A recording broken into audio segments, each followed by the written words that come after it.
You know, I don't have a very good temper, I don't like disappointment.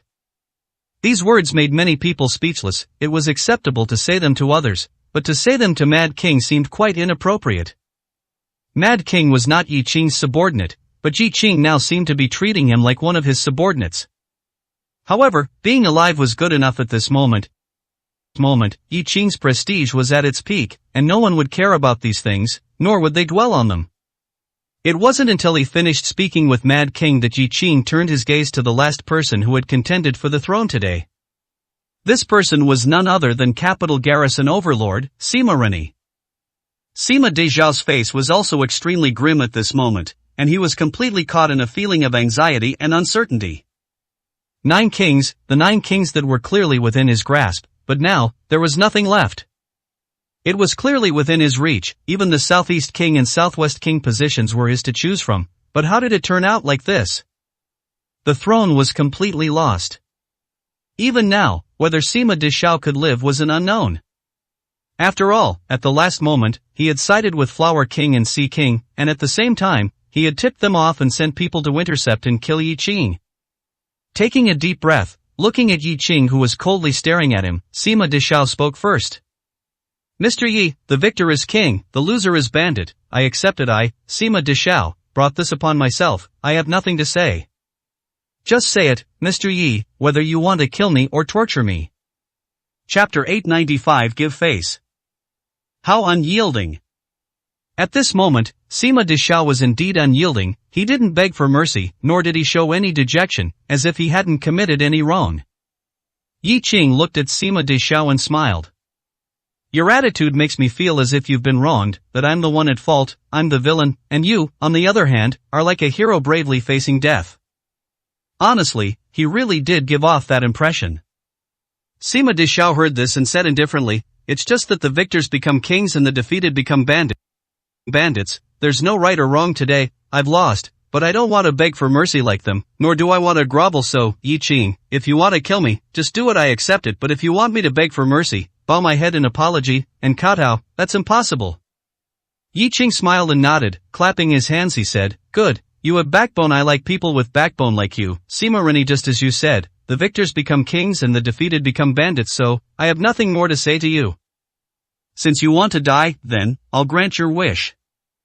As soon as these words were spoken, Sima Dejiao's expression immediately turned somewhat grim. Yes, he had said that the victors become kings and the defeated become bandits, that he would rather die than bow his head or apologize. However, when he truly heard the words about killing him from Yi Qing's mouth, Sima Dejiao still couldn't stop himself from trembling. The word death is simple to say and easy to write, but when someone truly faces a life or death situation, how many are truly unafraid? Was Central China King unafraid? Was Qiu Yui unafraid? Or was Mad King unafraid? Everyone's expression changed. Sima Dejiao said he wasn't afraid, acting incredibly tough, saying he could be killed or dismembered at will, but when Yi Qing was truly about to kill him, his body was still trembling, and his heart was still filled with intense fear. His stubbornness was real, and his fear was also real. At this moment, Northeast King Lin Hu sighed, stepped forward, and said, Sima old thief, it's come to this, what are you still being stubborn about? Since Mr. Yi didn't come for you immediately, and didn't directly decide to kill you, then what are you still pretending for? Apologize, admit your mistake, and this matter might just pass. Mr. Yi is magnanimous and righteous, he won't do anything to you. At least, I, Lin Hu, am here today, and I haven't messed up Mr. Yi's affairs. I believe I can speak a few words on your behalf, so, when it's time to bow your head, just do it. Lin Hu and Sima Dejiao had a good relationship, otherwise, he wouldn't have stepped forward to say these words at this time. For these big bosses and magnates, when to speak and what to say is not something to be taken lightly, nor is it something to express casually. Today, Northeast King Lin Hu supported Yi Qing. Not only did he not cause trouble, but he could even be said to have provided strong support just based on this. Even if Yi Qing didn't owe a favor, he would definitely remember Lin Hu's kindness. However, now Lin Hu spoke up for Sima Dejiao. It seemed like he wasn't asking Yi Qing, but in reality, he was telling Yi Qing to let Sima Dejiao off the hook, so, this favor, Yi Qing, would actually have to repay.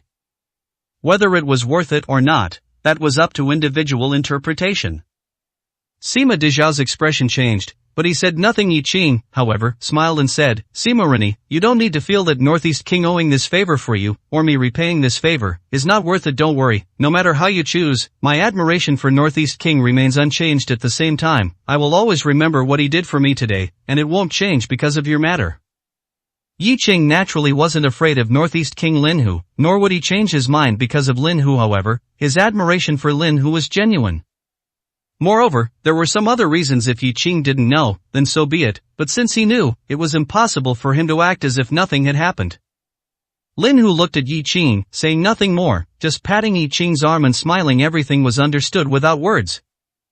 At this moment, Sima Dezhao's expression fluctuated, and he looked somewhat unsteady. Life and death were just a thought away. Even if he could live, what else would there be? What could be left was, in fact, also up to Yi Qing's single thought. Since Yi Qing could directly take the position of Central China King, he could similarly take Sima Dezhao's position at any time. Not to mention not getting a Nine Kings position, he couldn't even keep his capital garrison overlord position. The idea of returning to Sima to be the head of the family would probably have to be abandoned. Taking a deep breath, Sima Dezhao's face was full of dejection. Just as he was about to speak, Yi Qing shook his head and smiled. At this moment, you don't need to say anything. Think about it carefully. As for me, I don't have that much time to spend with you here talking about these things for now. Time is almost up. I need to host some friends for dinner and drinks. Of course, you, Sima Rini, won't be leaving for now, so you can think slowly later. I will also invite Northeast King to my banquet. I imagine Northeast King won't refuse at that time. If you have any thoughts, then you can speak. After speaking, Yi Qing didn't even look at Sima Dezhao, directly looking at Northeast King Lin Hu and smiling. Northeast King, if you're not busy leaving, let's sit down and chat later. Lin Hu heard this and nodded with a smile. I happen to have nothing to do, and I also want to have a drink and chat with Mr. Yi, so I'll respectfully accept. Yi Qing nodded, then looked at everyone present and smiled. Today, the meeting is over, but most of you here are meeting me for the first time. If you are not too busy, why not stay one more day, have a meal, and have a drink?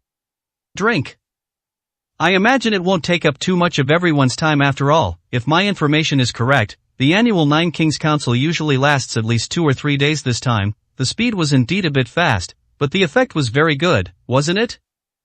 In previous years, meetings indeed took at least 2 or 3 days. If it was a meeting held every 3 or 5 years, the time would only be longer. After all, this was the highest level meeting of the underground world, involving aspects from all sides, which were difficult to explain in a few words.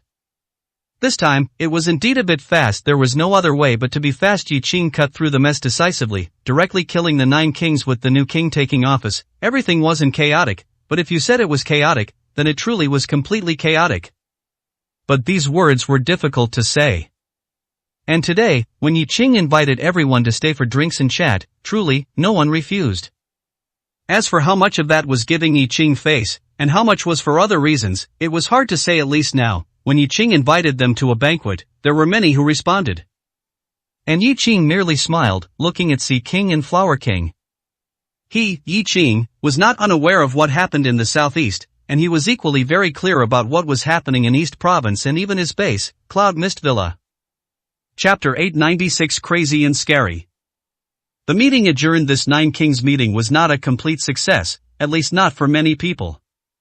Even for Yi Qing, this meeting was not a complete success. Otherwise, if it had been done according to Yi Qing's wishes, many more people would have died in this 9 Kings Hall, and perhaps then it would have been considered a success. However, some things could only be like this for now and could not be forced, otherwise, it would truly anger everyone, and many important figures would not agree. But thankfully, the outcome was good. The rest could be taken slowly. Yi Qing did not leave, nor did the 9 kings, including those big shots. No one left. Since Yi Qing said he wanted to invite everyone to drink and eat and foster some camaraderie, even if there wasn't much camaraderie to foster, leaving at this time would be disrespecting Yi Qing. Many people didn't want to give this respect, but they couldn't not give it, and they didn't dare not give it. Sima Dezhao was still the manager of 9 Kings Hall, but now, his position was already precarious. Yi Qing and his familiar associates went to Southwest King's residence to chat and rest, waiting for the banquet to begin. Meanwhile, Sima Dezhao was sitting in Northeast King Lin Hu's residence, looking utterly spiritless, more so disheartened and angry. Indeed, he was angry. Not only did he not get the kingship he had within his grasp, but now, because he had sided with the wrong party, his life and death were probably beyond his control. How could Sima Dezhao not be disheartened and angry? Lin Hu sat on the sofa, watching Sima Dezhao's sullen and even dejected appearance, and sighed, saying, I advised you before not to get too close to them, not to get involved in their affairs. You didn't listen, and now, it's too late to regret. Upon hearing these words, Sima Dezhao gritted his teeth, making a grinding sound, and angrily retorted, Is this my fault? You know my situation very well. I definitely had to contend for the position of a Nine King, otherwise, my life would have no meaning. Don't tell me you didn't see the situation before. Everyone thought Yi Qing was dead, and it was impossible for Elder Feng and Yuan Hongqiu to make a comeback. Who knew such an unexpected turn of events would occur? Can this be blamed on me? Indeed, for Sima Dezhao and for everyone else, the previous situation was the best possible scenario, even a foregone conclusion where no unexpected developments could occur. As a result, everything was ruined by Yi Qing's appearance. Who could not hate? Who could not be enraged? Lin Hu looked at Sima Dezhao, who was still resentful and furious, frowned slightly, and said in a deep voice, Then, are you blaming me? Yes, the situation before did seem to be beyond dispute, and your choice was understandable. However, the fact is, you were wrong. Everyone was wrong. Yi Qing is still alive, and you, knowing he was alive, not only did not make any amends but instead sent people to intercept and kill Yi Qing. This was your own choice. Who can you blame? Leaving others aside, if you, Sima Rennie, hadn't leaked information and sent people to intercept and kill Yi Qing, or even if you had made amends immediately after learning the news, you wouldn't be in such an embarrassing situation now, would you? So, you can only blame yourself, not anyone else. These words left Sima Dezhao speechless. After all, what Lin Hu said was true. He had eagerly boarded the pirate ship of Flower King and Sea King. After boarding, even knowing that Yi Qing had returned and was alive, he not only failed to make amends but intensified his efforts to intercept and kill Yi Qing. Just based on this, Sima Dezhao being alive was already Yi Qing's mercy. Of course, this so-called mercy might not be true mercy. It might just be that he felt it was temporarily inappropriate to kill too many people. To say that Yi Qing wouldn't settle scores afterward was impossible. Leaving others aside, Flower King and Sea King had to die. This was something everyone knew clearly. Yi Qing's performance today, and the declaration he made, already conveyed a simple message. He never intended to be a kind person, and it was even less possible for him to repay evil with good. In Yi Qing's heart, stopping killing with killing and repaying resentment with resentment was the right way. Moreover, it was the kind where he didn't need others to genuinely submit to him, but only needed to kill others until they were afraid, terrified, and dared not oppose him. Sima Dezhao also knew Yi Qing's mood and coldness, so he held no hope. Since that's the case, if Yi Qing dares to kill, then let him kill. What Central China King said at the end was right. If we had truly united with one heart, the situation today might be uncertain, but we definitely wouldn't be so passive. It's very possible that we all could have survived. This was Central China King's resentment before he died, and Sima Dezhao actually felt the same way now. If they had truly united him, Flower King, Sea King, Xiuyu, Central China King, and even Mad King, as long as they were of one mind and determined to oppose Yi Qing, then everything truly would have been an unknown. Unfortunately, they were never of one mind. Even at the very end, for self-preservation, they acted independently, which led to Yi Qing being able to execute Central China King so easily. This, to be honest, was simply a joke. Northeast King Lin Hu looked at the unconvinced Sima Dezhao, sneered, and said, Then have you never thought that if you had truly united, you actually would have had even less of a chance? You wouldn't be so naive as to think that Yi Qing wouldn't kill you just because you united, would you? You are naive. Actually, Central China King's idea was not wrong, and what you said was not wrong, but you and Central China King both overlooked a most basic fact, and Flower King and Sea King saw this fact. That's why they wouldn't unite with you. What Lin Hu said made Sima Dezhao's expression even uglier. Looking at Lin Hu, Sima Dezhao gritted his teeth and said, I know what you want to say. You want to say that if we really united and confronted Yi Qing to the end, then it's very possible that Yi Qing would kill all of us, right? He wouldn't even give us a chance to go back and reorganize our forces. He'd kill us right there in the hall. But is that possible? We all know that Yi Qing indeed possesses this ability. His strength definitely surpasses that of dragon-ranking powerhouses, reaching the quasi-low level. Killing us, he can certainly do it. But would he dare? So many people. The worst among us are big shots of Qiuyu's caliber. If Yi Qing were to kill all of us, he would have to be insane, wanting to be an enemy to the whole world. Sima Deshao was not foolish, so he knew this possibility existed, but in his view, this possibility was almost negligible. However, Sima Deshao sighed softly at this moment, saying, "Why is it impossible? Because Yi Qing isn't crazy, he hasn't gone mad? So he won't be an enemy to the entire underground world? Then have you never thought that he might actually already be mad? And, terrifyingly mad." Chapter 897 The True Emperor. Listening to Lin Hu, Sima Deshao's expression grew increasingly grim. What did he mean, Yi Qing had already gone mad? And, terrifyingly so? Lin Hu must be doing this on purpose. Lin Hu, things have reached this point, so you can say whatever you want, but where is Yi Qing mad? Let alone terrifyingly mad. Are you trying to comfort me this way? If so, then forget it, I don't need it. Lin Hu heard this, a cold smile appeared at the corner of his mouth, and he said coldly to Sima Deshao, "Comfort you? You're overthinking it. Is there anything I need to comfort you about?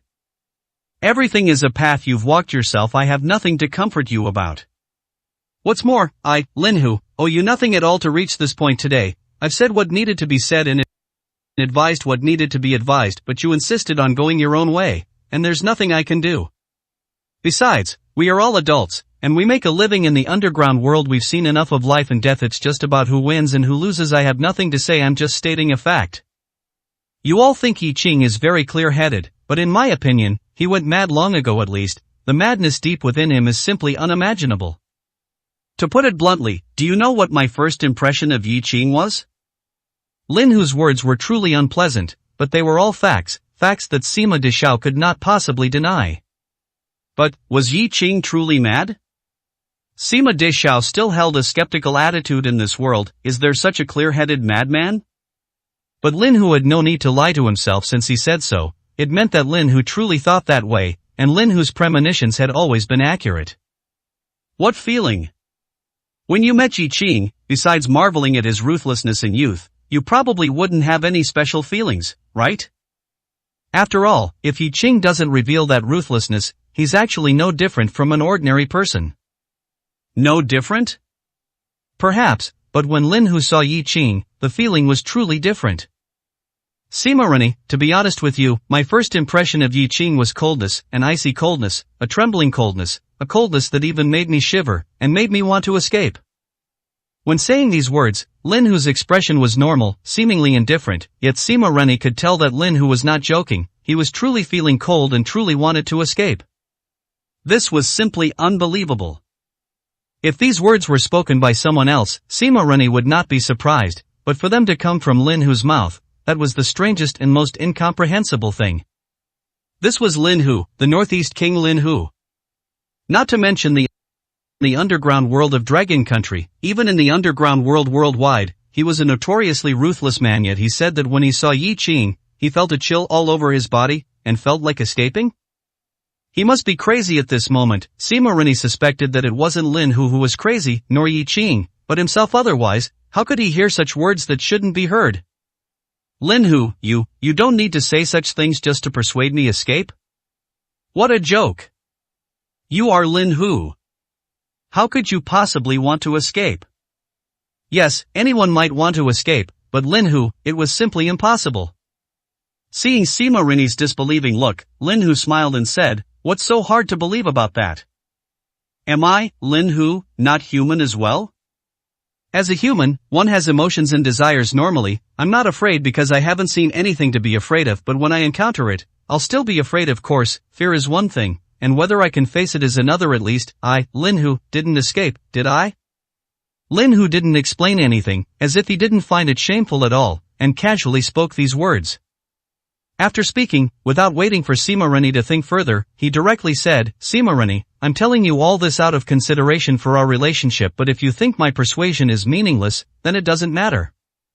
I've said what needed to be said. I just don't want to see you die, but if you insist on seeking death, then that's your business." Indeed, Lin Hu didn't need to say so much, but he still did, simply because he considered Sima Rani a friend. Otherwise, would he need to use his favor? "Between us, we are friends, and neither of us owes the other. I don't want you, my friend, to die so early. If you can understand that, then it's for the best. If you can't, there's nothing I can do. I've said what needed to be said, and what shouldn't have been said, I've also said. The rest is up to you. One last thing, when a person dies, there's truly nothing left. Lin Hu looked at Sima Rennie, his eyes slightly narrowed, his brows slightly furrowed, and finally he chuckled and shook his head, saying, actually, it might not be a bad thing giving up, letting go. Perhaps you'll gain more. At least, you won't lose more. Does the dignified Northeast King, Lin Hu, need to say so much to irrelevant people? Others might be willing to listen, but Lin Hu wouldn't be willing to speak. But Sima Rennie was truly an exception.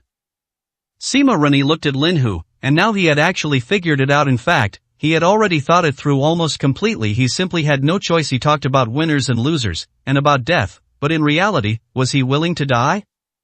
If he were truly willing, he wouldn't have said a word when Central China King faced death at the venue. The throne was gone. The position of Sima's family head was certainly out of the question now. Even the position of capital garrison overlord might not be salvageable now, even if he remained alive. But, at least, he was still alive, wasn't he? Sima Rennie looked at Lin Hu, gritting his teeth and saying, what should I do? Lin Hu, if you're a friend, please point me to a clear path. I am truly unwilling, and truly cannot lose the throne. Otherwise, I won't be able to return to Sima. Not being able to return was Sima Rennie's own interpretation. Otherwise, with his identity as capital garrison overlord, even if he couldn't be the master of Sima, at least he would be one of the top few giant-level figures in Sima. It was just Sima Rennie himself who couldn't let go. Looking at Sima Rennie, Lin Hu softly said, Yi Qing, a giant dragon soaring through the sky. I don't think you'll deny that, will you? And, you won't deny Yi Qing's quasi-emperor strength, will you? Regarding this point, Lin Hu didn't need to say more. Those who witnessed it, and those who didn't, would not deny this fact. Regardless of Yi Qing's current status, how much territory he had, whether he was one of the 9 kings, or even whether he controlled the underground world, at least one thing was true, and everyone jointly witnessed it and would not deny it. That is, Yi Qing possessed quasi-emperor level strength, beyond a doubt. Sima Rennie nodded, saying nothing. And Lin Hu, with some emotion, said, before, everyone said Yi Qing might be the next heavenly king, but in fact, Yi Qing denied it, and I never thought so. I, on the other hand, think that this underground world is about to produce a true emperor. Sima, old thief, do you understand what that means? Chapter 898. They are just dogs. Sima Rennie had been through a lot in the underground world for many years, so how could he not understand Lin Hu's words? A true emperor emerging from the underground world? These words weren't spoken lightly. Such a thing couldn't even show a hint of happening. Lin Hu would know this even more clearly than he did, but now, Lin Hu had said it, which left Sima Rennie somewhat at a loss. Is it possible? How could that be possible? Reason told Sima Rennie that such a thing was absolutely impossible, but the reality was frustrating. Yi Qing, as he was now, looked as if he was about to become an emperor. Taking a deep breath, Sima Rennie looked at Lin Hu and said in a deep voice, Lin Hu, I know why you have this idea, but it's impossible, absolutely impossible. Let alone an emperor who controls everything. Even if another person with the domineering demeanor of the celestial king from back then were to appear, those celestial giants would not allow it. Even if Yi Qing has quasi-emperor strength, it would be extremely difficult. I'm afraid the more arrogant he acts now, the more unlucky he'll be when he suffers a loss later. Perhaps many people are already targeting Yi Qing, and who knows when they will make an example of him. There was nothing wrong with these words. It wasn't just Sima Rennie's personal fantasy, nor was it just because of the enmity between him and Yi Qing that he said this. Rather, once the matters of 9 Kings Hall spread, those celestial giants would definitely react. At that time, targeting Yi Qing would simply be the most normal thing. Lin Hu looked at Sima Rennie, chuckled, and nodded. That's right, the underground world does not allow another figure like the celestial king to appear. However, what Yi Qing wants to be is not a second celestial king. What he wants to be is the first emperor in the history of the underground world of Dragon Country. Do you understand? As for what you said, those celestial giants will not allow this to happen, and will even obstruct it in every possible way, and may even take action to kill, but they must be able to do it first. Don't forget, even now, old Yen has already shown his attitude. Yen Fatty's attitude is the best proof. What if Feng Wuhan's performance is added? Behind him stands Old Chen, plus, now half of the underground world stands with Yi Qing. Do you think Yi Qing is truly doomed to fail? Some accounts, if you don't calculate them, you truly don't know. Yi Qing actually already possessed such powerful potential. What this represented, upon careful thought, sent shivers down one's spine. Sima Rani was momentarily dazed. According to Lin Hu's words, Yi Qing might truly be able to become the emperor of the underground world. If so, everything would be completely different. Is that really possible? Lin Hu, what are you thinking? For so many years, you've always been neutral, or rather, only done what you wanted. But once Yi Qing truly becomes the emperor of the underground world of Dragon Country, then it will be impossible for you to be so free. If he doesn't make powerful figures like you submit, what kind of emperor is he? What kind of ruler? Even if you don't stand with Yi Qing, those celestial giants won't let you off. They'll definitely use you. After all, times have changed. It's not something you can just dismiss with a few words. So, what are you thinking? Sima Rini immediately got to the crucial point. When that time came, no one could stand by and watch, and no one could sit on the mountain and watch the tigers fight. Everyone would have to enter the fray, even if they didn't want to. Therefore, since Lin Hu knew about such a thing, he must have already made a decision.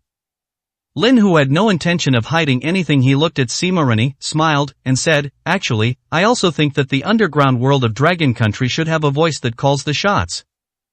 If Yi Qing truly has the chance to become the emperor of this underground world, in my opinion, it might not be a bad thing at all. It might even be a good thing."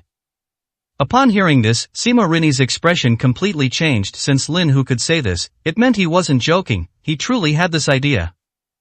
But how could Lin Hu have such an idea? Everyone should have such an idea. Sima Rini should too, but Lin Hu shouldn't. This was Lin Hu, Northeast King Lin Hu, the Lin Hu who had never bowed his head, no matter what. Lin Hu, are you serious? Are you sure you're not joking? How could you have such an idea? How could you possibly bow your head? You're Lin Hu. Sima Rini expressed his disbelief and unwillingness to believe. However, Lin Hu smiled slightly, without any expression of unwillingness or reluctance. Instead, he had a sense of relief. Why can't I? I am Lin Hu, but what is so special about me, Lin Hu? Lin Hu didn't feel special, but to many people, Lin Hu was special. At least, among the 9 kings, he was an absolutely special existence, even the only one who could converse with those celestial giants without being looked down upon. But this was not what Lin Hu wanted. Looking at Sima Rini, Lin Hu spoke calmly, "Is the status of the 9 kings, which you yearn for, truly so unattainable?" Yes, in the underground world, the 9 kings are indeed unattainable existences, but in reality? Which of the 9 kings, which of the big shots, doesn't have someone standing behind them? How many truly have autonomy? 9 kings? Perhaps 9 puppets would be more accurate. Of course, even so, such puppets are what many people dream of. After all, even being a dog, if you become a dog king, you've already succeeded. But I don't want to be a dog, do you understand? His words were truly harsh. Being a dog? It was a bit exaggerated, but in a sense, wasn't it true? Sima Rini hadn't expected such weariness and frustration in Lin Hu's heart. Lin Hu, what you're saying isn't quite right. In this world, how many people aren't dogs? Do you think Yi Qing's rise means he won't have to be a dog? If he doesn't want to be a dog, then he'll have to seize the interests that originally belonged to those masters. Will those people let him off? Can he resist? Lin Hu smiled upon hearing this. Whether he can resist or not is another matter, but at least, Yi Qing has the most hope, doesn't he? The various overseas forces, they provoke and mock us. Is it that we dare not fight? Or dare not be their enemies? The 9 kings of the underground world of Dragon Country sound impressive, but in reality, they can only scare people within the country. Is there anyone with a bit of ability overseas who takes us seriously? Leaving aside others, just look at the Ku family overseas. What are they? They dare to invade and harass the Dragon Country's border at will. If we really wanted to deal with them, couldn't we? But why have we let them do evil for so many years, until Yi Qing went overseas to fight and completely wiped them out? Some things, I don't want to say, but it doesn't mean I don't harbor this hatred in my heart. So, just for this one time, I support Yi Qing. At least, he wants to change something, and in my opinion, it's not a bad thing, but a good thing. If he wants to become emperor, then let him become emperor. As long as after he becomes emperor, he can let us live with more dignity, let the hostile overseas forces not dare to look down on us, and even lead us to a bloody slaughter, with heads rolling, I, Lin Hu, will submit to him willingly. Chapter 899, Not Surrender. Since Northeast King Lin Hu had already spoken to this extent, Sima Rini knew there was nothing more he could say. Moreover, Lin Hu's thoughts were not just his own, he represented the ideas of many. Of course, whether it was foresight or broad-mindedness, many people simply couldn't reach Lin Hu's level. Sima Rini took a deep breath, looked at Lin Hu, and said, Lin Hu, you're placing all your hope on Mr. Yi, but can he do it? Can he truly become an emperor? Can he successfully survive and become an emperor under the pursuit and interception of those celestial giants? If he can't even do that, what's the point of talking about showing our might overseas? Lin Hu, I know you're actually very disappointed not caring about worldly affairs for so many years is because your heart has reached rock bottom, but now that it's come to this, do you really want to gamble everything on Mr. Yi? If this goes wrong, it'll truly be a complete loss.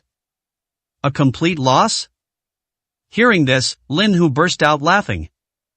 In the current situation, you might not understand as much as I do, so for me, there's no such thing as a complete loss. Either live a pathetic life, or take a gamble and be a person, at least, make the overseas scoundrels dare not underestimate us. Tell me, how should I choose? Besides, there's actually no choice left in the future, you'll understand.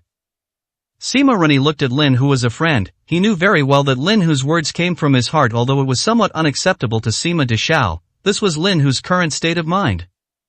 There was no right or wrong. Some people were willing to live a pathetic life, whether as a dog or being bullied. At least they could lord it over their own territory with wealth and glory, but some people were unwilling to live like that. Lin Hu, he was unwilling. Looking at Lin Hu, Sima Deshao took a deep breath and said, Lin Hu, I'm not like you. Never mind, I don't know what to do either. Wanting to live was true, and not knowing what to do was also true.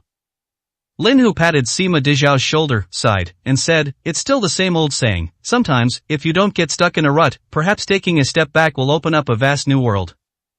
No one can say for sure what the future holds. I, Lin Hu, cannot guarantee anything else, but I can guarantee one thing, if you truly humble yourself and admit your mistake this time, I will save your life. As for what happens later, we'll talk about that then. For now, saving your life and losing the position of capital garrison overlord is irrelevant as long as you're alive. Many things are still manageable. Sima, old thief, I have a premonition that Mr. Yi will cause a huge stir this time. Perhaps an unprecedented golden age of the underground world will appear in our era, and the entire landscape will change dramatically. Countless people will die, but at the same time, many will rise, becoming one legend after another. Sima, old thief, perhaps what you desire will be easily obtained then. My words end here. I've said everything I needed to say, and even told you my own thoughts. The rest is up to you to decide. Sima Rini's expression changed erratically. Finally, he looked at Lin Hu, gritted his teeth, and said, okay, I'll listen to you. Things have come to this, it's about who wins and who loses. I truly have nothing more to say. If you, Lin Hu, can abandon your dignity, what can I not abandon? Besides, I really have nothing left to lose. I will go humble myself and apologize to Mr. Yi. As long as he spares my life and allows me to atone for my sins, I will give up my position as capital garrison overlord. Lin Hu nodded, looked at Sima Deshao, and said, you've thought it through, that's good. Go now. I'll tidy up and then come find you. Don't worry, I think Mr. Yi is magnanimous. Hearing Lin Hu's words, Sima Deshao said nothing more. He nodded and left Lin Hu's residence. This time, just like yesterday, Sima Deshao walked out of Lin Hu's residence, but his mood was completely different. After Lin Hu left, a person walked out of the room. It was none other than Bing Shan, a powerful expert on the dragon ranking, and also Lin Hu's martial brother and core direct descendant. Senior brother, is it necessary to go to such great lengths for this person? Especially since he's somewhat ungrateful. When Bing Shan spoke of Sima Deshao, his face was full of contempt, as if he looked down on Sima Deshao from the bottom of his heart. Lin Hu, however, smiled and said, after all, he's an old friend. Moreover, Sima Deshao just temporarily took the wrong path and did the wrong thing. He still has ability, and his character is decent. If he can be saved, it's best to save him. As for whether he appreciates it, that's his business. Bing Shan, for people like us, the most important thing is to have a clear mind in this regard. I'm already somewhat inferior to you, but I'll slowly catch up in the future. You need to be careful. Bing Shan showed no displeasure upon hearing this. Instead, he chuckled and said, I've always been inferior to Senior Brother. If Senior Brother hadn't handled these worldly affairs and diverted his energy, Senior Brother's achievements would truly be boundless. Becoming a quasi-emperor is not without hope either. When speaking of a quasi-emperor, a strong light gleamed in Bing Shan's eyes, and the same was true for Lin Hu when he heard the term quasi-emperor. For these powerful experts, imperial-level strength was a goal they desperately sought to achieve, but an emperor was too distant. So distant that it almost brought despair, but a quasi-emperor, perhaps not impossible. Lin Hu shook his head, sighed, and said, Alright, let's not talk about that. I know my own situation. Becoming a quasi-emperor is not easy. You heard our conversation just now. Do you have any opinions? I, Northeast King Lin Hu, might submit to Mr. Yi. Perhaps it's not submission, but rather, I feel it's necessary to support Mr. Yi. After all, the underground world truly needs change, and if Mr. Yi has this opportunity, that would be for the best. As for whether it's submission, that's a matter for the future, but I might help him with some things, that's true. You don't have any objections, do you? Bing Shan looked at Lin Hu, remained silent for a moment, then said, I actually have no objections, because I also feel that Mr. Yi's path has only just begun. Perhaps there will be much bloodshed in the future, but as long as he overcomes it, it will be an unprecedented good time. Besides, many things truly need to change for such a big matter. Very few people have the opportunity to participate in countering it, and participating is not a bad thing, provided you are prepared to lose everything. Brother Hu, if you want to do it, just do it according to your ideas. I will support you with all my might. At this point, a cold glint flashed in Bing Shan's eyes, and he said coldly, What if we turn the world upside down? Chapter 900 The Legend of Red Lotus. The bond between Iceman and Lin Hu was unimaginably deep. At Lin Hu's mere word, Iceman would brave mountains of knives and seas of fire, and similarly, Lin Hu would do the same for Iceman. While it was true that they were sworn brothers, Iceman had practically been mentored by Lin Hu, so their relationship could be imagined. Looking at Iceman, Lin Hu nodded and said, Iceman, let's do it. Since we don't have the courage or ability to be the leaders, then let's be participants at least. We won't regret it later. Speaking of which, I'd like to ask you, when Yi Qing was ambushed outside earlier, you must have seen the whole thing, right? What was his strength like? When he asked this, Lin Hu's expression was very serious. Although Yi Qing had also made a move in the venue, such a move was clearly completely different from when he was ambushed outside. Not only could he not display his full strength, but he also held back a lot. Although Lin Hu had not personally witnessed Yi Qing's move outside, Iceman had, which was as good as him seeing it. He completely trusted Iceman's answer. At this moment, Iceman seemed to recall Yi Qing's actions, and his body trembled involuntarily. Then he looked at Lin Hu and said with some fear, like a god, like a demon. Irresistible, heavenly might, unfathomable. Brother Hu, the reason I agreed to you siding with Yi Qing is precisely because I saw Yi Qing's power. It's an indescribable power that makes one feel fear and the approach of death with just one glance. Completely irresistible, utterly irresistible. Looking at Iceman, Lin Hu was stunned. He wanted to get accurate information about Yi Qing's strength from Iceman. After all, with 14 experts making a move, 4 of whom were dragon-ranking powerhouses, even if this lineup couldn't defeat Yi Qing, it could definitely force out Yi Qing's true strength. He had expected some kind of answer from Iceman, but he hadn't expected Iceman to be so reverent. If he didn't understand Iceman, he might even think Iceman was a timid coward. But he knew that Iceman was not only powerful but also incredibly brave, and he had no fear of death. For such an Iceman to be so shaken by Yi Qing's strength, many things could be imagined. Before Lin Hu could speak, a trace of fear flashed in Iceman's eyes, and he said, Brother Hu, do you know how Yi Qing won in the end? Do you know how easily he won? Red Lotus Emperor appearance. As soon as these words were uttered, a gleam of light immediately shot out from Lin Hu's eyes. He looked at Iceman and stood up directly, saying, What did you say? Red Lotus Emperor appearance? Are you sure it's the Red Lotus Emperor appearance? You didn't see it wrong? Iceman showed a bitter smile and said, Brother Hu, could I be mistaken?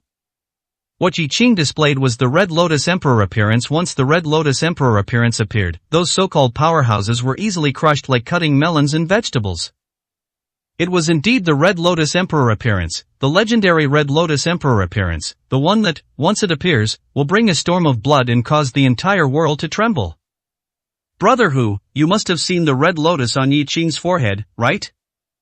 That's the symbol of the Red Lotus Emperor appearance.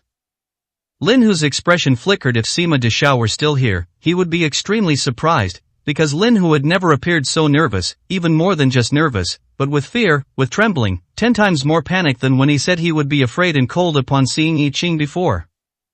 Lin Hu paced back and forth, finally gritting his teeth and stopping.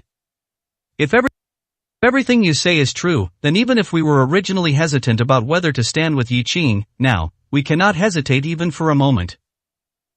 What the legend entails is a matter for the future, but it now seems that a great change is already upon us. Let's stay by Yi Qing's side and observe him more. If he truly is that person from the legend, then there's nothing more to say. If not, then we'll see. In any case, this time, we can't avoid it. Iceman nodded upon hearing this and said, the Red Lotus Emperor appearance has manifested. A chaotic era is coming. Brother Hu, I'll go with you. Perhaps this is also our opportunity. When opportunity was mentioned, a gleam also flickered in Lin Hu's eyes. He nodded heavily and said, that's right, this might truly be our opportunity. Let's go. Don't waste time. Let's go find Yi Qing now. Perhaps I should change my attitude. I think we also have enough capital to make Yi Qing take us seriously. After saying this, Lin Hu and Iceman directly left the room. There were many things they didn't say, including what the so-called legend was, as if just mentioning it made them wary. Meanwhile, in Sea King's residence, Sea King and Flower King sat facing each other, yet they had no spirit or energy. They had failed, completely and utterly, and it was the kind of failure that would leave them in precarious situations from now on. Sea King looked at Flower King and frowned. Mad King isn't coming? That scoundrel, at a time like this, trying to distance himself from us? Can he really clear his name? If we discuss it together, perhaps there are other opportunities, but if he doesn't come, what's going on? Relying on just the two of us isn't enough strength. Sea King was very agitated at this moment, almost falling into a frenzy. Yi Qing's survival had destroyed their dreams, their everything now, perhaps even their lives might not be safe. Who wouldn't be desperate in such a situation? Flower King looked at Sea King, gritted his teeth, and said, Mad King is simply a softy, completely terrified by Yi Qing. Don't mind him with this time, we should think about what to do. Do you think we were wrong to just watch Central China King get killed earlier? Otherwise, perhaps it wouldn't have come to this. At least, we wouldn't bear the bad reputation of abandoning allies and backstabbing them. Mentioning this matter made Flower King uncomfortable in various ways. It was an unavoidable situation. They hadn't spoken up when Central China King was killed. Putting aside other things, they were certainly stuck with a bad reputation with allies like them. They probably wouldn't have any more allies.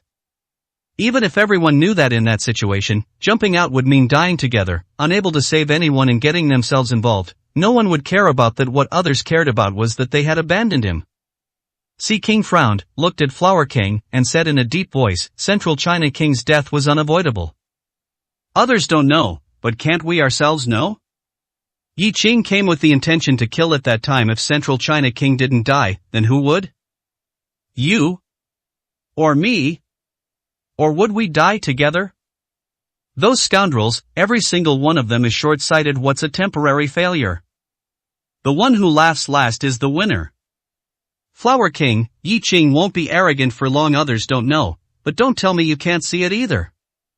As soon as these words were uttered, a gleam of light also flashed in Flower King's eyes. Indeed, in their opinion, Yi Qing wouldn't be arrogant for long. In fact, he might not even live much longer. Chapter 901. There is still hope. Looking at Sea King, Flower King said in a deep voice, you mean, rely on those celestial giants? You're right about that point, but can it really be done? After all, Old Yen seems to support Yi Qing, and Yin Fatty's attitude is very clear. Plus, with Old Chen, it might be difficult. Sea King heard this and said coldly, if it's difficult, does that mean we don't do it? Even if those celestial giants don't want to do anything, their families won't let Yi Qing off.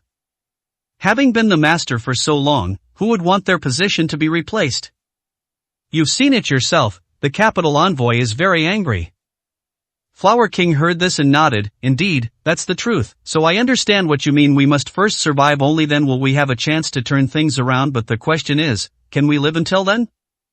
Sea King, don't forget, Yi Qing won't let us go. Even if he let us go at the venue, ultimately, he will absolutely not show us mercy. Anyone else might not die, but I'm afraid we are his definite targets. Now, what we need to think about is how to survive only by living, only by staying alive. Can there be other possibilities? Otherwise, everything is just empty talk. Sea King was also helpless. He understood everything Flower King said. They were Yi Qing's definite targets. In fact, compared to them, Central China King could only be said to have brought death upon himself. Otherwise, the one who died today might not have been Central China King, but one or even both of them. Looking at Flower King, Sea King said in a deep voice, "Don't worry, he wouldn't dare touch us, not only because he just killed Central China King, but also because we still have a trump card in our hands." Just based on that, Yi Qing must be wary. Trump card? Hearing this, Flower King's eyes lit up. He looked at Sea King and said, "What kind of trump card could make Yi Qing wary enough not to attack us?" Sea King, are you still hiding any secrets? At a time like this, we're in a situation where we either prosper together or perish together. If one dies, the other won't survive, so don't hide anything. Sea King heard this and immediately shook his head. What's there to hide? Don't you know my trump card? Have you forgotten? The entire Southeast is under my control now. Of course, to say I can completely control the entire Southeast is false, but in fact, I don't need to control everything, do I? I only need to control one place, and that is Yi Qing's base camp, and control the lives of his subordinates. Based on that, do you think Yi Qing would dare to attack us? Unless he doesn't care about their lives, otherwise, Yi Qing must guarantee our safety. As soon as these words were spoken, Flower King's eyes immediately lit up. If Sea King hadn't reminded him, he would have almost forgotten about this. Sea King's subordinates had been sent to the southeast, and they had allied with the local forces of Uncle Gong in the southeast. Now, they were besieging Yi Qing's subordinates at Yi Qing's base camp. That place was not Paidu there. Sea King's subordinates held a strong advantage and controlled the lives and deaths of everyone. To put it bluntly, a single word from Sea King could mean leaving no one alive, which would be normal. However, everything has its pros and cons. This matter might be their life-saving charm, but to put it bluntly, it's not impossible for it to become their death warrant. After all, if Yi Qing truly became desperate, killing them would be effortless. Sea King, we know these things. Even if Yi Qing didn't know before, he probably knows now. After all, news can't be kept secret. We need to think carefully about what to do next. Otherwise, be careful that Yi Qing might become desperate and kill us, which would be terrible. Flower King's worries were naturally shared by Sea King. After all, compared to Flower King, Sea King was the current ruler of Jiangcheng. It was his people who were surrounding Cloud Mist Villa and Yi Qing's people. Looking at Flower King, Sea King gritted his teeth and said, "Don't worry, those people are not dead yet. The reason they were kept alive was for emergencies. Now is the time to use them. When I see Yi Qing later, I will naturally have a good talk with him. If he is smart enough and cares about these people's lives, then he will know what to do." Flower King heard this and said nothing more. Sea King, like him, valued life and would not risk seeking death.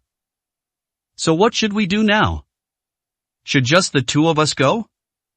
Although with those hostages, the chances of survival are very high, are we really willing to leave just like that? Even if we can return to our territory, I'm afraid things won't end well. Still, the same thing, Yi Qing would not let them go, that was certain. So, the next step was to find a way to save themselves, but with just the two of them, let alone dealing with Yi Qing, they couldn't even protect themselves. Sea King said in a deep voice, "Xiaoyu is certainly going to die. We can't stop it. Northeast King cannot be swayed. He will definitely side with Yi Qing. However, we still need to go to Jiangnan King regardless. Jiangnan King is a powerful ally. As long as he is willing to stand with us, there is great hope." Hearing Sea King's words, Flower King's expression was a bit unpleasant. What he said was true, but how could Jiangnan King, that old fox, stand with them? Even if he did, he would definitely stand with Yi Qing. Sea King, are you overthinking?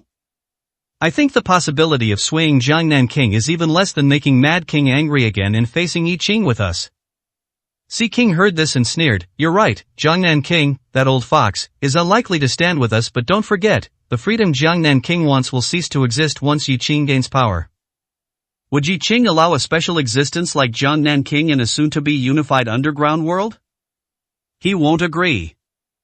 Jiang Nanking himself is well aware of this, and more importantly, the power behind Jiang Nanking will absolutely not allow someone like Yi Qing to continue existing, so, Jiang Nanking, even if he doesn't want to stand with us, he probably can't make that decision himself. Sea King's words made Flower King feel a little better. At least he knew that what Sea King said wasn't without reason. It was very possible. After thinking for a moment, Flower King felt somewhat relieved. So, our next step is to find Jiang Nanking and persuade him. Not only that, but we also need to find Mad King, especially the two capital envoys. They have probably already received instructions. We must get their support. Then what are we waiting for? Let's go now. It wasn't that Flower King was impatient, but rather, they were already in a precarious situation, facing numerous crises. Chapter 902 Big Joke. Seeing Flower King's impatient look, Sea King didn't think anything was wrong. At this point, if Flower King wasn't anxious, it wouldn't be a matter of whether he had a problem with his brain, but rather, a matter of life and death. However, being anxious couldn't solve any problems. Pulling Flower King back directly, Sea King shook his head and said, "We definitely have to go, and we have to go now, but we can't rush, and it's best if the order isn't messed up. Otherwise, even if we go, it'll be useless. Furthermore, before we go, we still have one problem to solve, which is that the news from Nine Kings Hall must be blocked, at least at Yi Qing's base camp. Otherwise, once the people there learn of the news here, I'm afraid we won't even have our last means of survival."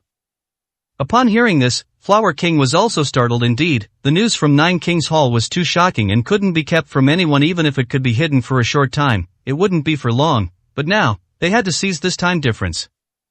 Flower King looked at Sea King and said in a deep voice, "You're right, you're cooperating with that Uncle Gong. The number of your subordinates who went isn't small, but it's not many either. As long as you're fine, then you can naturally keep them in check. But once we have a problem here, then the problem will be big. That Uncle Gong might betray us. By then, we'll be in a passive position. That's right, everything that happened here must be concealed, and at the same time, your subordinates must be warned in advance to keep a close eye on Uncle Gong and the others to ensure that the situation in Jiangcheng is completely under our control for a short period of time." Sea King nodded. Flower King's words were his thoughts. This was fundamental and must be guaranteed.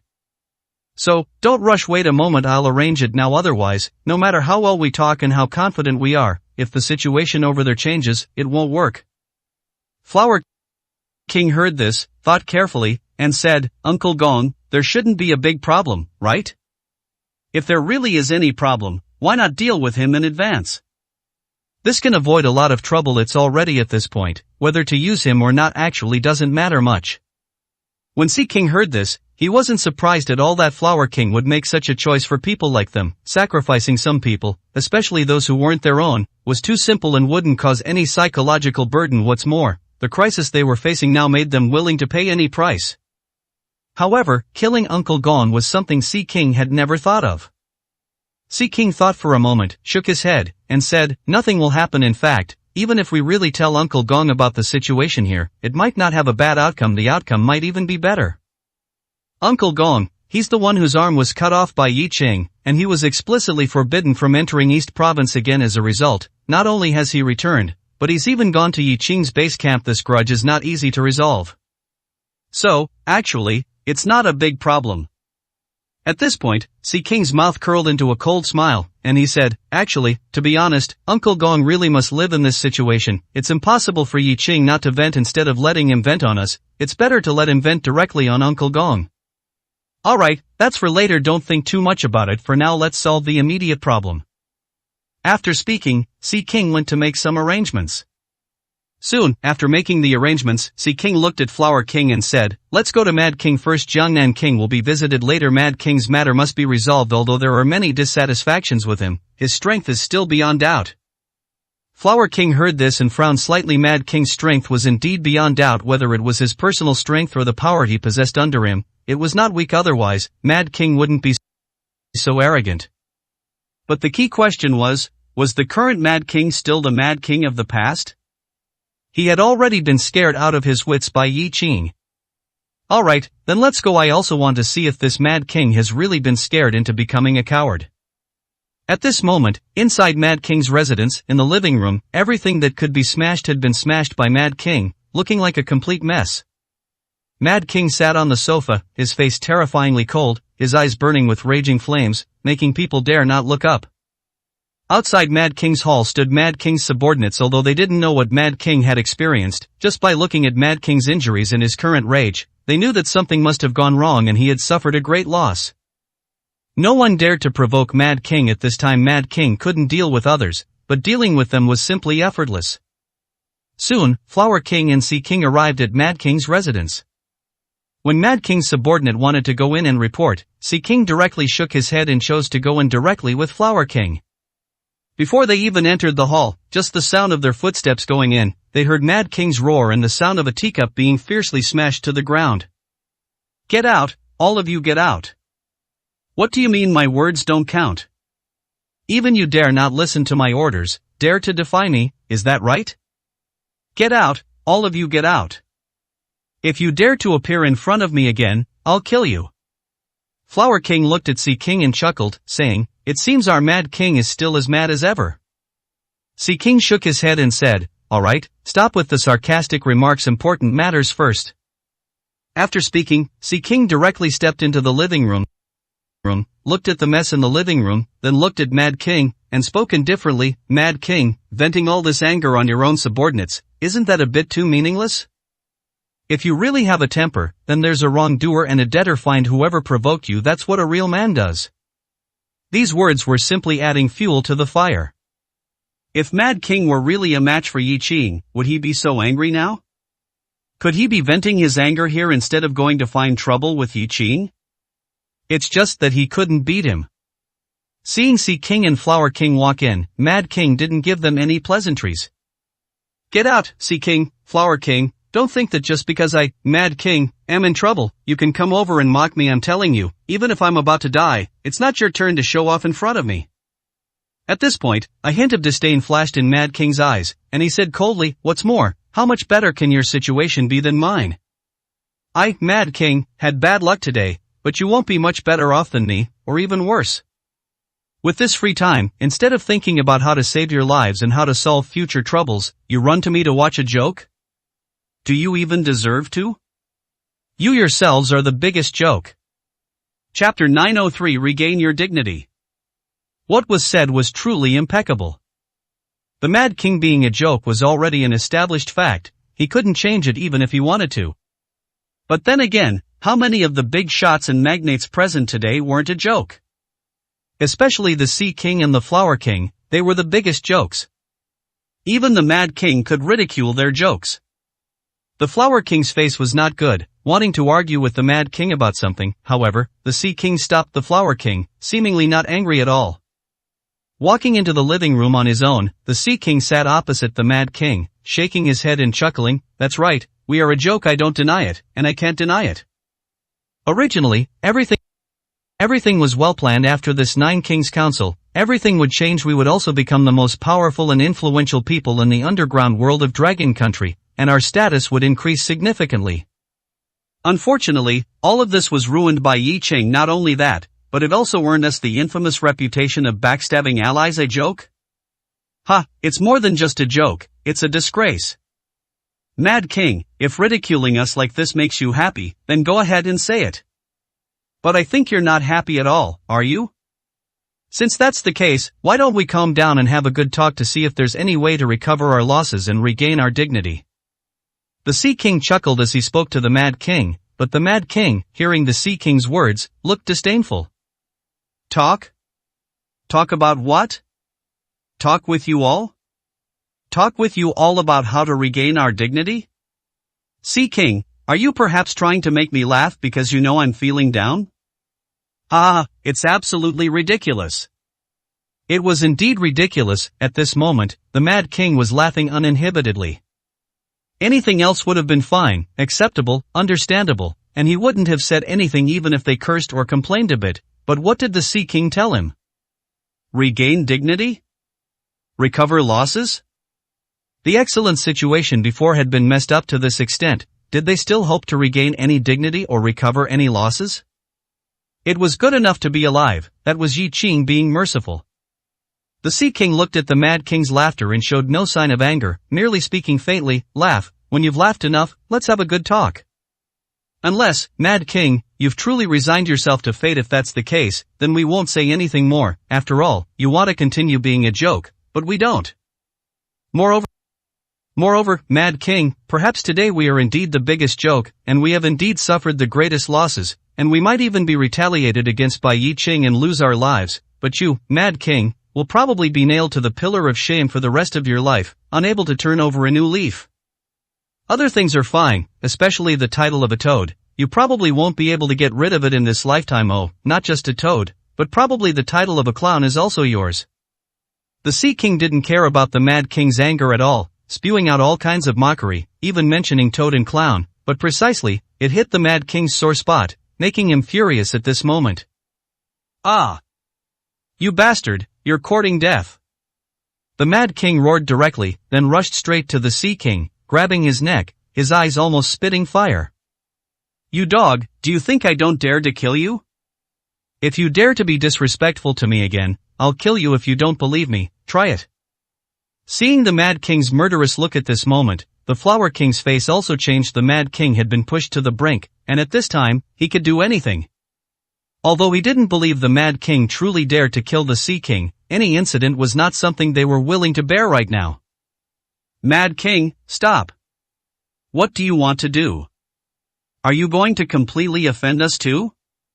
Stop at once, or else, I won't be polite to you." At this time, the Sea King, being choked by the Mad King, was a bit breathless, but there was no panic on his face. Not only that, but his eyes were filled with a calm expression, as if he didn't care at all. However, the more the Sea King had that kind of look, the angrier the Mad King became. Looking at the Flower King who rushed in front of him, the Mad King said coldly, "Get lost, or else, I'll beat you too." The Flower King was not the Mad King's match. The Flower King knew this very well. Seeing the Mad King's murderous eyes, he was indeed scared and took half a step back. At this time, the Sea King patted the Mad King's hand that was choking his neck. Although he couldn't speak, his eyes were very indifferent, as if he was certain that the Mad King wouldn't do anything to him. The Mad King indeed vented fiercely for a while, then released his hand and said coldly, "Get out, don't force me, otherwise, I really won't be polite to you all." The Sea King let out a long breath, touched his reddened neck, and chuckled, "Alright, not bad. At least, this spirit is still there. Just based on this, you still have hope. Alright, don't be angry. Is my humiliation of you really humiliation? Who is the one truly humiliating you, don't you know? Mad King, when have you ever been so devoted to a woman? But how you treated Yuan Hongxiu, all of us saw it, but what was the result?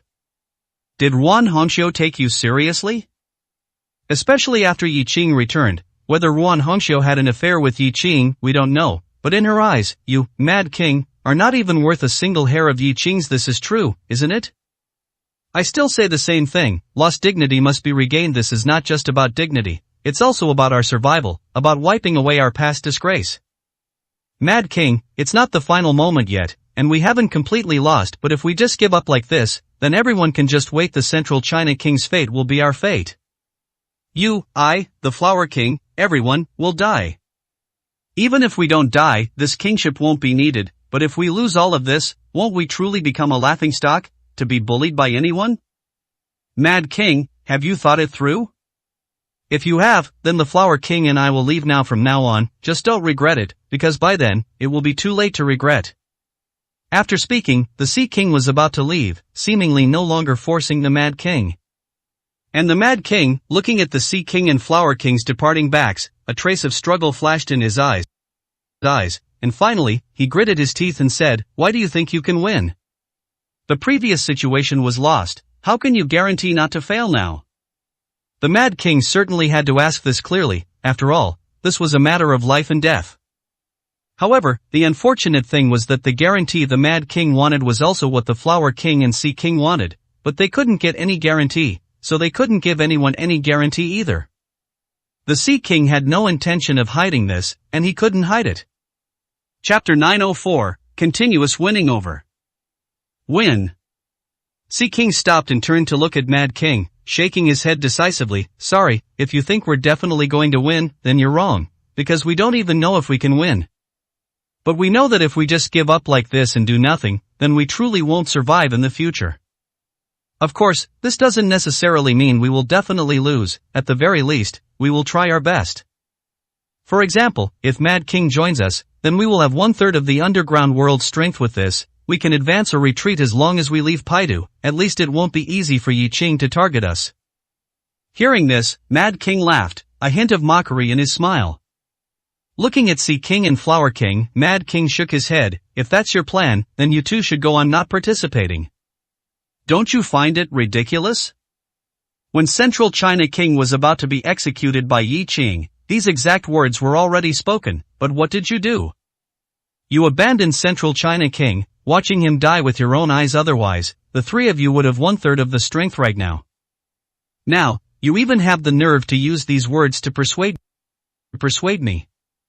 Indeed, Central China King had said these very words before, but the situation was different, the time was different, and naturally, the outcome would be different. Sea King sighed and said, Mad King, you know the situation back then very well. Central China King's intention was not wrong, but the mistake was that Yi Qing would definitely kill someone at that time. If we had stood up, then we would have been the ones to die. But it's different now. Yi Qing won't act for the time being. As long as we leave alive and return to our own territories, then everything will have a chance, there will be hope. To tell you the truth, not only you, but we are also going to find Jiangnan King later, and we are also going to find the capital envoy. You know very well that the celestial giants of the capital will absolutely not stand by and watch Yi Qing rise. You've also seen how Yi Qing treated the capital envoy. He showed not an ounce of respect. Therefore, we are absolutely not lacking support behind us. With Jiangnan King, we will occupy half of the underground world of Dragon Country, as well as the support of most major giants and bosses at that time. It will be the real time for a new confrontation. Mad King, the landscape of the underground world of Dragon Country is about to change completely from now on. Even if we don't look for you, you won't be able to stay out of it. Will you be Yi Qing's dog, losing all dignity from now on, or will you stand with us and try to reclaim everything? You decide. Mad King gritted his teeth, thought for a moment, and then said, at this point, even surviving is uncertain. You wouldn't want to turn hostile right now, would you? Sea King shook his head and said, of course not. Everything is built on the foundation of us leaving Paidu alive. Otherwise, everything is just empty talk. And this is what I want to remind you of. Before leaving, don't clash head-on with Yi Qing. Even if you suffer grievances, bear with them for now. When the time comes, we will have our revenge. Sea King was very calm now, and the words he spoke were not said on a whim. It seemed he had thought them through carefully. Mad King, in fact, had no choice. To be Yi Qing's dog? He couldn't do it to surrender to Yi Qing. He absolutely couldn't do it. Moreover, there was also Ruan Hongshu involved. It could be said that even if everyone else could surrender, he, Mad King, absolutely could not. Looking at Sea King, Mad King gritted his teeth and said, alright, as long as you persuade Jiangnan King and the two capital envoys, I can join, but the premise is that I need to know all the plans. I absolutely won't be your cannon fodder. One Central China King has already died unjustly enough. I don't want to be the next.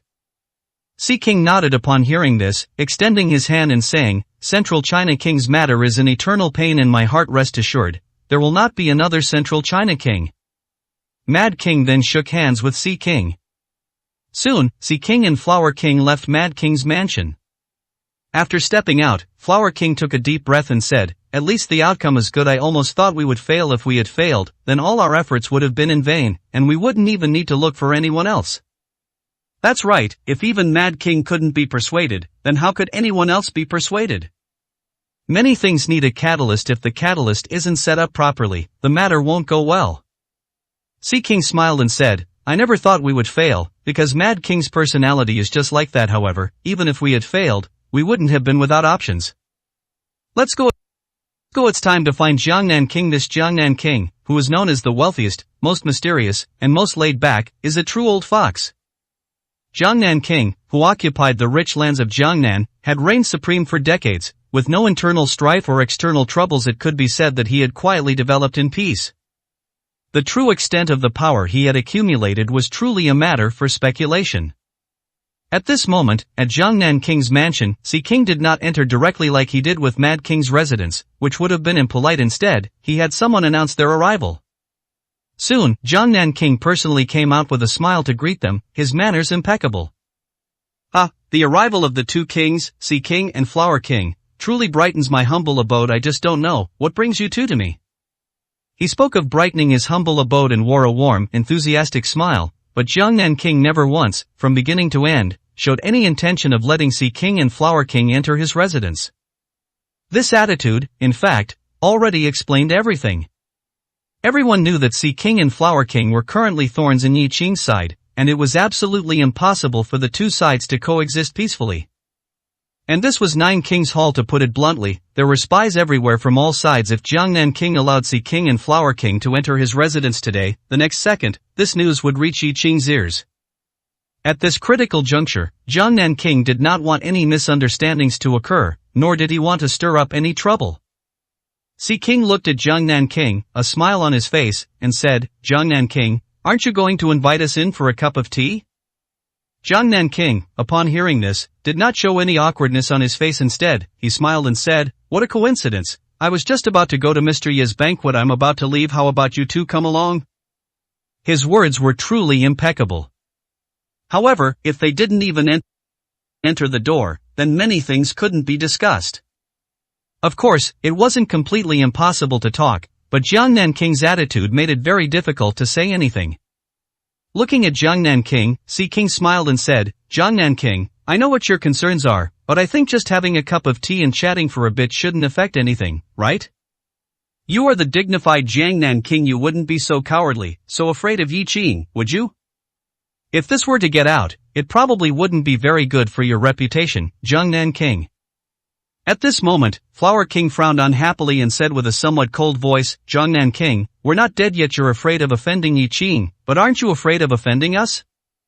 Are you trying to make us your enemies?" Chapter 905. You have no choice. From a certain perspective, Flower King was even crazier than Mad King. In fact, Mad King's madness was superficial, in reality, let alone reaching the level of the 9 kings, even among the 18 big shots, who wasn't mad? Those were the people who had reached the pinnacle of the underground world, and no matter how they got there, once they did, they became kings who controlled life and death within their respective domains and territories. This was a fact. Therefore, everyone was mad, everyone was proud, and everyone had their own dignity and respect. It was no surprise that Flower King said those words, and it was no surprise that Sea King remained silent, frowning. However, Jiang Nanking's various reactions were, in fact, also not surprising. Yet, instead of exploding, Jiang Nanking merely paused for a moment, then let out a soft chuckle. This smile, however, was full of mockery and disdain. Flower King saw it. "Jiang Nanking, what are you laughing at? Are you mocking me? Or do you think that I, Flower King, am nothing but a joke in your eyes, Jiang Nanking?" Flower King was very displeased. He hadn't felt comfortable all day.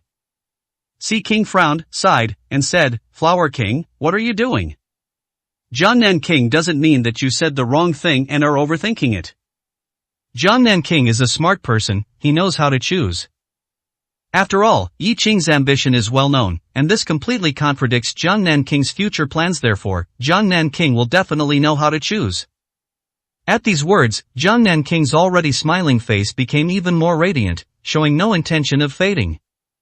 "Sea King, there's no need to explain anything for me. I was simply laughing at Flower King for overestimating himself. Furthermore, you don't need to provoke me with such things. I, Jiang Nanking, have been stationed in Jiangnan for so many years and have never participated in others' disputes. I think I can still manage to protect myself." "Alright, if there's nothing else, then, is that all?" Jiang Nanking didn't fall for it from beginning to end. He had no intention of getting involved with Sea King and Flower King. However, Jiang Nanking was someone they absolutely had to win over, so giving up just like that was clearly impossible. At this moment, Flower King indeed felt humiliated, but he endured it.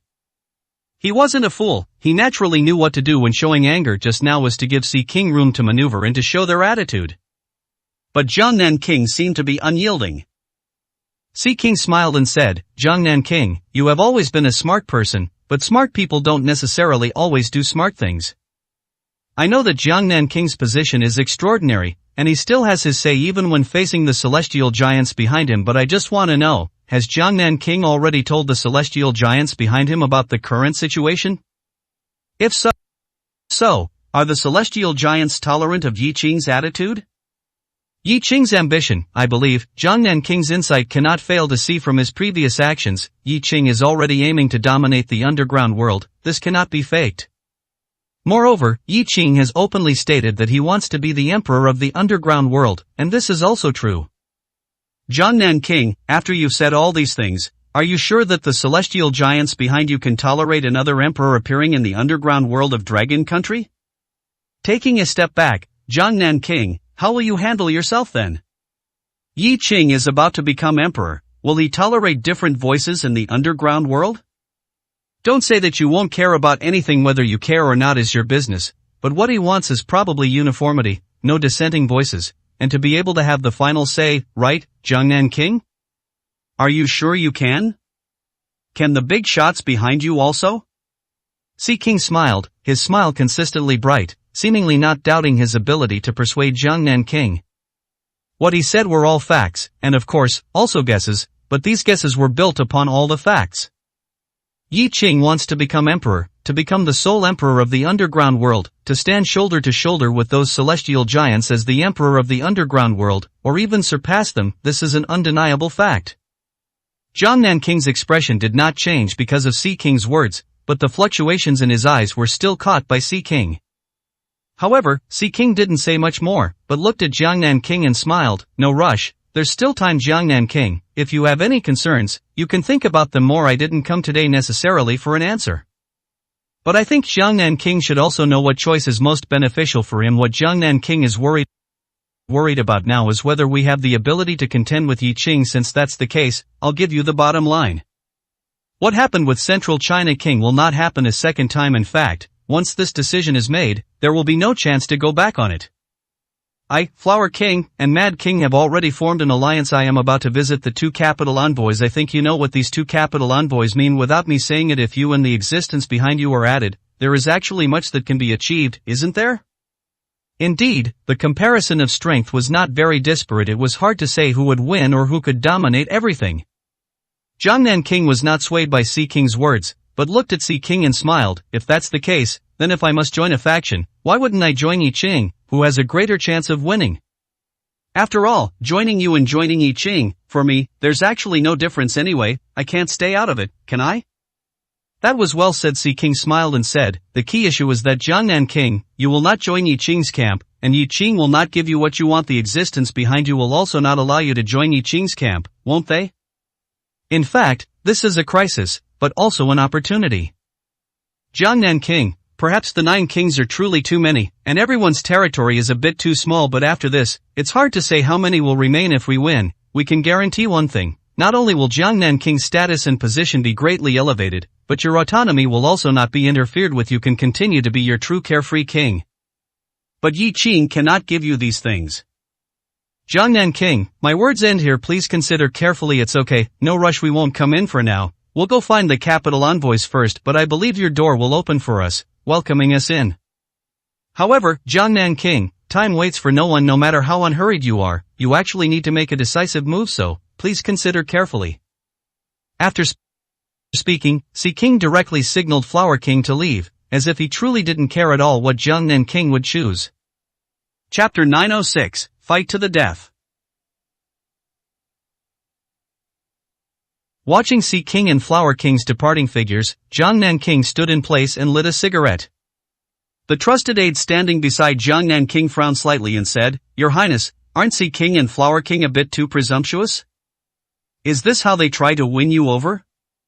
Why does it feel like they expect you to beg them? Jiang Nanking shook his head upon hearing this and said, It's not as exaggerated as you say, but they are indeed anxious. That's true. However, what they said isn't without reason, and in terms of strength, as long as Yi Qing doesn't kill them this time and gives them a chance to return, then the real struggle will truly begin. Will Yi Qing let them return alive? This is a feud of undying hatred. Si King and Flower King still have their strength. Letting them go back is undoubtedly letting the tiger return to the mountain. Is Yi Qing really determined to do such a thing? Jiang Nanking frowned, wondering what Yi Qing was thinking. Since he already killed Central China King, he should be a bit more ruthless and decisive. If he had killed Si King and Flower King as well, there wouldn't be so much trouble. After all, killing one is killing, and killing 2 or 3 is also killing. If they were all dealt with, there would still be trouble, but at least there would be much less. Yi Qing couldn't possibly not see this. Your Highness, Sea King and Flower King are, after all, 2 9 kings. Killing one Central China king is probably Yi Qing's limit. If he kills 2 more, he probably can't bear the consequences, so he wouldn't dare, right? Wouldn't dare? Perhaps many people thought so. After all, they weren't just some random nobodies, they were 2 9 kings of the underground world. But that was Yi Qing from the beginning of his career. He had been killing his way forward, putting everything else aside. If Yi Qing didn't have the guts, would he dare to go overseas and cause such a bloodbath? To put it bluntly, he was someone who crawled out of hell. Moreover, after Yi Qing returned, he immediately started a massacre in Paidu, directly killing 14 powerhouses. All of this proved that Yi Qing's strength was monstrous and his methods were extremely fierce. He was fearless even if he had concerns. It definitely wasn't to the point where he wouldn't dare to kill Sea King and Flower King. If that were truly the case, then Central China King shouldn't have died either. It was very contradictory, so contradictory that people couldn't understand it. Jiangnan King sighed and said, "Forget it, let's not talk about these things, they're meaningless." However, Sea King and Flower King were right about one thing: this world probably no longer has a place for us to live freely. We probably really have to choose a side, and most likely, the side we have to choose is Sea King's. As soon as he said this, Jiangnan King's trusted aide showed a puzzled expression. "Your Highness, do we really have to choose Sea King's side?" Even if we have to choose, it seems Yi Qing's chances of winning are higher right now. Especially since Sea King and Flower King even abandoned Central China King, it's hard to guarantee they won't betray us in the end. Do we have to choose them? Do they have to choose? When Sea King left, his expression was calm and confident, for he was already certain that Jiangnan King would choose him. It seemed like there was a choice, but in reality, there was no choice at all. Jiangnan King smiled and didn't speak, but sometimes, not speaking already represented many facts. At this moment, Sea King and Flower King were heading to the capital envoy's residence. Along the way, Sea King's expression was calm, even carrying a hint of ease and a smile. Flower King, however, had a solemn expression and was not as relaxed as Sea King. "Sea King, Jiangnan King didn't agree to us. Why do you look so confident, as if he's already decided to join us?" Sea King chuckled upon hearing this and said, "Didn't join us? Haha, I don't think so. In my opinion, Jiangnan King has already joined us, it's just a matter of time." These words left Flower King utterly bewildered. He had been with Sea King the entire time, but he hadn't seen anything of the sort. "Don't play guessing games with me. I've been with you the whole time, and I haven't seen anything. Jiangnan King is just an old fox. He didn't give a clear answer from beginning to end. Why are you so excited?" Sea King smiled upon hearing this and said, "I'm not excited. I just feel that we are getting closer and closer to our goal. Besides, if we all look resentful and deeply aggrieved, then who would expect others to believe us?" Flower King, some things can't just be judged by appearances. Although Jiangnan King didn't explicitly agree to us, sometimes, you don't need to speak to know the other person's attitude and inclination.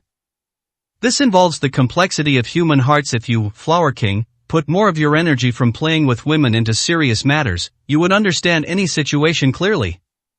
These words made Flower King pout, not wanting to say anything more. Playing with women was his hobby. It was his biggest hobby in this life. Asking him to bother with other things, he truly had no interest. However, he and Sea King were on the same boat, which was an unquestionable fact. Since Sea King felt that the matter was likely to succeed, he naturally believed him. Looking at the capital envoy's residence ahead, before Sea King and Flower King could even step forward, a guard already approached them with a smile. "Sea King, Flower King, your highnesses have graced us with your presence. Mr. Zhang and Mr. Wu, the 2 capital envoys, are already waiting for you in the living room. Please follow me." Sea King wasn't surprised. It would be strange if these 2 capital envoys didn't know he was coming. Since they knew and were waiting for him, it was clear that many things were already understood without words. When Sea King and Flower King entered the living room, the 2 capital envoys were sitting there drinking tea. There was no sign of impatience on their faces. Instead, they looked serene. "Sea King, Flower King, we guessed you would come. Sit down and have some tea first." Sea King and Flower King sat down with smiles, not speaking first. At this moment, Mr. Zhang spoke. "We know the purpose of your visit, and you know our thoughts, so now, let's not waste any more words and get straight to the point. Who have you won over? To what extent can you achieve? Are you prepared to die?" It was direct, and the words were somewhat unpleasant. But these words were all facts. Sea King took a sip of tea, holding the teacup, and looked at the two capital envoys with a smile, saying, "Mr. Zhang, Mr. Wu, actually, there's no need to ask about these things, because the hatred between us and Yi Qing is one of undying hatred. Either he dies, or we die. This is an irreconcilable conflict, and there is no room for compromise. Therefore, our attitude is very firm. However, if we are truly pushed to a dead end, we might not be unable to simply leave. I think, even if Yi Qing wants to hunt us down, it would probably take some effort. Of course, we will not choose this path as long as there is even the slightest chance. We will not choose it after all. We want to live gloriously. Now, I need to ask the two envoys, how much help can you give us? What is the attitude of the two celestial giants behind you?" Chapter 907, Capture the King First. For the celestial giants of the capital, the 9 kings of the underground world were merely tools they could exploit. In fact, they didn't even put these people in their eyes. At least, the vast majority of the 9 kings were not regarded by them. This was a fact. Even though the 9 kings controlled immense power and wealth, in their eyes, they were still considered insignificant. This was a deeply ingrained belief that was hard to change.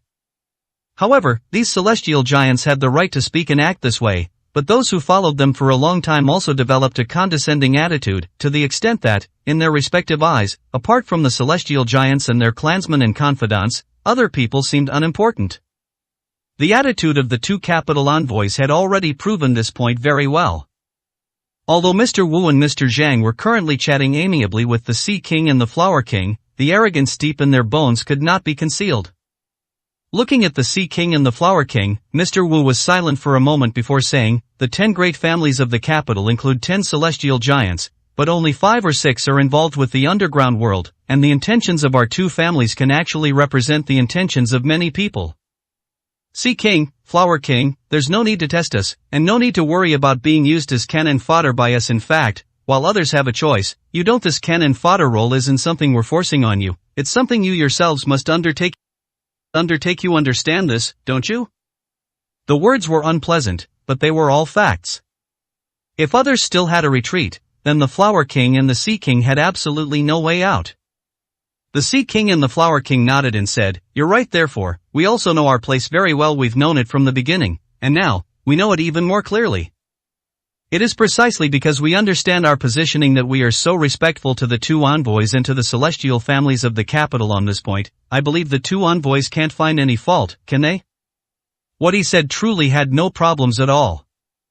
The Sea King and the Flower King had always been very respectful to them, whether genuinely or feigned, but at least, they definitely wouldn't dare to act like Yi Qing, who clearly didn't put them in his eyes. Mr. Zhang lit a cigarette, looked at the Sea King and the Flower King, and spoke indifferently, "Your understanding is why we appreciate you as people. One should know their place, otherwise, standing in this position and trying to challenge a higher one would be tactless. Such people rarely live long. After all, one wrong step leads to an abyss. Sea King, Flower King, let's not beat around the bush. In a word, the existence behind us will absolutely not allow another heavenly king to appear in the underground world. Nor will they allow the interests belonging to our underground world to be encroached upon by others. This is the bottom line, and likewise, it is our common goal. If this point reaches a consensus, then, let the war begin. Of course, it's not without benefits. The pattern of the 9 kings of the underground world has lasted a bit too long, and it is indeed time for a change. A heavenly king cannot appear, but, if a few become stronger and have higher status than they are now, we have no objections. This is also beneficial to us. What seems like a crisis is actually an opportunity for all of us."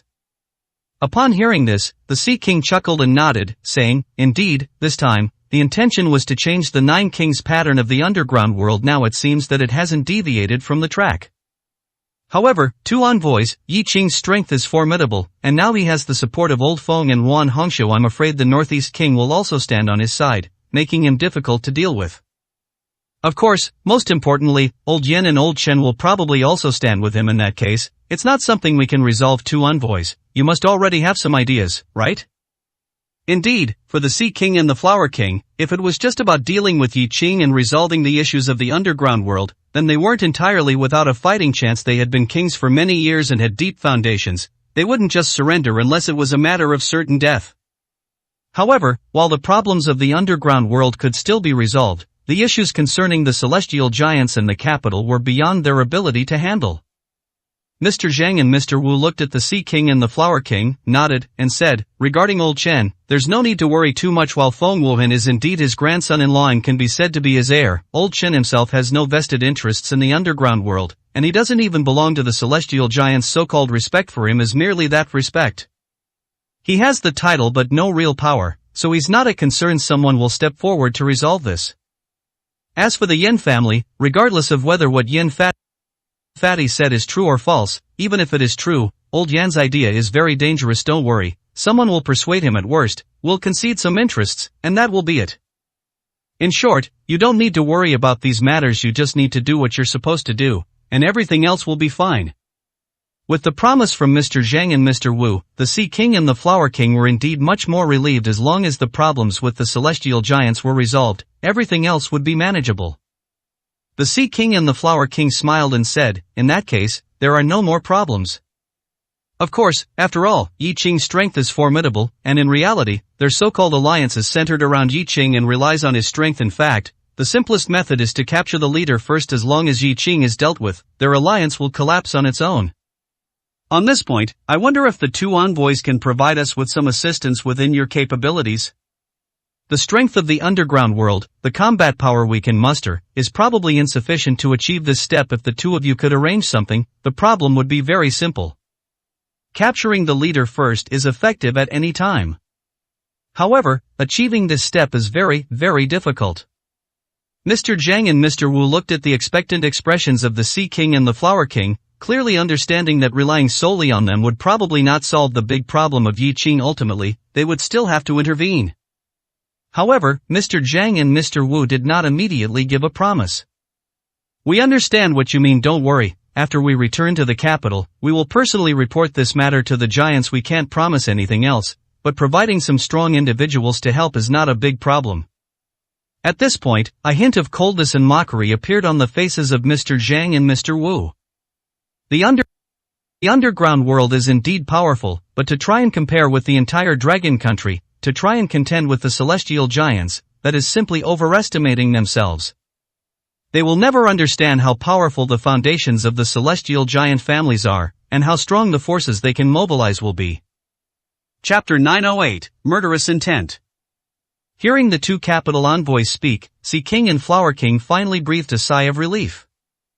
Of course, as for the disdain for the underground world and their words, there was no need to take it seriously. In fact, this was also disdain for Sea King and Flower King, but disdain is disdain. As long as the ultimate goal can be achieved and the result is good, other things are not important.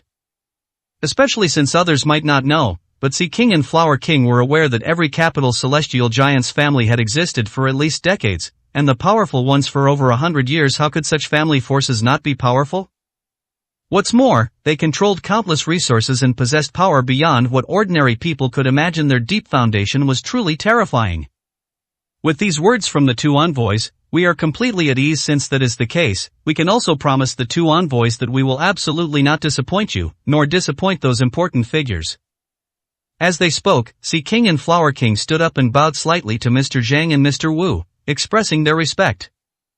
Mr. Zhang and Mr. Wu, however, did not get up, readily enjoying the deference of Sea King and Flower King. Everything else has been discussed, but you two should be clear about what the biggest problem is now, right? At these words, Sea King and Flower King exchanged glances and nodded. They, of course, knew what the biggest problem was: how to survive. How to leave this Nine Kings Hall, this Paidu, alive. If they couldn't even leave alive, then everything else would be empty talk. Two envoys, we know that the biggest problem now is how to leave alive. We believe the problem shouldn't be big. It's come to this point. Being able to bend and stretch is certainly inevitable. We won't confront Yi Qing head-on at this time. As long as we can leave alive, everything else is negotiable. Mr. Zhang and Mr. Wu looked at the attitude of Sea King and Flower King, nodded, and said with satisfaction, "It's very good that you have this understanding." That's right, firmly remember this sentence. The current situation is stronger than people. Yi Qing's strength alone is enough to crush you. Confronting him head-on at this time is not a wise choice. Perhaps he also doesn't dare to continue killing you, but what if? Don't take this risk. there's no need, don't forget, catching the leader first applies to him, and similarly, it applies to us. We don't want the plan to not even begin and you all die. That would make everything very bad. When Mr. Zhang and Mr. Wu spoke, although their words conveyed some disdain for Yi Qing, when he was truly mentioned, a trace of apprehension still flashed in their eyes. That's right, they were apprehensive of Yi Qing. They were not afraid of Sea King, not afraid of Flower King, and not even afraid of any one of the 9 kings, but they held apprehension towards Yi Qing. Because Yi Qing was strong enough, and even more so because Yi Qing was ruthless enough. 2 envoys, rest assured, we know what to do. Well, it's getting late, so we'll go to Yi Qing's banquet first. After attending this banquet, presumably, he will have no reason to continue preventing us from leaving. 2 envoys, would you like to come along? Mr. Zhang and Mr. Wu shook their heads directly, saying, you 2 go first, we still need to discuss for a while longer before going. Upon hearing this, Sea King and Flower King immediately stood up and took their leave. After leaving the 2 envoys' residence, Flower King looked at Sea King and said coldly, these 2 envoys speak incredibly powerfully, but they are afraid of Yi Qing in their hearts. We both saw that. Moreover, they said something about discussing. I think they are afraid of walking with us to find Yi Qing, fearing being implicated. Such courage, and yet they dare to show off like this. Without their current status, do they even deserve to speak to us? Flower King was quite displeased, and his words no longer held the initial respect for the 2 envoys. Disdain is disdain. These 9 kings, whether they rose on their own or inherited their positions, all went through much bloodshed and life and death crises. To say they were all useless would be nonsense. Everyone truly had their own abilities. Sea King looked at Flower King, frowned slightly, and said, alright, say less. It's normal for them not to walk with us, so don't overthink it. Besides, at this stage, it's better to be a bit separate. If we really stand on opposite sides openly, what if it causes Yi Qing's apprehension, making him throw caution to the wind and directly attack us? Then, wouldn't we be the ones in trouble?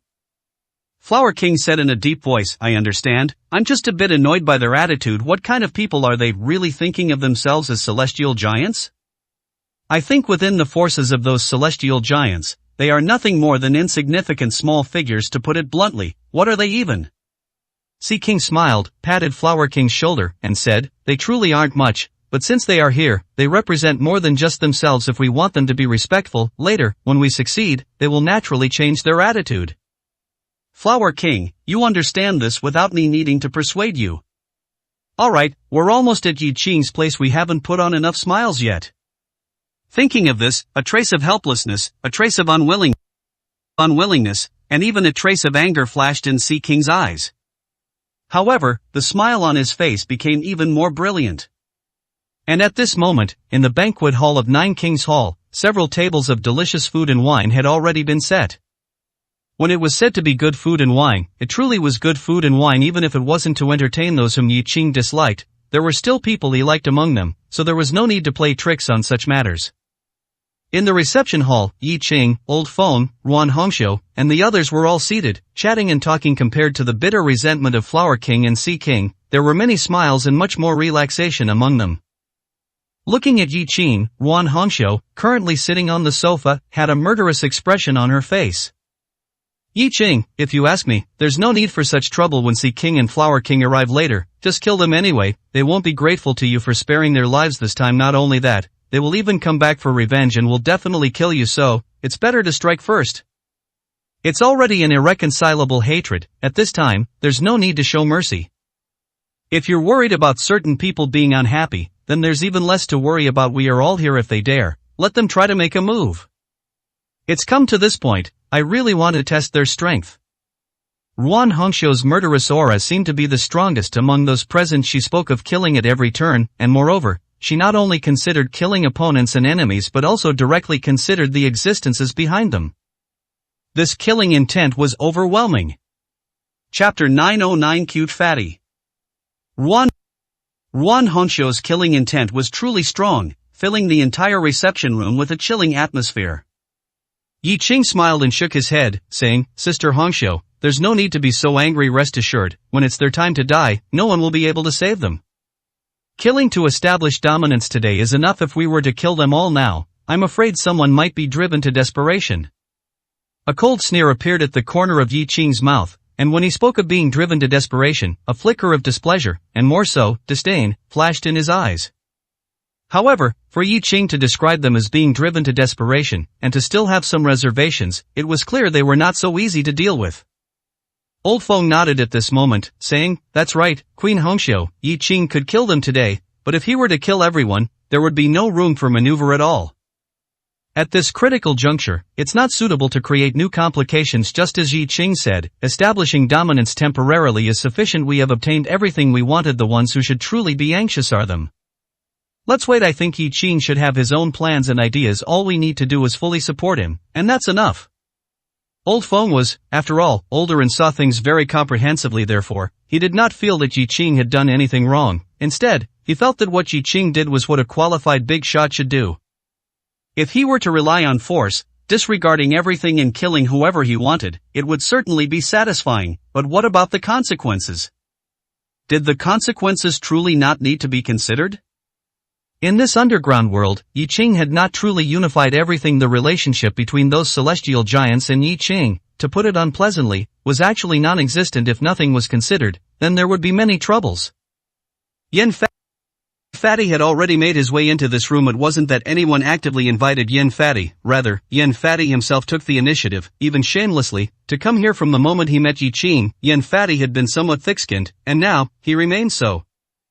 As a direct descendant of the Yen family, and a favored grandson deeply loved by old Yen, his status was much higher than that of the other two capital envoys, Mr. Wu and Mr. Zhang. Yet, Yen Fatty's personality and temper were somewhat amusing.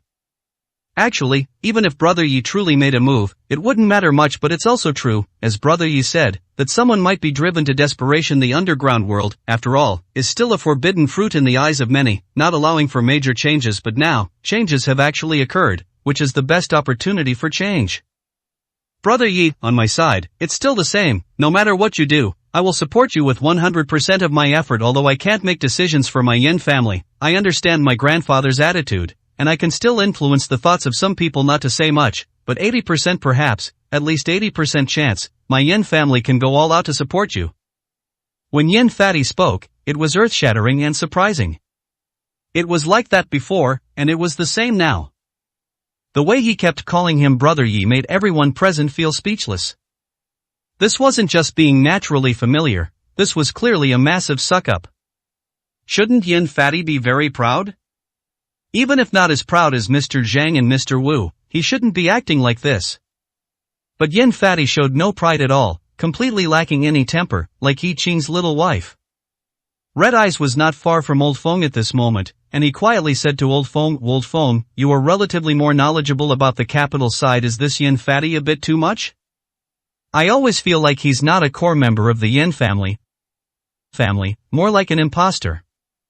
There were more than one or two people who felt this way. There was no helping it. Yen Fatty's behavior truly made people unable to help but think more. However, Old Feng showed a bitter expression and shook his head, saying, rest assured, Yen Fatty's identity is genuine, absolutely a direct descendant among the direct descendants of the Yen family. Although I haven't had contact with him before, I have heard of his name. Red Eyes, sometimes when you look at people, you can't just look at the surface, because the surface you see may not be the truth. Take Yen Fatty's performance today, for example. You probably can't see him as someone with a temper, can you? But what if I told you that Yen Fatty has a very bad temper? Not just very bad, but also notorious? As soon as these words came out, many people nearby looked at Old Feng. Then they looked at Yen Fatty, who was standing in front of Yi Qing, being excessively solicitous. Him? A very bad temper? And notorious? Old Feng understood the disbelieving expressions of others. After all, if he didn't know it was true, he probably wouldn't believe it either. It's true among the notorious young masters of the capital, he is not only very famous but also ranks extremely high, even having the title of Yen Family Devil. Yen Family Devil? Yen Fatty? Everyone present once again fixed their gaze on Yen Fatty, still unable to connect this almost spineless Yen Fatty with anything like a notorious young master or a devil. Of course, one cannot judge a book by its cover, that much is certain. When Yen Fatty previously openly confronted the other two envoys at the meeting, he showed no fear at all. Just based on that, one could see that Yen Fatty actually did have a temper. At this moment, Yin Fatty seemed to have heard Old Feng's evaluation of him. He quickly walked to the center of the room and smiled at everyone, saying, "Everyone, please don't misunderstand. Although I do have some notoriety, I, Yin Fatty, can swear that I have never bullied ordinary people, nor have I committed any evil deeds like bullying men or women. The reason I was slandered by those people and given the title of devil is because I am a walking messenger of justice." Of course, the title messenger of justice is definitely an exaggeration, but it's true that my bad reputation was spread by those bad people because I couldn't stand them bullying others. I bullied them because I couldn't stand their arrogance. I was more arrogant and more domineering than them, so they hated me. But they hate me, and they can't get rid of me. They have no choice but to use this method to disgust me. Old Feng, you must help me explain this clearly, otherwise, if people truly think I am a bad person who bullies others, and Brother Yi becomes displeased with me, then I will truly have no way to explain myself. After saying these words, Yin Fatty also smiled at Yi Qing, seemingly not wanting Yi Qing to misunderstand. And Old Feng smiled and nodded, saying, "Although I don't know much, I have indeed never heard of young Master Yin bullying ordinary people. He has indeed had many conflicts with those notorious young masters." As soon as these words were spoken, it served to vindicate Yin Fatty and explain his situation. And those who were initially displeased with Yin Fatty upon hearing about his notorious reputation now felt a bit more favorably towards him. Not bullying ordinary people, only bullying those notorious young masters, this Yin Fatty is quite lovable. Chapter 9-10, Elder Yan's Conditions. Yi Qing was actually quite interested in Yin Fatty. He looked at Yin Fatty and said with a faint smile, "Yin Fatty, you are quite an extraordinary person, so, what exactly is your goal? Or rather, what is the goal of your Yin family? Don't tell me it's just as simple as wanting one more backer. I think there must be another purpose." Hearing Yi Qing start to talk business, everyone present fell silent and listened quietly. This was not only Yi Qing's confusion, but also theirs. The Yin family had extended an olive branch to Yi Qing, and in that situation, they didn't care about offending others, and they also offended another capital envoy. This level of support was quite significant. In this situation, was it merely as simple as supporting Yi Qing? Didn't they have any other ideas? Don't talk about not asking for anything in return. Such people naturally exist, and such things certainly happen. However, to be in existence like the Yin family, to make Yin Fatty so respectful and even obsequious, that was not simple. Yin Fatty looked at Yi Qing's serious expression and immediately showed a bitter smile, saying, "Big brother Yi, why don't you believe me? There is no purpose, truly none. I haven't lied to you at all." When Yi Qing heard this, he directly waved his hand and said, "Yin Fatty, let's not talk about who is older or younger, but before we clarify things, it's better not to call me so intimately. Moreover, I, Yi Qing, am also a person who repays kindness. Don't worry, young Master Yin, you have helped me a lot today, and even old Yin was brought out by you for this alone. I, Yi Qing, will remember it in my heart. If there is anything you need me to do, as long as it doesn't violate my principles, I will help. Of course, if what you want is the benefit of the underground world, that's fine too. Giving up a little benefit and gaining the support of the Yin family, in my opinion, is also very worthwhile. Therefore, I don't have any resistance towards you. You don't need to overthink anything. Speak directly, even if the final words are unpleasant, or even if we don't see eye to eye, it's fine. But I don't want to, after we've finally agreed, end up unhappy. That would truly be unpleasant. So, young Master Yin, let's talk openly and honestly. Otherwise, many words and many things cannot be said or done." Yi Qing made his words very clear, and his meaning was also very obvious. He was very grateful for Yin Fatty's help and the Yin family's help, and he would not refuse it. Moreover, if the Yin family needed him to repay something, that was also natural. Yi Qing didn't think there was anything wrong with it. Since the words had already been spoken to this extent, it was actually very easy to communicate. It was just a matter of negotiating terms. Yin Fatty, however, had a brilliant smile. He looked at Yi Qing and shook his head, saying, No, big brother Yi, you've misunderstood, truly misunderstood." However, before Yin Fatty could finish speaking, he swallowed the rest of his words, and even felt a little nervous, wanting to sweat. There was nothing he could do. Yi Qing's face at this moment had no trace of a smile. He just looked at Yin Fatty quietly, but that silent threat was the most terrifying. Yin Fatty sighed helplessly, then took a deep breath, and his expression became much more serious. He looked at Yi Qing and said in a deep voice, "Alright, if my sloppiness made Mr. Yi feel that I was fooling around and not communicating with you seriously, I apologize. However, there is one thing I must explain clearly, and that is, I really have no purpose in coming here this time. The Yin family, including Yin Fatty's grandfather, did not propose any other requests. The reason, in fact, is only one. They all thought you might not be alive, only I firmly believed you were alive, and this is why I came. Of course, I don't deny that if Mr. Yi hadn't appeared this time, and something had indeed happened to him, then neither I nor the Yin family would have meddled in the affairs of the underground world. But Mr. Yi is alive and has returned, so everything is different. If there must be a reason, if there must be an investment, without a doubt, you, Mr. Yi, are our biggest investment. As for returns? Not needed, at least for now. Nothing is truly needed. If there must be something, then it's 2 points. One is Yin Fatty's grandfather's request, if that counts as a request, and the other is mine. Yin Fatty sat on the sofa, took a sip of tea, looked at Yi Qing, and said very seriously, Yin Fatty's grandfather said that if you, Yi Qing, can return alive, then you are a quasi-emperor, and not an ordinary quasi-emperor. Your future is unimaginable. He hopes that you can change the pattern of the underground world of Dragon Country, and at the same time, change the status of the underground world of Dragon Country externally. There are some things he cannot change for now. Too many people are obstructing it. It's deeply rooted and very complicated, but perhaps you can make drastic changes, starting with the underground world, to do some things that he and his friends currently cannot do, and are unable to do. For this, he will stand by your side and support you, wholeheartedly support you, as long as you need it. This promise was terrifying, extremely terrifying. At this moment, Yi Qing's expression was also extremely solemn. Old Yen, in essence, asked for no returns, yet promised to give all his support. This was an attitude he wouldn't even have towards his own grandson. But from this, it could be seen that the true return Old Yen wanted was difficult to give, and very difficult to give. At least, what Yin Fatty was talking about now, like changing the entire external status of the underground world, and changing certain patterns and situations, this was no longer something ordinary people, or even ordinary Nine Kings, could achieve.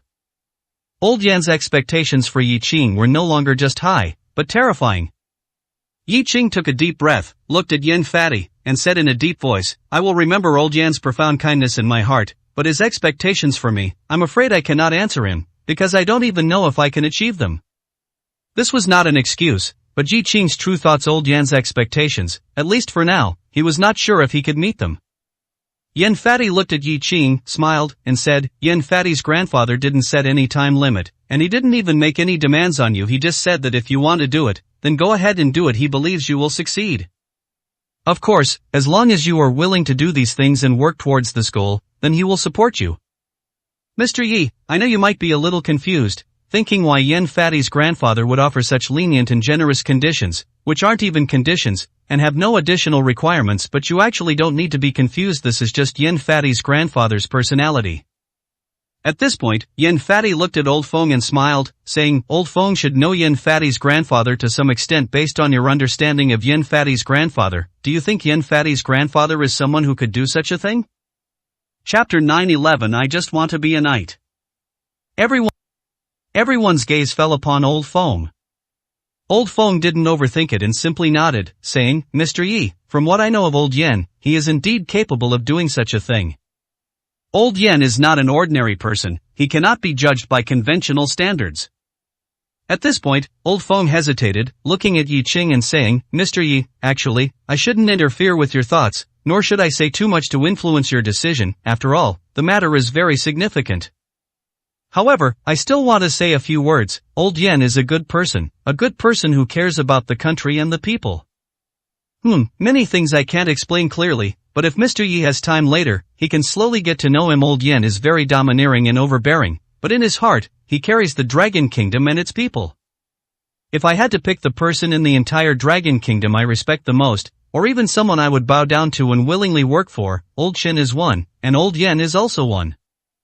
This evaluation was no longer a question of whether it was high or not. Old Feng was definitely not a sycophant. If he were, then today's Old Feng would not be facing such a vexing situation at the Nine Kings Hall. It was precisely because Old Feng was not such a person, and at the same time, Old Feng was a person of great vision, that his words would be convincing. Yin Fatty bowed slightly to Old Feng and said, Thank you, Old Feng, for speaking out righteously. My grandfather also has an evaluation of you. He said that in your life, your achievements should not have been merely this, but you worried and toiled too much.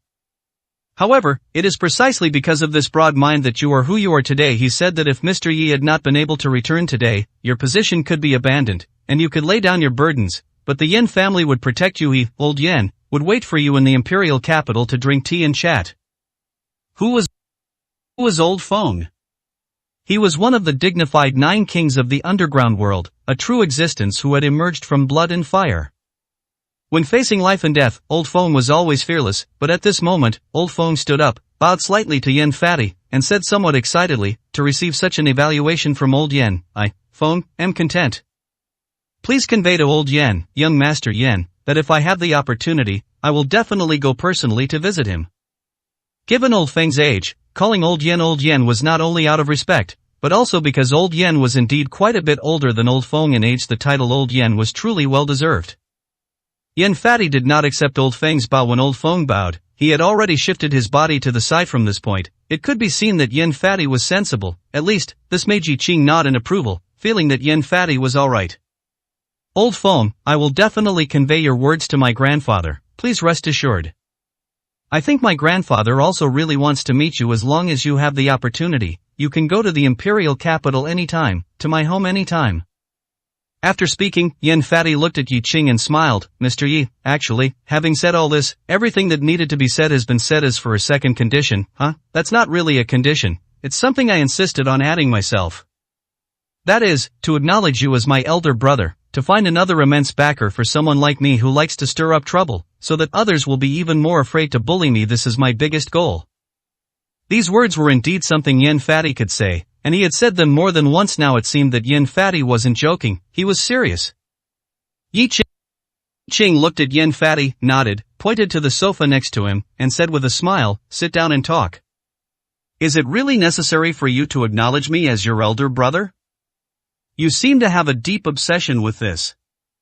You are young Master Yen of the Yen family, and now I understand that you are very favored in the Yen family. To put it bluntly, among the 3rd generation, besides your eldest brother, you are the most favored, and your eldest brother can't even be described as 3rd generation anymore. It can be said that among the younger generation, you are the one who calls the shots, so why bother with this extra step? Old Yen is your biological grandfather and dotes on you immensely. The Yen family head is your father, and he also dotes on you immensely. Yi Qing's mother also comes from a prestigious family, and her maternal family's backing is not to be underestimated. Your eldest brother is famous throughout the capital, a shoo-in for the next Yin family head. With all these identity bonuses, how many in the entire Dragon Kingdom dare to provoke you? Even if someone really dares to provoke you, no one dares to actually do anything to you. So why are you smiling apologetically and being so humble in front of me, insisting on making me your backer? Is it necessary? Remember our 101 Kenshokum. What's more, you should also be very clear about my situation. Who knows when I might fail if I really do fail, let alone being a backer. It would probably be good if I don't drag you down. Don't tell me you don't understand. Yi Qing's situation, in the eyes of many, was 50-50, or even less than 50%. After all, the chances of winning were not great, and the enemies he faced were indeed powerful and terrifying, including enemies like the celestial giants. In this situation, supporting Yi Qing was fine, but binding too deeply was truly unnecessary. Yen Fatty was a member of the Yen family, and an extremely shrewd one at that. He understood how to seek advantages and avoid disadvantages. It was impossible for Yen Fatty not to understand that he could find Yi Qing as a backer, but there was truly no need to bind himself so deeply with Yi Qing. Yet, he seemed to be determined, which made people somewhat confused. Yen Fatty naturally understood others' doubts. If he truly didn't understand any social etiquette, then for so many years, no matter how favored he was, he probably wouldn't be as carefree as he was today. So, Yen Fatty knew it was time to speak from the heart, but the key issue was that he had actually spoken from the heart from the beginning, but no one believed him. Looking at Yi Qing, Yen Fatty stood up, then looked at everyone, shrugged, and said helplessly, I know everyone doesn't want to believe me, of course. Perhaps you won't think I have any bad intentions, but not believing is real. If it were me, I wouldn't believe it either, but please believe one thing, I truly have no bad intentions, and at the same time, the purpose of my visit this time, what I said before, is all true. After saying this, Yen Fatty looked at Yi Qing, sighed, and said, Mr. Yi, elder brother Yi, I truly have no other intentions, let alone having intentions with you. I have no intentions in the entire Yin family either. If you must find my biggest wish, then it is to be the biggest playboy, yes, a playboy, or rather, a free and unconstrained knight-errant who draws his sword to help when he sees injustice. I wouldn't dare to say punishing evil and promoting good, but at least, not betraying my own heart. Do you believe me? After saying this, Yin Fati looked at Yi Qing cautiously, asking if he believed him. Because it seemed a bit too simple. So simple that people simply couldn't believe it. Knight-errant? Others couldn't do it, but for someone of Yin Fati's status, it was simply too easy. Chapter 9. 12 Fati Yen also has enemies. Yin Fati's expression at this moment, to put it less nicely, and even somewhat insultingly, was like that of a small cat or dog, specifically one that desperately craves understanding and empathy from others. But this was the truth. Yin Fati at this moment gave people that exact feeling. Although he was very fat, not at all like a small cat or dog, but more like a plump pig. Yet, the feeling was just like that. No one else spoke, because this was a conversation between Yin Fati and Yi Qing. And Yi Qing, looking at Yin Fati, smiled with a playful glint in his eyes and said, "I believe you." With just that one sentence, Yin Fati's eyes immediately lit up, as if they could emit light, as if the feeling of being misunderstood for many years had finally found a kindred spirit and been understood. Looking at Yi Qing, Yin Fati almost jumped up. Yes, I didn't say it wrong, and you didn't hear it wrong. This is my wish. I've longed for a long time to find someone who could understand me, but it's been very, very difficult. For various reasons, people either understood me or didn't understand me at all, but almost all people, thought I was just playing games, but I'm not. When he spoke to this point, Yin Fati seemed very angry, yet also very helpless. His innocent and indignant face made anyone who didn't know think that Yin Fati had suffered a great humiliation. So, I want to find more powerful backing, even greater backing. It's not just because my family can't protect me anymore, it's also because I don't want to rely solely on my family for protection. Of course, I don't deny that there are some people I want to deal with but can't, and my family can't protect me. I feel that Mr. Yi has this opportunity to help me achieve my ideal, so I came. When saying this, Yin Fati showed no embarrassment, and he didn't shy away from it. But then again, whether Yin Fati felt he shouldn't trouble the Yin family with his personal vendetta, or felt that the Yin family might not help him for this enemy, or even directly felt that it would be very, very difficult for the Yin family to help him, it all proved one thing: this enemy was very, very strong, so strong that he was not at all inferior to the Yin family, and even made Yin Fati temporarily lose the thought of revenge. One can imagine that his status and position were extraordinary. Yin Fati directly said, "Mr. Yi rose like a meteor, slaughtering his way to where he is today. In the overseas bloody battle, he forged his reputation and earned the title of Quasi-Emperor. He alone fought 5 dragon-ranking powerful experts. Just based on this, who would dare to belittle Mr. Yi?" The battles after his return made everyone dumbfounded, something they dared not even imagine. 14 powerful experts all died at Mr. Yi's hands. This further increased my confidence in Mr. Yi. I believe that as long as Mr. Yi lives, one day he will become a legend of this era. No, Mr. Yi has already become a legend. As long as Mr. Yi is Yin Fati's eldest brother, then one day I will be able to retaliate, I will be able to get my revenge. When Yin Fati said this, a trace of determination flashed in his eyes, along with a trace of deep-seated hatred. What that hatred was, Yin Fati didn't say, and no one present asked, but given that it could make Yin Fati harbor such deep resentment, it must have been unforgettable. Yi Qing looked at Yin Fati, gave him a deep look, and then smiled. "Aren't you afraid that I might be dealt with before I even become your backing? After all, I am not Tai Wudi, and in this world, there are many people stronger than me and with deeper foundations." These words were not Yi Qing trying to shirk responsibility, but the truth. Yi Qing's enemies, from this moment on, would probably not just be the 9 kings of the underground world, they would also include those celestial giants and reclusive heroes. Moreover, not to mention those people, are the 9 kings of the underground world truly that simple?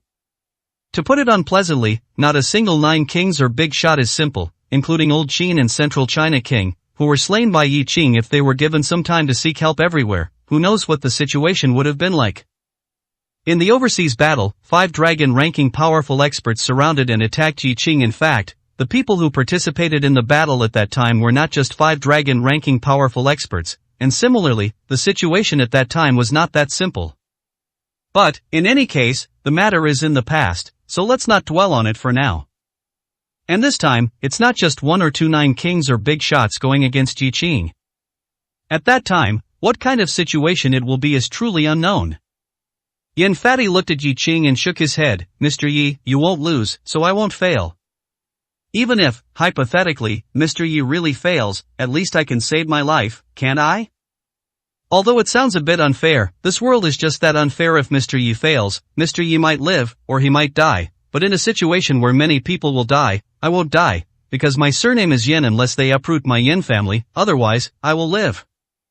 This is equivalent to me not having any losses. I have a guarantee to fall back on. Since that's the case, why shouldn't I stand firmly with Mr. Yi? What he said truly made it impossible to get angry, because Yan Fadi was speaking the truth. His surname was Yin, and his position in the Yin family was very high and special. Just based on this, no one would do anything to him unless it was absolutely necessary. Since it was a no-risk deal, why wouldn't Yan Fadi do it? Why shouldn't he? Yi Qing smiled and said, straightforward enough. All right, Yan Fadi, I'm indeed becoming more and more interested in you. You want me to be your eldest brother, right? You want me to be your backing. Good, I agree. As soon as he said this, Yan Fadi's face immediately returned to its cynical smile, his face mischievous, showing no trace of his previous serious demeanor. Eldest brother, elder brother Yi, you are my true elder brother from now on, please guide me more.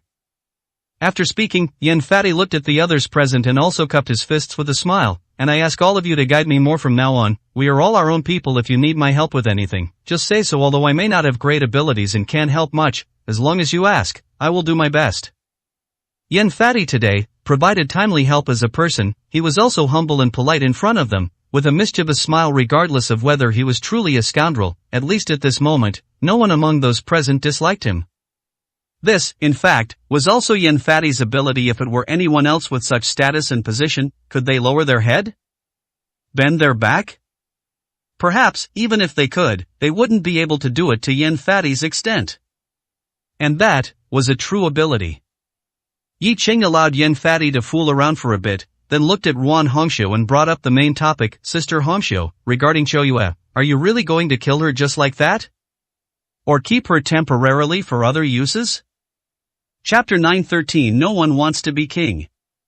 Kill. There's nothing to spare. This fool should have died long ago. If it weren't for her, she wouldn't have caused me so much trouble. Ruan Hongxiu's face was filled with murderous intent, showing no mercy at all. It must be said that Ruan Hongxiu's murderous intent was indeed very, very strong at this moment, which was related to her experiences these past few days and also to her personality. From the moment she decided to go out of the border to fight, Ruan Hongxiu originally planned to go alone. However, her trusted subordinates also followed her, but many people followed, and how many came back alive? Those were her trusted sisters, and they all died. Among them was Qiu Yu's doing, and Qiu Yu had been opposing her for more than a day or two. The conflict between the two had long been irreconcilable. A life and death struggle let her spare Qiu Yu? She would rather die than agree. Of course, Mr. Yi never had that intention anyway. He just saw that Ruan Hongxiu's heart was like a volcano waiting to erupt, and this emotion would affect Ruan Hongxiu. Looking at Ruan Hongxiu, Mr. Yi nodded and said, good, then kill. Everything will be decided by Sister Hongxiu herself. Do whatever you want to do. I'm here, and I guarantee that no one can affect you. If killing her enemy could make Ruan Hongxiu feel better, and allow her to vent the frustration in her heart, then killing was good. Ruan Hongxiu nodded, looked at Mr. Yi, and said, I'll kill her in a bit after everyone arrives. Qiu Yu's death will be the first appetizer I give them. Qiu Yu's life was even treated as an appetizer. This banquet, if not a Hongmen banquet, had become one. Feng Lao opened his mouth to say something, but seeing Mr. Yi subtly shake his head, he immediately stopped speaking. Since Mr. Yi didn't mind, then let Ruan Hongxiu do as she wished anyway. It was all pretty much the same. At this moment, King Pajun looked at Mr. Yi and said somewhat unnaturally, Mr. Yi, do I really have to be King Pajun? If it's just temporary, I have no problem, but if I really have to take over Central China King's territory and position, I always feel that I might not be very adaptable. I'm not too worried about other things, I'm just worried that I will cause you trouble.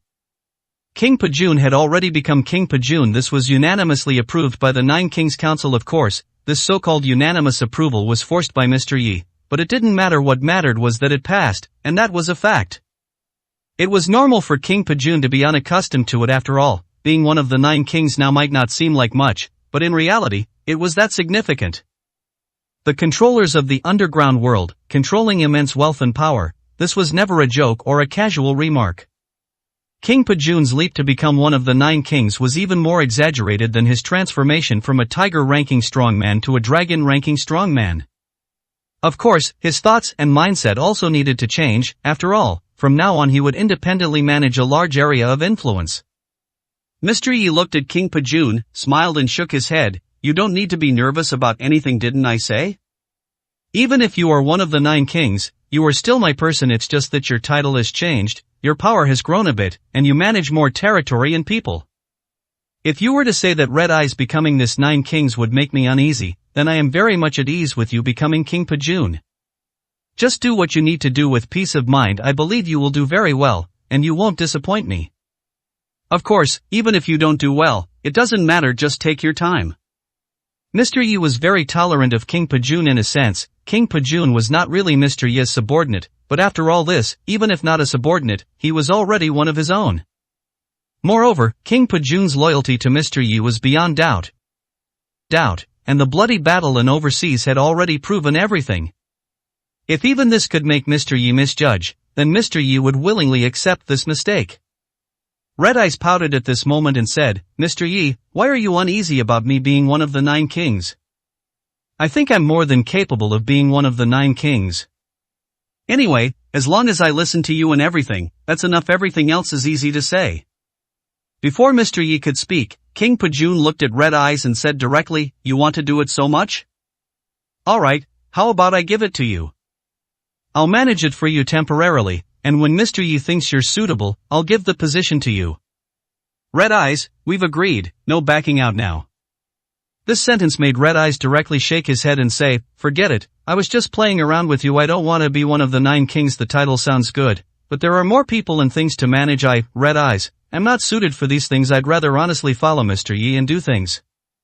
If you told him he couldn't be one of the 9 kings, he'd be unhappy, but if you actually offered him the position, he wouldn't want it. This esteemed position of one of the 9 kings, in the eyes of King Pajun and Red Eyes, was not a coveted prize, but rather a burden, which made many people present feel a bit exasperated. Especially Feng Lao and Ruan Hongxiu, both of whom were somewhat speechless. There was nothing they could do. After all, they were both among the 9 kings, and of considerable seniority at that. Previously, Sea King and Flower King fought tooth and nail for the position of the 9 kings, and even Central China King died. If they were to see this scene, they truly wouldn't know what to think. Something others would fight to the death for, yet Mr. Yi's subordinates all didn't want it. Where could one even begin to reason with that? Mr. Yi looked at King Pajun and Red Eyes, and said in a deep voice, alright, fooling around here is one thing, but when we get to the banquet, don't talk nonsense and make people laugh. The position of the 9 kings has been decided. Even if it is to be changed, that will be a matter for the future. King Pajun, just do what you need to do. In short, with us backing you up and helping you, there's nothing that can't be resolved. Red Eyes, stop causing trouble with this energy. You might as well think about how to have a romantic time with Feng Linger. That girl likes you so much, yet what do you know besides fighting and killing? Especially these past few days, Miss Linger has been worried a lot. You should go and coax her, comfort her. When Feng Linger was mentioned, Red Eyes uncharacteristically blushed. Clearly, he also liked Feng Linger very much. Feng Lao didn't say anything, just chuckled, which clearly meant he approved of Red Eyes and Feng Linger's relationship. But today, it wasn't just them present. Feng Wuhan was also here. Feng Wuhan was unaware of the relationship between Feng Linger and Red Eyes. However, Feng Wuhan truly doted on his younger sister, Feng Linger. Although they hadn't been together for so many years, he always thought of her. In fact, in Feng Wuhan's heart, Feng Linger was always that mischievous, cute, intelligent, and lively little girl. How could she suddenly have someone she liked, and someone like Red Eyes, who was full of killing? Wait, I don't quite understand. Is the Feng Linger you're talking about my younger sister, Feng Linger? My sister, is she with him? At this moment, Feng Wuhan's expression became a bit grim. Chapter 9:14 I don't agree. Everyone present could see Feng Wuhan's expression, and they didn't find anything wrong with it. After After all, he is Feng Linger's older brother. Now that he knows his sister suddenly has someone she likes, and is even talking about marriage with him, it's normal for him to be in a bad mood. Yan Fatty's grandfather looked at Feng Wuhan and smiled. Wuhan, I forgot to tell you, your sister is indeed with red eyes. They are a perfect match. The process was a bit winding, but one thing is certain, this was your sister's own choice. No one interfered, so don't worry. Feng Wuhan frowned upon hearing this and said, Grandfather, it's not that I'm not worried, but it's too sudden. I can't quite accept it. After speaking, Feng Wuhan looked at Red Eyes, his brows tightly furrowed, and said, It's not that I look down on Red Eyes, but the person my sister marries shouldn't be someone involved in constant fighting and killing anymore. He should be an ordinary person. You should all understand what I mean. Actually, anyone would be fine, but not Red Eyes. This is too dangerous. There's no guarantee for my sister's future, so I don't agree. Feng Wuhan directly and clearly expressed his opposition. It couldn't be said that he was targeting Red Eyes, much less Yi Qing, but at this moment, here, clearly opposing Yi Qing's brother being with his own sister was a bit inappropriate. However, what he said made sense. Red Eyes frowned but didn't say anything. At this moment, Yi Qing smiled and said, Young Master Feng, please calm down. I know what you're thinking. You feel that Red Eyes' identity and the world he lives in can't give Feng Linger a stable and happy future, right? At the same time, you're also worried that if something happens, Feng Linger won't be able to bear it. I understand and sympathize, so I truly appreciate your concern. To be honest, at first, we all had the same thoughts as you, and it's not that we didn't interfere with them, trying to separate them, but, you know, feelings are hard to explain. They can't just be separated at will. Your sister's temper is also very stubborn. Once she's set on something, she won't change her mind. We can't force them to go their separate ways, can we? Young Master Feng, if you ask me, just let them develop and experience things on their own. After all, we can't substitute for their feelings. After speaking, Yi Qing patted Red Eyes' shoulder and sighed, Red Eyes, don't blame young Master Feng. He's also doing it for his sister's good. It was impossible for Yi Qing not to speak up. As Red Eyes was his brother, however, he couldn't fall out with Feng Wuhan over this, as Feng Wuhan was Yan Fatty's grandfather's biological grandson. So, he could only try to persuade him, especially since it involved feelings. It's not wrong for someone to care about their sister, is it? Feng Wuhan looked at Yi Qing and said in a deep voice, Mr. Yi, I have no intention of disrespecting you. I'm aware of the situation between you and Yan Fatty's grandfather, and the matters concerning my Feng family. Therefore, I respect you greatly, and I'm willing to help you with all my might. This isn't just about repayment, it's also my personal respect for you. However, everything else is negotiable. Except for this matter concerning my sister, there's no room for discussion. I cannot let my sister's future live in uncertainty. I want her to be happy. You can understand that, right? Feng Wuhan's words were full of respect for Yi Qing, but he also spoke very definitively, clearly not wanting Feng Linger and Red Eyes to be together. Yi Qing couldn't say much either, only smiling and nodding. I understand, but young Master Feng, this is after all the relationship between Feng Linger and Red Eyes. Why don't we let them decide for themselves? Moreover, if you try to forcefully separate them, even if you succeed, will Feng Linger truly be happy then? At this point, Yi Qing sighed and said, Young Master Feng, you've been away for too long. Perhaps your impression of Feng Linger is still stuck in the past. How about this? Don't make any decisions yet. First, learn about Red Eyes and Feng Linger's experiences, and also about Feng Linger's growth over the years, and then make a decision. How about that? At this moment, Yan Fatty's grandfather also nodded and said, Wuhan, Linger has grown up. We can indeed protect her forever, but is that what she wants? Is that happiness? Just as Mr. Yi said, let's learn about it first, and then make a decision. If you insist on asking for my opinion, then my opinion is to support any decision Linger makes, and I will never interfere or obstruct. Wuhan, I hope you can also understand and do the same. Since Yi Qing and Yan Fatty's grandfather both said so, Feng Wuhan thought for a moment and nodded, alright, then I'll go and learn about it first. However, my opinion will not change. I still think Linger is more suited to find an ordinary person, and live a simple, carefree, and happy life. After speaking, Feng Wuhan sat back down and said nothing more. His care and protection for his sister were undeniable, no one could say otherwise. Including Red Eyes, who remained silent at this moment. It wasn't that he didn't want to speak up, nor was it that he didn't want to refute Feng Wuhan. Rather, in a sense, he even felt that Feng Wuhan was speaking on his behalf. Because he himself wasn't confident that he could give Feng Linger a happy life. After all, he faced constant fighting and bloodshed. That kind of life, accompanying his wife, traveling carefree, or living a mundane existence, he, Red Eyes, couldn't live, nor was he qualified to live. Yi Ching seemed to sense Red Eyes' low spirits, patted Red Eyes' shoulder, and smiled. Alright, time's almost up, I think we can go out now. Those who were supposed to come should all be arriving. At this moment, the door to the reception hall opened, and a subordinate walked in, respectfully saying to Yi Ching, Mr. Yi, Northeast King requests an audience. Northeast King's arrival was not surprising after all. Northeast King had not refused to attend the appointment today and was coming to the banquet. Coupled with Northeast King's attitude today, it was clear he was not their enemy, so he was definitely coming. But, requests an audience? Were these two words used accurately? Nonsense. How can Northeast King's arrival be described as requesting an audience? Where is he? I'll go greet him personally. Yi Ching spoke directly. If someone gave face, Yi Ching naturally had to reciprocate, not to mention Northeast King's status was indeed extraordinary. The subordinate, however, showed a helpless expression and said, Mr. Yi, I'm not speaking nonsense. Northeast King himself said he wants to request an audience with you. Hearing that Northeast King himself said he wanted to request an audience, Yi Ching stroked his chin, his eyes slightly narrowed, and said, Interesting. Is this Northeast King giving me too much face? Alright, since that's the case, I'll go meet him personally. After speaking, Yi Ching looked at everyone and smiled. Everyone, I'm going to have a chat with Northeast King. Chapter 9:15 Request for a meeting? Northeast King Lin Hu and Ice Mountain had not brought anyone with them at this moment. It was just the two of them standing in the banquet hall, so naturally, there was no mention of them looking uneasy. However, they both wore serious expressions, showing that they took this meeting very seriously and cared about it a great deal. Of course, if Northeast King Lin Hu had to appear nervous and seemingly guilty every time he met someone, then people would have to consider what his true intentions were. Ice Mountain stood beside Lin Hu and said, somewhat puzzled, isn't using the words seek an audience a bit much? After all, we are not Mr. Ye's subordinates, at least not yet. We are equals, so why seek an audience?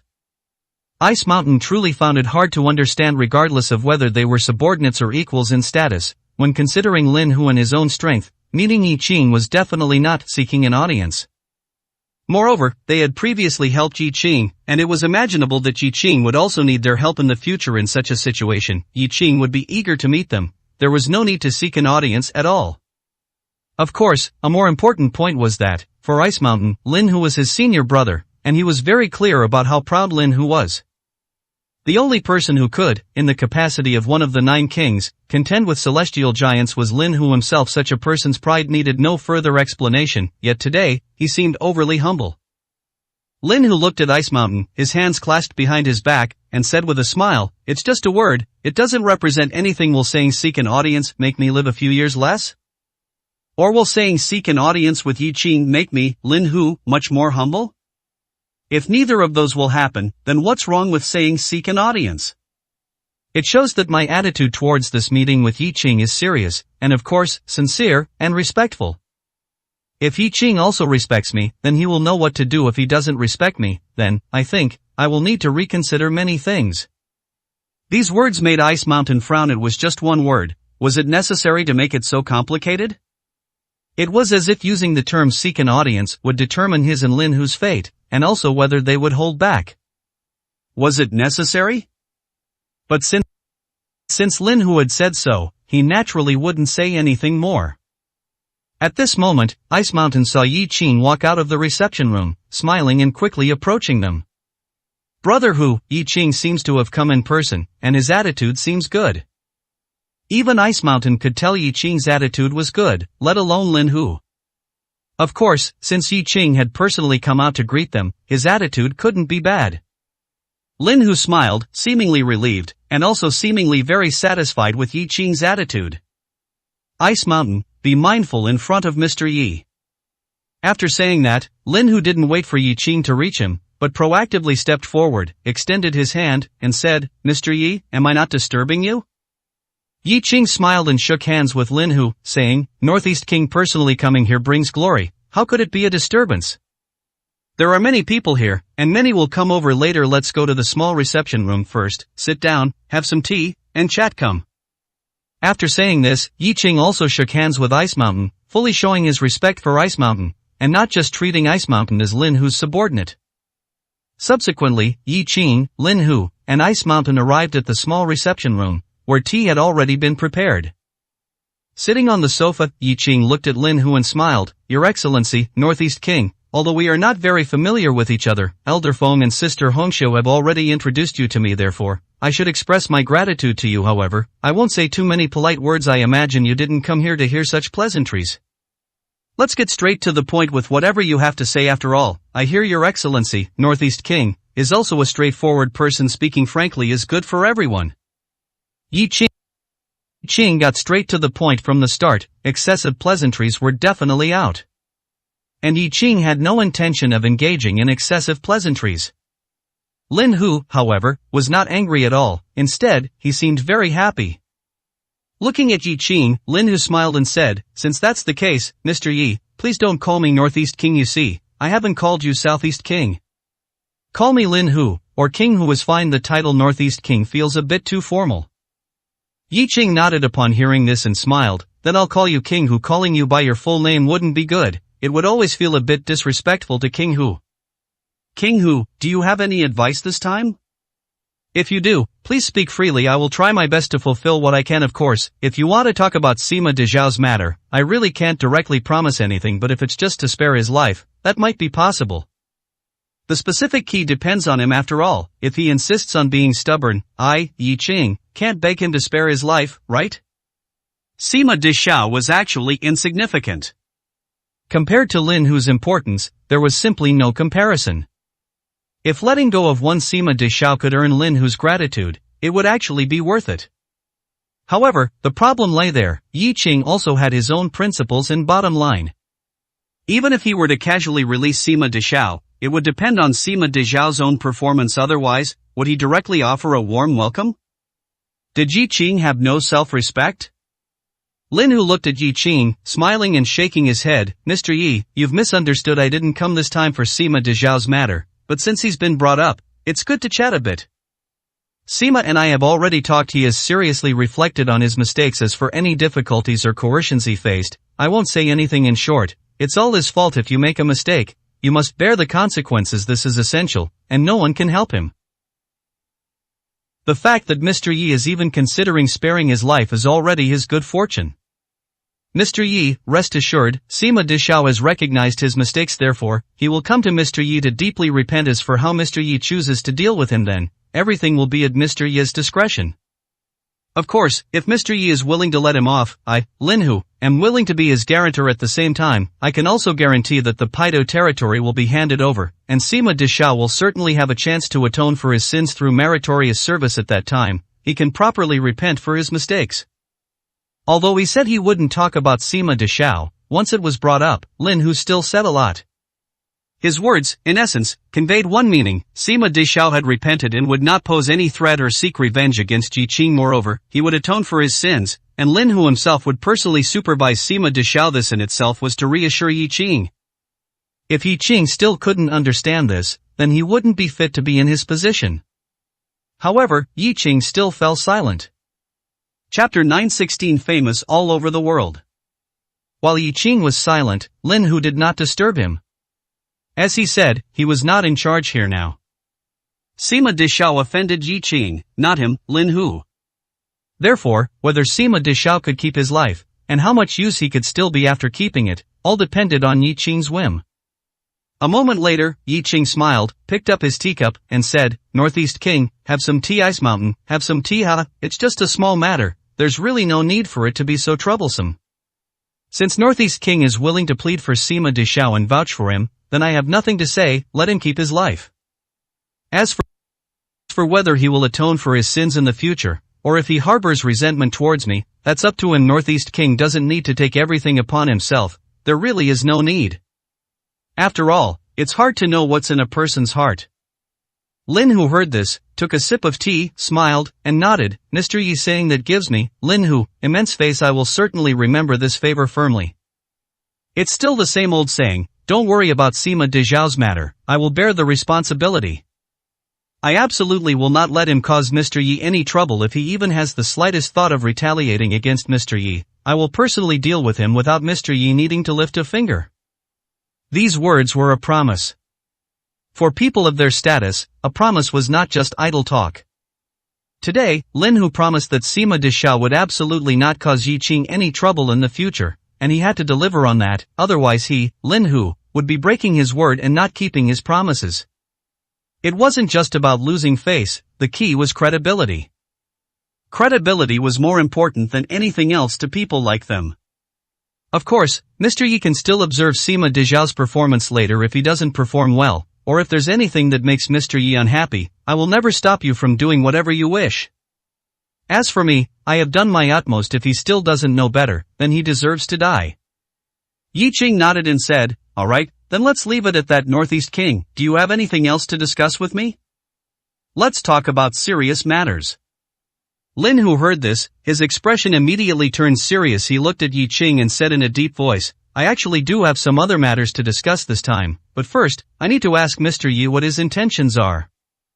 "I want to ask, Mr. Yi, do you want to become the emperor of the underground world?" "Mr. Yi, please speak your mind directly, without any concealment. I want to know your true thoughts." This question, by rights, should not have been asked by Lin Hu, as it was somewhat taboo. The emperor of the underground world, this was not something to be casually spoken of. And if Yi Qing were to become the emperor of the underground world, how would the other 9 kings position themselves? To put it more directly, how would he, Northeast King Lin Hu, position himself? However, since Lin Hu had asked openly, Yi Qing truly had no intention of concealing anything. Looking at Lin Hu, Yi Qing was silent for a moment before smiling and saying, "Initially, I had no such intention, but as things have progressed to this point, it seems I have no other choice, do I? If Northeast King insists on asking me what I mean, whether I have the heart to be the emperor of the underground world, then I won't hide it from you at this point. I have to do it, whether I want to or not. Of course, I don't expect everyone to understand me after all. This isn't a problem that can be solved by understanding. The numerous interests involved cannot be clarified with just a few words. Including you, Northeast King, I actually can't promise anything, because even if I did, it might not be credible, right? Indeed, the interests and deeper implications involved, and even at a certain point, it would no longer be a question of whether Yi Qing wanted to go or wanted to do it, he would be pushed forward by the current. Today's promises, no matter how pleasant they sounded, might not truly be realized in the future. Especially now that he was facing Northeast King Lin Hu, what kind of promise could he give him? If he wanted to be the emperor of the underground world, that meant unifying the underground world and becoming the undisputed authority. It was unrealistic for anyone to become a king among kings under his nose. And Lin Hu was clearly aware of this, yet he still came. Looking at Yi Qing, without waiting for Yi Qing to finish speaking, and without needing Yi Qing to speak so clearly, Lin Hu directly smiled and shook his head, saying, "Mr. Yi, I don't want any promises, of course. That's not to say I don't want anything at all. If I were truly like that, it would seem very fake, wouldn't it? Since I know what you mean by coming to you this time, I'll tell you my thoughts. The underground world of Dragon Country truly needs a powerful presence to represent it and establish a firm foothold in this world. We, the 9 kings, seem to be high and mighty, but in reality, how many truly take us seriously? Including myself, Lin Hu, I may seem imposing, but the inner bitterness is only known to ourselves. Yi Qing, Mr. Yi, everyone is against a second heavenly king appearing in the underground world. That's because they are afraid, and it affects their interests. But now, what the underground world needs is not a heavenly king, but a true emperor. This, I support." Lin Hu slowly stood up, looked at Yi Qing, and said in a deep voice, "I won't talk about the past, nor the future. I'll just ask you one thing, Yi Qing. If I support you, and by support, I mean full-fledged support, or I, Northeast King Lin Hu, become your subordinate, Yi Qing. In this situation, how long will it take you to make the underground world of Dragon Country uniform? Of course, I can also give you enough time, but what I want, can you give it to me? What I want is not for my name, Lin Hu, to be famous within Dragon Country or even on its borders. What I want is for my name, Lin Hu, under your leadership, Yi Qing, the quasi-emperor, to resound throughout the entire world." This demand was no longer a simple matter of being high or not. This was no longer just about Yi Qing becoming the emperor of the underground world of Dragon Country. This was about making Yi Qing the ruler of the entire underground world. Yi Qing hadn't expected Lin Hu's ambition to be so vast. To put it bluntly, Yi Qing himself didn't even have such an idea.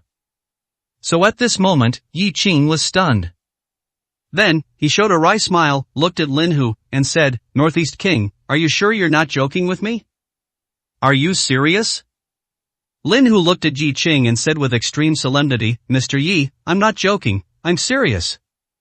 I am certain that becoming the emperor of the underground world of Dragon Country is not a difficult matter for you, and your future is not just at the quasi-emperor level. Becoming an emperor, for us and for many people, is a distant dream, even a legend, but for you, it's only a matter of time." This confidence, and his confidence in himself, left Yi Qing speechless. "Northeast King, I don't even have this kind of confidence. Why do you trust me so much? May I ask why?" Chapter 9:18 Happy Cooperation. Lin Hu and Ice Mountain's questions left Yi Qing at a loss for words. Because he had never met Gu Xian, it was impossible for him to know how strong Gu Xian truly was. Of course, it was certainly possible to guess, being able to control the terrifying Heart Hall, with countless powerful individuals serving under him. Gu Xian's strength was already obvious without needing to guess. It was absolutely terrifying. After all, that was the Heart Hall. The people within were not only powerful but also unruly. These individuals were not easily subdued by just anyone without strong, overwhelming power to deter them, who would submit. However, this only indicated that Gu Xian possessed great strength. Whether he possessed the Red Lotus Emperor appearance, or even the Azure Emperor longevity art, was another matter entirely. Perhaps Yi Qing was overthinking things. But perhaps, it was just that Yi Qing knew too little at the moment. Looking at Lin Hu and Ice Mountain, Yi Qing shook his head, not intending to continue the topic. Since they didn't know some things, and he couldn't fully trust them yet, it was better to say less for now. Of course, sooner or later, they would all know. If Yi Qing wanted to deal with Gu Xian and rescue his master, in addition to being strong himself, he also needed powerful forces and subordinates to help him. Tiger King, Ice Mountain, let's not talk about this matter for now. As for Gu Xian, pretend you didn't hear anything. You just need to know about the Red Lotus Emperor appearance yourselves. In short, it's not time yet. When the time comes, I will tell you everything. Perhaps I will even need your help. Let's talk about something else. Regarding what you said about leading you to the world, I will consider it no. Perhaps it's not a matter of consideration, but rather, I must leave Dragon Country, but that will be later. Tiger King, are you satisfied with this answer? Since Yi Qing no longer discussed the Red Lotus Emperor appearance and Gu Xian, Lin Hu, no matter how many questions he had, kept them all to himself. He had secrets, and Yi Qing seemed to have even more secrets than him. But if they were to talk about it now, neither of them could claim to trust the other much to reach a point where they could talk about anything. They still had to experience a lot, and even from now on, every little detail needed attention. Looking at Yi Qing, Lin Hu nodded and smiled. "Mr. Yi, I am very satisfied, so I have nothing more to say. From now on, Ice Mountain, and my subordinates will all obey Mr. Yi's commands." Hearing this, Yi Qing smiled and extended his hand. Then, happy cooperation. I believe we will cooperate happily. This was considered settled, without any twists or unacceptable conditions, simply like chatting about everyday things. However, from this moment on, everything changed. Northeast King Lin Hu, who was absolutely a figure among the 9 kings and even recognized by the celestial giants, at this moment, became Yi Qing's subordinate. Although Lin Hu used the word submit, Yi Qing, even out of respect, did not say it that way. The two then walked out of the small reception room with smiles, and at this moment, the banquet hall had already gathered many people. Their appearance immediately attracted everyone's attention, especially the smiles on their faces. Everyone could see that the two had a very pleasant conversation. But soon, everyone noticed a more subtle detail. Lin Hu's attitude when facing Yi Qing was actually very respectful. Even when standing, he was half a step behind Yi Qing. What this represented seemed self-evident. Looking at the people present, Yi Qing smiled and said, "Everyone, since you are all here, please take your seats. Everyone's time is precious, and I, Yi Qing, cannot waste everyone's time for my own selfish reasons. Come, sit down, everyone sit down." At this moment, those who should have arrived had already arrived, including Flower King and Sea King, and both envoys from the imperial capital. Since these people had arrived, everyone else had naturally arrived as well. Those who hadn't were truly few and far between, and not important. Soon, Yi Qing arrived at the main table. The main table was very large, enough to accommodate more than 10 people, but this time, Yi Qing did not intend to have everyone sit at the main table. Besides Yi Qing, Pijun, Red Eyes, Elderphone, Woman, and Wan Hongxiu, only Yin Fatty, Northeast King Linhu, and his junior brother Ice Mountain were seated there. Of course, there were also Blackbone and Long Han. No one else was qualified to sit at the main table. It was very spacious, but it represented the power that belonged to Yi Qing at this moment. As for others, perhaps some were a bit dissatisfied, feeling they were qualified to sit at the main table. However, at such a time, no one wanted to cause trouble. Besides, this was originally Yi Qing's sphere of influence. Regardless of whether others were qualified, if they were really told to sit, would they dare to sit? After all, Yi Qing was not yet the emperor of the underground world, and his future, or even how long he would live, was uncertain. However, the seating of Northeast King Linhu and Ice Mountain still caused confusion among many present, and made quite a few people's hearts grow heavy. Flower King and Sea King exchanged glances, both seeing the dissatisfaction and anger in each other's hearts. Sea King, it seems that Northeast King Linhu really stood with Yi Qing. I just didn't expect him to compromise so quickly. Did you see Linhu's attitude towards Yi Qing just now? This can no longer be considered cooperation, it's clearly submission. What's going on? When did Linhu become so cowardly? He actually submitted to Yi Qing. This is absurd. Flower King couldn't help but be shocked and angry before Yi Qing. Linhu was the most difficult to provoke among the 9 kings now. He submitted just like that, and stood with Yi Qing just like that. What was this? One must know that many people, perhaps, didn't know much about Yi Qing, and even if they had reservations, they might not have had many, but they had a deep understanding of Linhu and didn't want to provoke him. Now, even Northeast King Linhu couldn't do anything about Yi Qing and had to join his camp. In a certain sense, this would affect quite a lot, even many things, including the thoughts of many people. Sea King's mood at this moment was also not very good. The pleasant feeling of having rallied everyone before had been greatly diluted upon seeing this scene. However, compared to Flower King's lack of composure, Sea King was much calmer. There was no point in discussing or dwelling on a fact that could no longer be changed. Besides, even if Northeast King Linhu didn't submit to Yi Qing, he still wouldn't stand with them. If calculated this way, they had no loss whatsoever. Flower King, that's enough. Don't say any more about this. Linhu's matter has nothing to do with us. He was never our person, nor will he ever be our person. Do you understand? Do you understand? Naturally, she understood, but not being one of them didn't necessarily mean becoming an enemy. Flower King still felt immense dissatisfaction, even displeasure. I understand, but can't it be changed? This is Linhu. Chapter 919 Main Course before the banquet. Yes, this is Linhu. After the Heavenly King, he was the most overbearing existence among the 9 kings, and before Yi Qing, he was the only one who dared to express dissatisfaction with the celestial giants. How strong Linhu's strength truly is, it's hard to say, genuinely hard to say. Because his own strength was already formidable enough to make people not dare to easily become his enemy, coupled with his junior brother Iceberg also being an absolute powerhouse, these two alone were enough to suppress everything. Not to mention, Linhu also had 800 Tiger Guards under his command. Don't underestimate these 800 Tiger Guards. To put it unpleasantly, every single one of them was an elite among elites. 800 people were more than enough to be used as 8,000. All in all, Linhu's strength is very, very strong. No matter whose side he stands on, he can significantly increase their chances of winning. But knowing all this, what good does it do? The Sea King looked at the Flower King, who still had a look of unwillingness, and frowned, saying, "Alright, there's no point in continuing to talk. Or are you able to persuade Linhu to change his mind? If not, then shut up at this moment. What we need most is to calm down. If we aren't calm, can you still expect others to have confidence in us?" Flower King, ever since the meeting, you've been restless. This isn't a good sign. You need to be careful. The Sea King and the Flower King were originally equals, neither superior nor inferior. But now, after what happened before, the Sea King gradually became the Flower King's backbone. This couldn't be helped. After all, the Flower King's overall quality seemed to be quite a bit lower than the Sea King's. The Flower King took a deep breath, looked at the Sea King, and said in a deep voice, "Okay, I understand. Don't worry, I won't show anything. Besides, nothing is set in stone yet." Although that was what he said, the dissatisfaction on his face was still evident. The Sea King had to speak again, gravely saying, "Flower King, don't forget, we're not completely safe yet. Yi Qing is sitting right there. If he makes a move against us, no one will survive. Our primary goal right now isn't to win anyone over, nor is it to think about the future instead, it's to consider how to survive. Do you understand?"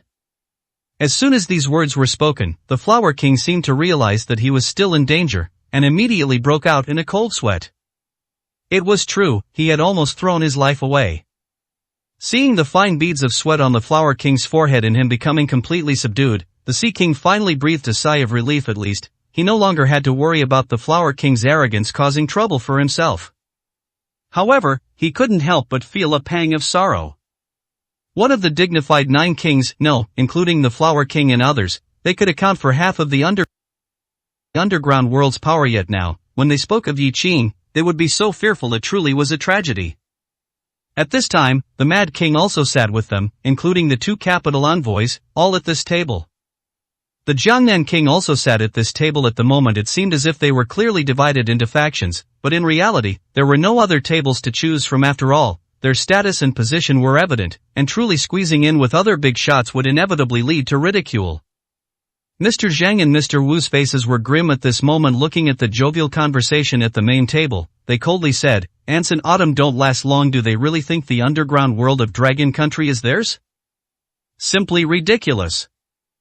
No one responded at this point, saying anything more was meaningless, and the possibility of disaster coming from their mouths was greatest.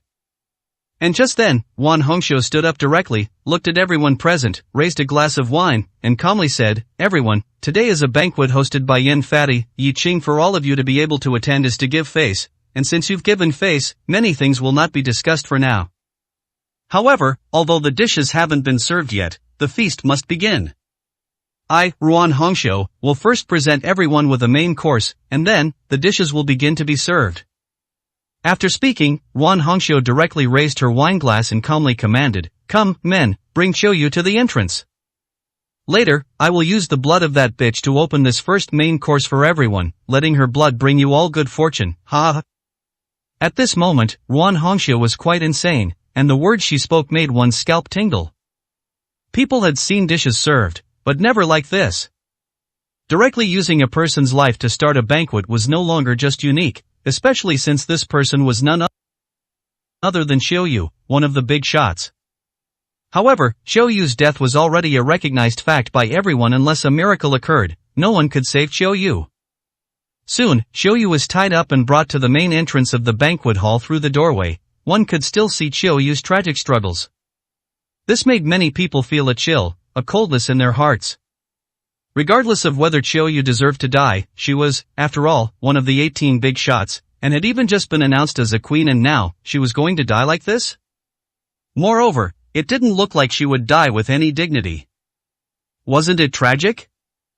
Many people even felt a sense of empathy and didn't know what to say. However, Yuan Hongxiu ignored the crowd, directly walked towards Qiuyu with a glass of wine, and upon reaching Qiuyu, Yuan Hongxiu looked down at Qiuyu, who was slumped on the ground, holding the red wine glass, and calmly said, "Qiuyu, do you regret it?" At this moment, Qiuyu's eyes were filled with venom. If looks could kill, then Yuan Hongxiu would probably have been torn to pieces. Regret? Perhaps there was regret. What Qiuyu regretted was not uniting with the Flower King, Sea King, and the others to directly kill the person before the meeting began. If Yuan Hongxiu had truly been killed, would this situation have happened now? Unfortunately, there is no regret medicine in this world. Before Qiuyu could speak, in fact, Qiuyu couldn't even speak clearly. Now her face was almost unrecognizable. Yuan Hongxiu poured a glass of red wine directly over Qiuyu's head and said extremely coldly, "From your eyes, I see no regret, only resentment. Therefore, you have even less chance of living. I, Yuan Hongxiu, having reached this point today, naturally cannot be considered a kind person. I have killed those who deserve to be killed, and there are many, many people who resent and hate me for various reasons, but it doesn't matter. Some people, I can spare their lives whether they want to get revenge on me, that's up to them, but some people, I am unwilling to spare their lives, like you, Qiuyu. So, you don't need to beg for mercy, you will not live." After saying these words, Yuan Hongxiu extended her hand, and a subordinate immediately handed her an extremely sharp dagger. Ruan Hongxiu took the dagger, glanced at it, then looked at Qiuyu, and smiled. Don't worry, soon, this dagger will cut your throat, letting you bleed out and die. Don't worry, I am a very merciful person. I will try my best not to let you suffer. As she spoke, Ruan Hongxiu directly placed the knife against Qiuyu's neck. Chapter 920 No One Can Save You.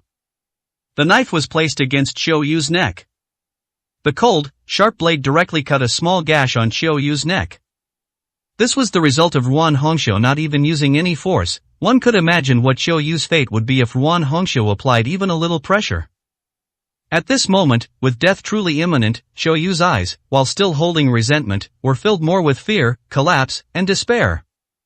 Qiuyu dared not struggle violently because the blade was on her neck, but she still trembled incessantly, muttering incoherently, yet her eyes pleaded for mercy. Yes, she was begging for mercy.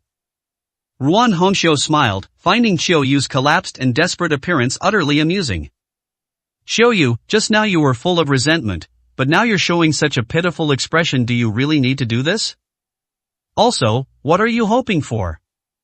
Are you hoping that I'll let you go? Or are you hoping for a miracle, that someone will come to save you? If so, then you don't need to hope for anything, because I won't let you go. It's not that I'm afraid of your revenge, but rather, I truly detest you if possible. I wouldn't even want you to die so painlessly.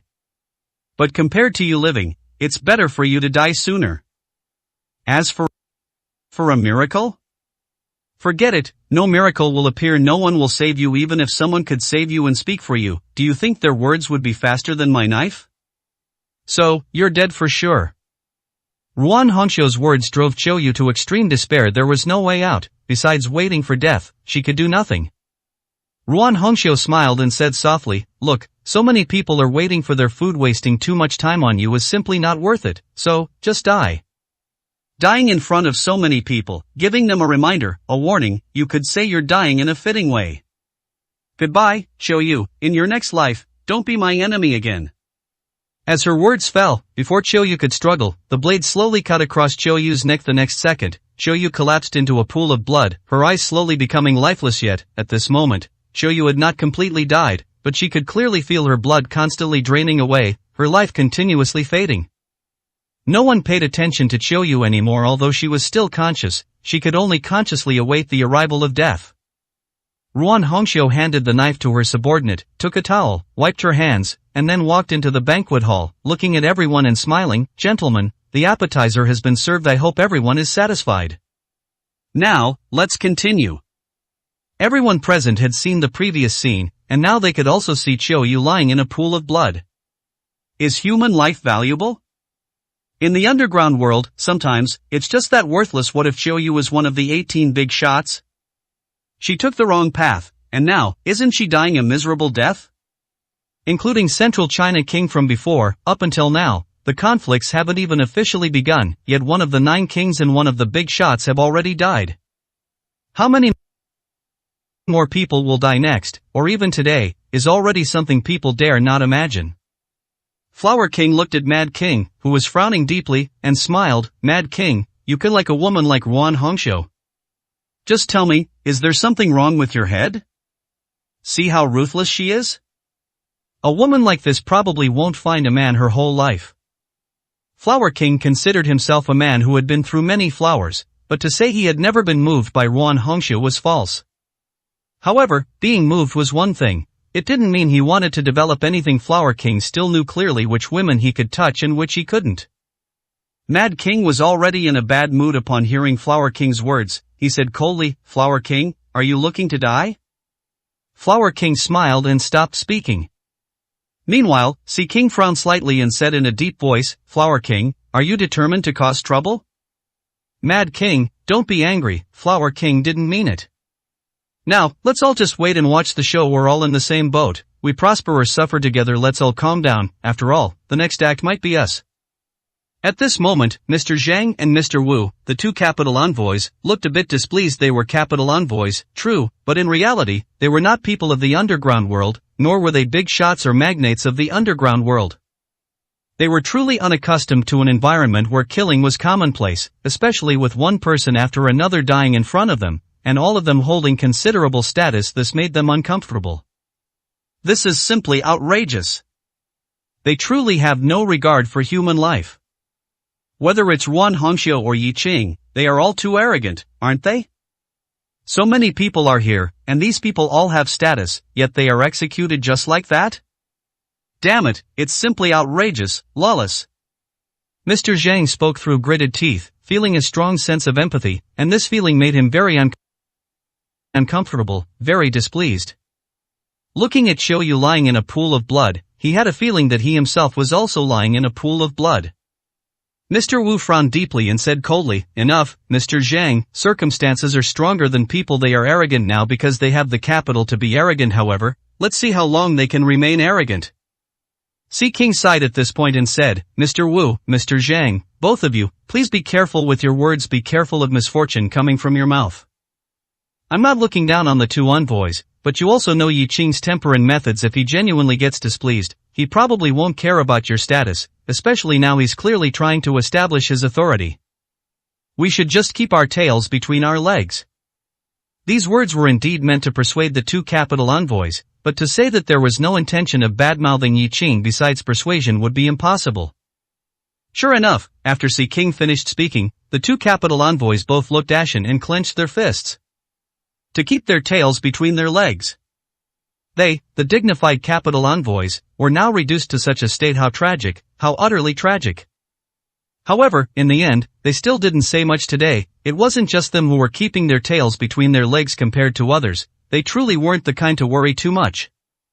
After Si King finished speaking, he also fell silent. He hadn't expected to incite trouble with just a few words from the two capital envoys. If they really did cause trouble, that would be the most unfortunate outcome. At this moment, Sima Rini walked into the banquet hall, his face calm, showing no discernible emotion. However, everyone knew that Sima Rini coming here would not be as if nothing had happened. In fact, he had no right to act as if nothing had happened. After all, Xiu Yu at the entrance wasn't completely dead yet. Perhaps Sima Rini would go to accompany her. Chapter 921 The Name of Qing Emperor. Sima Deshao walked directly to the main table. He was naturally not there to take a seat. There could only be two possibilities: either he was looking for trouble with Yi Qing, or he was there to make a humble apology.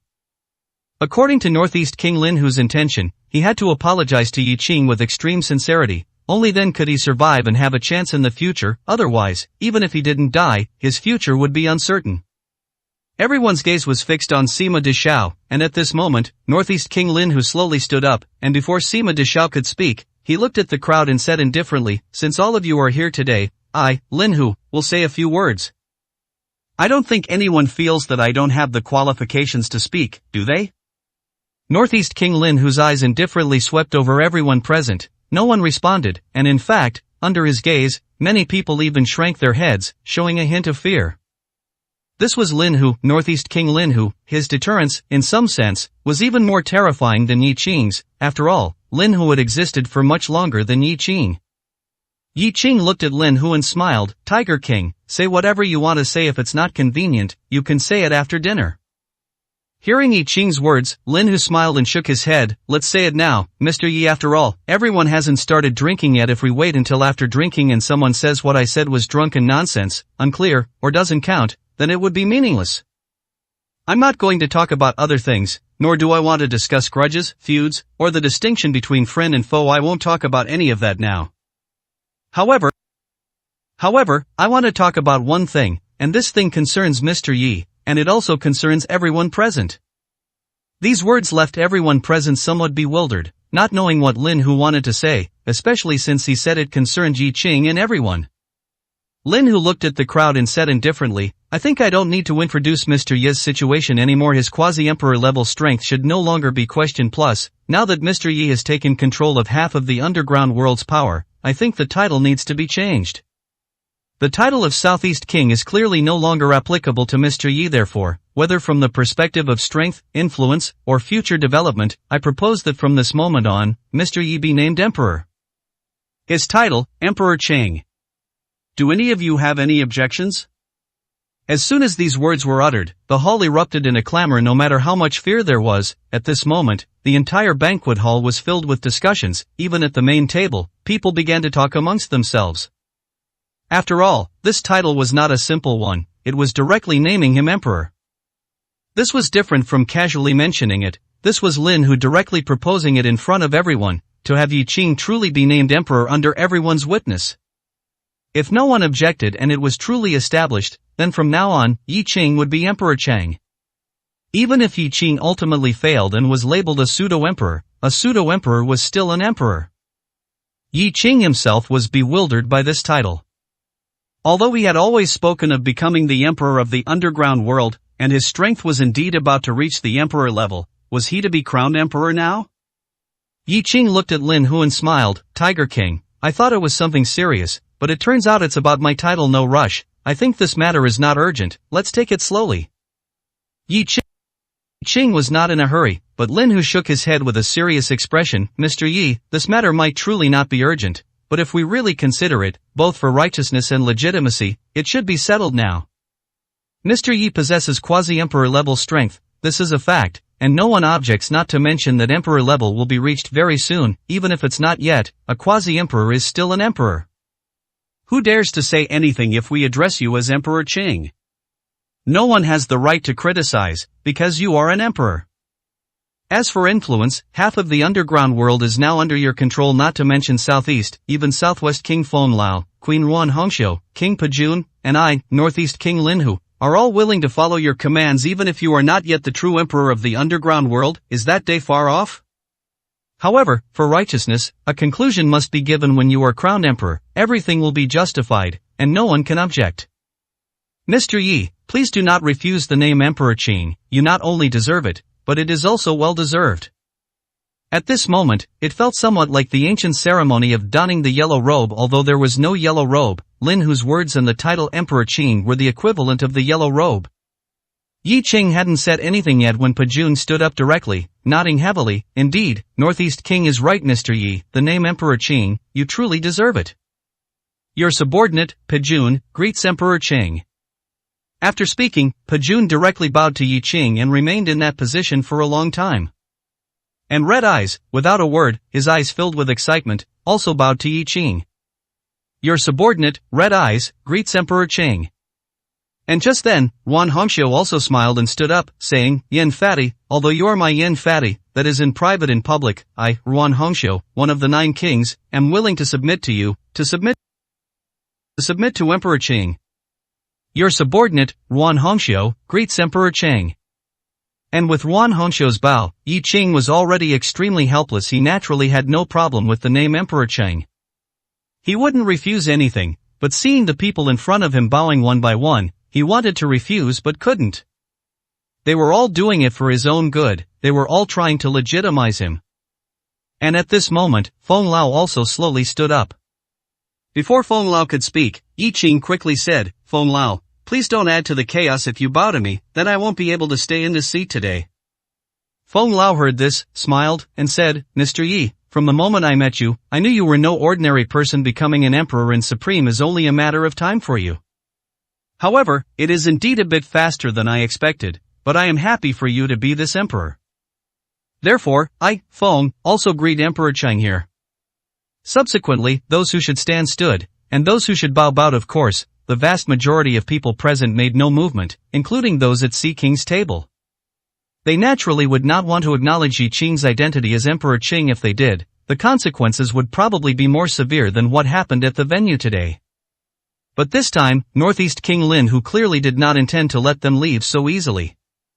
Yi Qing's identity as Emperor Qing must be acknowledged by everyone present. Even if it's an unwilling acknowledgement, it must be acknowledged.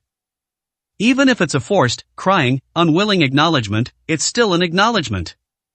Chapter 922 Kneeling Down. Damn it, what does Lin Hu want to do? This is utterly despicable. It's one thing for Lin Hu to submit to Yi Qing himself, but now he's pulling this stunt. What does he want to do? He calls others bootlickers, but I think Lin Hu is the biggest bootlicker of them all. At this moment, many people present were secretly cursing Lin Hu. Other things could be let go, but what was this? This was about putting an emperor above them. Yi Qing hadn't even unified the underground world yet, and now he was trying to establish an imperial title. What did that mean? If they acknowledged Yi Qing as the Qing emperor today, what would they, these big shots, these kings, be? If they dared to oppose Yi Qing again, wouldn't they become legitimate rebels? Not only were Flower King and Sea King looking displeased, but Mad King, the capital envoy, and Jiangnan King also looked very unhappy. Flower King was quietly cursing Lin Hu at this moment, and no one stopped him. Even Sea King said nothing. There was nothing they could do, the matter was too significant, and they themselves wanted to curse. Sea King frowned, looking in Lin Hu's direction, and said in a deep voice, I really underestimated Northeast King Lin Hu. I originally thought that even if he defected to Yi Qing's side, he would maintain his dignity. Now it seems I was overthinking things. Northeast King Lin Hu?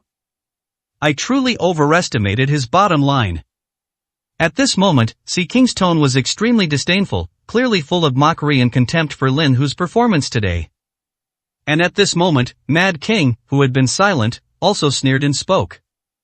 That's good, at least it's not just one or two people being mocked. To be honest, everyone is the same, everyone is a damned coward. No one should laugh at anyone else. Sure enough, each and every one of them is a person with a dirty mind, one thing on the surface, another behind the scenes. Ridiculous, pathetic. Mad King had been mocked terribly before, and of course, he had been dealt with quite miserably, but compared to the fates of Central China King and Xiaoyu, Mad King was only losing face now. At least he was still alive. Mr. Zhang frowned at this moment, looking at everyone and saying, I don't care what you all think, but remember this, today, even if you die, you are not allowed to call Yi Qing the Qing Emperor.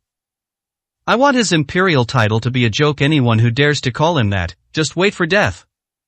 Mr. Wu also nodded at this moment and said, if they want to make a fuss, let them make a fuss. No one here is absolutely allowed to acknowledge this matter. Whether it's for your dignity or for future matters, in short, that scene during the Nine Kings meeting is not allowed to happen again. Did you all hear that?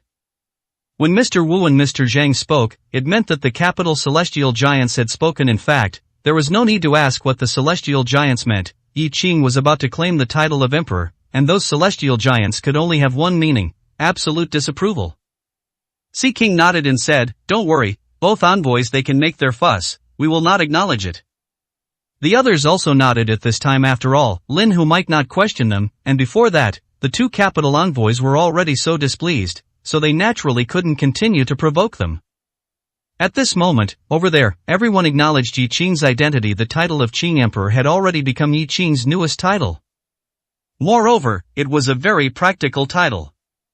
Others only felt that the title of Qing Emperor was because of Yi Qing's name, but Yi Qing himself knew that this Qing character had another meaning, which was the Azure Emperor longevity art. However, there was no need to explain these things to others. At this moment, Northeast King Lin Hu looked at Sima Dishao and said lightly, Sima Dishao, I suppose I interrupted you just now. Are you here to say something to His Majesty the Qing Emperor? Then think carefully about how to speak and what to say. Remember, you only have this one chance. Lin Hu, at this point, was still reminding Sima Rani, which was absolutely benevolent and righteous towards Sima Rani. Sima Dishao had actually been convinced by Lin Hu. Or rather, it couldn't be called persuasion, because he had no choice from the beginning. If he didn't follow the path Lin Hu gave him, he couldn't even survive, let alone anything else. What's more, he now completely saw that what Lin Hu did was even more decisive than him. This was direct submission to Yi Qing. This was Lin Hu, Northeast King Lin Hu. Even he submitted to Yi Qing. Did Sima Rani still need to be stubborn? Was he even worthy of negotiating terms with Yi Qing? A single phrase, Qing Emperor, had already proven too many things, and this title of Qing Emperor completely shattered Sima Dishao's pride. In fact, under these circumstances, it even made Sima Dishao see some things clearly and think some things through. Yi Qing had claimed the title of Emperor. Yi Qing was already a quasi-emperor. Yi Qing was not far from becoming a true emperor. Whether in terms of combat power or influence, Yi Qing was just one step away from becoming a true emperor. Playing mind games and being cold with an emperor? Sima Rani was not that foolish. Taking a deep breath, Sima Rani looked at Lin Hu, nodded gently, and said, Thank you, Northeast King, for the reminder. I, Sima Rani, am not a fool. I know how to choose and what to do now. After saying this, Sima Rani directly knelt on both knees before Yi Qing, in front of everyone. That's right, it was kneeling on both knees, not just one knee. This was a complete surrender. In fact, even with complete surrender, it wasn't necessary to do this, but Sima Rini did it, and he did it in front of everyone. Yi Qing did not speak, nor did he stop him, he just watched Sima Rini quietly. And Sima Rini, looking at Yi Qing, said in a deep voice, Your Majesty the Qing Emperor, I, the sinner Sima Rini, apologize to you. I beg you to give me a chance to live, a chance to serve under your command. I, Sima Rini, swear to heaven that I will be loyal to you and will never regret it, even if it means death. Yi Qing looked at Sima Rini, remained silent for a moment, then said lightly, Sima Rini, do you think it's possible to be forgiven just by kneeling like this? Also, do you think I, Yi Qing, need your submission? He was very unsparing. Sima Rini was already like this, but Yi Qing's words clearly left Sima Rini no face at all. However, Sima Rini showed no trace of dissatisfaction at this moment. He just lowered his head and respectfully replied, I know my sins are profound, and I am not worthy of your forgiveness. But even if you want to kill me, I, Sima Rini, will not bat an eye as long as you give the order. I, Sima Rini, can immediately die on the spot. This is for no other reason than to prove one thing, that I, Sima Rini, am truly repentant, truly aware of my mistakes, and truly willing to obey your commands. I am willing to obey any of your commands, without any complaints. Chapter 923, Cutting off the right arm. The way Sima Rini spoke, coupled with his current kneeling posture, truly left no room for fault-finding. As for whether Sima Rini's intentions were genuine or feigned, or if he was merely using this method to secure a future, that was another matter entirely. At the very least, his current kneeling in today's performance left him with no way out. Yi Qing looked at Sima Rini and chuckled, as long as I give an order, you're willing to do anything I ask? Including, taking your life? Sima Rini, if you're trying to play tricks with me in this way, then you'll surely be disappointed, because I, Yi Qing, am not someone you can easily fool, so you'd best think clearly. After all, the possibility of death is very high. Everyone present was already well aware of Yi Qing's methods. When he was ruthless, he was utterly merciless and unparalleled in slaughter. Moreover, there was still enmity between Sima Rini and Yi Qing, so it wasn't impossible for Yi Qing to take the opportunity to kill him. However, at this moment, Sima Rini seemed to have made up his mind. After his expression changed slightly, he showed no signs of regret. Your Excellency, Emperor Qing, if my death can quell your anger and allow you to forgive me, then I am willing. Yi Qing chuckled upon hearing this, then looked at Northeast King Lin Hu and said, King Hu, I know you and Sima Rini have a good relationship this time. The reason he is so submissive to me is probably also because of you. But I, Yi Qing, am not someone who can be persuaded by a few words, and my tolerance for enemies has always been extremely low. So, there's no talk of forgiveness or not. I can choose not to kill Sima Rini, but as for following me, that's out of the question. Tell him to get up now, leave here, and I'll let bygones be bygones. But if he dares to offend me again in the future, then it can only mean death. However, if he doesn't get up and insists on submitting to me, then his fate will definitely be even more tragic than it is now. Go and persuade him. Yi Qing asked Northeast King Lin Hu to persuade Sima Rini, but Lin Hu wasn't entirely sure what this persuasion truly implied. However, he knew that the time had come to test Sima Rini. Lin Hu nodded to Yi Qing and said, Your Excellency, Emperor Qing, Sima Rini did communicate with me beforehand. He is truly repentant, and I believe that. However, for him to want to follow Mr. Yi, he truly isn't qualified, and he doesn't have the right. After speaking, Lin Hu looked at Sima Rini and said indifferently, Sima Rini, Your Excellency, Emperor Qing has already shown you extraordinary mercy with your kneeling today and your sincere repentance. His Excellency, Emperor Qing, has decided to let bygones be bygones. You heard all these words just now, so I don't need to repeat them to you. Therefore, if you get up now and leave here, your life will be safe. Upon hearing this, Sima Rini stubbornly knelt on the ground. Unwilling to rise, he looked at Lin Hu and gritted his teeth. Thank you, Northeast King. However, I, Sima Rini, know that my sins are grave. Even if His Excellency, Emperor Qing, is willing to forgive me, I cannot forgive myself. Furthermore, I am convinced by His Excellency, Emperor Qing, and am willing to serve under him, even if it means dying 10,000 times without regret.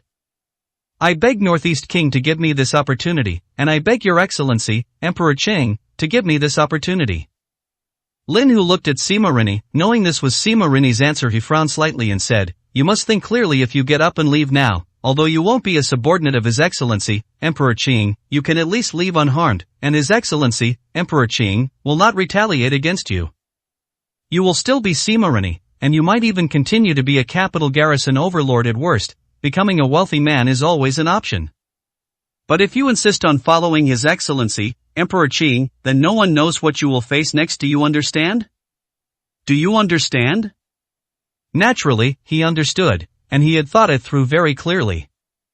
If he got up and left now, he wouldn't be retaliated against, but the position of capital garrison overlord would probably be lost.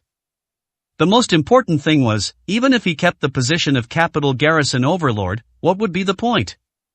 The underground world was about to have a true emperor. How many more days could he remain as capital garrison overlord? Besides, what he wanted was not just the position of capital garrison overlord. His opportunity was only once, and it was at this very moment. I, Sima Rini, am willing to serve under Emperor Qing, without 100 deaths of regret. I beg Your Excellency, Emperor Qing, to accept me even if you immediately order me to die. I want to die as your subordinate.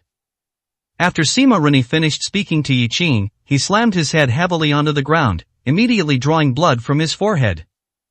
This made everyone present feel that Sima Rini had gone mad, otherwise, how could he do such a thing? At this moment, Yi Qing looked at Sima Rini, slowly rose, walked in front of Sima Rini, and looked down at him. Sima Rini, no matter what your purpose is, and no matter what your ultimate thoughts are, it doesn't matter to me. If you want me to accept you, it's not impossible, but since you're becoming my subordinate, then the previous debts must be settled. After speaking, Yi Qing stretched out his hand and said coldly, "Bring me a knife." Immediately, a subordinate quickly handed a sharp short knife into Yi Qing's hand. Yi Qing directly threw the knife on the ground, looked at Sima Rini, and said coldly, "It's still not too late to regret it now." Just as King Hu said, you can't be a capital garrison overlord, but being a wealthy man is still possible, and I won't retaliate against you either. But if you still want to continue your rhetoric and insist on being my subordinate, you can, but you will have to pay the price. Cut off your right arm, and I will accept you. You decide for yourself. At this, let alone Sima Rini, everyone present felt that Yi Qing was too crazy. It was fine if he didn't agree to accept someone, and he would let them go without retaliation, but if he accepted them, he would cut off one of their arms, and it was the right arm at that. Sima Rini was famous for his swordsmanship, and his right-hand swordplay was formidable, having earned him great renown. Cutting off his left arm would affect his strength, but it would be limited. However, cutting off his right arm would practically cripple Sima Rini. Could Sima Rini agree to this? Indeed, at this moment, Sima Rini's expression changed constantly, and a trace of hesitation and unwillingness flashed in his eyes. Yi Qing also saw this and chuckled. "I said, you still have a chance to back out now. You can still regret it." Regret? If he were to regret it, then why would he make such a fool of himself? What he wanted was to follow Yi Qing, achieve great deeds, and secure a future. Northeast King Lin, who had already submitted to Yi Qing, so why couldn't he, Sima Rini, submit? He did not regret it. The only thing that made him hesitate was whether he would still be useful after truly becoming a cripple. Could he still achieve great deeds? Taking a deep breath, Sima Rini looked at Yi Qing and said with utmost seriousness, "Your Excellency, Emperor Qing, I, Sima Rini, will never regret it. However, are you sure you want me to cut off my right arm? Almost all of my strength is in my right arm. If I lose my right arm, I will practically be crippled. Are you sure you want a cripple? If possible, can I choose to cut off my left arm instead? Is that acceptable?" Chapter 924, Lose an Arm, Ruin the Body. Sima Rini did not give up, nor did he regret it, and even the words he spoke were impeccable. Sima Rini's strength was also very formidable. No matter who he submitted to, he would be a great asset. However, now Yi Qing wanted him to sever his right arm, which was equivalent to crippling his strength, so it was normal for him to hesitate. But he said he could choose to sever his left arm to prove his loyalty to Yi Qing, which was actually flawless. Anyone could see that this was loyalty. However, Yi Qing was not just anyone. Looking at Sima Rini, Yi Qing stood with his hands behind his back and spoke indifferently. "Do you think your strength is very great? Or do you think that I, Yi Qing, need you to charge into battle for me, and can't do without you? Sima Rini heard this and quickly shook his head. No, I don't have that intention, I just want to serve you. Yi Qing heard this and shook his head. No need to say more, choose for yourself. Sima Rini saw the impatience in Yi Qing's eyes. At this moment, his heart trembled, and he knew that if he hesitated again, he would truly lose this opportunity. Gritting his teeth, a fierce glint flashed in Sima Rini's eyes, then he picked up the short blade on the ground and roared, Your Majesty the Azure Emperor, I will prove my loyalty. Ah! After a loud roar, Sima Rini directly raised the short blade high and then forcefully slashed down at his right arm. A bloody right arm was directly severed by the short blade. Blood instantly flowed everywhere.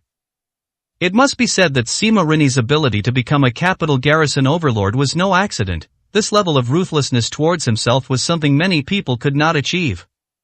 Severing one's own arm, it's easy to talk about, but how many people can actually do it? This bloody scene also made everyone present feel a chill in their hearts. Yi Qing was indeed still that Yi Qing, ruthless and devoid of familial affection to the extreme. This kind of person was a madman, and now it seemed that all those who followed him were also madmen. Sima Rini, at this moment, forcibly endured the severe pain, not allowing himself to faint, and used his left hand to pick up his severed right arm, holding it high, looking at Yi Qing, and revealing a miserable smile. Your Majesty the Azure Emperor, is there anything else you need me to do? I will do everything, without 100 deaths of regret. Sima Rini's decisive act of severing his own right arm did not surprise Yi Qing, nor could he feel any pity. Looking at Sima Rini, Yi Qing nodded faintly, his face showing neither satisfaction nor dissatisfaction, but at least his eyes were much calmer. Good, since you have done it, then I, Yi Qing, will not break my word. From now on, you are my subordinate. After speaking, Yi Qing looked at Black Bone and said, Go, take him down and bandage him up, lest he bleed too much and die. After he's bandaged, let him rest well, we'll talk about other things after the banquet ends. Blackbone heard this and wasted no words, walking to Sima Rini's side, revealing a playful expression, and said, Sima Deshao, let's go down and rest well, from now on, we can be considered our own people. Sima Rini said nothing more, achieving this result was already what he wanted, and saying anything more would be meaningless. He quickly followed Blackbone and left the banquet hall. Only the bloodstains on the floor remained. Someone wanted to wipe them away, but Yi Qing stopped them. Yi Qing stood in place, looking at everyone present with an indifferent expression, his voice very cold. Gentlemen, since everyone has witnessed this today, then I have nothing more to say. What I, Yi Qing, say is set in stone and will not be revoked. Sima Rini has passed the test I gave him, so he is now my person. From now on, anyone who wants to use him, or seek revenge on him, should first consider whether they can withstand my wrath. After all, this severed arm can be considered a period put to past grievances. My words end here, please do as you wish. It was only then that everyone realized that Yi Qing making Sima Rini sever his right arm was not just a test, but probably also meant to sever the past. Indeed, Sima Rini even severed his right arm, which was equivalent to severing his own strength. For a strong person, this was undoubtedly more unbearable than death. There was indeed nothing more to say. Yi Qing returned to his seat. At this moment, Northeast King Lin, who looked at the crowd and spoke indifferently, what just happened was a small interlude, but it's not a bad thing. Your Majesty the Azure Emperor has just ascended to emperorship, and Sima Rini, this capital garrison overlord, immediately bowed down. This is a good thing, a good omen, and it also represents that Your Majesty the Azure Emperor's ascension to emperorship is what everyone desires. Gentlemen, you are all people of the underground world, and Your Majesty the Azure Emperor is also the Emperor, the Quasi-Emperor, of the underground world. What are you all waiting for? Why don't you quickly come and pay respects to Your Majesty the Azure Emperor? Among the many big bosses and magnates present, some didn't care about this, and even wanted to curry favor with Yi Qing, eager to show their faces in front of him. However, besides these people, there was another half who were absolutely unwilling to bow to Yi Qing. Among them, Sea King and Flower King were at the forefront. Sea King and Flower King's expressions were extremely ugly. From the moment Lin Hu pulled this stunt, they knew they couldn't escape, and now it seemed to be true. However, others might be able to show their displeasure and express their feelings, but could the two of them? Don't forget, the hatred between them and Yi Qing was far deeper than that between Sima Deshao and Yi Qing. Damn it, this Lin Hu, he's completely shameless. What kind of dog has he become just to curry favor with Yi Qing? We used to think Lin Hu was a bit arrogant and had a bad temper, but his bones were quite hard now. It seems that's complete nonsense. Flower King was very dissatisfied, muttering the frustrations in his heart. Sea King frowned slightly and said in a deep voice, Alright, Flower King, say less from Yi Qing's stance just now. We can all see that compared to others, we too are the most dangerous. If it really comes to it, what if we give him this title? As soon as these words were spoken, Flower King's eyes widened instantly. He looked at Sea King and gritted his teeth. Sea King, what do you mean? Are you planning to surrender?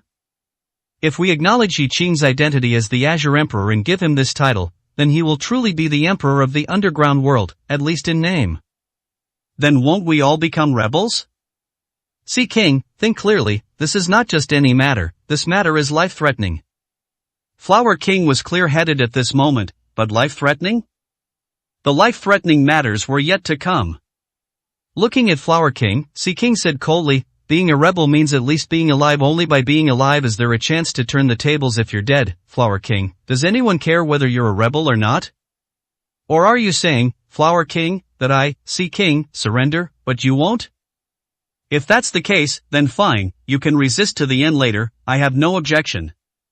Sea King now seemed determined. As long as he left alive, and as long as he could leave alive, things like reputation no longer mattered. Chapter 925 Forced. The Sea King's words left the Flower King speechless. His mouth was indeed stubborn, but the Sea King was right, he might very well lose his life. At this point, what was the use of being stubborn? The Flower King said nothing, but his attitude was already very clear. At this moment, the two capital envoys, Mr. Zhang and Mr. Wu, frowned upon seeing the Sea King and Flower King whispering, sensing that something was amiss. Sea King, Flower King, what are you two whispering about? Don't tell me you're preparing to betray us and planning to concede to Yi Qing, acknowledging his identity as the Azure Emperor? If that's truly the case, we will not agree. Mr. Zhang spoke, expressing his dissatisfaction and simultaneously warning the Sea King and Flower King that they absolutely could not do such a thing. The Sea King didn't want to waste any time at this moment. Saying a few pleasant words to deceive the two envoys was naturally no problem, but the crucial point was, if they were deceived now, what about later? When that time truly came, they wouldn't be able to keep up the deception. Looking at the two envoys, and then at the Mad King and Jiangnan King, the Sea King said in a deep voice, although I don't want to admit it, I have to admit that we do have such thoughts. The reason, I presume, you should be clear about. We are not like you. The Flower King and I are sworn enemies of Yi Qing. He might show mercy to others and have reservations, but not to us. So, if we have to choose between living and acknowledging his identity as the Azure Emperor, how to choose, I think, you know without me saying, and you can understand, right? Indeed, the conflict between the Flower King and the Sea King and Yi Qing was not something anyone could simply get involved in. The two capital envoys might emerge unscathed and safe, and the Mad King and Jiangnan King might also have this possibility, but the Sea King and Flower King might not. Mr. Zhang and Mr. Wu naturally knew about this situation, but knowing it was one thing, what needed to be done still had to be done. Mr. Zhang looked at the Sea King and said indifferently, I think you are overly worried with so many of us together. Even if they want to act, they have to consider the consequences. Unless they intend to go to war with the entire underground world right now, and also prepare to go to war with the celestial giants, otherwise, they will not engage in such inappropriate behavior. Sea King, Flower King, if you two don't even have this much confidence, then how can we believe you will dare to be enemies with Yi Qing in the future?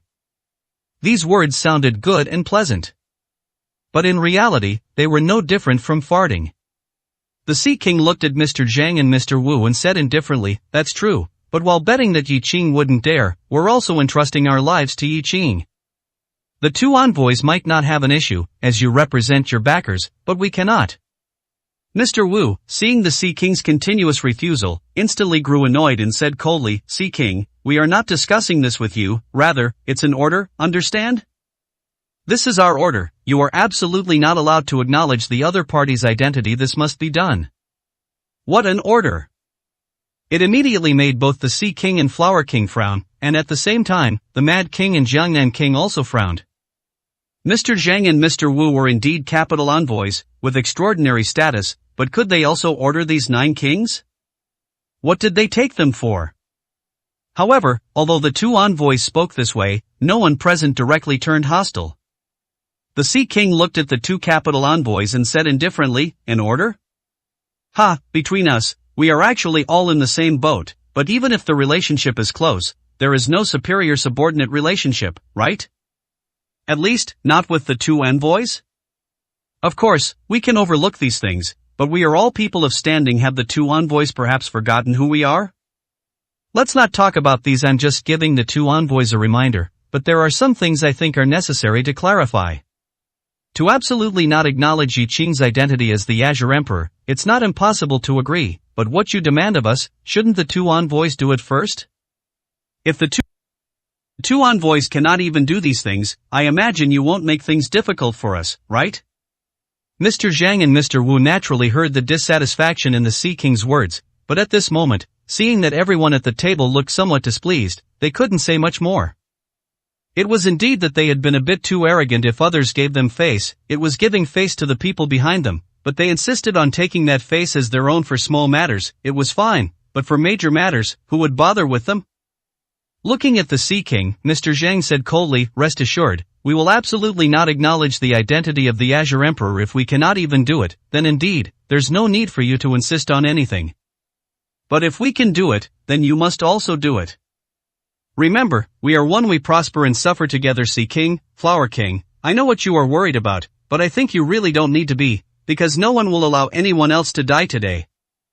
Mr. Zhang dared to say and guarantee these words, but the Sea King truly didn't quite believe them. If these words were spoken by Northeast King Lin Hu, or by Elder Feng, or by Ruan Hongxiu, or even by Red Eyes and Pijuan, then he wouldn't say anything. But if these words were spoken by the 2 capital envoys, then they were no different from farting. Because in Yi Qing's eyes, they were nothing.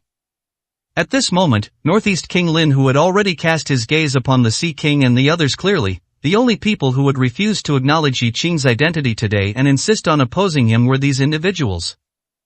Everyone, looking at your expressions, you don't seem very happy. Could it be that you have objections to the title of His Excellency the Azure Emperor? Do you think that His Excellency the Azure Emperor does not possess the strength of a quasi-emperor?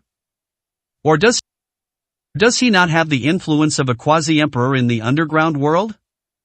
Gentlemen, if neither is the case, then I have misunderstood. I will not ask you all to pay respects to His Excellency the Azure Emperor, but let us all stand up, raise our glasses together, and toast His Excellency the Azure Emperor. Lin Hu did not demand that they all go to pay respects to Yi Qing. That was unrealistic, and these people would not agree. However, standing up together, raising glasses, and toasting was much easier to do. And this was also a way of acknowledging Yi Qing's identity.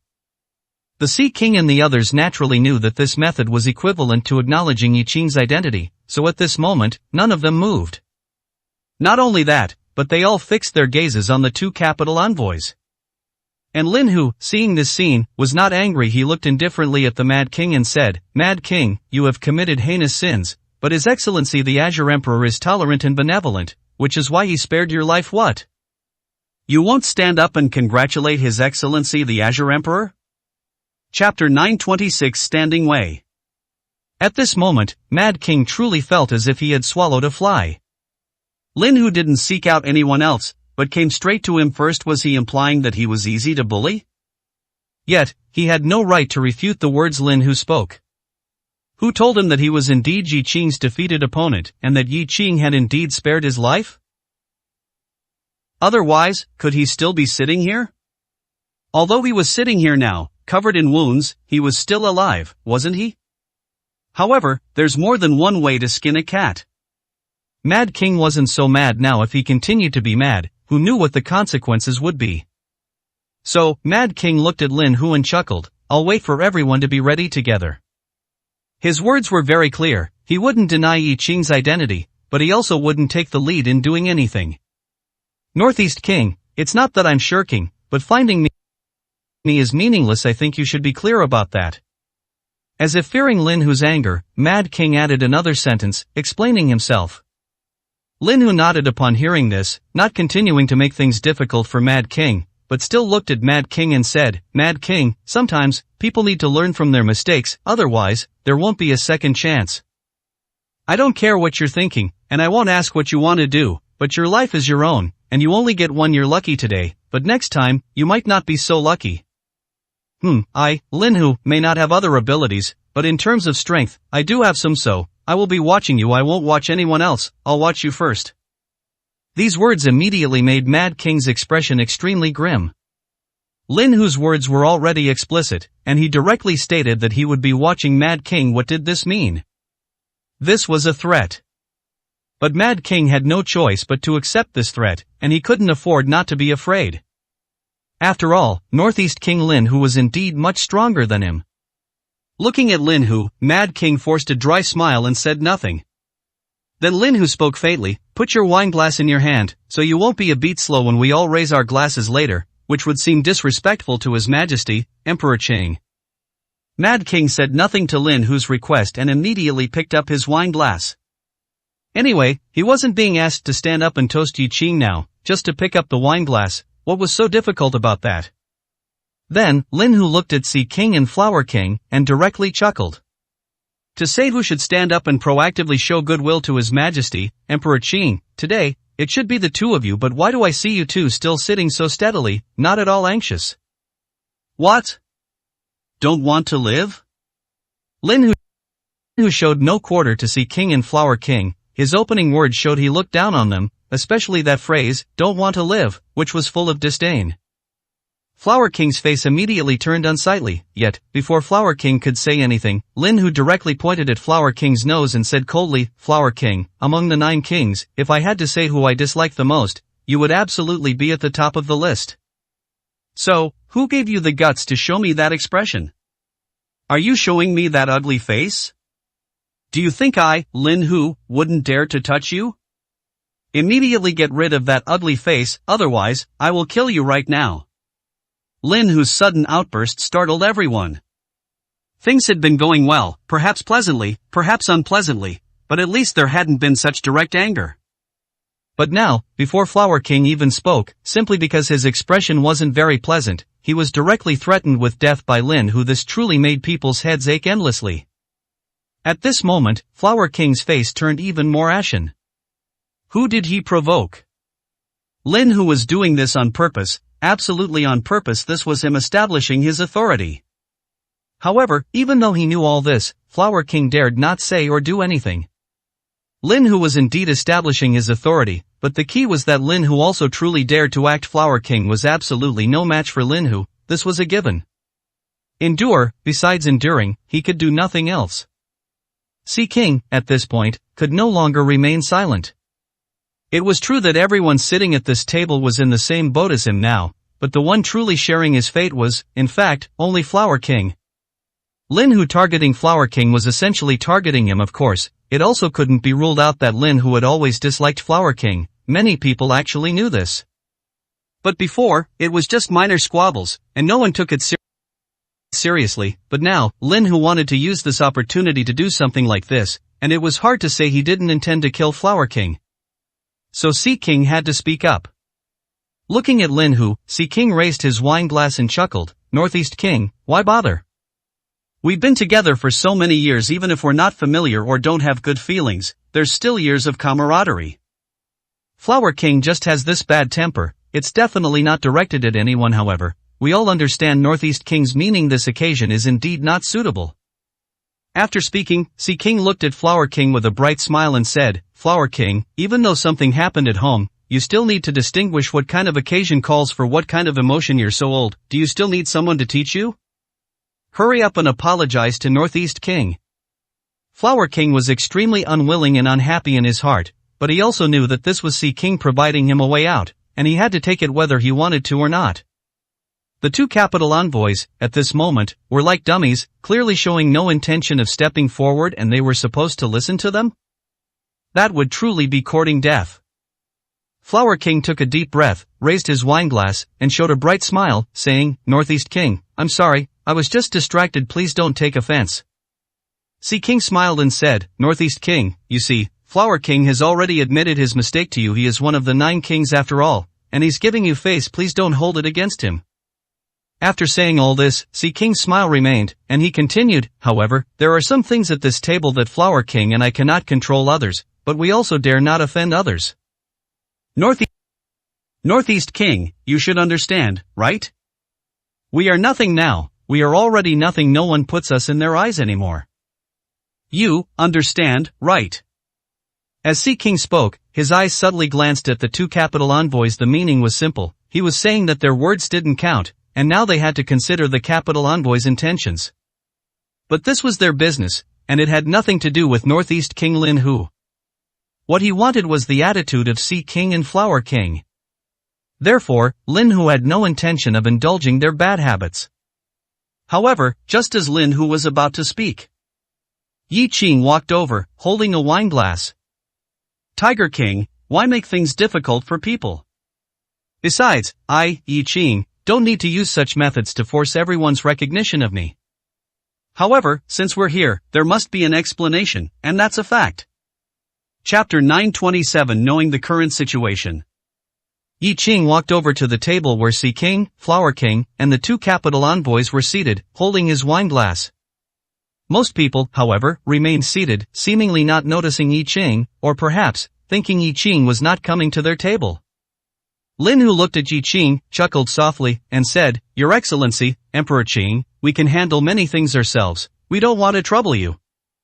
These are actually minor matters, we can resolve them.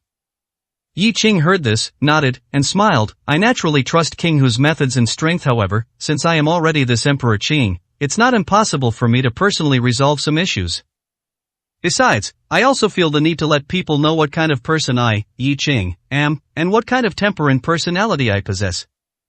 Speaking of this, Yi Qing sighed and said, I always thought everyone knew, but in the end, I found that even if they knew, it was useless. Everyone thinks they're amazing, powerful, arrogant, and strong, with formidable backing, so they believe I, Yi Qing, wouldn't dare do anything to them. What a joke. Yi Qing laughed to himself, but this laughter, combined with the words he spoke, made everyone at the table unable to laugh. If this wasn't directed at them, who would believe it? However, Yi Qing was indeed targeting them, even speaking bluntly, and what could they do about it? And the more unpleasant words were yet to come. After Yi Qing spoke these words, Lin Hu knew what he should do. Since Yi Qing was going to act personally, there was no need for him to say anything more. Standing respectfully behind Yi Qing, Lin Hu had no intention of stealing Yi Qing's thunder.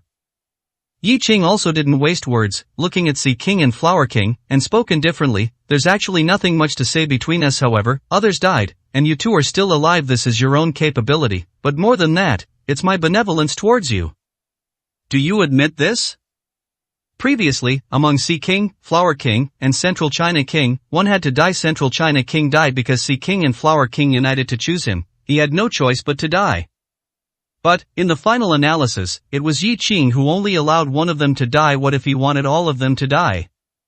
Would there even be a need for a choice then? Perhaps now, Sea King and Flower King wouldn't even have the chance to sit here and bargain. Therefore, when Yi Qing said it was his benevolence, there was truly nothing wrong with it. Sea King was also willing to go all out. Looking at Yi Qing, he immediately lowered his head and smiled, Yes, it is your benevolence, otherwise, we wouldn't be alive. Flower King did not speak, but he also dared not speak. His previous arrogant or secretly disparaging expressions towards Yi Qing had all vanished at this moment. He was afraid. Yes, he was indeed afraid. No matter how formidable he claimed to be, when truly facing Yi Qing, he was afraid, terrified. It was a feeling like being on the edge of an abyss, with all his hair standing on end. It was that simple. Yi Qing saw Sea King and Flower King admit it, nodded, and said, It's good that you admit it. Of course, it doesn't matter if you don't. After all, I, Yi Qing, never intended to establish my persona through generosity and benevolence towards enemies. You've all heard my declaration before. What I want to do is make enemies fear, make enemies dread, make enemies, upon thinking of me, not dare to oppose me, and they must be honest and obedient. You are, in fact, my enemies. You won't deny this, and denying it is useless. Sima Rini can beg for mercy on his knees, and I, for King Hu's sake, can spare him, even take him in, but you cannot. Even if you kneel on the ground and kowtow until death, I will not forgive you. You know this well. So, if you want to live, then think carefully about what to do. At least, What to do for now? I don't need to teach you this, do I?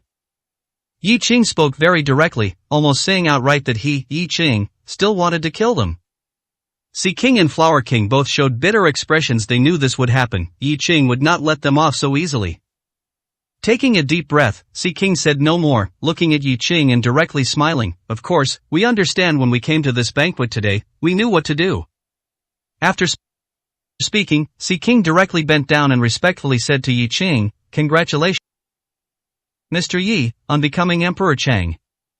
This was a direct acknowledgement of Yi Qing's identity as Emperor Qing, and Sea King doing so instantly made the faces of the two capital envoys unhappy. The words they had just spoken had become meaningless, but they couldn't say much. After all, Sea King and Flower King's situation was different from theirs. If these two truly dared to resist Yi Qing to the end, then Yi Qing would truly dare to kill them. Seeing that Sea King had bowed his head and acknowledged Yi Qing's identity, Flower King naturally could not continue to be stubborn. He immediately lowered his head and addressed Yi Qing as Emperor Qing. Yi Qing smiled and nodded, saying, "A wise man submits to circumstances. Sea King, you are indeed a talent. If you don't die, perhaps you truly could become a major hidden danger to me. Of course, perhaps not, but it would probably give me some headaches. I even think it would be better to kill you." As soon as these words were spoken, many people's expressions immediately changed. Yi Qing genuinely had killing intent towards Sea King. And Sea King, in reality, could not die. If Sea King died, many things would become troublesome. Flower King became anxious at this moment and couldn't help but say, "Emperor Qing, we have already acknowledged your identity and bowed our heads in defeat to you. Do you still want to kill us?"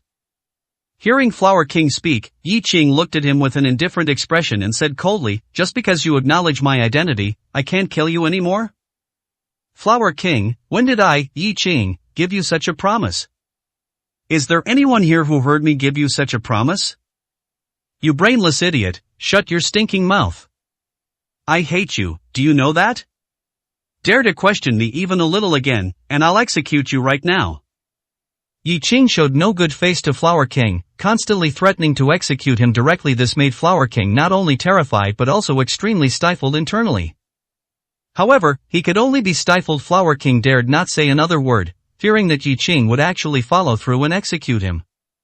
Sea King looked at Yi Qing, sighed softly, and said, "Your Excellency, Emperor Qing, Flower King doesn't know how to speak. Please be more tolerant. Rest assured, we will certainly be on our best behavior and absolutely dare not oppose you.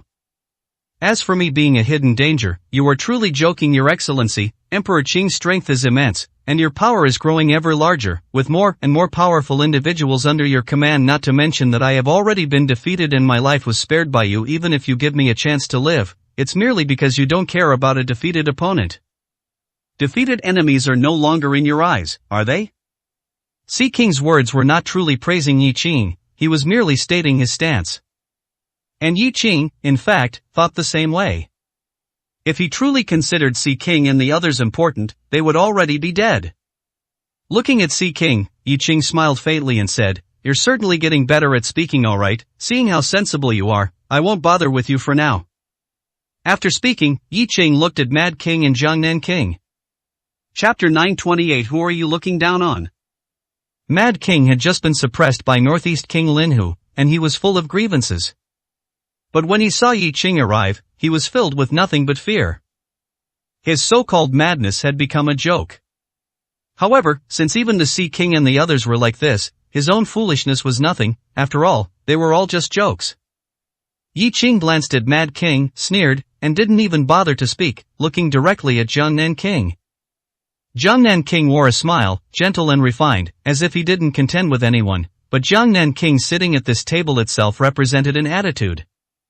"Jiangnan King, are you sure you want to be my enemy?"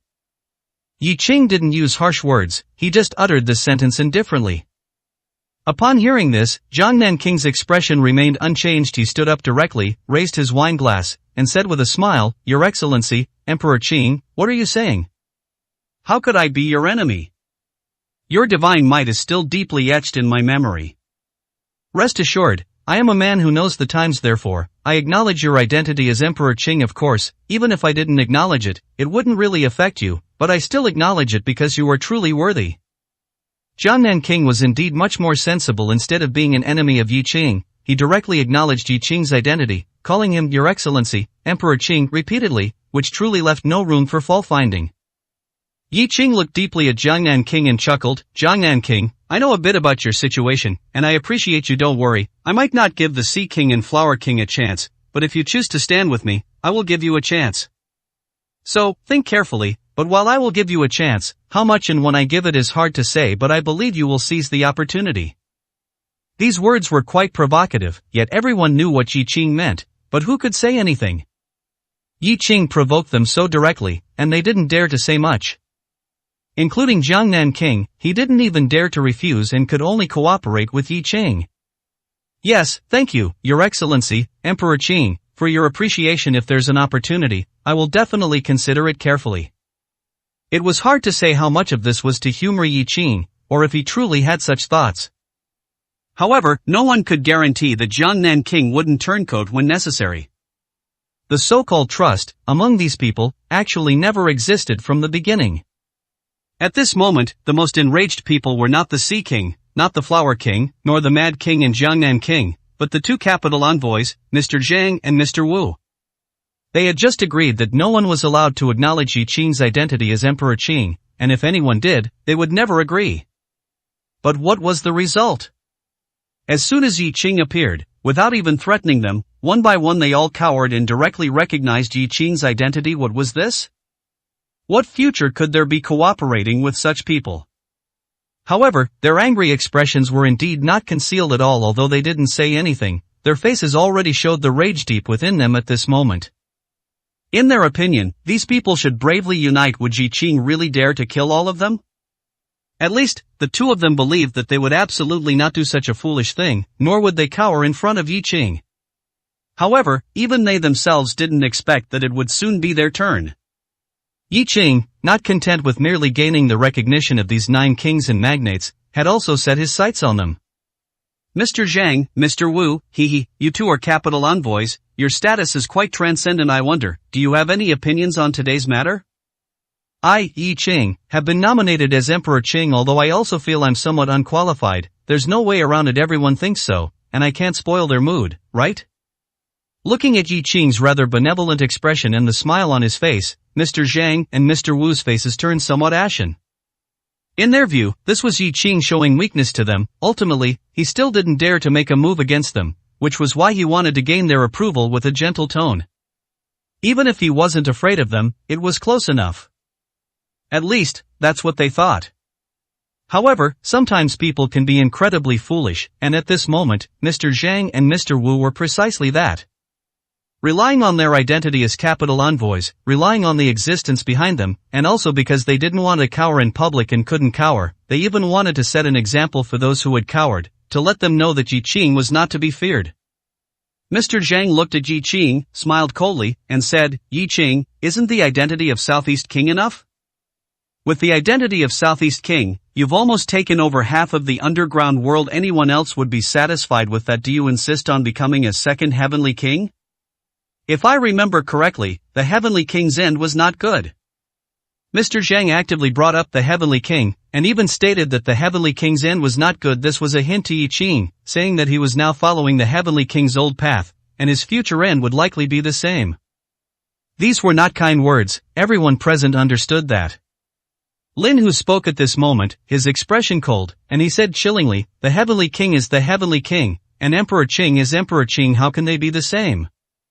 "Mr. Zhang, are you cursing Emperor Qing?"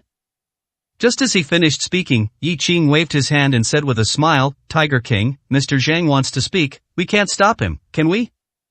Although I, Yi Qing, have been nominated as Emperor Qing, I don't want to be branded a dictator, so I still need to give people a chance to speak." These words made many people present feel as uncomfortable as if they had swallowed a fly. If not for their apprehension towards Yi Qing, they would truly want to have a good talk with him. Is Yi Qing democratic? Not dictatorial? He gives people a chance to speak?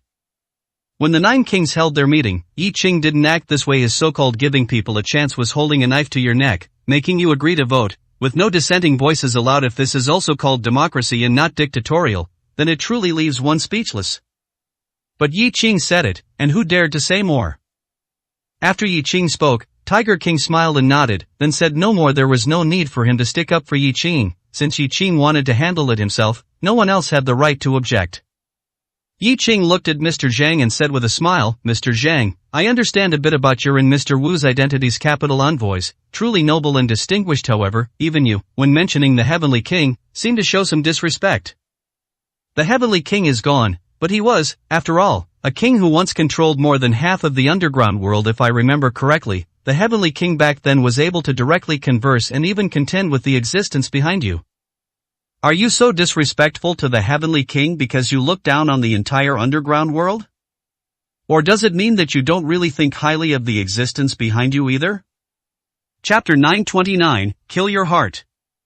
Slaying hearts. Mr. Yi's words were meant to slay hearts. Didn't Mr. Zhang and Mr. Wu feel unconvinced? Weren't they arrogant?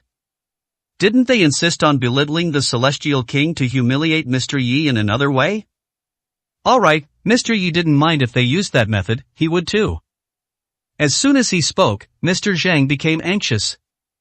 He had to be anxious with so many people around. If it really spread, he wouldn't be able to avoid some trouble.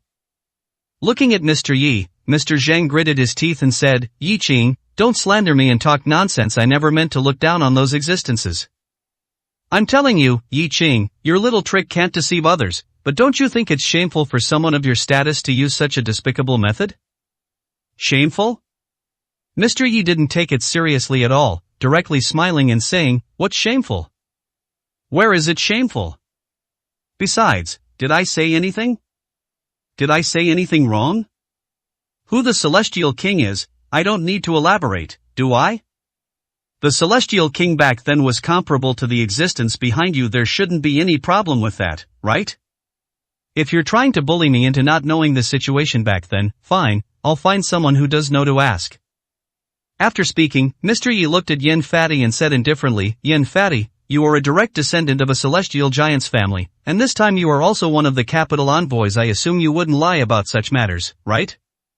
Yin Fati heard this, stepped forward with a chuckle, and said, "That is natural. My background does not allow me to speak nonsense about certain things. Moreover, since your Majesty the Azure Emperor personally inquired, I will certainly tell you everything I know." Mr. Yi smiled and nodded, saying, "Since that's the case, then tell me, can the Celestial King be comparable to some celestial giants? Did the former Celestial King have the qualifications to converse with celestial giants, or even contend with them?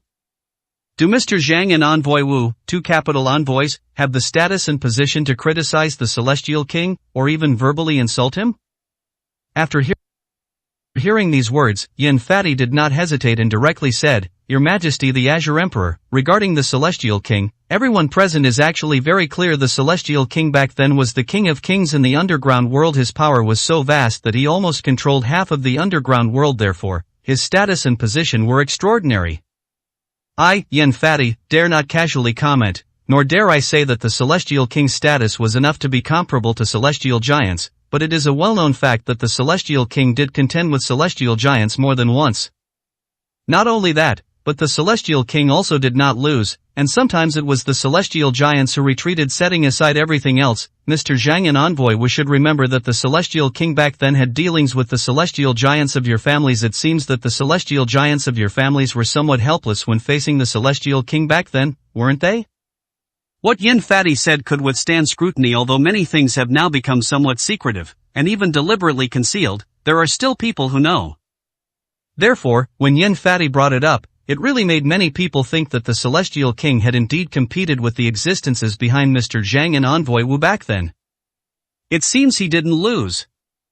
No wonder Mr. Zhang and Envoy Wu spoke of the Celestial King with such disdain. Even with insult, this was them venting their anger for the existences behind them. But unfortunately, they were usually indulged, and ignoring them was one thing, but today, Mr. Yi was here, and they clearly wanted to cause trouble for Mr. Yi. Mr. Yi had no intention of indulging them. Mr. Yi smiled and said, "These are some things I didn't know. So, the Celestial King back then even competed with the existences behind Envoy Zhang and Envoy Wu. No wonder the two of you spoke disrespectfully about the Celestial King. It's all in the past, and the Celestial King has been gone for many years, yet you still hold such resentment? That makes one wonder what exactly happened back then. Or rather, how much did the celestial giants behind you suffer at the hands of the Celestial King? As he said this, the faces of Mr. Zhang and Envoy Wu immediately changed. After all that talk, it turned out that the celestial giants behind them had suffered losses at the hands of the Celestial King, which led to their hostility towards the Celestial King? And Mr. Yi was also innocently implicated? If this were confirmed, their fate would be imaginable. Mr. Zhang immediately turned pale, slammed the table heavily, stood up, and angrily said, "Nonsense! The head of my Zhang family is a celestial giant. How could a mere celestial king, even with some ability, cause my Zhang family's head to suffer a loss?" Yi Qing, Mr. Yi, please be careful with your words, or else you might invite disaster. Envoy Wu also frowned at this moment, stood up directly, looked at Mr. Yi, and said in a deep voice, "Mr. Yi, it's better not to make random guesses about these unfounded statements. The head of the Zhang family and the head of my Wu family are both celestial giants. Their dignity and reputation do not allow anyone to desecrate them. They were quite loyal, at least they knew to protect their own masters. However, they didn't give Mr. Yi face, so how could they expect Mr. Yi to give them face?" Mr. Yi looked at the anxious Mr. Zhang and Envoy Wu and smiled. "Why are you two so anxious? We're just talking, discussing, aren't we? Who knows what exactly happened back then? Besides, it's your attitude that makes people inevitably misunderstand. Otherwise, the Celestial King had fair dialogues with the people behind you back then, but in your mouths, there is not a shred of respect. What do you mean by this?" After saying this, Mr. Ye's expression gradually became cold. Pointing at Yin Fatty, he said, "I'd like to ask you, do you dare to speak of old Master Yin like that? If you don't dare, I understand. After all, old Master Yan's status is extraordinary. Then, Mr. Zhang, do you dare to speak disrespectfully to the existence behind Envoy Wu? Or do you, Envoy Wu, dare to treat the head of the Zhang family with such disrespect? If you don't dare to do any of that, then who gave you the guts to humiliate the Celestial King, who once represented the underground world, right here, in front of all the big shots and giants of the underground world? Are you looking down on the entire underground world? Are you looking down on all the big shots and giants present today?" Mr. Ye's words directly implicated everyone present, and he wasn't wrong. Among the 9 kings and big shots present today, who would dare to say that they were more powerful or had a higher status than the Celestial King back then? No one dared to say that except Mr. Yi, including Northeast King Lin Hu. But for Mr. Zhang and Envoy Wu to look down on the Celestial King, didn't that mean they looked down on even them? In reality, this was a fact that Mr. Yi didn't even need to instigate. These people just looked down on the people of the underground world. This wasn't a new thing, it was an old problem. But today, Mr. Yi made it clear. And what he wanted to do was more than just make it clear. Chapter 930. This is a toast. With things having come to this point, all the 9 kings and celestial giants present, regardless of whether they were in Yi Qing's camp or not, had no choice but to direct their gazes towards Mr. Zhang and Mr. Wu, the 2 capital envoys. Mr. Zhang and Mr. Wu's expressions also turned grim. Everyone understood the meaning, and the disdain was real, but in fact, it wasn't their place to look down on others. The 9 kings and numerous celestial giants gave them face, but that face was given to the entities behind them. If it came down to status and position, the 2 of them truly couldn't compare to the 9 kings of the underground world, or even the celestial giants. If their status and position couldn't compare, then there was even less to say about their financial resources and strength. Forget the 9 kings, even these celestial giants, which one of them couldn't casually produce billions in cash? The underground world's quick money-making was also a recognized fact, otherwise, it wouldn't have become a coveted prize that numerous celestial giants vied for. Cash was one thing. In terms of strength, who wasn't a regional giant? Who couldn't, with a single command, control the life and death of many people in their territory? That applied to the celestial giants, let alone the 9 kings. But what did Mr. Zhang and Mr. Wu have? All they had was the title their family forces bestowed upon them this time. Besides their identity as capital envoys, which was worth something, what else did they have? To compare money? To compare strength? That was simply a joke. If they truly lost this title, any one of these celestial giants present could easily play them to death. They themselves were actually well aware of this, but the more it was so, the more, at times, they looked down on others.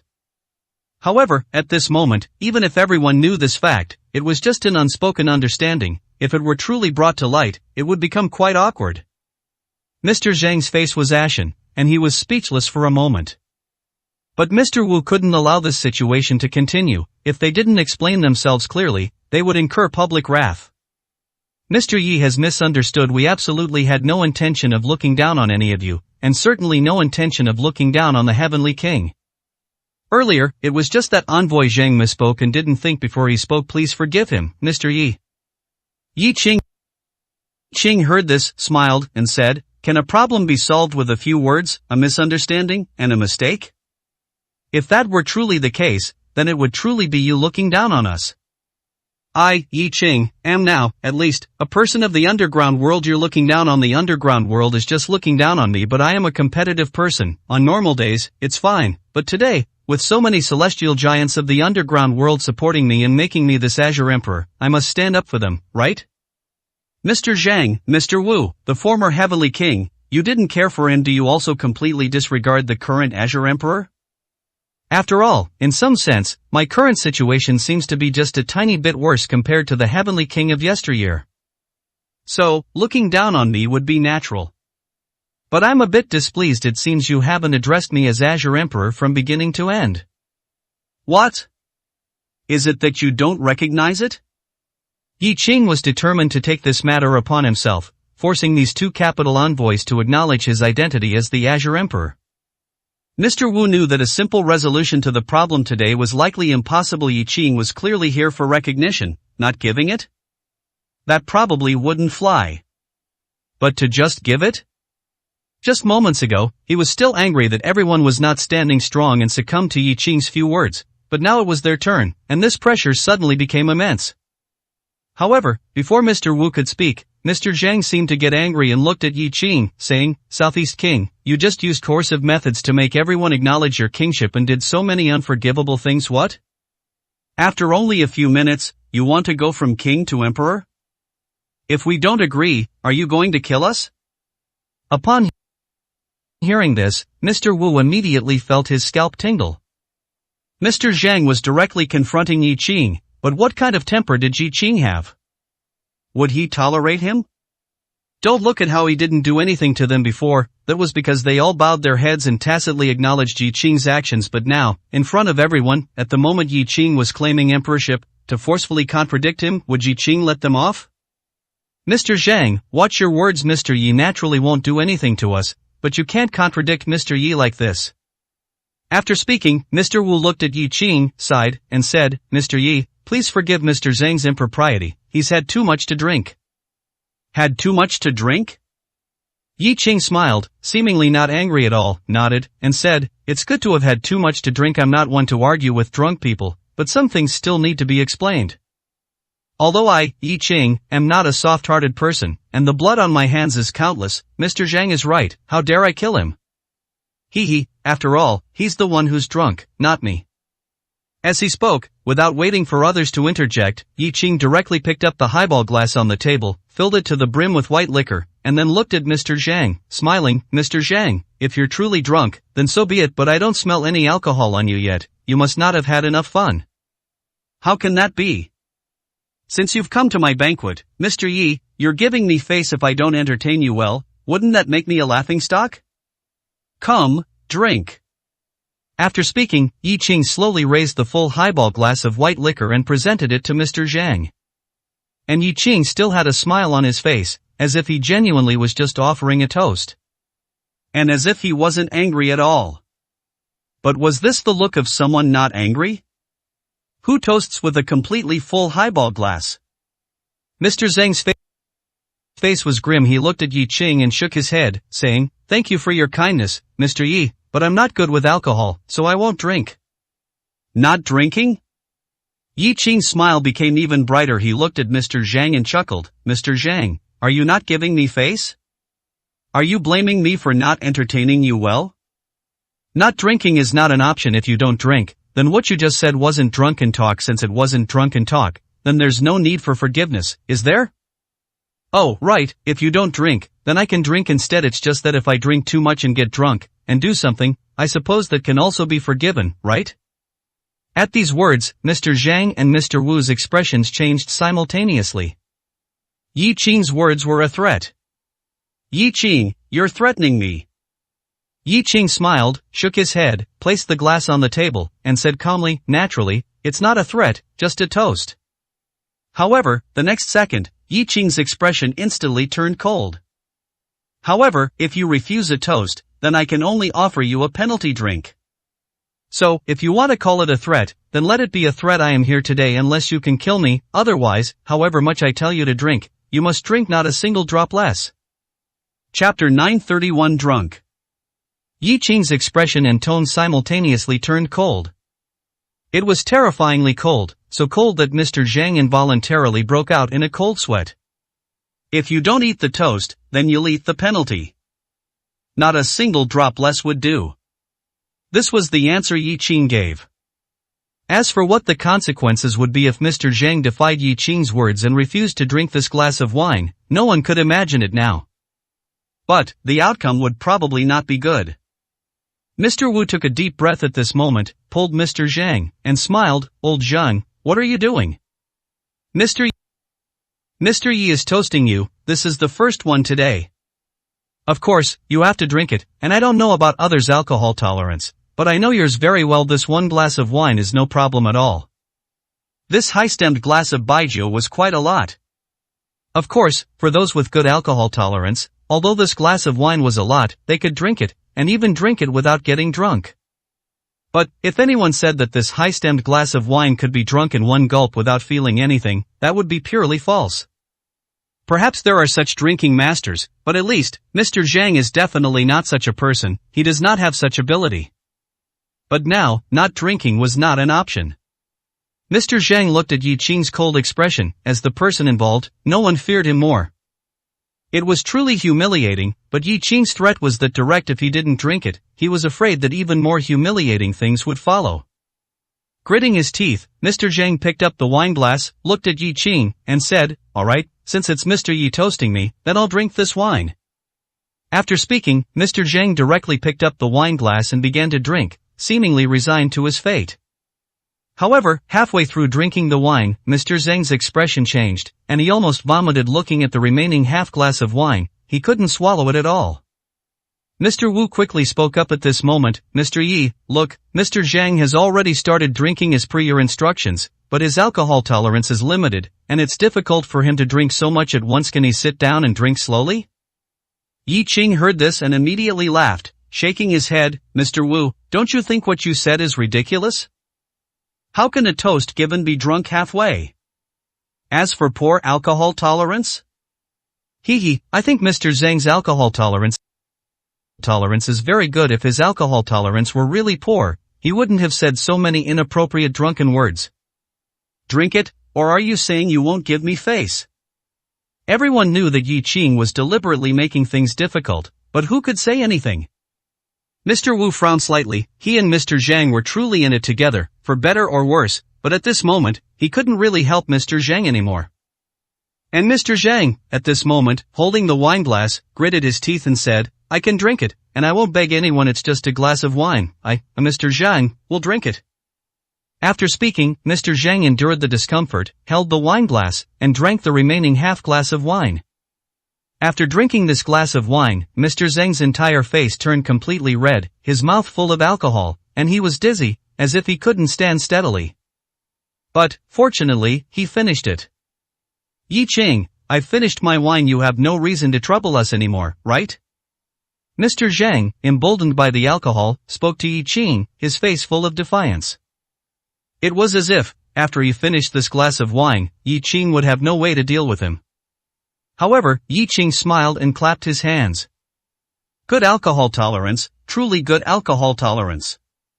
I originally thought Mr. Zhang's alcohol tolerance, though good, couldn't handle too much, but now it seems to be very good. Since that's the case, then, a toast to Mr. Zhang for the second glass.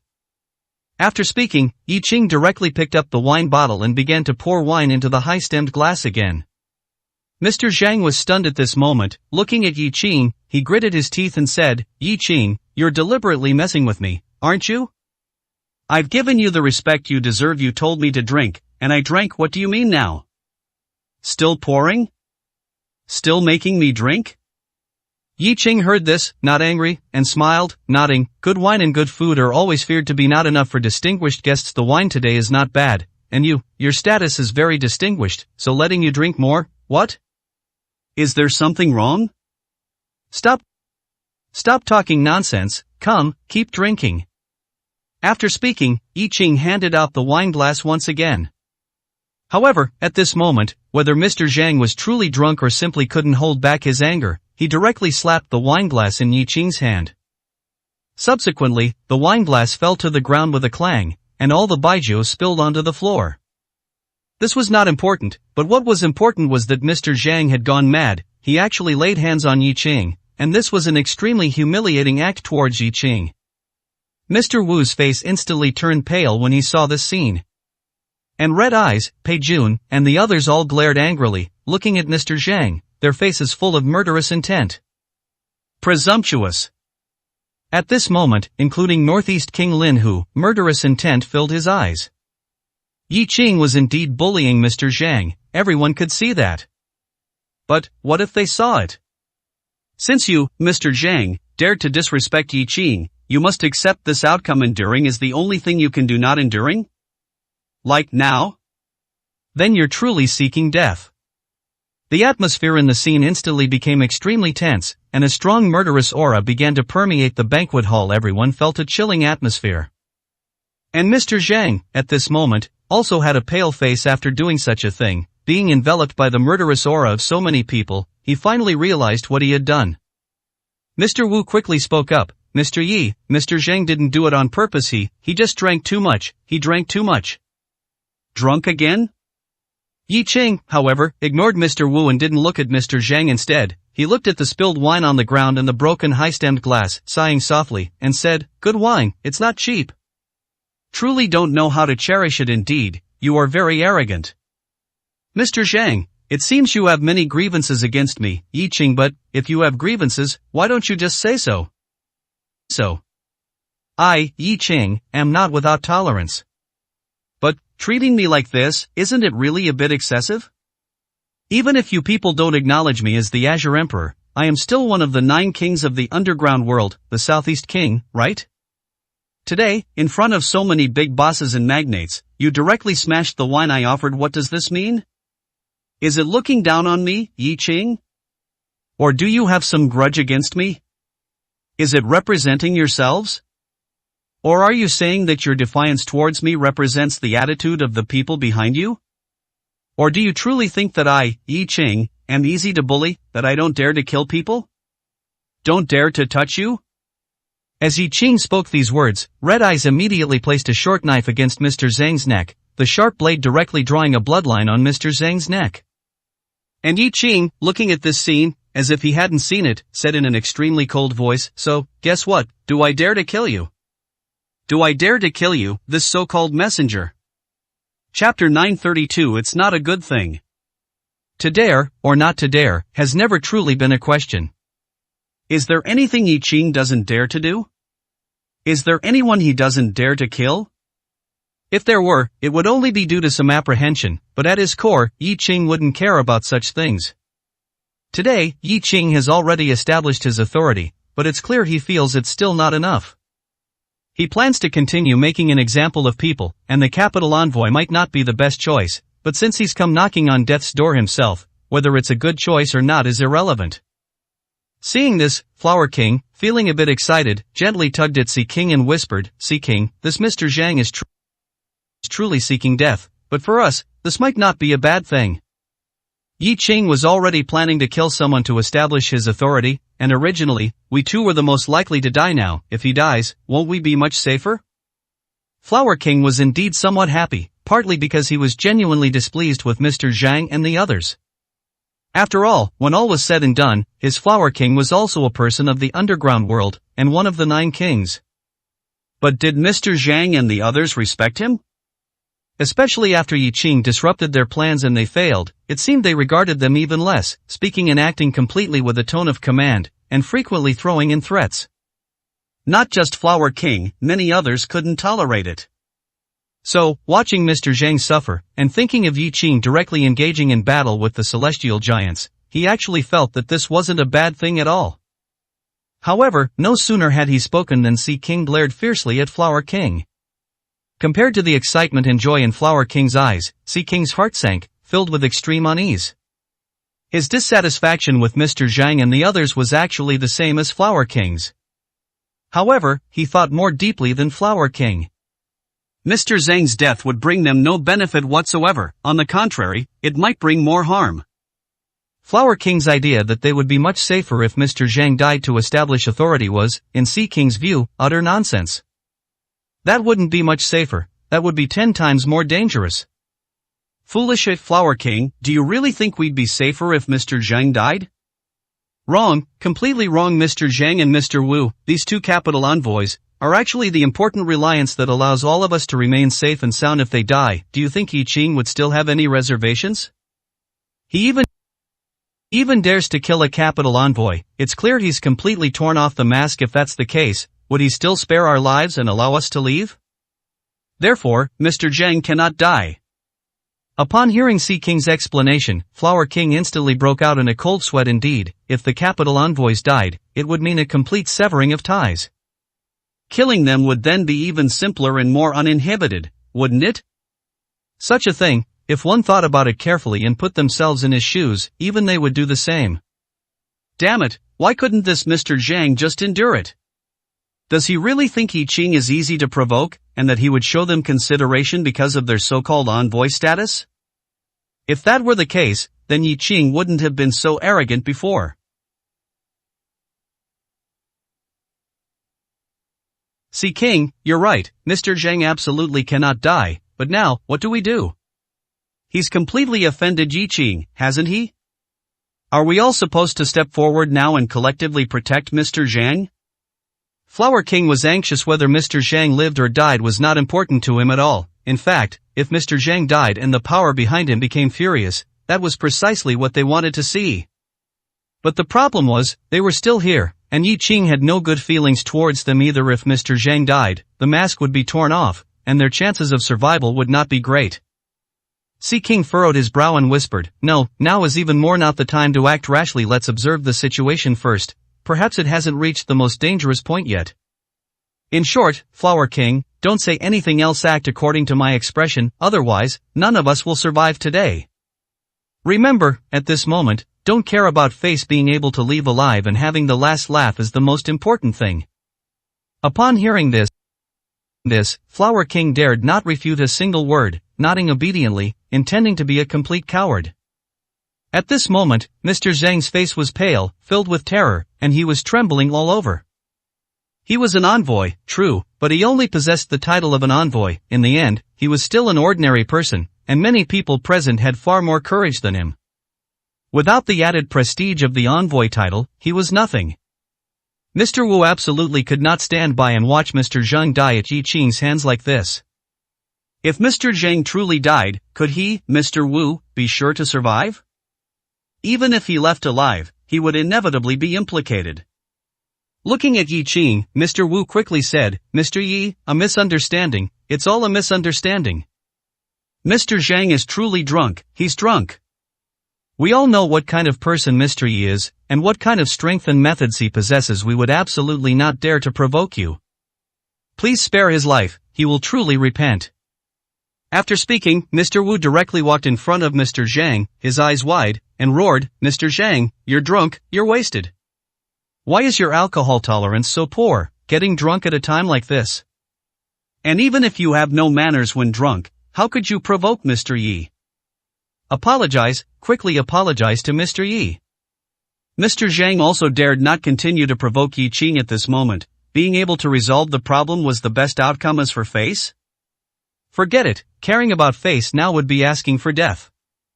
Looking at Yi Qing, Mr. Zhang said somewhat tremblingly, "I'm sorry, Mr. Yi, I didn't mean to. I was just now, no, I'm still drunk now. Please, Mr. Yi, forgive me."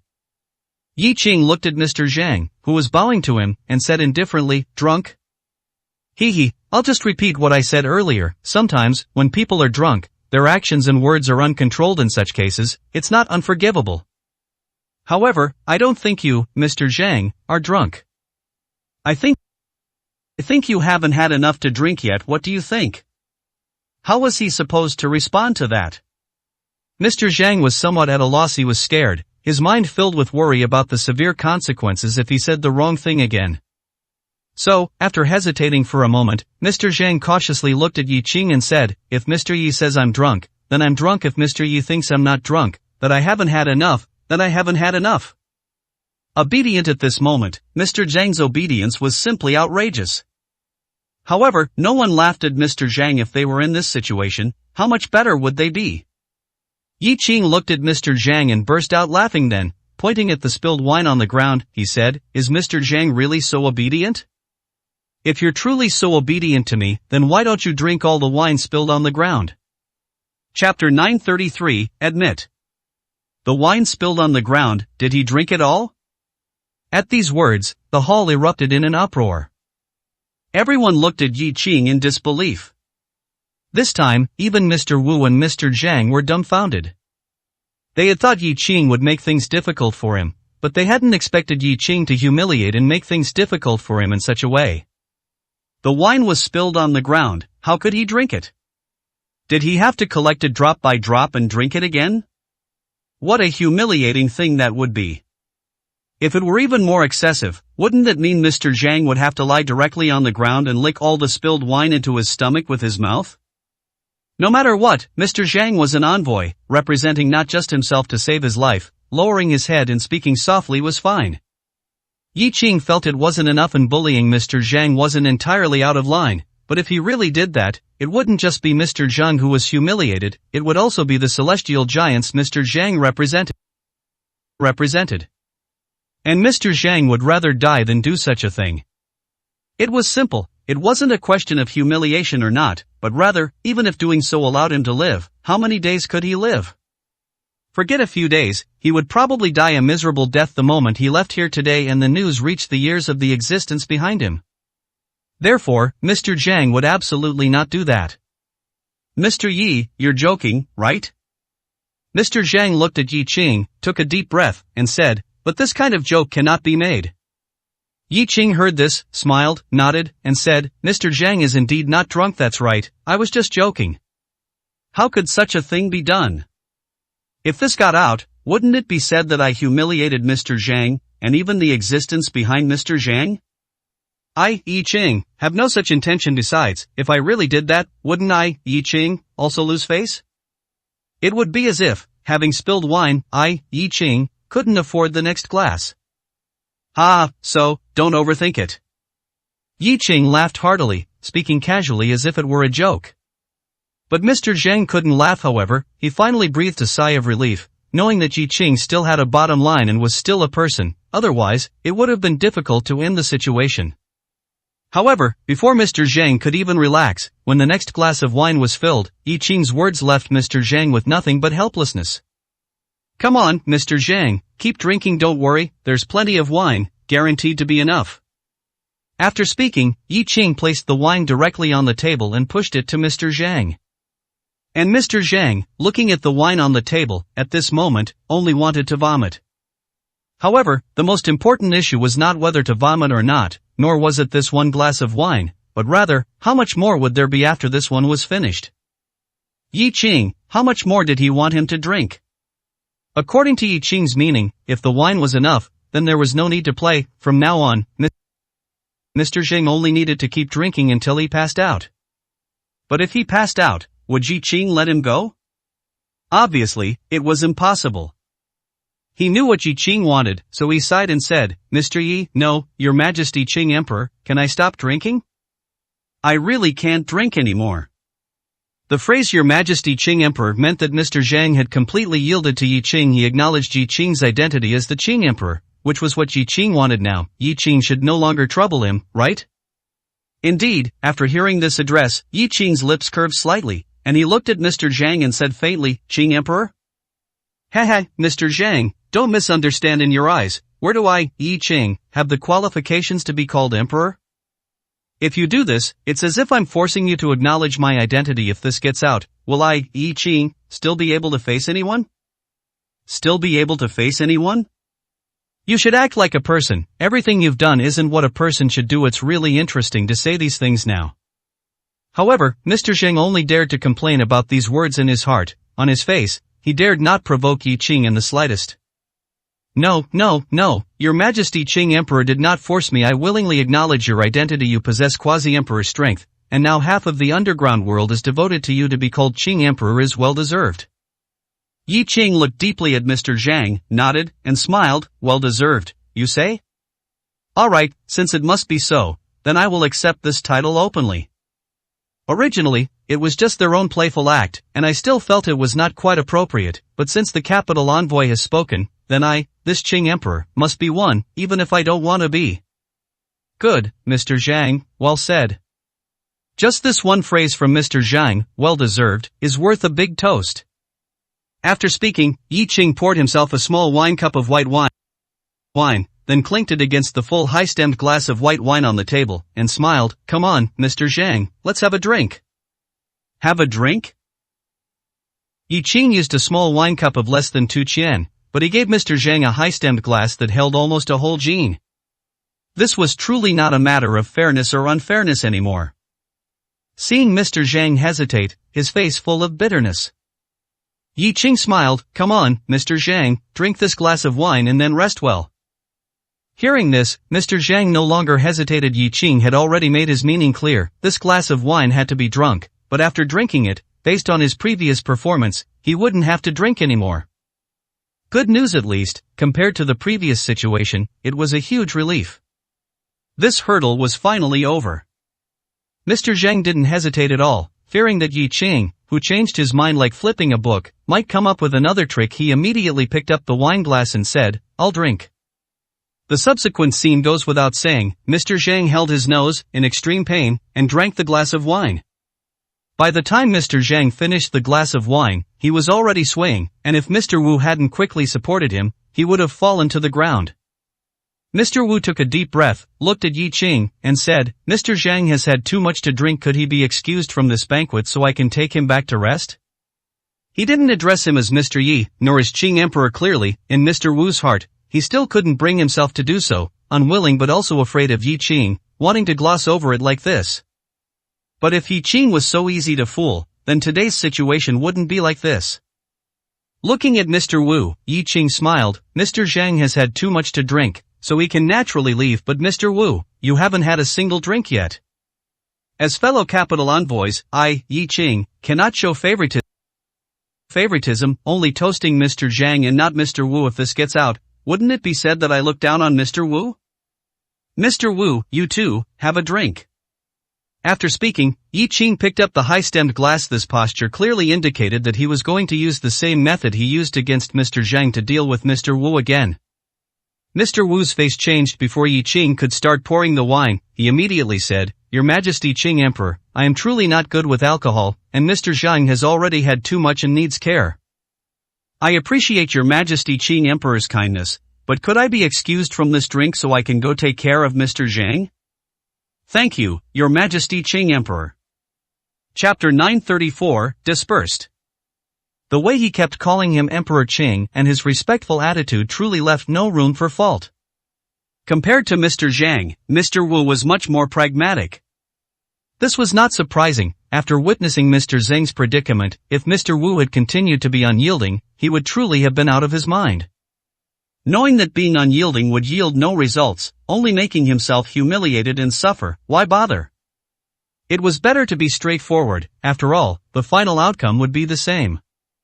Indeed, seeing Mr. Wu being so sensible, Yi Qing's hand, which was holding the wineglass, paused for a moment. Finally, he shook his head, picked up a small wineglass, filled it with wine, and handed it to Mr. Wu.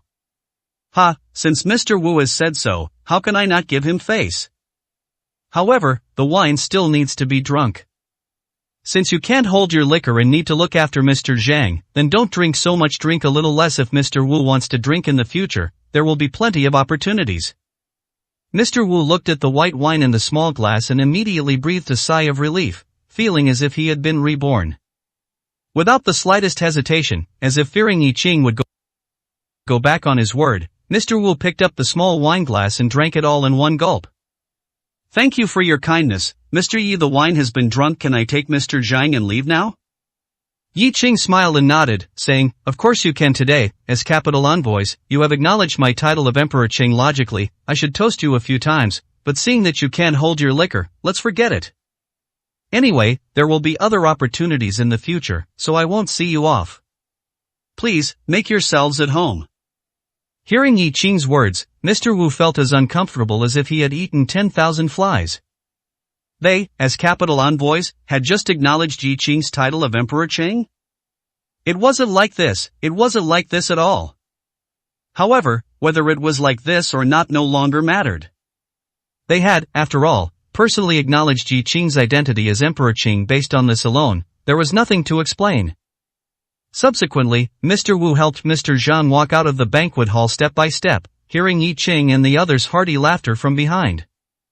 At this moment, both Mr. Wu and the drunken Mr. Zhang were in immense pain in their hearts. They had lost, and their defeat was extremely humiliating. Everything they had thought was wrong in reality, let alone others being unable to do it, even they themselves couldn't hold on when facing a life or death crisis, could they? Would Yi Qing dare to kill them? He didn't know, but he didn't dare to gamble. Mr. Wu no longer dared to imagine what kind of outcome he would face after returning to the capital. Perhaps his life would be safe, but his future status and position would likely plummet. Moreover, he would face various humiliations and taunts. In short, his life would probably be miserable. However, he was still alive, wasn't he? Yes, he was still alive. In fact, wasn't that good enough? Yi Qing looked at the desolate figures of Mr. Wu and Mr. Zhang, a sneer appearing at the corner of his mouth. Then he raised his wineglass, looked at everyone, and smiled. Previously, everyone unanimously approved my resolution to become Southeast King. Today, everyone once again congratulates me on becoming Emperor Qing. I, Yi Qing, have nothing more to say. Come, let everyone raise their glasses and drink together. This time, no matter how unwilling they were in their hearts, and regardless of whether they were enemies or not, everyone stood up and collectively toasted Yi Qing. To Emperor Qing! To Emperor Qing! The voices, rising and falling, seemed to herald the birth of an emperor. And it also seemed to have witnessed that Yi Qing was the ultimate winner. Yi Qing and his group had returned to their main table. They didn't say anything else, and didn't even continue to question Jiang Nanking. It seemed that it was no longer necessary. However, at this moment, Jiang Nanking's face kept changing, and the heaviness in his heart almost made him unable to straighten his back, and his smile no longer had its former carefree and unrestrained quality. Flower King remained silent, no longer speaking. Mad King also closed his mouth, drinking continuously. It seemed that only by doing so could he drown his sorrows in wine. Sea King sighed, saying nothing. This was actually the outcome he had anticipated from the beginning. There would be no surprises, because they wanted to live, and the capital envoys also wanted to live. As long as they wanted to live, they had no choice. The banquet continued, with everyone present having their own thoughts, some happy, some worried. There were no other interruptions in between. Soon, the banquet came to an end, and those who were to leave stood up and bid farewell one after another. Yi Qing did not stop anyone. Until, there were not many people left in the banquet hall. However, Flower King, Sea King, Mad King, and Jiang Nanking had not yet stood up to leave. They were the four who found it most difficult to leave. All the forces in the underground world that opposed Yi Qing were gathered here. These four individuals, for 9 kings, were usually high and mighty, wielding power over life and death. No matter how much the capital envoys looked down on them, in reality, how many could compare to their status, position, and strength? But today, these four were like fish on a chopping board, to be slaughtered at will, yet they were powerless to resist. It sounded ridiculous, but this was the truth. Leaving aside others, just Yi Qing alone, possessing quasi-emperor level strength, was enough to easily kill them. Helpless, but there was nothing they could do. Sea King took a deep breath, looked at Mad King, and smiled. You can leave. You don't have to sit with us. Yi Qing probably won't make things difficult for you.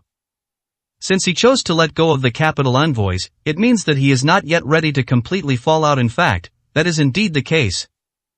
Yi Qing now appears to be powerful and his influence vast, but in reality, he hasn't yet integrated everything. It's not the best time for war, so he needs time, and we do too. Mad King, you go first. If you truly wait until the end with us, then it's uncertain whether you'll be able to leave. Mad King frowned slightly upon hearing this, pondered for a moment, then directly stood up and walked towards Yi Qing. Subsequently, Sea King and the others saw that Yi Qing didn't say much, simply waved his hand, and allowed Mad King to leave. Clearly, everything was as Sea King had said. Mad King was nothing in Yi Qing's eyes, not even worth a glance, so Mad King left easily.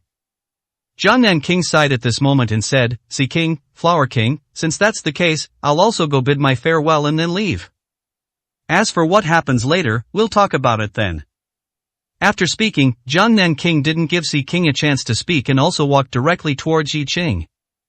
Sea King originally thought that Yi Qing might say a few more words to Jiangnan King, but Yi Qing surprisingly didn't say a single word, also waved his hand, and directly let Jiangnan King leave.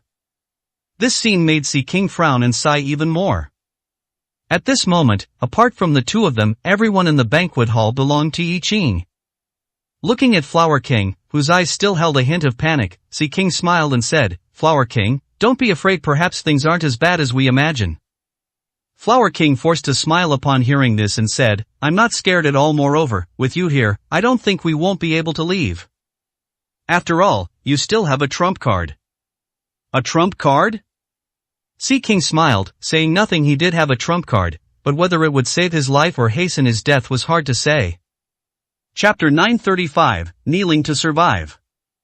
The trump card in Nine Kings' hand was nothing more than controlling Jiangcheng, controlling Cloud Mist Villa, and the lives of Yi Qing's subordinates and friends. Using this method to make Yi Qing hesitant and let them off was indeed a very effective way to threaten him. However, Yi Qing's strangeness and his methods now made Nine Kings even more wary. In his opinion, Yi Qing was not someone who played by the rules, and he couldn't discern how many trump cards he truly held. You thought Yi Qing was bound to lose this time, but he turned defeat into victory. You thought Yi Qing was finally in danger and doomed to die, but he was able to turn peril into safety. In a short period, the things Yi Qing did, the dangers he faced, and the miracles he created left people dazzled and overwhelmed. These were things one wouldn't even dare to imagine normally, yet in Yi Qing's hands, they all became different. Wary, yes, it was wariness. If there wasn't absolutely no possibility of resolving the conflict between himself and Yi Qing, Nine Kings would probably have been the first to surrender long ago. But now, surrendering was useless. Between them, only one could end this matter at the cost of his life. And Nine Kings didn't want to die. Taking a deep breath, Nine Kings looked at Flower King and smiled, alright, let's go. With that, Nine Kings walked step by step towards Yi Qing. At this moment, the banquet hall became quiet, and all eyes were on Nine Kings and Flower King. Even killing intent had begun to slowly permeate the air. Because everyone knew very well that perhaps everyone else could live today, but Nine Kings and Flower King, the two culprits, might not. Of course, everything depended on what Yi Qing would do. Nine Kings had a smile on his face, but the pressure deep in his heart was immense. Walking to Yi Qing's seat, Nine Kings looked at the seated Yi Qing and smiled, Your Excellency, Emperor Qing, Flower King, and I have already eaten and drunk well. We must thank Your Excellency, Emperor Qing, for the hospitality. Therefore, we specifically came to bid you farewell. If Your Excellency, Emperor Qing, has no other instructions, then we shall leave. Upon hearing this, Yi Qing looked at the smiling Nine Kings and the strongly composed Flower King, and said, Leaving already? Have you eaten and drunk well? How about a little more to drink? Hearing Yi Qing suggest another drink, Flower King immediately thought of how Mr. Zhang was force-fed alcohol earlier, and he instantly covered his mouth, almost throwing up. Nine King smiled and said, No, we've had enough. Flower King also can't hold his liquor and is a bit drunk, so I'd like to go back with him first. Your Excellency, Emperor Qing, do you have any other instructions? Hearing this, Yi Qing smiled, but didn't get up. He just said faintly, If I had instructions, would you listen? Nine Kings, there's no one else here today. Let's not play these deceptive games between us. In your heart, you probably wish I'd die quickly, don't you? After going back this time, you'll also be scrambling to contact people and figure out how to get rid of me, won't you? Since that's the case, then let's be frank. You're one of the Nine Kings. After all, and you've tried to ambush me more than once. Don't you feel ashamed acting submissive here? Yi Qing laid it all bare. Nine Kings' expression didn't change much. It was laid bare, but laying it bare didn't mean they had to clash right now. As for whether Yi Qing truly wanted to kill him and spoke so directly, or if he left room for maneuver, it didn't matter. What was important was that Nine Kings absolutely dared not give Yi Qing a chance to explode right now. Your Excellency, Emperor Qing, how could I do such a thing? It's all just a misunderstanding. A misunderstanding? This explanation really made one wanna laugh. If someone else said it was a misunderstanding, Yi Qing would believe it, but if Nine Kings said it was a misunderstanding, could Yi Qing believe it? However, Yi Qing didn't say much more. Instead, he looked at Flower King and said, Flower King, Nine Kings says it's all a misunderstanding, that I misunderstood you too. Do you think it's a misunderstanding? Flower King was now a startled bird. The pressure of facing Yi Qing was so immense that he could barely breathe. It was very embarrassing, but he wanted to save his life, so embarrassment was no longer important. Misunderstanding, it's all a misunderstanding. We never thought of dealing with you, it's all a misunderstanding. Yi Qing nodded, slowly got up, looked at Flower King, and softly said, a misunderstanding? If everything is a misunderstanding, then what else can't be a misunderstanding? As he spoke, Yi Qing directly grabbed Flower King's hair and then slammed his head heavily onto the table. Instantly, Flower King's forehead shattered the porcelain plate on the table. At the same time, his face was covered in soup and water, plus the blood flowing from his mouth and nose, making him look extremely miserable. Yet, Yi Qing still had a smile on his face, holding Flower King's hair, and laughed. So, does this count as a misunderstanding? At this moment, the anger in Flower King's heart burned fiercely. However, upon seeing Yi Qing's cold eyes, that towering rage instantly extinguished, leaving only panic and unease. Flower King didn't say a word, but his trembling body already proved how broken and terrified he was inside. Yi Qing sighed and said, no wonder he's so looked down upon. A dignified Nine Kings, acting like this? Truly, a disgrace. Casually throwing Flower King to the ground, Yi Qing said indifferently, kneel properly, kneel well, kneel straight, or you die. Beating Flower King was already a humiliation, but Yi Qing even wanted Flower King to kneel directly on the ground. Kneeling in front of so many people, this was no longer just humiliation, this was an unending feud. But in fact, the hatred between them was already an unending feud today. If Flower King could live, it would be Yi Qing showing him mercy.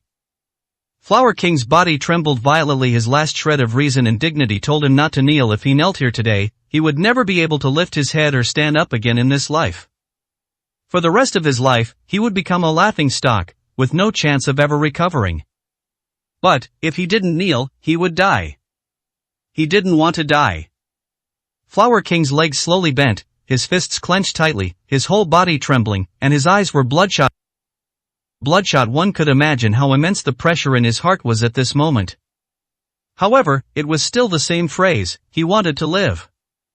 If it were someone else, he might still have a glimmer of hope, but facing Yi Qing, he had no hope whatsoever. To be able to live was already a luxury. And just as his legs were about to kneel, Nine Kings suddenly reached out and grabbed Flower King. Looking at Yi Qing, Nine Kings took a deep breath and said, Mr. Yi, don't you think you're going too far?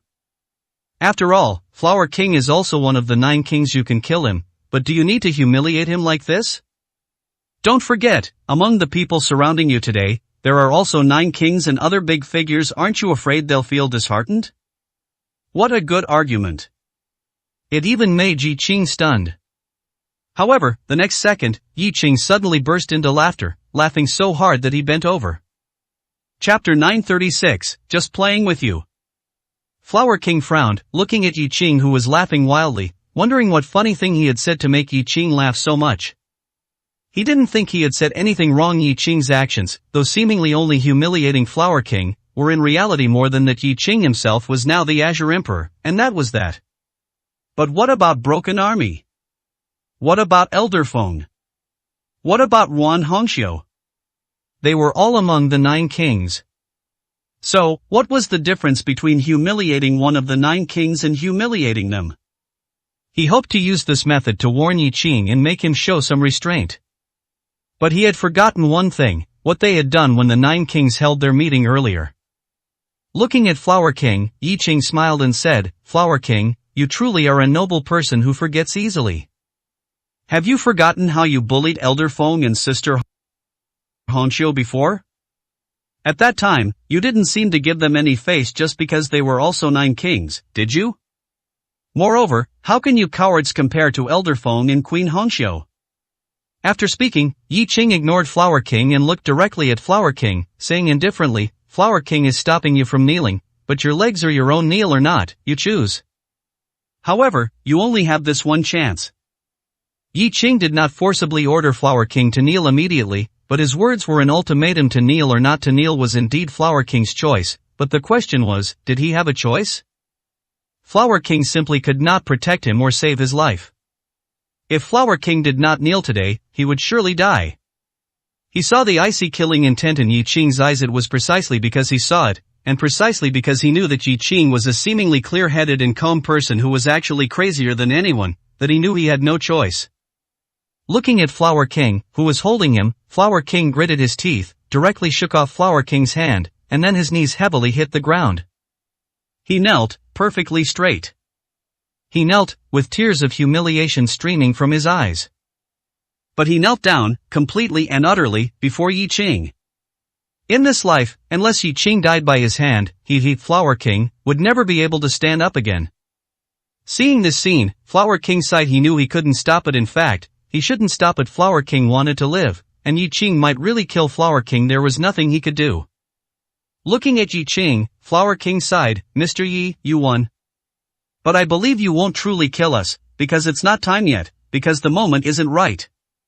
As Mr. Yi said, there's no need for us to hide things from each other at this point. Many things have already been made clear. You won't let us go, even if we surrender, it's useless. Therefore, we will not sit idly by, we will definitely fight back.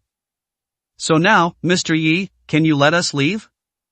Or are you saying that the humiliation isn't enough, and you want to continue humiliating us until Mr. Yi gets tired of playing, and then you'll let us go? Yi Qing heard this and showed no intention of hiding anything. He nodded readily and said, yes, I just want to mess with you. What?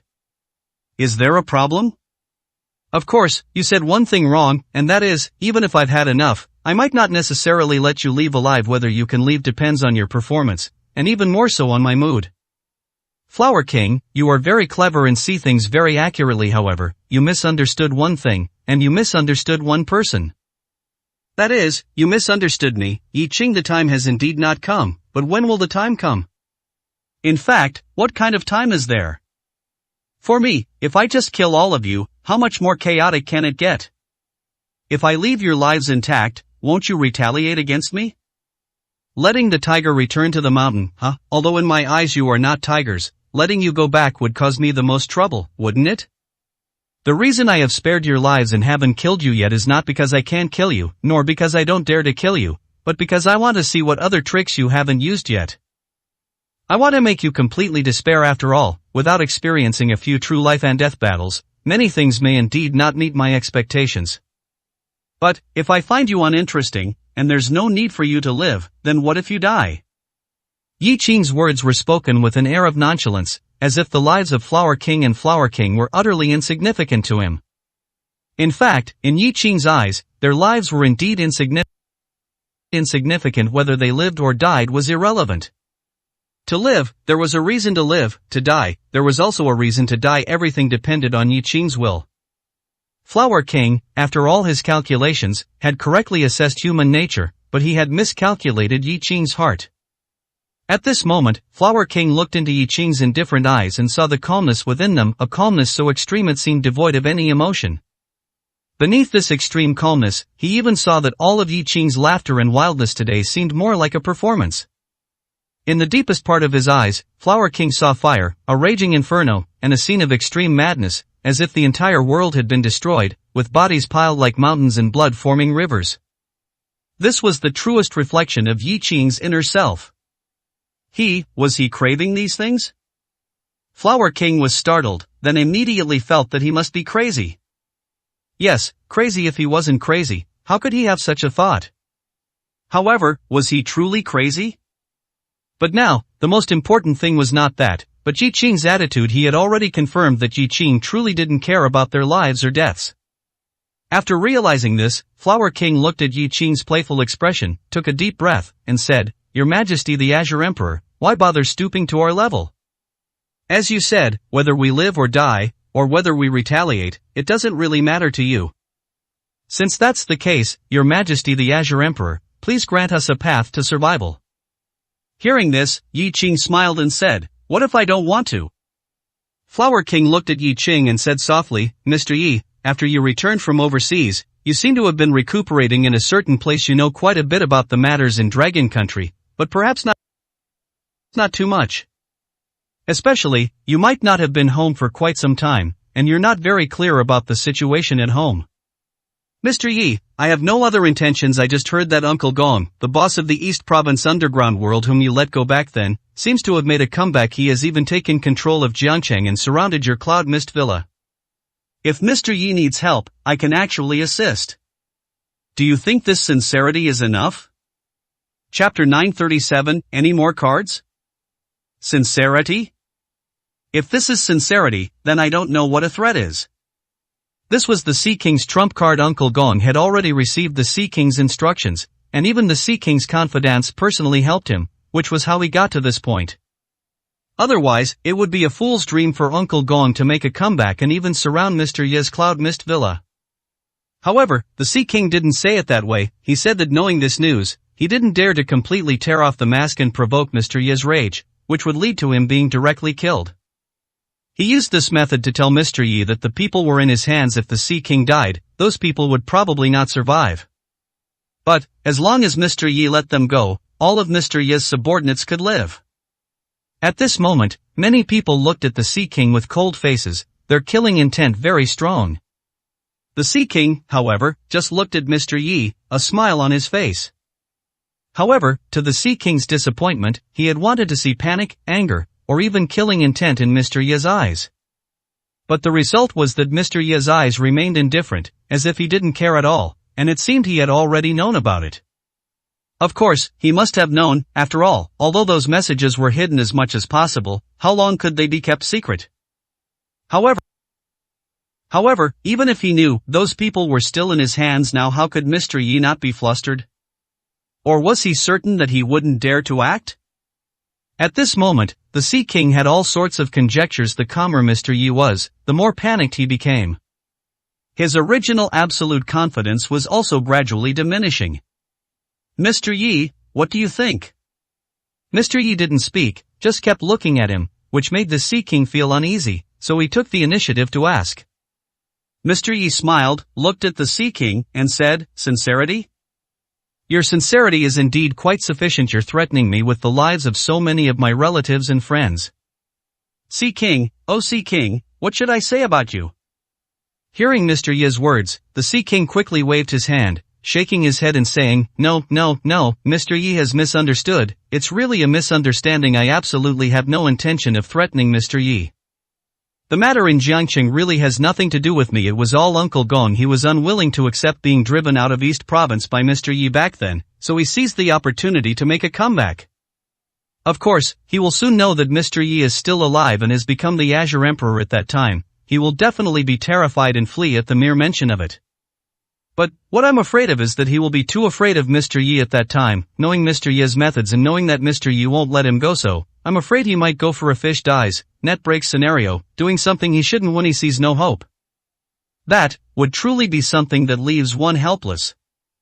As if afraid that Mr. Yi wouldn't believe him, the Sea King gritted his teeth and said, "In front of Mr. Yi, I dare not conceal anything. I admit that Uncle Gong sought me out back then, wanting me to help him, but I didn't agree. Really, I didn't agree at that time. I can't say I wasn't tempted, but there are some things I really didn't do. To put it bluntly, I also felt that Uncle Gong wasn't qualified to discuss cooperation with me. If I wanted to do something, I would do it myself, which is why I didn't collude with him. However, I also don't deny that I did arrange some people to follow him, but I can guarantee that my people absolutely did not harm Mr. Yi's subordinates. Everything was Uncle Gong's doing, but as long as Mr. Yi is willing, and feels it's necessary, I can immediately order my subordinates to eliminate Uncle Gong and protect Mr. Yi's subordinates." These words sounded flawless.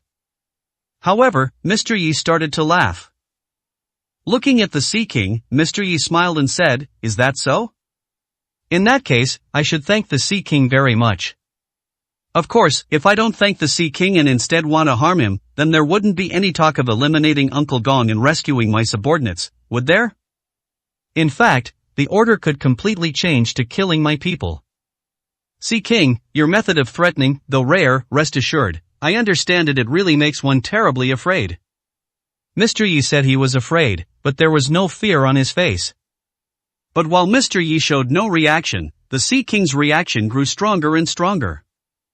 Mr. Yi's reaction was not right, far from it. If Mr. Yi were a cold and heartless person, someone who could watch his subordinates go to their deaths, then it would be understandable.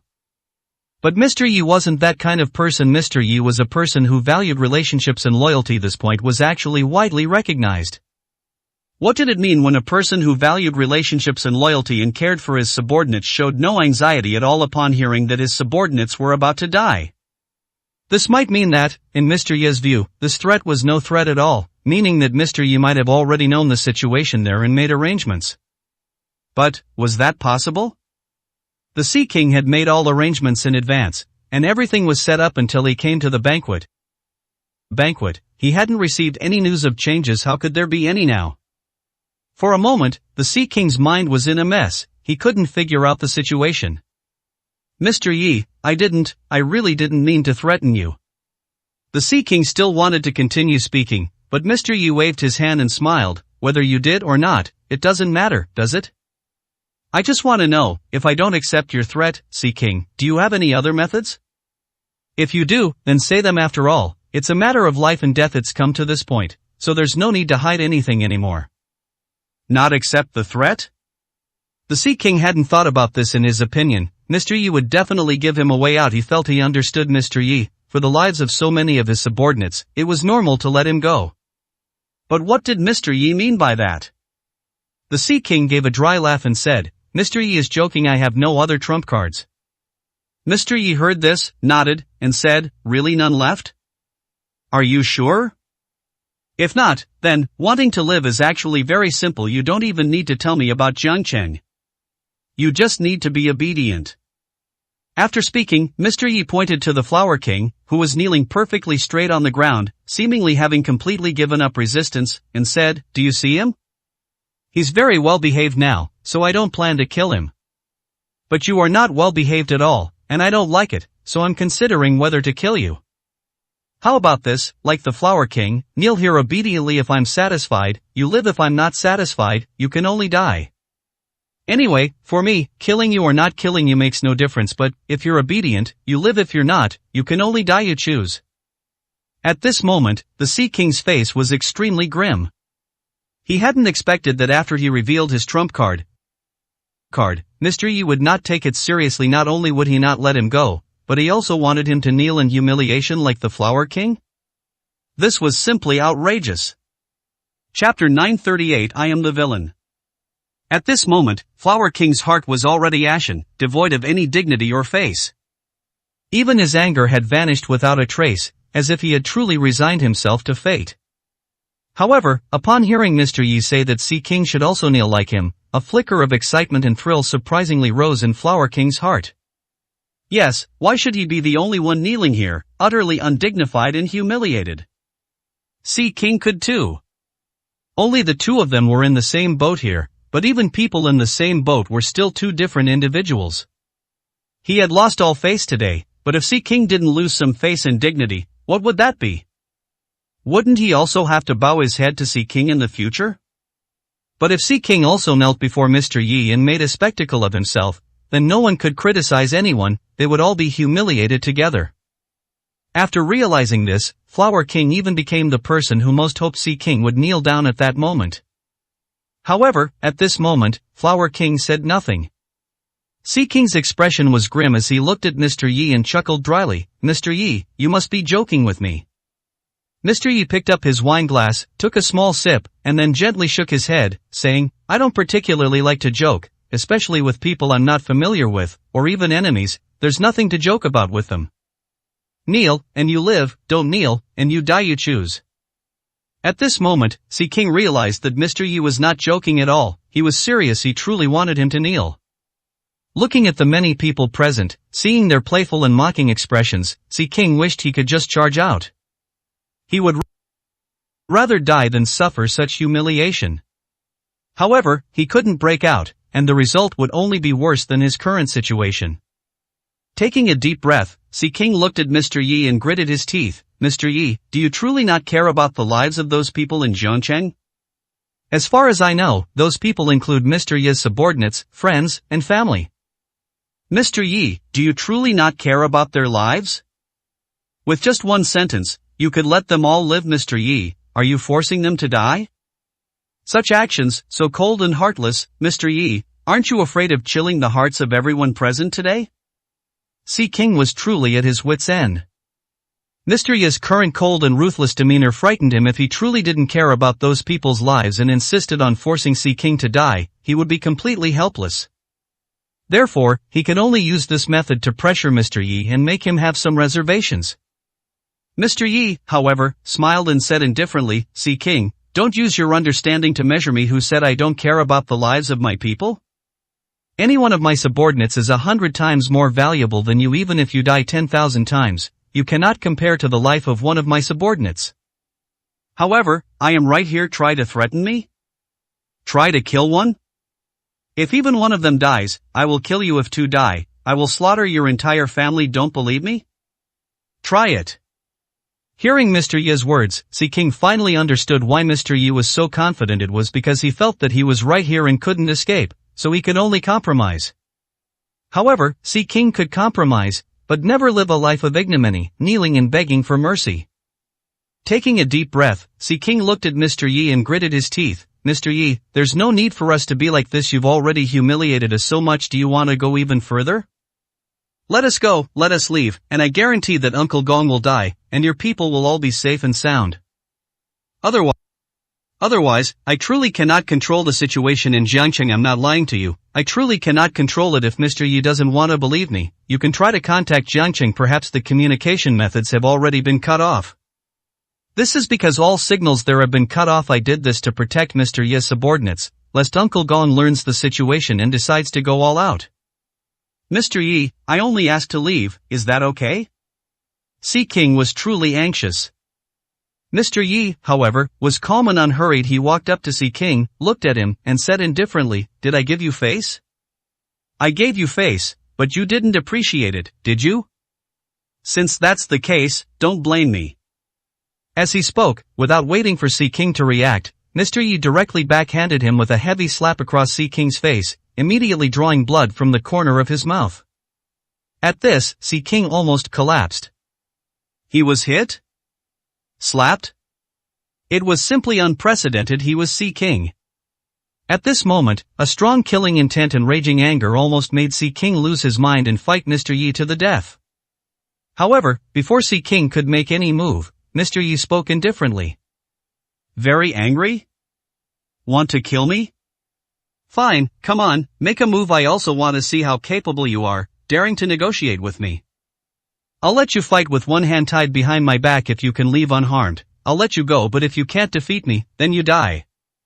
With just these few simple words, which weren't even really a threat, Mr. Yi offered to fight Sea King without using his hands yet. Even so, Sea King felt as if a basin of cold water had been poured over his head, instantly sobering him up. Such words, a fight with hands tied, Sea King would dare to fight anyone present except Mr. Yi. Even if Northeast King Lin who dared to say such a thing, Sea King would still dare to fight him to the death. But, the person who said this was Mr. Yi, and Sea King didn't have the courage for that. Mr. Yi was a quasi-emperor. How powerful Mr. Yi's strength truly was, he didn't know, but he knew that if 14 strong individuals couldn't defeat Mr. Yi, then it was simply beyond his imagination.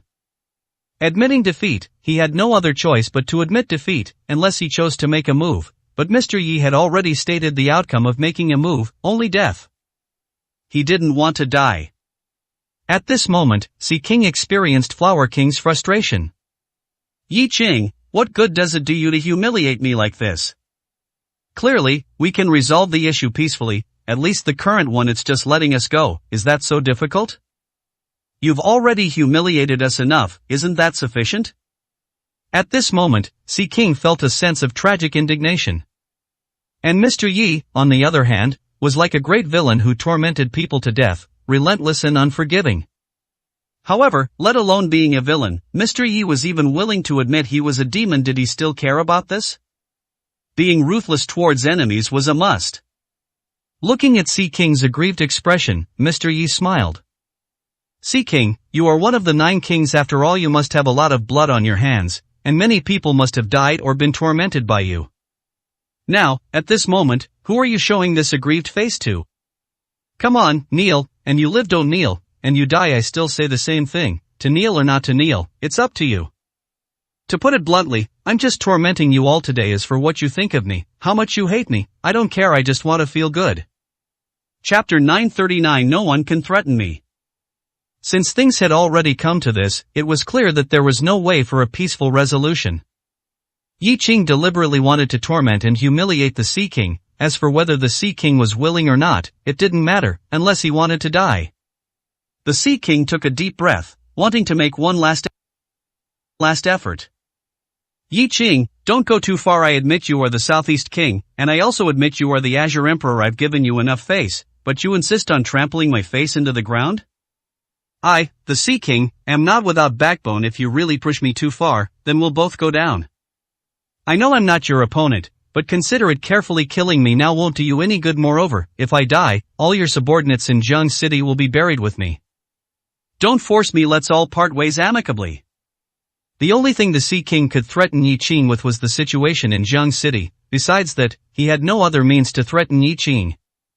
He couldn't win in a fight, nor could he win in an argument now. The only move he could use was this one. However, upon hearing this, Yi Qing said nothing, walked up, slapped the Sea King across the face again, then grabbed the Sea King's hair, and directly smashed a wine bottle over the Sea King's head. It looked exactly like a street thug fighting, yet it was extremely humiliating. Looking at the Sea King's bloodied face, Yi Qing said coldly, "Can't you understand human words? I said, don't threaten me again. If you want to kill, go ahead and try. But today, if you don't kneel and beg for mercy, you must die." At this moment, the Sea King was truly dazed from the beating. Yi Qing was too ruthless. Without the slightest hesitation, he was too cold and indifferent to the Sea King's threats. Meanwhile, the Flower King had already seen that Yi Qing would not compromise, and the Sea King's last resort was completely useless against Yi Qing. It wasn't necessarily that Yi Qing was cold and heartless, uncaring about the lives of his subordinates. Perhaps Yi Qing already had a way to deal with it, which was why he was so reckless. Even if he didn't, Yi Qing probably had other trump cards. If he could see the situation, the Sea King couldn't possibly not see it, but somehow, the Sea King seemed to be completely bewildered now, his mind fixated on one idea. This couldn't go on. If the Sea King really died, then the Flower King would probably not survive either, and even if he did, he would have no chance to rise again. Furthermore, he genuinely wanted the Sea King to suffer humiliation with him, so at this moment, the Flower King quickly pulled the Sea King and gritted his teeth. "Sea King, what time is it? Why are you still so stubborn? Accept your fate. It's time to accept your fate, unless you truly want to die." When the Sea King saw that the Flower King dared to pull him and even use such a lecturing tone, he became even more furious. What was the Flower King? In the Sea King's heart, the Flower King was just a useless person who was more likely to mess things up than to succeed. If he hadn't protected the Flower King today, the Flower King might not have even lived until now. But now, what did the Flower King want to do? Persuade him to kneel to Yi Qing and bow his head? Was this for his own good? Or was it because he had suffered such a great humiliation, so he wanted to drag him down with him? Yes, that's right, it must be like this. It must be that the Flower King wanted him to be like him, so the Flower King would feel better, but why should he? The Sea King directly flung the Flower King's hand away and said through gritted teeth, "Flower King, you useless thing, if you want to surrender, if you want to kneel and beg for mercy, that's your business, but if you want to drag me along with you, I tell you, you're dreaming. I, the Sea King, will never accept such a great humiliation in this life. Besides, I just don't believe it. Yi Qing, does he really dare to kill me? I just don't believe that he can truly disregard the lives of those people and make them all die with me." The Sea King truly didn't believe it up until now. He still believed that Yi Qing was just putting on a brave front. They were like a tug-of-war, whoever flinched first would lose. As long as he, the Sea King, persisted to the end, he believed that Yi Qing would definitely not dare to kill him. The idea was a good one, but he was stubbornly deluded. When the Flower King heard the Sea King's words, he immediately wanted to curse the Sea King. He was incorrigible, simply incorrigible, regardless of whether Yi Qing truly didn't care about the Sea King's threats, or if he truly had some hidden moves they didn't know about. Even if it was just to stubbornly hold out against the Sea King until one of them surrendered, the advantage was still with Yi Qing, not with them. The Flower King wanted to say something more at this moment, but Yi Qing looked at the Flower King and smiled, saying, "Flower King, I am also very curious, are you truly trying to save the Sea King, or are you just bored kneeling by yourself and want to find someone to join you? But it doesn't matter what you think anyway, he will kneel." After hearing Yi Qing's words, the Flower King dared not make any other moves. And Yi Qing, looking at the Sea King, smiled and said, "Sea King, why be so harsh? The Flower King is also doing this for your own good. Even if he wants you to suffer humiliation with him, at least you're still alive, aren't you? You, are smart in everything but this one moment. Even if I truly have no other trump cards, so what? Aren't you my biggest trump card? As long as you want to live and don't want to be buried with my people, then you can only obey me. Of course, if you insist on thinking you can arm wrestle with me and gamble on whether I am truly ruthless, that's fine too, but right now, your life is in my hands. I can kill you if I want, and I can humiliate you if I want. What can you do to me?"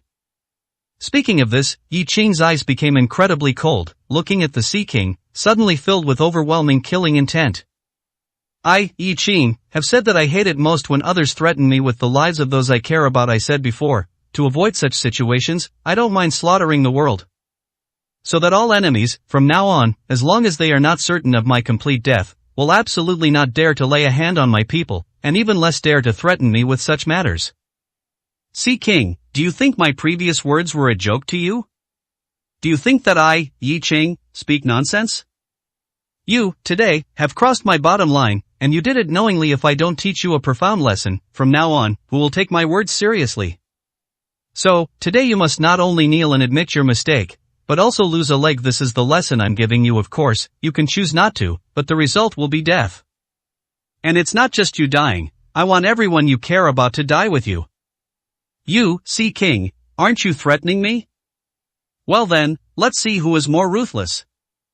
As he spoke, Yi Qing directly picked up a wine bottle and once again smashed it fiercely onto the Sea King's head, making the Sea King's already miserable face even more pathetic.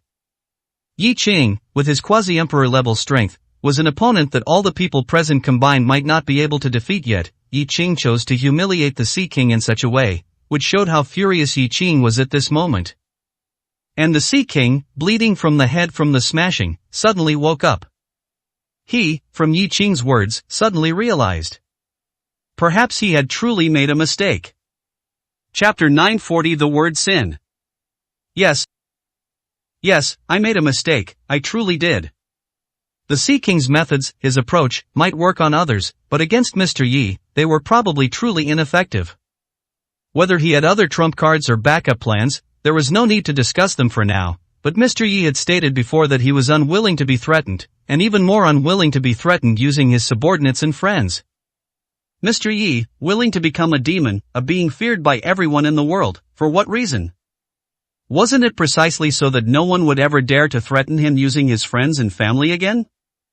Mr. Yi had already said this himself, and he had also made many people pay the price for it. Mr. Yi was not afraid of being too ruthless, he was afraid he wasn't ruthless enough, afraid there were still people who, harboring a glimmer of hope, would target his people. The Sea King, this was clearly a direct collision with the muzzle of a gun. After realizing this, the Sea King knew that he had made a grave mistake. Today, trying to use this method to gain a chance to leave was absolutely impossible. And Mr. Yi would definitely kill him. Because Mr. Yi would absolutely not allow anyone to harbor such a lucky mentality, leading to an irreversible situation in the future. After understanding this, the Sea King was filled with regret, but now, there was no other way. Looking at Mr. Yi's demonic gaze, the Sea King knew he had no choice. Mr. Yi, I was wrong. Not waiting for another wine bottle to smash onto his head, the Sea King knelt directly and decisively on the ground, before Mr. Yi, loudly admitting his mistake. This scene truly made everyone present frown, the Sea King, who had sworn to resist to the death before, now that he understood, was remarkably decisive. Mr. Yi held the wine bottle, standing before the Sea King, a hint of coldness flashing in his eyes, and said, "Oh? You know you were wrong? This realization of yours came a bit too quickly, didn't it, Sea King? What new scheme do you have? Speak anyway. Everyone has eaten and drunk their fill. Watching you play more tricks isn't so bad, it's quite interesting." Mr. Yi spoke indifferently, treating the Sea King as entertainment, as a clown. The Sea King took a deep breath, looked at Mr. Yi, and showed a bitter expression, saying, "No scheme, I was just wrong. I originally came to seek Emperor Qing's forgiveness and a chance to live, but I just couldn't bring myself to humble myself. Not only that, I even used the matter of Jiang City as leverage for this alone. I was terribly wrong. I begged Mr. Yi to spare my life." At this moment, the Sea King saw things clearly and understood them thoroughly. Mr. Yi held the wine bottle, smiling as he looked at the Sea King, a gaze that sent chills down the Sea King's spine. Until, a moment later, Mr. Yi directly smashed the wine bottle in his hand, then took a piece of broken glass and placed it directly on the Sea King's forehead, speaking faintly, "Making mistakes and saying the wrong things cannot simply be forgiven with a mere 'I was wrong' and everything being fine. If I don't punish you, won't everyone imitate you, Sea King? From now on, you are not the Sea King, you are the Sin King. I won't strip you of your kingship since I'm not killing you. Stripping your kingship is useless. I also want to see how you dare to retaliate against me. I also want to make you a sinner in everyone's eyes, so that everyone takes you as a warning and never dares to act recklessly again. Sea King, you can resist, but if you resist, you will die. I imagine, for the sake of living, you won't do anything foolish, will you?" Upon hearing this, the Sea King immediately felt a sense of unease. However, before the Sea King could think any further, the next moment, intense pain almost made the Sea King collapse. Mr. Yi, unbelievably, used the broken glass to cut his forehead. Endure, he could only endure. However, the more he endured, the more the Sea King felt that the situation seemed a little off. Mr. Yi, holding the broken glass, wasn't just cutting his forehead, he seemed to be carving characters on his forehead, stroke by stroke. As for what characters were being carved, the Sea King didn't know yet, but he knew they were definitely not good characters. Moreover, even if they were good characters, it wasn't a good thing at all. To have characters carved on one's forehead, this was absolutely more humiliating than a grave insult, something that made one wish to die just thinking about it. But at this moment, the Sea King dared not move. He was afraid that if he moved, it would displease Mr. Yi, and he would face even greater humiliation. He truly hated Mr. Yi to the extreme now, and feared Mr. Yi immensely. A demon. Mr. Yi was a demon, a ruthless, unscrupulous demon who was not even human. What it meant to feel every second like a year, what it meant to be in agony, at this moment, the Sea King finally understood. The dignified Sea King, when had he ever suffered such humiliation? Now, not only was he being carved on his forehead, but he also had to endure without losing his temper. How frustrating and despairing this feeling was. Those who hadn't personally experienced it couldn't understand. Fortunately, the time wasn't very long, and the character was finally finished. Because of the intense anger and severe pain, the Sea King couldn't deduce what character Mr. Yi had written, but no matter what it was a disgrace. Mr. Yi casually threw away the blood-stained broken glass and smiled. It's quite tiring to write. Just writing this one character is enough. However, the writing isn't very good, but I imagine it should be recognizable. Looking at everyone present, Mr. Yi smiled. Do you see it clearly? Do I need to rewrite it? Rewrite? Are those human words? This isn't writing on paper where you can erase and correct mistakes. This is carving on someone's forehead. If it's wrong or not well written, to rewrite it, would he then have to draw a few more lines on the forehead as if erasing it, and then carve a new one? Are these words that a human being could say? If Mr. Yi's behavior isn't that of a demon, then are there any demons left in this world? At this moment, the Sea King was on the verge of collapse, but he was filled with humiliation and dared not say anything. He was afraid that if he said one more unnecessary word, Mr. Yi would truly cross it out and carve a new character. The others present all started to laugh. Red Eyes, everyone to enjoy a spectacle, laughed and said, Emperor Qing, logically speaking, I should praise whatever you write. However, today, I must say a few words. This Sin character, it is indeed not written very well. It can be recognized, yes, but if the character carved on the Sea King's forehead isn't very good looking, won't it displease the Sea King? After all, this Sin character is on his forehead, it will accompany him for life and be seen by everyone. Perhaps we should ask the Sea King's opinion. If he's not happy, rewriting it is actually fine. Is this even human language? The Sea King dared not say anything now, but in his heart, he had already dismembered Red Eyes and cut him into 1,000 pieces. And he, the Sea King, was at this moment so despairing and humiliated that he wished he could die. Sin.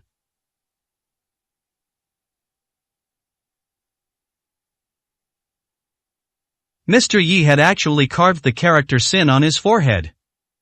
This was a grave insult, a shocking and grave insult to everyone. Chapter 941 finally left.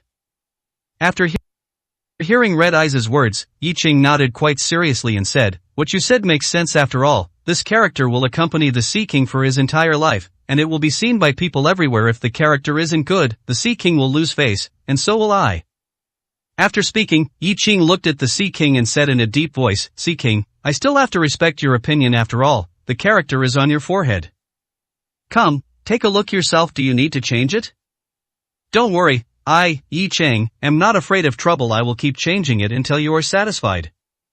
Then, Yi Ching ordered his subordinates to bring a mirror and handed it to the Sea King. The Sea King dared not say much. With trembling hands, he took the mirror and then saw himself in it. On his forehead, there was blood everywhere, but one could still see the somewhat crooked character Sin that Yi Ching had written. Seeing this scene, seeing himself in the mirror, at this moment, the Sea King really wanted to smash the mirror directly and then fight Yi Ching to the death. Even if he died, he would be willing. Such a great humiliation. If he didn't fight to the death, could he, the Sea King, ever raise his head again in this life? In fact, when this character was carved on his forehead, he had already lost face to see anyone in this life. How ruthless Yi Ching was. What vicious methods. Change it? Sea King, I see your complexion isn't looking good. Is it because this character isn't written well? It's fine, don't worry, I can change it for you right now. After speaking, Yi Ching picked up another piece of broken glass from the table and was about to write and draw on the Sea King's forehead again. The Sea King was immediately startled and paled at this sight. If Yi Ching were to rewrite a character on his forehead again, could he really survive? It wasn't a matter of whether it hurt or not, but rather, he couldn't bear it. A deep, bone-visible character Sin had already appeared on his forehead, which was an unbearable humiliation. If it were to be crossed out and rewritten, could his forehead really still be presentable? Looking at Yi Ching's serious and concerned expression, those who didn't know would have thought Yi Ching was being very kind to him. He was truly ruthless and vicious to the extreme. Humiliating him like this, making him unable to live or die, and then demanding that he smile and say it was well written? Because if he said it wasn't well written, Yi Ching would continue? Terrifying, truly hateful. However, at this moment, no matter how indignant the Sea King was in his heart, he could only force a smile on his face, then look at Yi Ching, full of gratitude. No, Emperor Qing's calligraphy is already astonishingly divine. There's no need to rewrite it. It's already very good. I'm very satisfied, truly, exceptionally satisfied. He smiled as he said he was satisfied, smiling so much that tears flowed. But what else could he do? He had no choice. This kind of humiliation didn't even exist in the underground world in the past, but with Yi Ching's appearance, this humiliation emerged. How tragic. Yi Ching looked at the Sea King and chuckled, "Really? Sea King, are your words sincere? You're not just saying that against your will because you're afraid of troubling me, are you? I'm telling you, it's no trouble even if it's troublesome. It doesn't matter. This is the first time I've changed someone's name and bestowed a character upon someone since becoming the Emperor Qing, so it can be considered a special honor. Everyone must be satisfied. Sea King, please don't be polite with me." Don't be polite? The Sea King really wanted to be impolite, but he didn't have the courage, nor the strength, anymore. Today, he was the fish on the chopping block. The Sea King had now completely realized that if he continued to go against Yi Ching, not only would he not survive, but there would probably be things even more unbearable than having a character carved on him. The so-called bottom line, for others, might exist, but for Yi Ching, what was a bottom line? He probably truly didn't know. The Sea King resigned himself to fate. If he didn't, what else could he do? Looking respectfully at Yi Qing, the Sea King spoke with a serious expression. The character bestowed by Emperor Qing is my honor from this day forward. I, the Sea King, shall change my name to Sin King, to live up to Emperor Qing's expectations and teachings. I beg Emperor Qing to spare my life and give me a chance to atone for my sins. Sin King here, bows to you. After speaking, the Sin King directly kowtowed to Yi Qing, banging his head repeatedly, not caring about the blood on his forehead, nor the pain and humiliation. Since he had already abandoned his face and dignity, at this point, there was no need to continue pretending to be strong. Living, only living, was the most important thing. Looking at the Sin King, who seemed to have suddenly awakened and was shedding tears of gratitude, Yi Qing showed a slight smile. Sin King, you are indeed a true hero. I was already a bit reluctant to let you go before, and now, it seems I'm even more reluctant. At this moment, Red Eyes frowned slightly and said, Emperor Qing, this person is insidious and cunning, capable of enduring what ordinary people cannot. If he is released, he will definitely be a disaster, I think.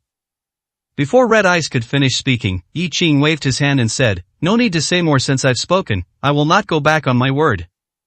Break one leg, then leave. This time, the Sea King did not hesitate at all and immediately expressed his gratitude to Yi Qing. What was breaking a leg? His forehead had already been carved with a character. Did he still care about a broken leg? Comparatively, if he didn't leave here soon, could he really escape? Today, many people wanted him to die here. Just look at Red Eyes and many others. Their eyes were filled with strong killing intent. They were all Yi Qing's people. If they all persuaded Yi Qing, could the Sin King really leave? Emperor Qing, thank you. I will break my left leg right now. As his voice fell, the Sin King didn't even use a weapon. A flicker of madness appeared in his eyes, and then he raised his right hand high and smashed it heavily onto his left leg. For people of their strength, the power of a pair of iron fists was beyond imagination. They could even smash rocks, let alone break a leg. The sound of bones breaking instantly echoed. The Sin King's left leg visibly changed shape, and beads of sweat appeared on his forehead. His leg was broken. Emperor Qing, may I leave now? The Sin King looked at the Emperor Qing, with no disrespect or hatred in his eyes. However, everyone knew that the hatred between Yi Qing and the Sin King could never be reconciled. Yi Qing looked at the Sin King and said faintly, my words always count. Since you've done it, then get out. As he spoke, Yi Qing waved his hand, about to let the Sin King and Flower King leave. The Sin King and Flower King dared not say anything grand. They respectfully said to Yi Qing, thank you, Emperor Qing, for sparing our lives. After speaking, they stood up, supporting each other, and walked out of the banquet hall step by step, leaving the place. Their desolate and lonely figures made one feel extremely pitiful. However, those who are pitiful must have something hateful about them. Red Eyes looked at their retreating figures, and the killing intent in his eyes not only did not diminish but intensified. Emperor Qing, the Flower King can leave, but must the Sin King really be allowed to leave? I know Emperor Qing has already given his word to let them leave, but you only promised to let them leave the banquet hall. You didn't promise to let them leave Nine Kings Hall, or leave Paidu. Your subordinate is willing to lead men to slay the Sin King. Chapter 942, Sin King. Red Eyes really hasn't given up even now. His desire to kill the Sin King had reached its peak. It wasn't because of some deep-seated hatred between them, but rather, he felt the Sin King was a threat. A threat much more terrifying than the Flower King. If the Sin King lived, he might truly do something disadvantageous to Yi Qing, which was exactly what Red Eyes didn't want to see. Moreover, Red Eyes wasn't the only one with this thought. Pajun also said in a deep voice, Your Excellency Azure Emperor, I am willing to go with Red Eyes to kill the Sin King. Please grant your permission. Just then, Wan Hongxiu said softly, Yi Qing, if you feel that agreeing to release the Sin King and then killing him would affect your reputation, then leave this matter to me. I already had a deep-seated hatred with them to begin with. You agreed to let them go, but I didn't. In the end, if people want to curse me, then let them. I don't care about that. Besides, I also think Red Eyes has a point. If this person isn't eliminated as soon as possible, I'm afraid there will be significant variables in the future. Things had reached this point, there was truly more than one person who wanted the Sin King dead. However, Yi Ching looked back at them and shook his head with a smile. Why are you all being so serious? It's just one Sin King, it doesn't matter if he dies, but if he lives, what can he possibly do? Remember us at 101 Reads Network. Aren't you all making too big a fuss? It's fine, let them go, they won't be able to stir up any major waves. Seeing Red Eyes and the others about to speak again, Yi Ching shook his head and said, I, Yi Ching, am not a pedantic person, but there's naturally a reason for not killing him. Besides, his legs are broken, and his forehead has been tattooed from now on. He is the Sin King. Isn't this the most pleasing outcome? We've enjoyed this beautiful sight ourselves, we should let others appreciate it too. I actually hope the Sin King can live on for a while longer, so everyone can see the word sin on his forehead.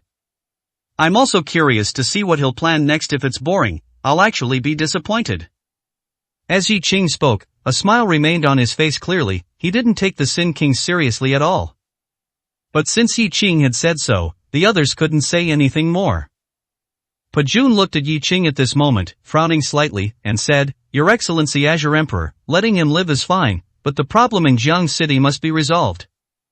Now the Sin King clearly has Uncle Gong under his control. If the situation in Jiang City isn't resolved, then those people at the Cloud Mist Villa, your subordinates and friends, will likely be in danger. Even if we let the Sin King live, we should make him resolve this matter first. Pa Jun's concern was reasonable. It would be impossible for Uncle Gong to make a comeback on his own. The Sin King was undoubtedly his backer. Furthermore, judging by the way the Sin King spoke, he controlled the power in Uncle Gong's life and death. Now that the Sin King had left in such grief and indignation, was it possible he wouldn't retaliate? Likely. After leaving the Nine Kings Hall in Paidu, the Sin King's first order would be to kill those people in Jiang City to make Yi Ching suffer and regret. Hearing this, Yi Ching smiled and said, Don't worry, there won't be any problems. Alright, let's not mention this anymore. The Killjoys have already left, so don't let these things ruin everyone's mood. Come, let's keep drinking. We won't stop until we're drunk. Yi Ching looked relaxed and indifferent, but his words put everyone present at ease. Since Yi Ching said it was fine, then nothing would happen. Yi Ching likely already had arrangements in place for Jiang City. This was one of the reasons why Yi Ching didn't care about the Sin King's threats. Otherwise, would he really not care about the lives of his friends and subordinates? No, the Sin King was certain that Yi Ching would care, which showed that Yi Ching's reputation for being loyal and righteous had already spread far and wide. Even if Yi Ching didn't hesitate to let himself become a demon, an existence everyone feared, in the end, it was all to protect his subordinates and friends. Many people were actually aware of this. At this moment, although the banquet had ended and many people had left, it hadn't actually been that long since it concluded.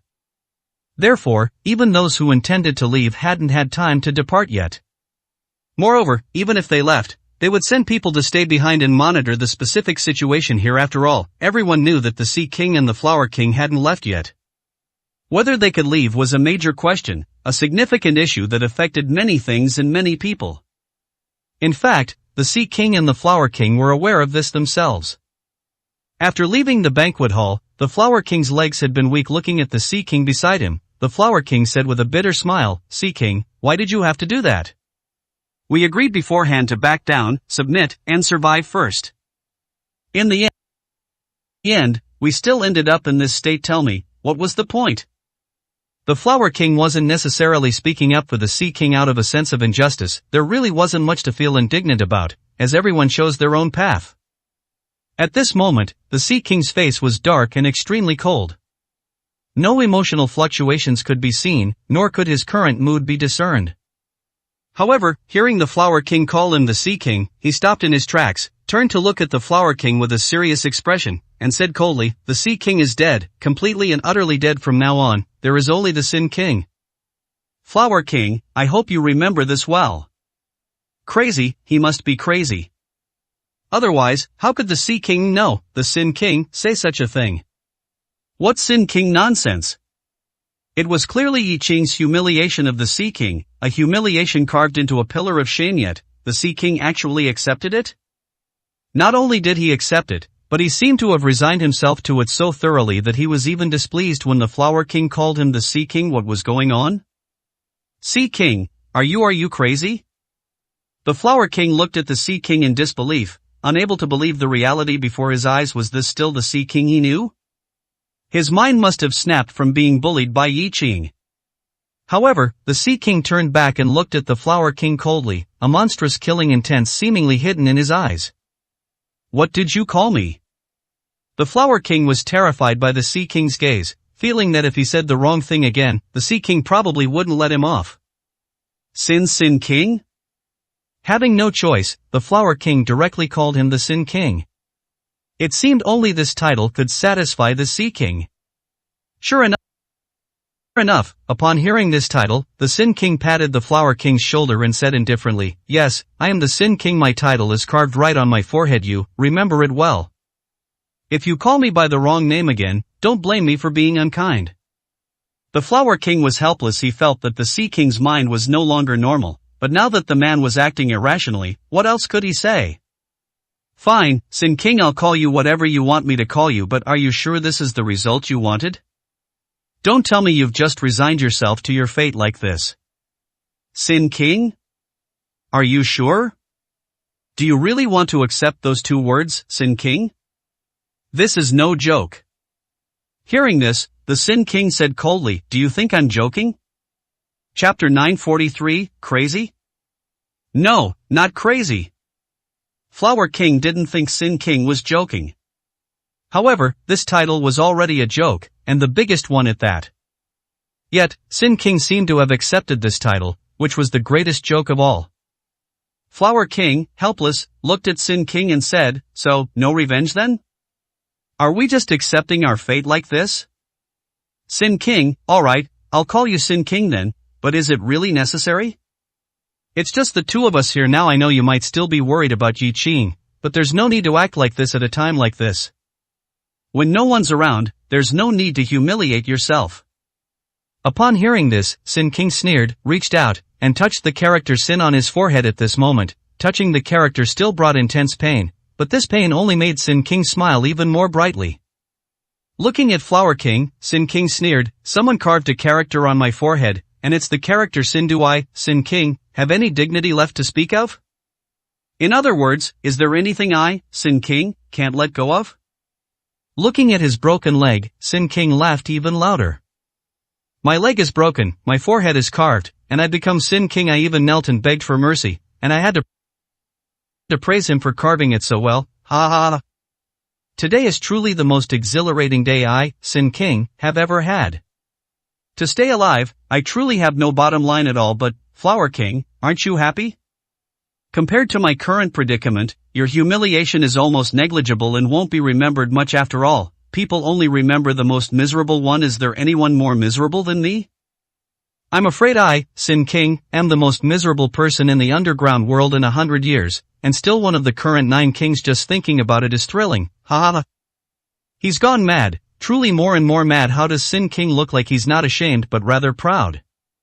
Flower King pulled Sin King, frowned, and said, "Sin King, I know you're very angry, and I know what you're thinking right now, but at this moment, you absolutely must not explode. Bear with it. You've endured until now. Don't let all your efforts go to waste." Indeed, having suffered such great humiliation, if he didn't think about leaving quickly at this moment, and if he couldn't hold back, then what would be the point? Upon hearing this, Sin King sneered, "Flower King, do you think I'm as useless as you? You're right, I've endured until now, been bullied to this extent, and will forever be a laughingstock, yet I haven't done anything to seek death. Like this is indeed inappropriate. But don't worry, Yi Qing won't kill me, at least, absolutely not now." At this moment, when Sin King mentioned Yi Qing, the killing intent in his eyes was extremely dense. If there truly wasn't this killing intent, perhaps Sin King would have truly gone mad, but since this killing intent exists, it means Sin King hasn't gone mad, he is still clear-headed. Flower King breathed a sigh of relief. As long as Sin King's mind was still clear, then it was fine. Otherwise, everything would truly be over. But, he won't kill him? Looking at Sin King's confident and certain expression, Flower King asked in confusion, "How are you so sure?" That's Yi Qing, an existence as heartless and demonic as they come. It's one thing if others don't understand him, but now, is there anyone who understands his methods better than us? He's not even human. It's not surprising what he does. The most important thing is that many of his subordinates want us dead. What if he listens to them, or if they act on their own initiative? We are still in danger. Let's go, Sin King, let's leave here first, okay? Leave? Sin King glanced around. Even without looking too closely, he could see people hiding in many corners. These people, without asking, were clearly there to gather information and see if they were dead or alive. However, Sin King was not angry after all. If it were him, wouldn't he do the same things? Besides, was there any need to be angry? Not to mention these people seeing him in this state. Even if they didn't, their masters would see it sooner or later. The character on his forehead couldn't be removed even if it could be covered. Sin King didn't intend to cover it up. This was humiliation, this was hatred, this was a great disgrace that Sin King could never erase in his life. Only Yi Qing's death could allow Sin King to be reborn, otherwise, he never intended to live well in this life. Sin King glanced at Flower King, laughed heartily, then looked around and roared furiously. What are you all hiding for? Come on, look closely at me, take good pictures of me. The character Sin has been carved on my forehead. From now on, I am Sin King, not Sea King. You dogs, remember these words and pass them on to your masters. Remember it all. From now on, I am Sin King. If anyone dares to call me by the wrong title, don't blame me for being merciless when the time comes, ha ha ha. Sin King seemed truly mad, roaring and shouting, and telling those people to take detailed pictures of him, and even more, to spread his words to everyone's ears. He was no longer Sea King, never again from now on, he was Sin King, only Sin King. Watching Sin King's frantic state, Flower King, standing beside him at this moment, felt little schadenfreude. Instead, there was more sorrow, more sadness. They, the 9 kings, were once so spirited and ambitious. In fact, even without once, before today, and even this morning, weren't they all supremely arrogant, ruling the world? But now? As miserable as can be, utterly tragic. After Sin King calmed down, Flower King sighed, supported Sin King, and whispered, Sin King, let's go, they've all heard your words. Sin King nodded. Then, looking at Flower King, he said faintly, Flower King, I know you feel bad, and so do I, but no amount of feeling bad will solve anything. Just wait, one day, we will have our revenge. Today's humiliation, one day, will be repaid tenfold, hundredfold, thousandfold. Upon hearing this, Flower King nodded heavily and said, I believe you, Sin King. Let's leave first. I just want to know one thing now, should we retaliate? The previous trump cards are still useful. Perhaps Yi Qing also has other methods, but should we just give up like this? Should we act? Even getting some interest from the lives of those people in Jiangcheng would be good. As long as it makes Yi Qing suffer a little, for me, it's an immensely satisfying thing. Hearing Flower King's words, Sin King sneered, don't worry, the moment we leave Paidu will be the moment Jiangcheng, the Cloud Mist Villa, runs red with blood. I know Yi Qing might have backup plans, trump cards, but I refuse to believe that not a single one of them will die. As he spoke, a monstrous killing intent emanated from Sin King's body. This was the normal Sin King, the way Sin King should be. A bone-deep hatred, a hatred to the death. At this moment, Flower King and Sin King suddenly stopped, because an unexpected person appeared before them. Chapter 944. The matter is settled. The person standing in the middle of the road, blocking the path of the Flower King and the Sin King, was none other than the Jiangnan King, one of the 9 kings. He was a person whose strength was considered formidable even among the 9 kings, yet he remained enigmatic. Compared to the others, the Jiangnan King was the one who remained completely unscathed today, having suffered no losses or injuries. However, no one truly knew which side the Jiangnan King stood on, or what his future held. Seeing the Jiangnan King's look of lament, the Flower King frowned and asked, Jiangnan King, you haven't left yet? The Jiangnan King sighed and replied, I was indeed preparing to leave, but I also wanted to see how things were before I did. I never expected to witness this scene. I don't know what to say right now. Should I celebrate for you? Or should I feel sorrow for you? These were the Jiangnan King's true feelings. Regardless of whether he, the Sin King, and the Flower King were on the same side, or whether they had past grievances, or even if there was a possibility of future cooperation. Still, they were old acquaintances who had known each other for many years, and as fellow 9 kings, there was always a certain sentiment. The Flower King's brow furrowed at his words, and he said coldly, Jiangnan King, just speak your mind. If you waited here specifically to mock us, then you'd best leave quickly. Don't provoke us right now. As the Flower King was about to say more, the Sin King pulled him back, drawing the Flower King behind him. Looking at the Jiangnan King, the Sin King said in a deep voice, the two capital envoys have already left, haven't they? Looking at the Sin King, the complexity in the Jiangnan King's eyes became even more apparent. It was true that the Flower King looked miserable, he was practically a laughingstock. However, standing beside the Sin King, everyone's first glance would definitely be drawn to the Sin King, not anyone else. There was no way around it. Not to mention his broken leg, just the Sin King's face alone was unforgettable. Especially the bright red Sin character on his forehead, which, although blurry, was still clearly visible. Even if one couldn't see it clearly, they had heard the Sin King's shouts just now, so how could they not know what it was? It was precisely because they knew that they couldn't help but feel emotional. This was one of the dignified 9 kings. Anyone who saw him couldn't help but feel a sense of shared sorrow. The Jiangnan King even wanted to ask at this moment, is living even meaningful? To be humiliated to such an extent, the future situation was imaginable. Instead of living such a disgraceful and ridiculed existence, would it have been a better outcome to resist and die rather than endure the humiliation? However, this was merely the Jiangnan King's thought and did not represent anyone else. Looking at the Sin King's calm expression, the Jiangnan King sighed and nodded. The two capital envoys left immediately. Everyone else has also left, only I remain here. Oh, the Mad King also left. He asked me to tell you that if you truly make it back alive, and you've thought things through, then find him. If not, then don't bother. The Sin King and the Flower King both understood what the Mad King meant, but they didn't say much at the moment. They definitely had to find him, not one could be missing. The Sin King nodded and said, the Jiangnan King doesn't need to worry about anything from now on. You can just call me the Sin King. As for whether this is an insult, I don't care. Of course, I know what you'll think, but think whatever you want, it's no longer important to me.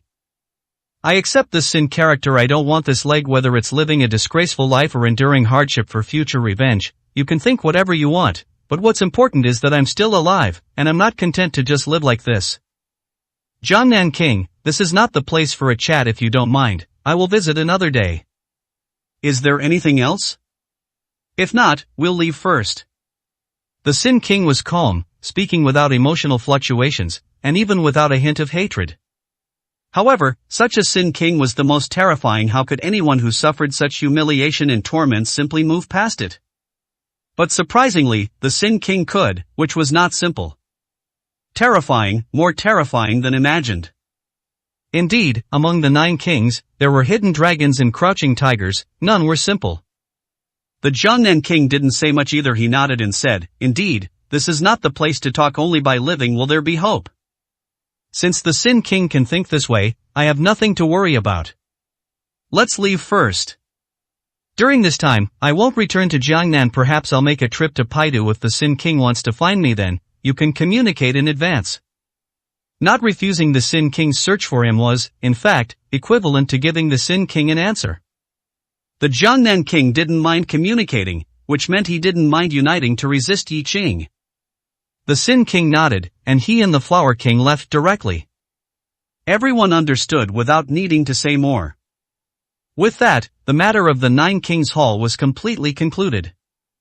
Yi Qing, as a quasi-emperor, manifested the Red Lotus Emperor appearance, defeating more than a dozen strong individuals who tried to intercept him, forcing his way into the venue, and successfully turned the tide with absolute deterrence.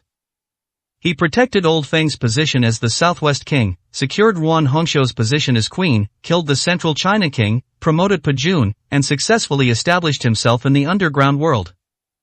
Subsequently, the Northeast King submitted, Yi Qing became emperor, and the Flower King and the Sin King endured suffering, living a disgraced existence. The overall situation, for now, seemed to be settled. And everything that happened here today had already spread with the fastest speed, throughout the 4 directions, throughout Dragon Country, and even throughout the entire world. In the underground world of Dragon Country, after the Heavenly King, another Qing Emperor emerged, sweeping through all directions with an unparalleled presence. Was it a blessing? Or a curse? That would just have to wait and see. For everyone, perhaps it wouldn't be long before they knew the outcome, because, judging from Yi Qing's experience since his debut, he was not a patient person. The slaughter he caused in a short period even exceeded the total of the entire underground world of Dragon Country over 10 years. Just thinking about it was terrifying.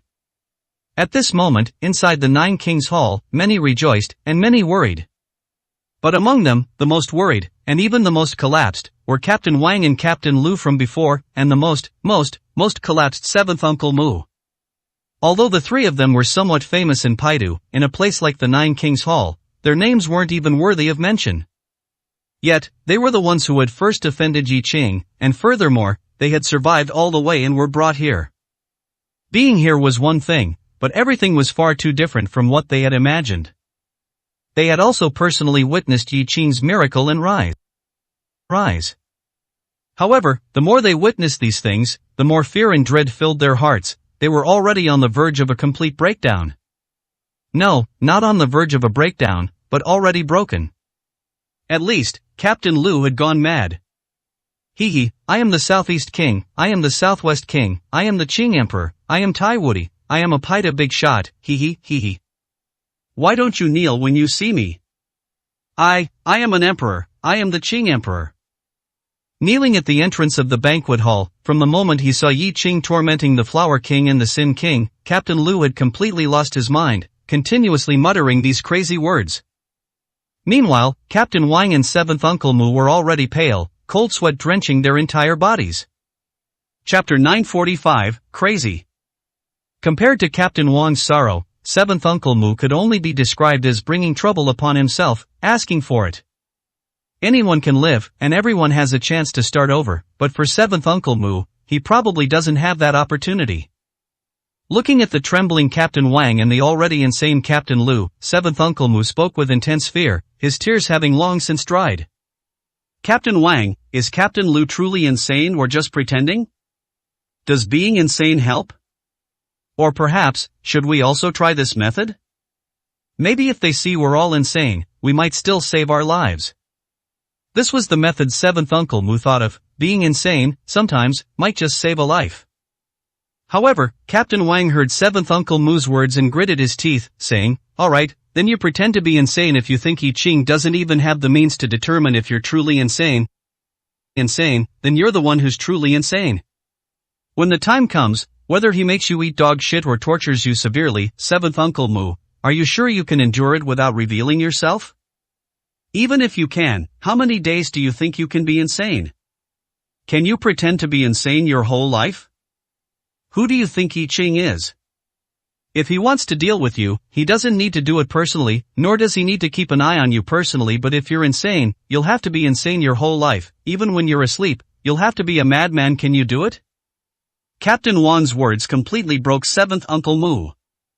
This wasn't an exaggeration. Captain Wang was speaking the truth, trying to deceive Yi Qing with this method. If he doesn't bother with you, then so be it, but since he's bothered with you, you can't pretend to get away with it.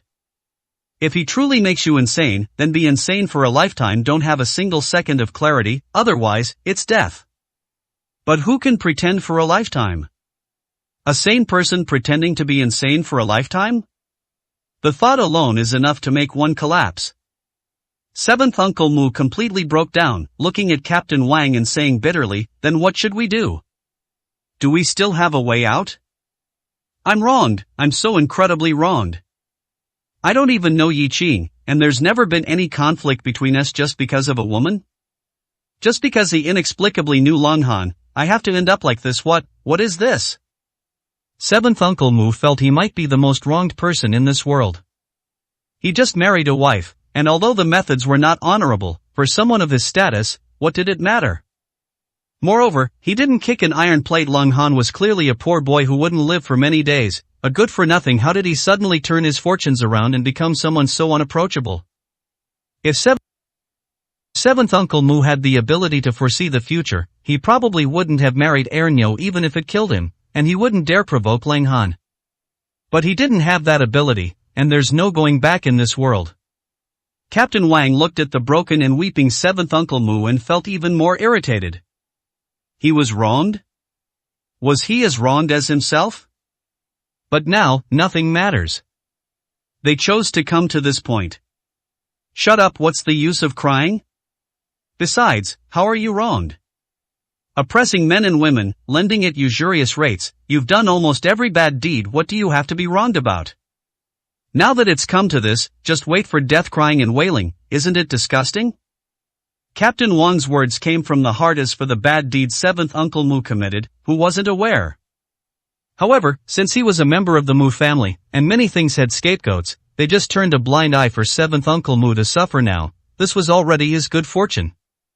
To put it unpleasantly, if seventh Uncle Mu really died, who knows how many people would jump for joy. And when seventh Uncle Mu heard Captain Wang say that, his irritation was even greater.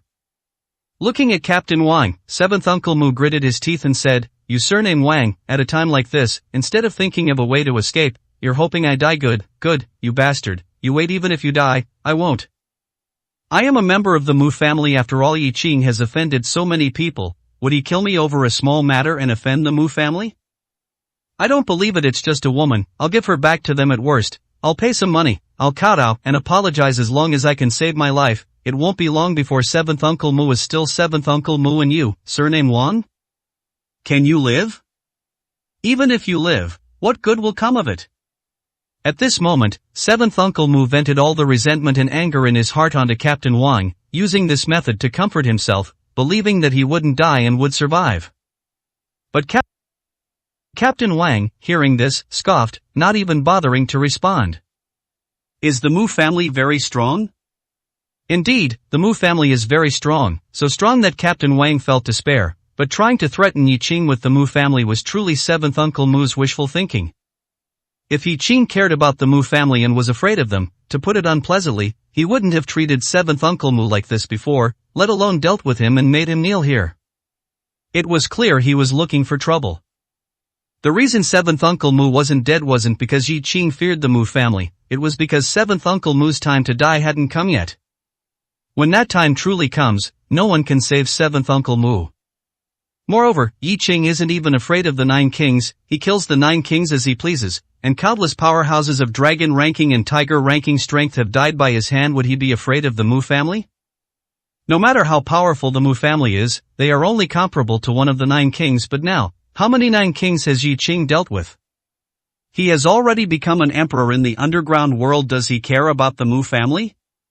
Captain Wang saw these things clearly, and he didn't believe seventh Uncle Mu couldn't see them. However, seeing them and still holding on to such illusions clearly meant he was broken and desperate, finding comfort for himself.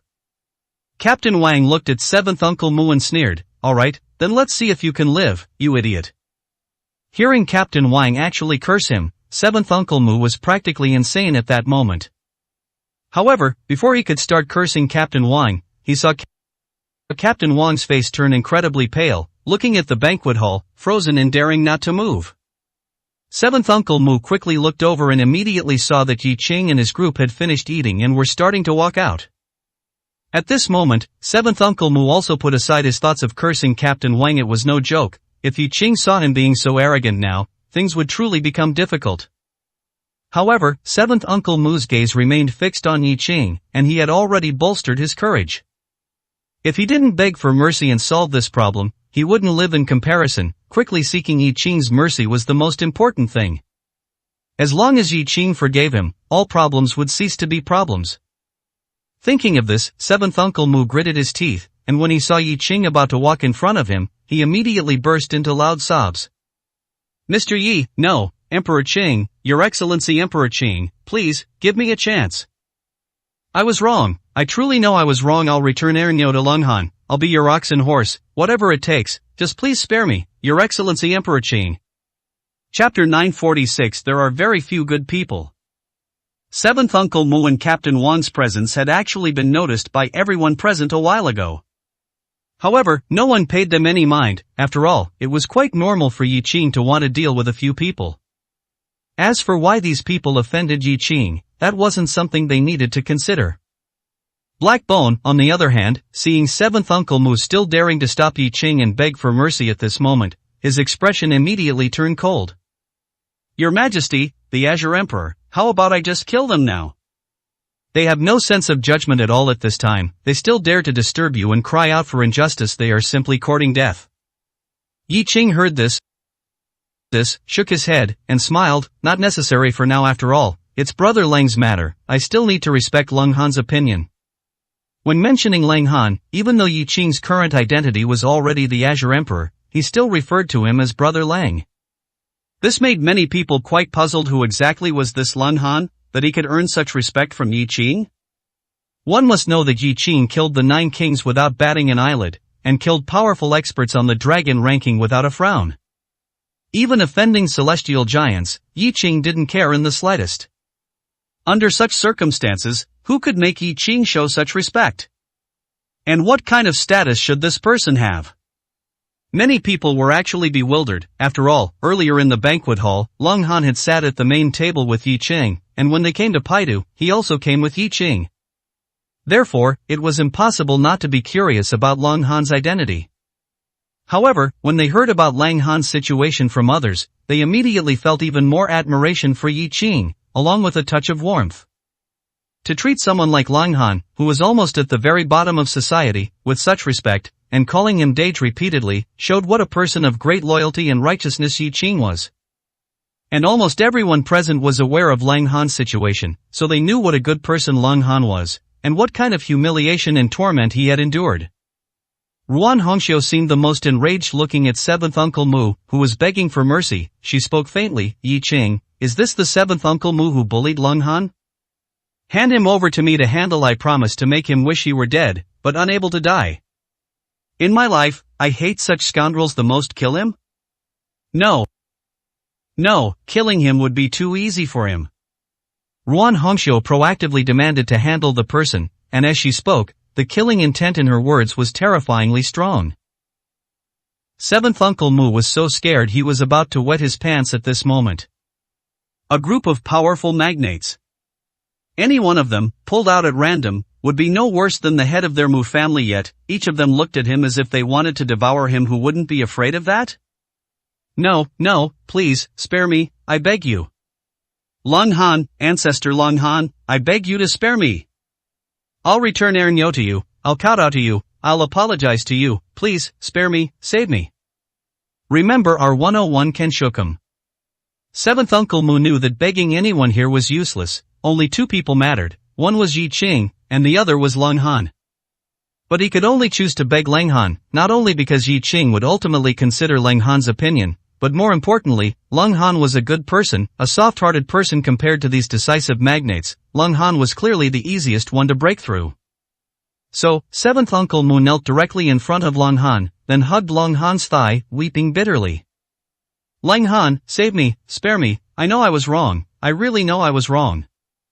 Please, I beg you, I'm kowtowing to you. I know you, Lang Han, are a good person, the kindest, most benevolent good person. You wouldn't want to see me die like this because of you, right? The way he spoke, it was as if because Lang Han was a good person, he couldn't be killed, otherwise, the good person would have nightmares.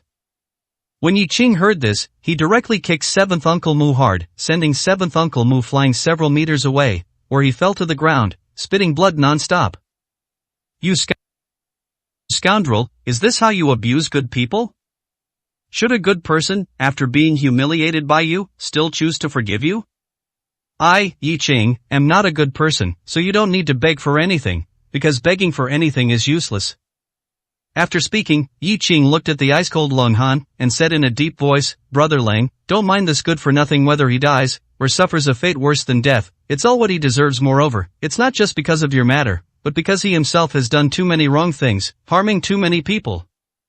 After Lang Han heard Yi Qing's words, a bitter expression appeared on his face, and he nodded. Yi Qing, I know you are comforting me, wanting me to be at ease and not blame myself for this. But, you're overthinking it. Don't worry, although I, Lang Han, am inherently weak, I have no sympathy for bad people. Because if these people don't die, it will only cause more good people to suffer grievances and torment, so they deserve to die. When saying this, Lang Han was resolute, and even a faint killing aura suddenly erupted from his body. This surprised Yi Qing, but at the same time, he felt relieved. What he feared most were pedantic people, but because it was Lang Han, Yi Qing could only tolerate his pedantry. However, now Lang Han seemed a little different from before. Yi Qing also didn't know if this change was good or bad. He wanted Lang Han to maintain his original heart, to always be carefree. Such good people were already very, very rare, and he hoped Lung Han could always be himself. However, in this world, being a good person doesn't necessarily guarantee a good outcome. Lung Han also needed to change himself, be good when it's appropriate, and be ruthless when the situation calls for it. Patting Lung Han's shoulder, Yi Qing sighed and said, "Don't worry, I know what to do." After speaking, Yi Qing looked at Yuan Hongxiu and smiled, "Sister Hongxiu, let me handle this. How about this? Everyone has had quite a bit to drink, so let's all go back and rest then. Those who need to leave or are busy can go about their own business." During this period, the situation is changing, and in the future, there will be even greater changes. I hope everyone is prepared. Since Yi Qing had said so, the others didn't say much more and bid their farewells. After everyone else had left, Yi Qing then looked at seventh Uncle Mu and said faintly, "Don't worry, I'll take you home right away." Indeed, he was going to take seventh Uncle Mu home. The Mu family had not been visited yet. That vicious woman, Ernyo, who betrayed Lung Han and had one of Lung Han's kidneys, Yi Qing had not seen her yet. Unless this matter was dealt with clearly, how could he leave Paidu? Then, Yi Qing walked up to Captain Lu. Looking at Captain Lu, who was raving madly, constantly shouting that he was the Nine Kings and the Azure Emperor, Yi Qing smiled. Crazy? Never mind, whether he's truly crazy or faking it, it doesn't matter anyway. If he's not crazy now, he'll either go crazy or die later. Black Bone, they've seen what they needed to see. I don't want to see them anymore. They are yours to deal with as you see fit. Black Bone heard this, a sinister smile appeared on his face, and he said, "Don't worry, I will definitely take good care of them." With that, Black Bone waved his hand, and immediately someone came to drag Captain Lu away. At this moment, a trace of despair flashed in Captain Wang's eyes, and he looked at Yi Qing and said, "I only ask for a quick death, can I have that?" Chapter 947, I still want to thank you after I die.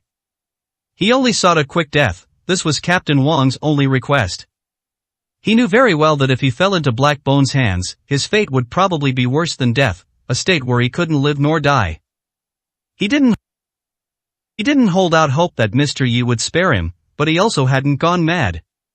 This kind of clear-headed waiting for death felt simply unbearable. Mr. Yi looked at Captain Wang and said indifferently, "If it's just about seeking death, then you had many opportunities to commit suicide before. Why didn't you die? Was it because you didn't dare?" Not daring was absolutely one of the reasons. After all, if there was even a glimmer of hope to live, who would willingly die? Captain Wang looked at Mr. Yi, not daring to hide his thoughts, and said despairingly, "I don't deny that I thought if I could still live, even with just a little hope, even if I lost an arm or a leg, I would accept it. After all, I really don't have the courage to commit suicide, but there are other reasons too. Knowing who you are and witnessing your methods, I understand that I've been caught by you, and you haven't dealt with me yet. At a time like this, if I were to end my own life, I would be free, but you would get angry. I wouldn't dare to gamble that if you were very angry because of my suicide, you might take it out on my family and friends, and that would be my biggest regret. So, I didn't dare to die, and I couldn't die. Even if I were to die, it would have to be after seeing you and with your permission." Captain Wang's words truly made everyone present look at him with new eyes. He was very pragmatic, and his mouth was quite eloquent. Mr. Yi clapped his hands and laughed. "Look, that mouth is really powerful. As for whether these words are sincere or just to flatter me, it no longer matters. However, considering how eloquent you are, giving you a quick death isn't out of the question. Didn't you say you wouldn't dare to commit suicide without my permission? Alright, I permit it. You can do what you want to do now." As soon as these words came out, Captain Wang's face turned pale. However, Mr. Yi had already spoken, and this seemed to be what he had fought for, so it seemed he truly had nothing more to say. Moreover, committing suicide now truly seemed to be the way to a quick death. Otherwise, if he really fell into Black Bone's hands, he himself didn't know what his fate would be. Of course, it cannot be denied that, judging by Captain Wang's current expression, his previous words still had the intention of asking Mr. Yi to be merciful, but unfortunately, Mr. Yi didn't fall for it. Taking a deep breath, Captain Wang looked at Mr. Yi, revealing a bitter smile, and said, "Thank you, Mr. Yi, I know what to do." Captain Wang knew he had no way out, but a quick death might truly be the best option. Committing suicide requires immense courage, something ordinary people truly cannot do, but Captain Wang had no other choice. Looking at the already insane Captain Lu, and glancing at the trembling 7th Uncle Mu, Captain Wang didn't envy 7th Uncle Mu, because 7th Uncle Mu's fate would only be more tragic than his, but he wanted to know what would happen to Captain Lu. Mr. Yi, could you give me a knife?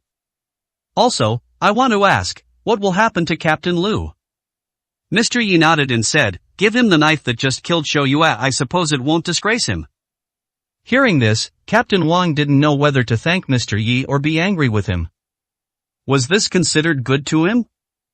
Using the knife that killed Zhou Yue to commit suicide, it really didn't seem to disgrace him. After all, Zhou Yue's status and position were simply incomparable to his, especially since Zhou Yue had almost been queen for a few minutes. Thank you, Emperor Chang. Captain Wang could only express his gratitude. Other, superfluous words would be useless. Mr. Yi looked at Captain Wang and said indifferently, what is the meaning of your inquiry about that madman? Do you want to see if his fate after going mad will be better than yours?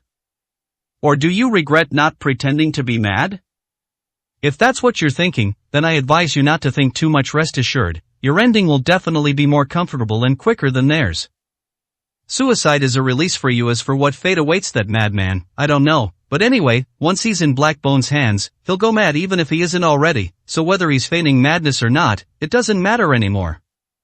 Given Mr. Ye's status and position, was there any need for him to lie to Captain Wang at this moment? Clearly, there was no such need. Of course, there was also no need to comfort Captain Wang at this moment, so Captain Wang felt at ease at this moment. Perhaps he truly got the best outcome, but he didn't want to die. However, he could only think about it. Captain Wang's face was desolate. He picked up the short knife, placed it on his neck, and roared to the sky, in my next life, I hope I never encounter Yi Qing again.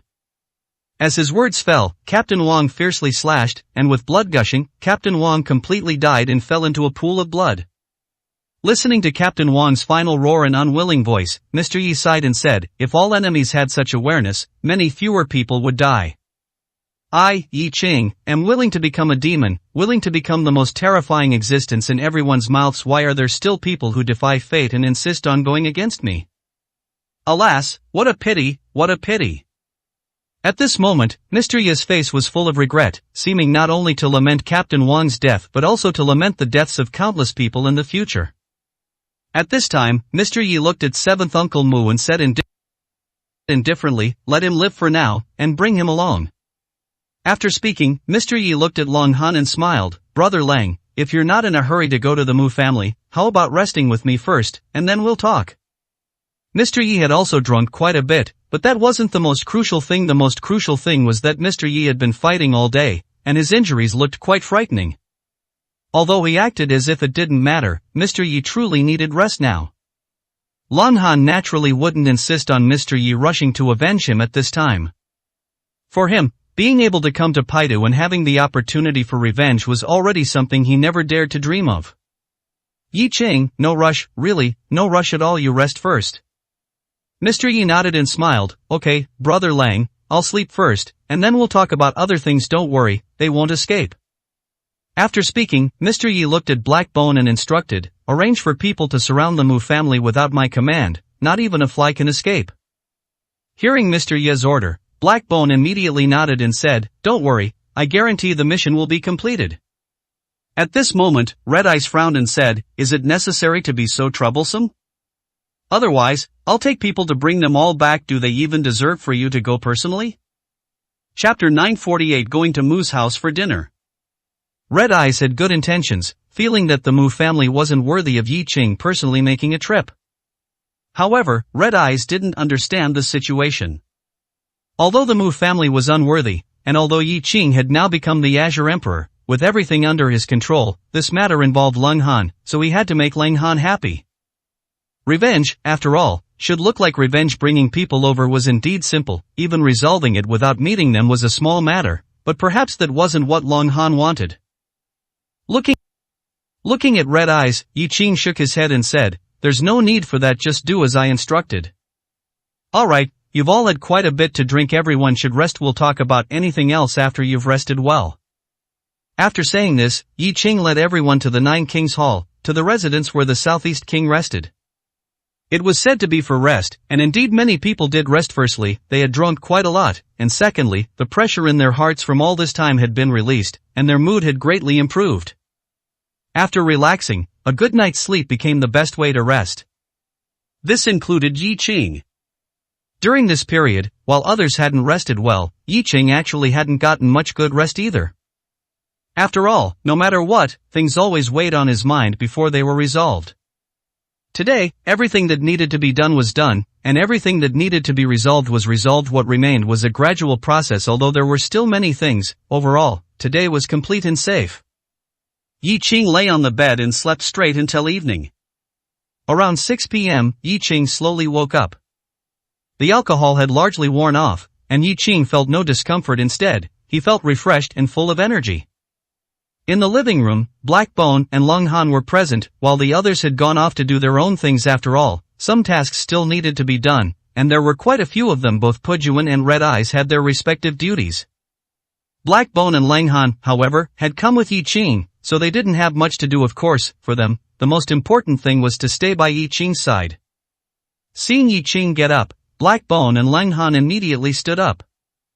Especially Lang Han, who looked at Yi Qing with concern and said, "You've only slept for 3 or 4 hours, Yi Qing. Why don't you sleep a bit more?" Yi Qing heard this, smiled, and shook his head, saying, "No more sleep. Being able to sleep this long is already very good, especially since I slept soundly, so the sleep quality was high. Besides, if I keep sleeping now, will I even sleep tonight?" That was true. It was already past 6, so if he kept sleeping, he wouldn't need to sleep at night. Lung Han looked at Yi Qing and said, "Then I'll have someone prepare some food for you. It's time to eat." Yi Qing heard this and shook his head, saying, "No rush for food, and eating here isn't very interesting. Later, let's go try the Mu family's food. Let's see how delicious the Mu family's food is, to make people linger and even abandon their conscience." These words were very direct, meaning they were going to the Mu family, and they were going soon. Not only were they going, but they were also going to eat. Hearing this, Black Bone smiled and said, "Your Excellency Azure Emperor, if you're going to eat at the Mu family, we might need to arrange it in advance. Otherwise, I'm afraid they won't be able to make many dishes at home today." Since our people started blockading their entrance, the Mu family initially became very agitated and angry, but later, seeing no way out, they seem to have understood some of the situation, so they didn't dare to resist, but they are probably feeling anxious. Yi Qing nodded and said, "We just need to let them wait in anxiety. That feeling is the most tormenting. After so many years of comfortable living, consuming so much public wealth, and harming so many people, it's time for them to pay back some interest." Regarding the Mu family, Yi Qing had never had a good attitude or expression from the beginning. This was not only because of Lang Han's matter but also because back in Qin City, the Mu family, being short-sighted, had tried to stand up for old Qin and cause trouble. For Yi Qing to be precise, there had been animosity between them for a long time. It was only because of Lang Han that this animosity erupted prematurely. Otherwise, even if Yi Qing were to deal with the Mu family, it probably wouldn't have been now. Lang Han looked at Yi Qing. Although he had expressed his gratitude many times, he still wanted to say it. If it weren't for Yi Qing, not to mention revenge, he might not even be alive in this lifetime. Now, Yi Qing had given him not just hope, not just revenge, but a new life. Lang Han had always wondered how he could be so fortunate to meet such an extraordinary person as Yi Qing, who selflessly helped him. Every time he thought about it, Lang Han felt as if he were dreaming. "Yi Qing, thank you. Although I've said this many times, I still want to say it. Thank you, truly, thank you." Lang Han's eyes were red, and his sincere emotions poured out. Yi Qing, however, chuckled and patted Lang Han's shoulder, saying, "Brother Lang, don't say such things. If we're talking about thanks, wouldn't I have to thank you every day? Don't forget, you saved me. If it weren't for you, I might not have lived until now." Yi Qing had always told Lang Han this to prevent Lang Han from feeling too indebted to him. But in reality, ever since he learned Yi Qing's identity and saw how increasingly powerful Yi Qing had become, Lang Han had already begun to doubt that statement. Without him? Would Yi Qing really have died? Yi Qing said so, and the situation at the time seemed to be that way, but was it necessarily the truth? He knew how many methods Yi Qing had and how terrifying he was. It was precisely because he knew that he understood even more that Yi Qing's hidden moves and trump cards were simply unimaginable. "Yi Qing, don't lie to me. Although you say that to make me feel better, I know that even without me, you would have been fine. I just happened to be there at the right time to help you. If it weren't for me, you would still be you, but I would no longer be the me I am now." Looking at Leng Han's serious expression, Yi Qing smiled and shook his head, saying, "That's not how you say it, and that's not how things are calculated. Brother Leng, there's no need for us to talk about this. We're brothers, let's not discuss it. You can feel grateful to me, but don't think about how to thank or repay me. You can't really get involved in my affairs." Hearing Yi Qing's words, Leng Han sighed in his heart. Yi Qing's words were not meant to look down on him, they were the truth, and they weren't unpleasant to hear. In fact, he really couldn't get involved or help Yi Qing with anything. This, in fact, was the biggest sense of disparity. However, before Leng Han could become sad, Yi Qing's next words sparked a glimmer of hope in his heart. Chapter 949 Charity. It's not entirely true that you can't help me. In fact, you still can, and you can help many people. It seemed Yi Qing sensed Leng Han's embarrassment and sadness, so he spoke these words. After a moment of excitement, Leng Han showed a bitter smile and said, "Yi Qing, you don't need to comfort me like this. I'm fine. I know my own limitations. It's already good enough if I don't cause you any trouble." Yi Qing, hearing this, smiled and shook his head, saying, No, you can indeed help me, and you can help many people. I'm not lying to you. I have no reason to lie to you in this way. What I'm saying is true. Leng Han's eyes lit up upon hearing this. He looked at Yi Qing and asked, "What? How can I help you, and help others?" Yi Qing smiled and nodded, saying, My power is not small, my wealth is not small, and I have many things to do. I am now the Azure Emperor of the underground world. You should understand this concept, right? Leng Han nodded upon hearing this. If he didn't know what the underground world was before, he certainly understood its meaning now. This was a world separated from the bright world, a world of blood and gore.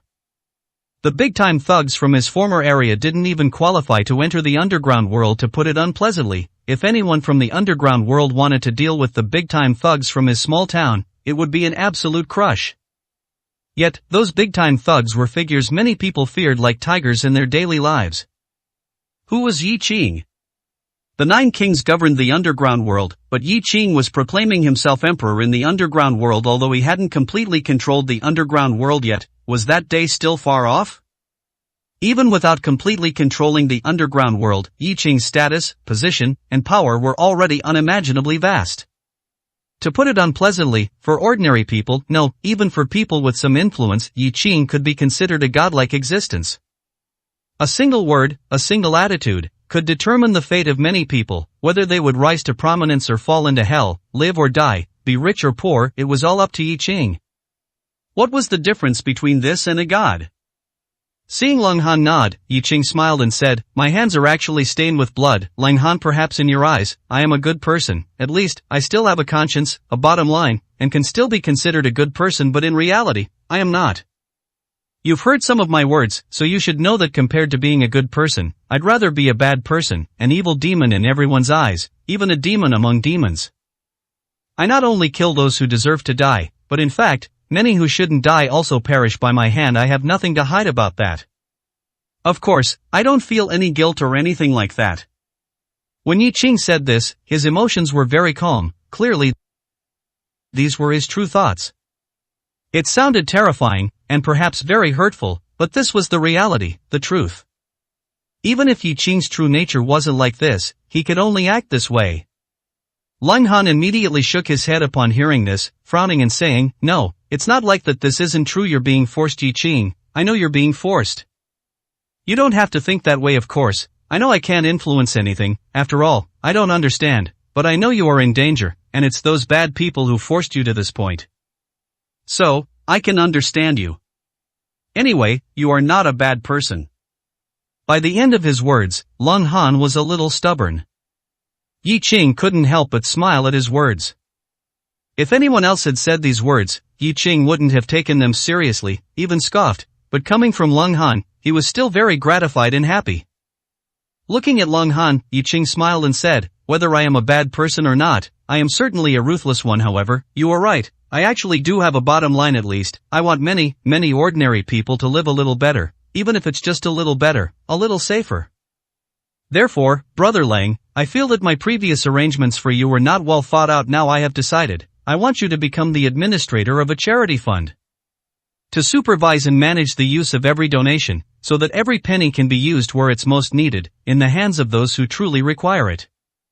As he spoke, a hint of sigh and benevolence flashed in Yi Qing's eyes. In this world, there are still many, many people who don't have enough to eat, no clothes to wear, and not even a place to shelter from the wind and rain. In this world, there are still many, many people living in dire straits due to illness and accidents. I am not a god, I cannot help everyone, but I hope to do my best to help more people, to let more children have enough to eat, wear warm clothes, and give more hope to those who cannot afford medical treatment. This is all I can do. Brother Lang, will you help me? Having good people help those in need was the best solution Yi Qing could think of. At least, he wouldn't have to worry about embezzlement or funds not being used for their intended purpose. Lang Han would not disappoint Yi Qing. Yi Qing was very clear on this point. And Lang Han, upon hearing Yi Qing's words, his eyes also lit up. He was inherently a good person, a kind person, someone who valued loyalty and kept promises. He even helped others when his own income was meager and he couldn't even feed himself, which clearly showed what kind of person Lang Han was.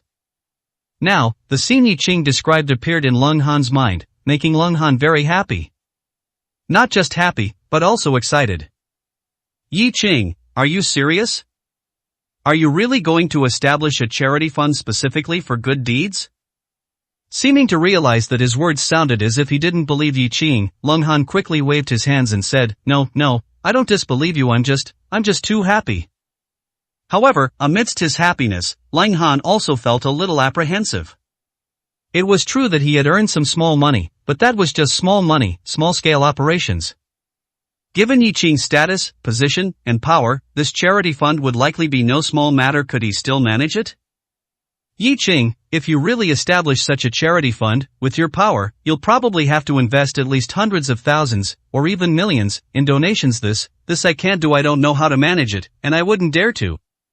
But I am willing to help with this charity fund. Really, I can do anything. I also want to do some good deeds. Upon hearing Lang Han's words, Yi Qing hadn't reacted yet, but Black Bone directly burst out laughing. This laughter made Lang Han frown slightly, feeling as if he was being mocked. Chapter 950, Bigger Than I Thought. Black Bone, what are you laughing at? Did I say something wrong? I, Lang Han, only have this much ability and no great prospects, but my desire to help is genuine. Seeing Lang Han's somewhat displeased expression, Black Bone knew Lang Han had misunderstood and quickly waved his hand, saying, Lang Han, you've misunderstood. I'm not mocking you, I'm just laughing because you know Emperor Qing's identity. So how could you think that the charity fund Emperor Qing is establishing would only have such a small investment? Thinking of Lang Han mentioning 1 million or even several million, Black Bone still couldn't help but want to laugh. Lang Han, however, frowned slightly. Was he too unworldly? Perhaps, but was a few million really that little? Of course, for countless ordinary people, a few million is already a huge sum of wealth. To put it bluntly, how many people can actually produce a few million in cash? This certainly doesn't include ordinary people, especially those who need assistance, so there's even less to say. However, on the other hand, a few million is truly not much for a charity. It might help many people, but it's only helping some people. It can't solve truly major problems. But Lang Han just felt that no one's money comes easily, and Yi Qing's money is no different. Was it really unlikely to invest such a large sum directly into a charity fund? Looking at Black Bone, and seemingly wanting to share his thoughts with Yi Qing, Lang Han thought for a moment and said, I know I'm not very knowledgeable. A few million is already an astronomical figure. Of course, for a charity, a few million is indeed not much, and it won't help too many people or too many things. But doesn't everything slowly accumulate from the beginning? If we invest a few million now, as long as we are dedicated to doing charity and earning trust, sooner or later, the money will gradually increase. Many kind-hearted people will also invest their money into this. At that time, a few million will turn into tens of millions, dozens of millions, or even hundreds of millions, which is not impossible. However, these are all future matters, so I firmly believe that our charity will get better and better. The more Lang Han spoke, the more excited he became, the light in his eyes unable to be concealed, as if he had already seen their charity helping many people. Yi Qing smiled. He liked Lang Han like this, sunny, pure, full of drive, and full of benevolence and kindness. Brother Lang, Everything you said is correct, however, you are still thinking too small. I cannot proceed at your pace. For the first batch of charity funds, I plan to inject 1 billion in cash in the future. I can't say how much more, as I don't know the specific situation yet, but a monthly injection of no less than 100 million is certain. Of course, the charity fund will also be divided into two parts. One is the injection of various funds from my side, and the other is the charity fund you manage well and acquire after earning the trust of all kind-hearted people. The amount for this may not be much for now, but it doesn't matter as long as we genuinely do good deeds, openly, fairly, and transparently. I believe more and more people will join. Yi Qing's words completely stunned Leng Han. He had only thought of a few million, at most tens of millions or hundreds of millions, but Yi Qing's first mention was an injection of 1 billion in cash. Moreover, this was only the first batch of charity funds, and there would be more in the future, even no less than 100 million in cash every month. What kind of concept was this? This was something Leng Han dared not even imagine. There were many rich people, and many involved in charity and funds. It's not to deny that those people genuinely had good intentions and did good deeds, but they might not be without other motives. Yi Qing, however, was different. He had no other demands whatsoever. His only demand was to use the money where it should be used, openly, fairly, and transparently, to dedicate love to every person in need. Just based on this, Leng Han felt that he was right. Yi Qing was a good person, and a tremendously good person. However, this money was to be managed by him, which was absolutely unacceptable. Looking at Yi Qing, Leng Han was about to speak. Yi Qing, however, smiled and shook his head, saying, I know what you want to say. It's nothing more than never having managed such a large sum of money, never having run a charity fund, being unfamiliar with many things and processes, not knowing what to do, and feeling very anxious, right? Leng Han nodded. Yi Qing had spoken his mind. But Yi Qing smiled and said, if you haven't done it, you can learn. I believe you can manage it. The fund is just a bit larger, the organization is just a bit bigger, and things might be a bit more complicated, but the important thing is that I trust you. Moreover, I can also find people to help you. In short, I won't let you be so exhausted alone. Brother Leng, there's no need to refuse. You also wouldn't want such a large charity fund to ultimately not be used for the people who need it, but instead be embezzled by others, would you? If that happened, would you be willing to accept it? Upon hearing Yi Qing's words, Leng Han's expression immediately turned grim. Yes, what Yi Qing said was something that could very likely happen. Even if others knew this was Yi Qing's charity fund, money tempts the heart. How many people, unable to control their greed, have done wrong things? Did they not know the consequences? But even knowing, they would still do it. Yi Qing was right. Such a large sum of wealth, all entrusted to the charity fund, and Yi Qing couldn't possibly personally oversee every single matter. Someone would inevitably manage it. Could the manager truly resist such immense temptation? Compared to others, Leng Han trusted himself more on this point. He knew that this time, he had no reason to decline. Looking at Yi Qing, Leng Han smiled bitterly. Yi Qing, you've given me a difficult problem. You're right, I'm not at ease, so I have to participate whether I want to or not. It's just that I can participate, but you must send some trustworthy people to help, otherwise, I'm afraid I won't be able to handle it. Leng Han agreeing was the best outcome. Yi Qing believed Leng Han wouldn't disappoint him. Of course, if Leng Han eventually disappointed him, that would be another matter, but he believed such a day would not come.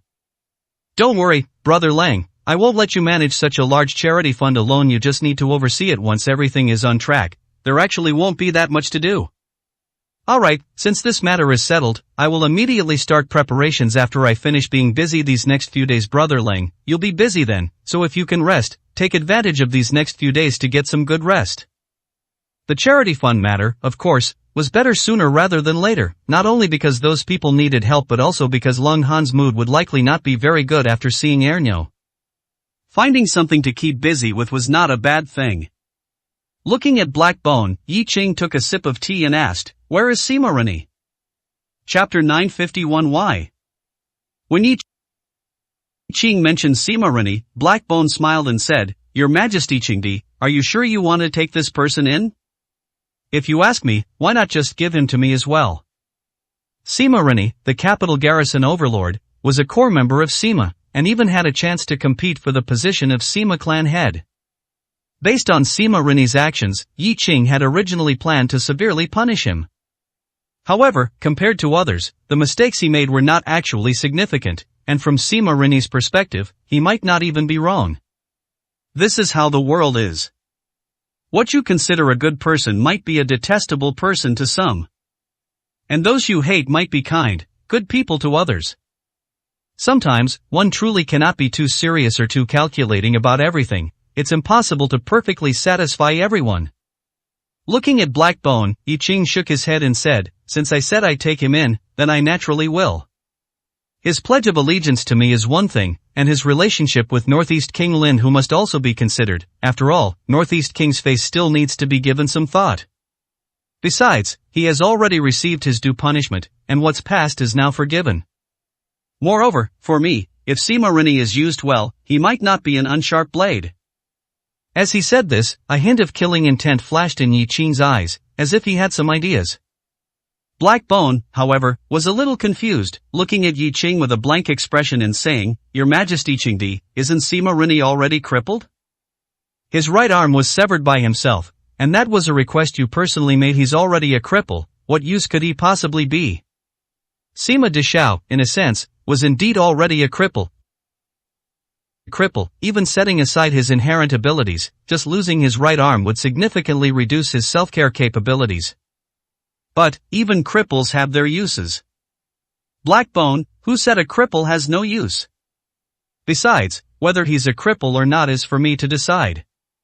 With Sima Dejao's strength, having or not having a right hand, or being crippled or not, doesn't affect me much, but being crippled might even allow him to advance further. At these words, Black Bone was immediately stunned, then looked at Yi Qing and said, "Your Majesty Qingdi, do you mean that although Sima Deshao lost his right arm and his previous abilities, you have a way to help him recover?" If anyone else had said this, Black Bone naturally wouldn't have believed it, but coming from Yi Qing's mouth, he had no choice but to believe it. After all, the miracles Yi Qing had created were already widely acknowledged. Yi Qing's methods were even more miraculous and beyond imagination. Let's go see this Sima Deshao. I imagine he's probably feeling depressed and uneasy right now." Yi Qing did not answer Black Bone, but instead had Black Bone lead the way to Sima Dejao's small courtyard. At this moment, Sima Dejao's severed arm had been bandaged, and the bleeding had certainly stopped, but Sima Deshao could only slowly endure the intense pain. However, what was most unbearable was not the intense pain, but the unfamiliar feeling of losing an arm, and the drastic shift from being a strong person to becoming a cripple. Sima Deshao was sitting on the sofa in the living room, and next to him sat none other than Northeast King Lin Hu. After Lin Hu finished drinking, he rested for a while and did not leave immediately. Instead, he came to Sima Dejao's residence before departing. After all, they had been friends for many years. Although he saved Sima Dejao's life, losing an arm and becoming a cripple was an unbearable pain for anyone. He was not only concerned about how much physical pain Sima Deshao was in, but more so worried about Sima Dejao's heart, lest it change at this time. Otherwise, the opportunity gained from so much effort would truly be lost. "Sima, old thief, don't look so down. In a sense, your goal has actually been achieved, hasn't it? Although you've lost an arm and everything has to start anew, there's no breaking without building. It might not be a bad opportunity. Your Majesty Qingdi's punishment might have been a bit severe for you, but your unhesitating acceptance of this punishment proved your loyalty, and that, in fact, is a good thing." "A good thing?" Looking at his empty arm and feeling the intense pain, at this moment, Sima Deshao truly didn't know whether he should laugh or cry. What Lin Hu said wasn't without reason, but Sima Deshao couldn't bring himself to smile. Looking at Lin Hu, Sima Deshao showed a bitter smile and said, "Lin Hu, I did prove myself, but is it still useful? Now, I'm just a cripple with my former physical fitness and combat power. I might still be able to deal with a few ordinary people, but anyone slightly stronger could probably crush me. What use am I anymore? Do you think this might be Your Majesty Qingdi deliberately tormenting and punishing me?" Punishment, certainly, torment, perhaps, but was it really necessary? Sima Deshao couldn't understand. Yi Qing could have easily done so without needing to explain to anyone. After all, Yi Qing hadn't forgiven Sima Deshao at the time, and Sima Deshao wasn't Yi Qing's subordinate, and could even be considered an enemy. Let alone severing his arm, even killing him, no one would have said anything. But what did Yi Qing do? He actually chose to spare Sima Deshao, who was already an enemy, yet precisely when Sima Deshao became one of his own, he inflicted such a cruel punishment upon him. This point, Sima Deshao still couldn't quite grasp. Lin Hu also didn't know what to say. No one could fathom Yi Qing's thoughts. Just regarding this matter with Sima Deshao, it left people bewildered, not knowing what Yi Qing was thinking. But, since Yi Qing did it, he must have his reasons. Looking at Sima Deshao, Lin Hu shook his head with a smile and said, "Don't worry, Your Majesty Qingdi is not that kind of person. Since he did this, he must have his reasons, but you must remember one thing, absolutely do not harbor any resentment towards Your Majesty Qingdi, understand? If I find out that you have grievances against Your Majesty Qingdi, or even other ideas, Sima Rini, then, without Your Majesty Qingdi needing to deal with you, I, Lin Hu, will be the first to not let you off." Listening to Lin Hu's threat, Sima Deshao immediately gave a bitter smile. "Lin Hu, you're overthinking. Since I have already submitted to Your Majesty Qingdi, I will not have any other thoughts. Right now, I'm just feeling uncomfortable and a bit confused, but I have no other intentions whatsoever." And just then, the living room door was pushed open, and Yi Qing, Blackbone, and Lung Han walked in. Before they even appeared, Yi Qing's voice had already reached their ears. "Sima Rini, I hope what you said is sincere, otherwise, I guarantee, you will definitely regret it." Chapter 952 Left-Hand Knife. Upon seeing Yi Qing enter, Sima Deshao and Lin Hu both stood up. Lin Hu even smiled and said, "Why didn't His Majesty the Azure Emperor rest more? I saw you drank quite a bit today, and with all your hard work recently, it would have been good to sleep in a bit longer." Yi Qing smiled, shook his head, walked directly to the sofa in the living room, and sat down, saying, "No need, I've recovered quite well. Besides, there are still some things to do." Lin Hu seemed to think of something and said with a smile, "What is it?" "Actually, His Majesty the Azure Emperor doesn't need to personally handle it, just leave it to us. It's about this Lung Han brother, right? If His Majesty the Azure Emperor trusts me, why don't you let me do it?" "Haha, I haven't done anything yet. It's about time I offered a pledge of allegiance." Lin Hu said this jokingly, but it wasn't necessarily without sincerity. However, Yi Qing smiled and shook his head, saying, "Tiger King is joking. It's already my honor to have Tiger King's support as for a pledge of allegiance. Haha, it's not needed. Thank you for Tiger King's kindness, but as for Brother Lang's matter, let us handle it ourselves. Tiger King, don't overthink it. I promised Brother Lang that I would personally resolve this matter for him." Lin Hu nodded upon hearing this, saying, "Alright, in that case, I won't say anything more. However, if His Majesty the Azure Emperor has any needs, just give the command. Although I, Lin Hu, haven't officially become your subordinate yet, the intention is there. So, don't be polite with me." Lin Hu had submitted to Yi Qing. Nothing else was needed. The Red Lotus Emperor appearance alone was enough to make Lin Hu submit. Others might not understand the significance of the Red Lotus Emperor appearance, but Lin Hu did precisely because he understood. He realized how great Yi Qing's future potential would be and how terrifying he could become. Of course, future potential doesn't mean current ability. If a person dies, it naturally becomes irrelevant. But the crucial question is, Yi Qing, who has activated the Red Lotus Emperor appearance, already possesses the strength of a quasi-emperor coupled with the forces he can mobilize. To put it bluntly, can anyone still kill Yi Qing? Perhaps, but it would still be extremely difficult. Yi Qing smiled at Lin Hu, then looked at Sima Deshao, who was standing still and dared not sit down, and said, "It's not easy to adjust after losing an arm, is it?" Sima Deshao didn't know how to respond to that. Yi Qing's sudden arrival was unexpected, and now, seeing Yi Qing, he felt a deep sense of fear. Even daring not to meet Yi Qing's gaze, this was even more unexpected for Sima Deshao himself. When did he become such a coward? He didn't want to admit it, but this feeling was truly present. Yes, it's a bit hard to adjust, but it's fine. Losing an arm, especially the dominant right arm, would cause a long period of adjustment for anyone. Yi Qing's words were like rubbing salt into Sima Deshao's wound. After all, who didn't know how that arm was lost? Looking at Sima Deshao, Yi Qing nodded faintly and said, "You hate me, resent me, want to kill me, don't you?"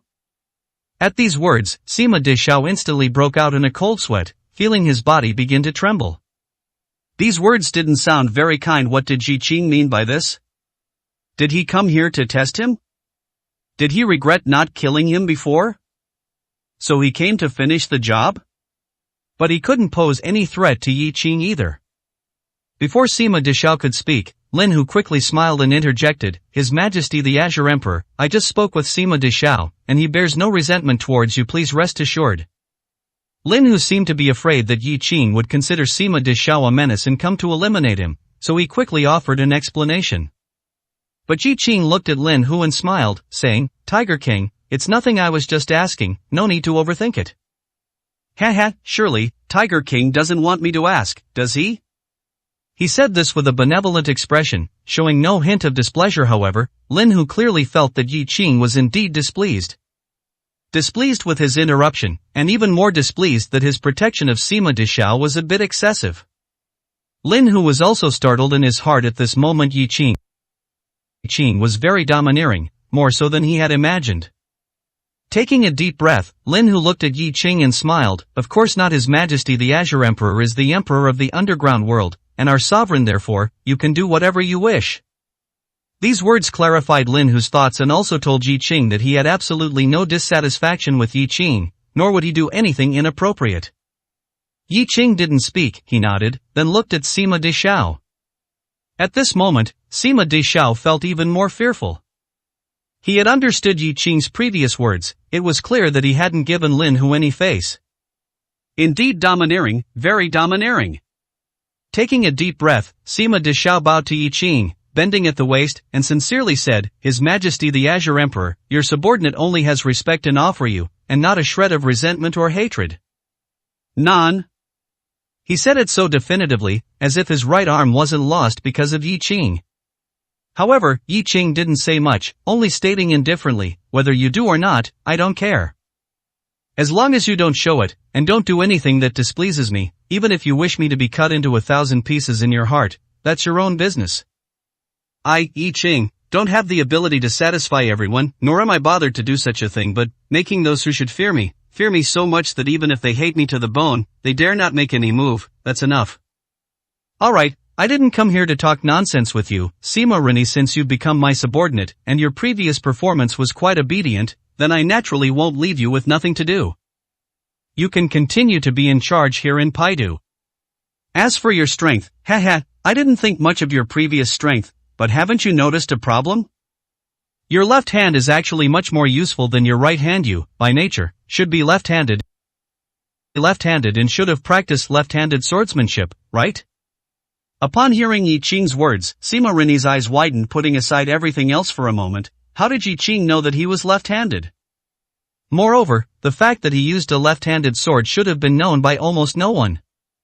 At this moment, his awe and reverence for Yi Qing almost reached its peak. His Majesty the Azure Emperor, you are correct, I used to be accustomed to using my left hand, and even practice left-handed swordsmanship. However, I always felt it wasn't suitable and couldn't unleash its full power, which is why I forced myself to switch and practice with my right hand. Yi Qing nodded upon hearing this, saying, Then it seems my guess was correct, it's just that you took the wrong path. Sima Rini, actually, if you had persisted in practicing left-handed swordsmanship, you would have been able to reach dragon ranking strength as a result. You insisted on practicing with your right hand. Haha, to put it bluntly, in this lifetime, you would at most only be able to approach dragon ranking strength, nothing more. This is why I made you cut off your right arm. Chapter 953, The Possibility of a Breakthrough.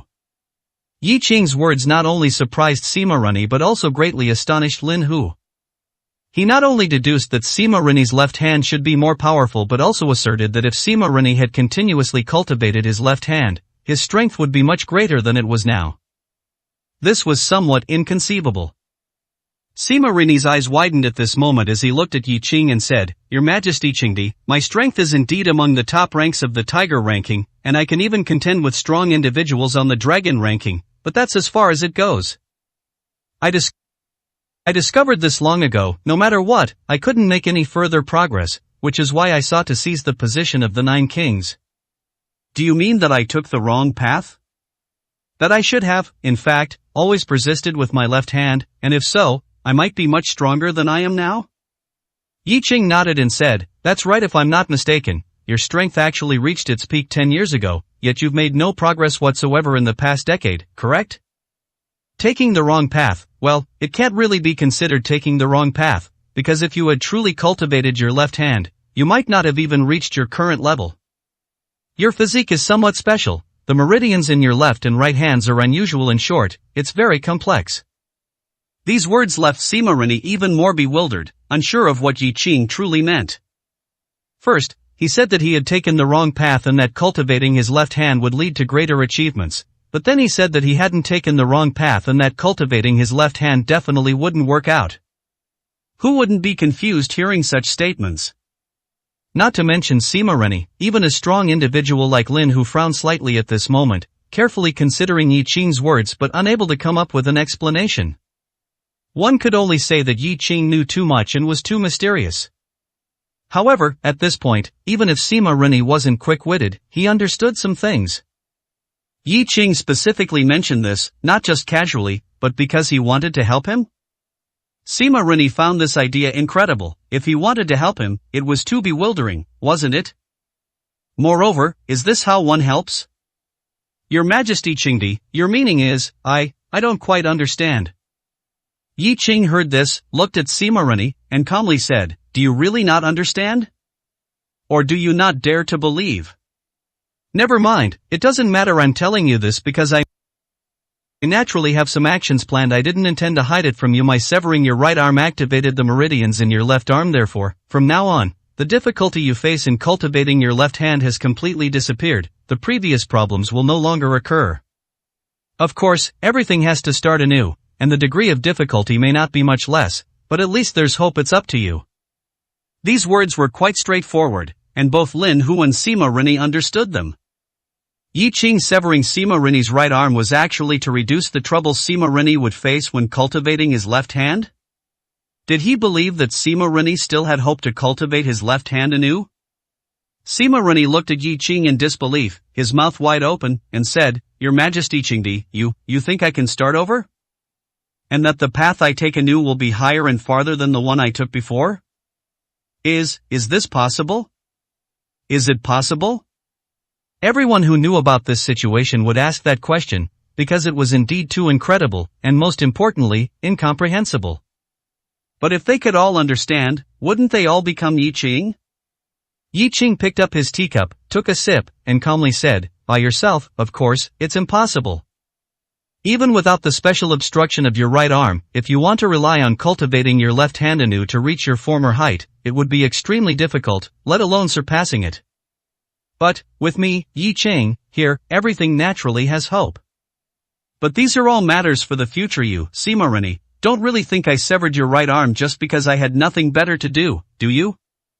Of course, I don't deny that severing your right arm had the intention of establishing my authority and punishing you, but more than that, it was for your left arm.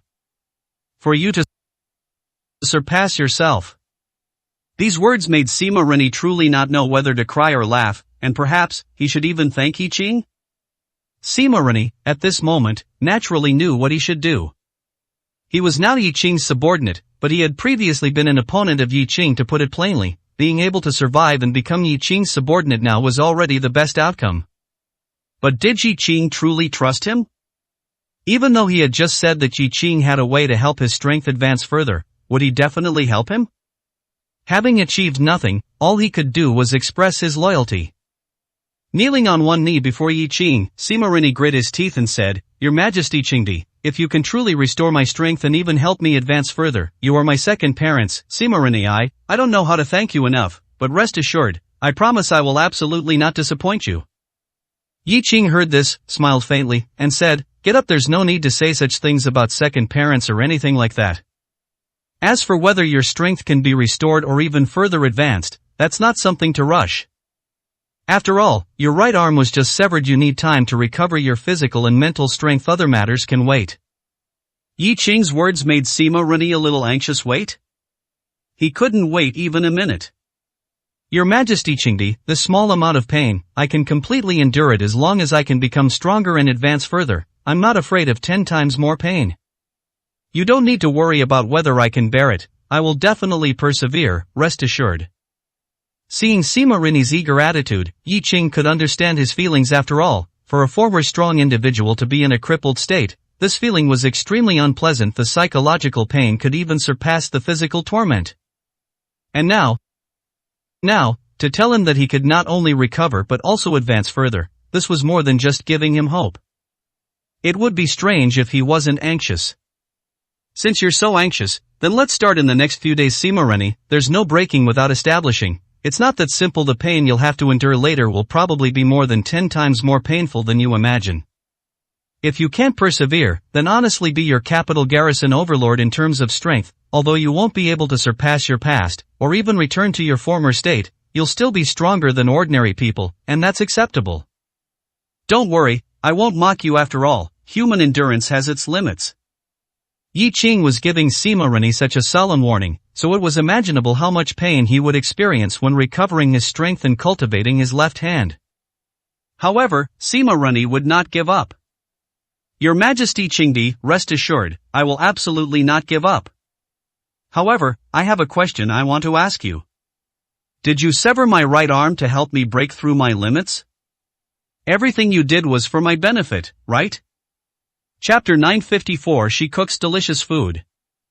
Sima Rennie looked at Yi Qing with a hopeful expression, seemingly wanting to get the answer he desired from Yi Qing's mouth. However, to Sima Rennie's disappointment, Yi Qing shook his head without hesitation. He didn't even hesitate, just shook his head like that. What are you thinking? I said, severing your right arm is, firstly, a punishment for you, and secondly, to establish my authority is for helping you break through. There was some consideration, but it wasn't the main reason. So, you don't need to thank me for me. It's the same with or without you. To put it bluntly, it's just making use of a waste product. These words were no longer just unpleasant, they were truly harsh. At this moment, Lin Hu was a bit helpless, not knowing what to say. Yi Qing had done a good deed, and he had also said that the right arm had an impact on Sima Rennie. Severing it, in a sense, helped Sima Rennie. This was already a fact, so he should have just stated that fact. There was no need to say anything else. But Yi Qing just wouldn't, making it seem like he deliberately wanted Sima Rennie to hate him, which was truly frustrating. Sima Rennie was quite embarrassed at this moment, standing still, not knowing what to say. Yi Qing, however, smiled and said, "Don't feel that the words are unpleasant as long as the outcome is good. Isn't that enough? Alright, I just came to see how you were doing now. It seems your condition is pretty good. Since that's the case, then recover well."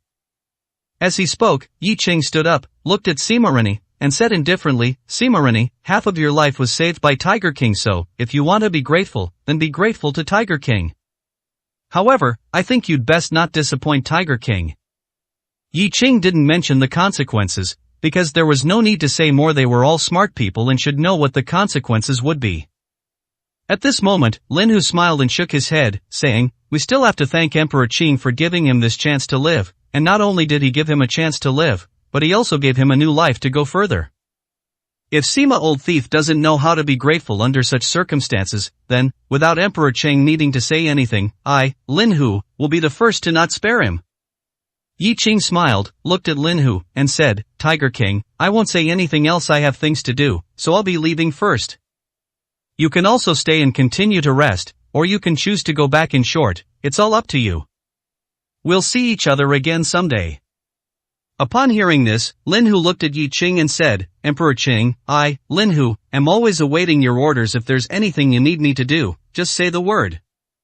Yi Qing smiled, patted Lin Hu's shoulder, and then left Sima Rennie's residence with Black Bone and Lung Han.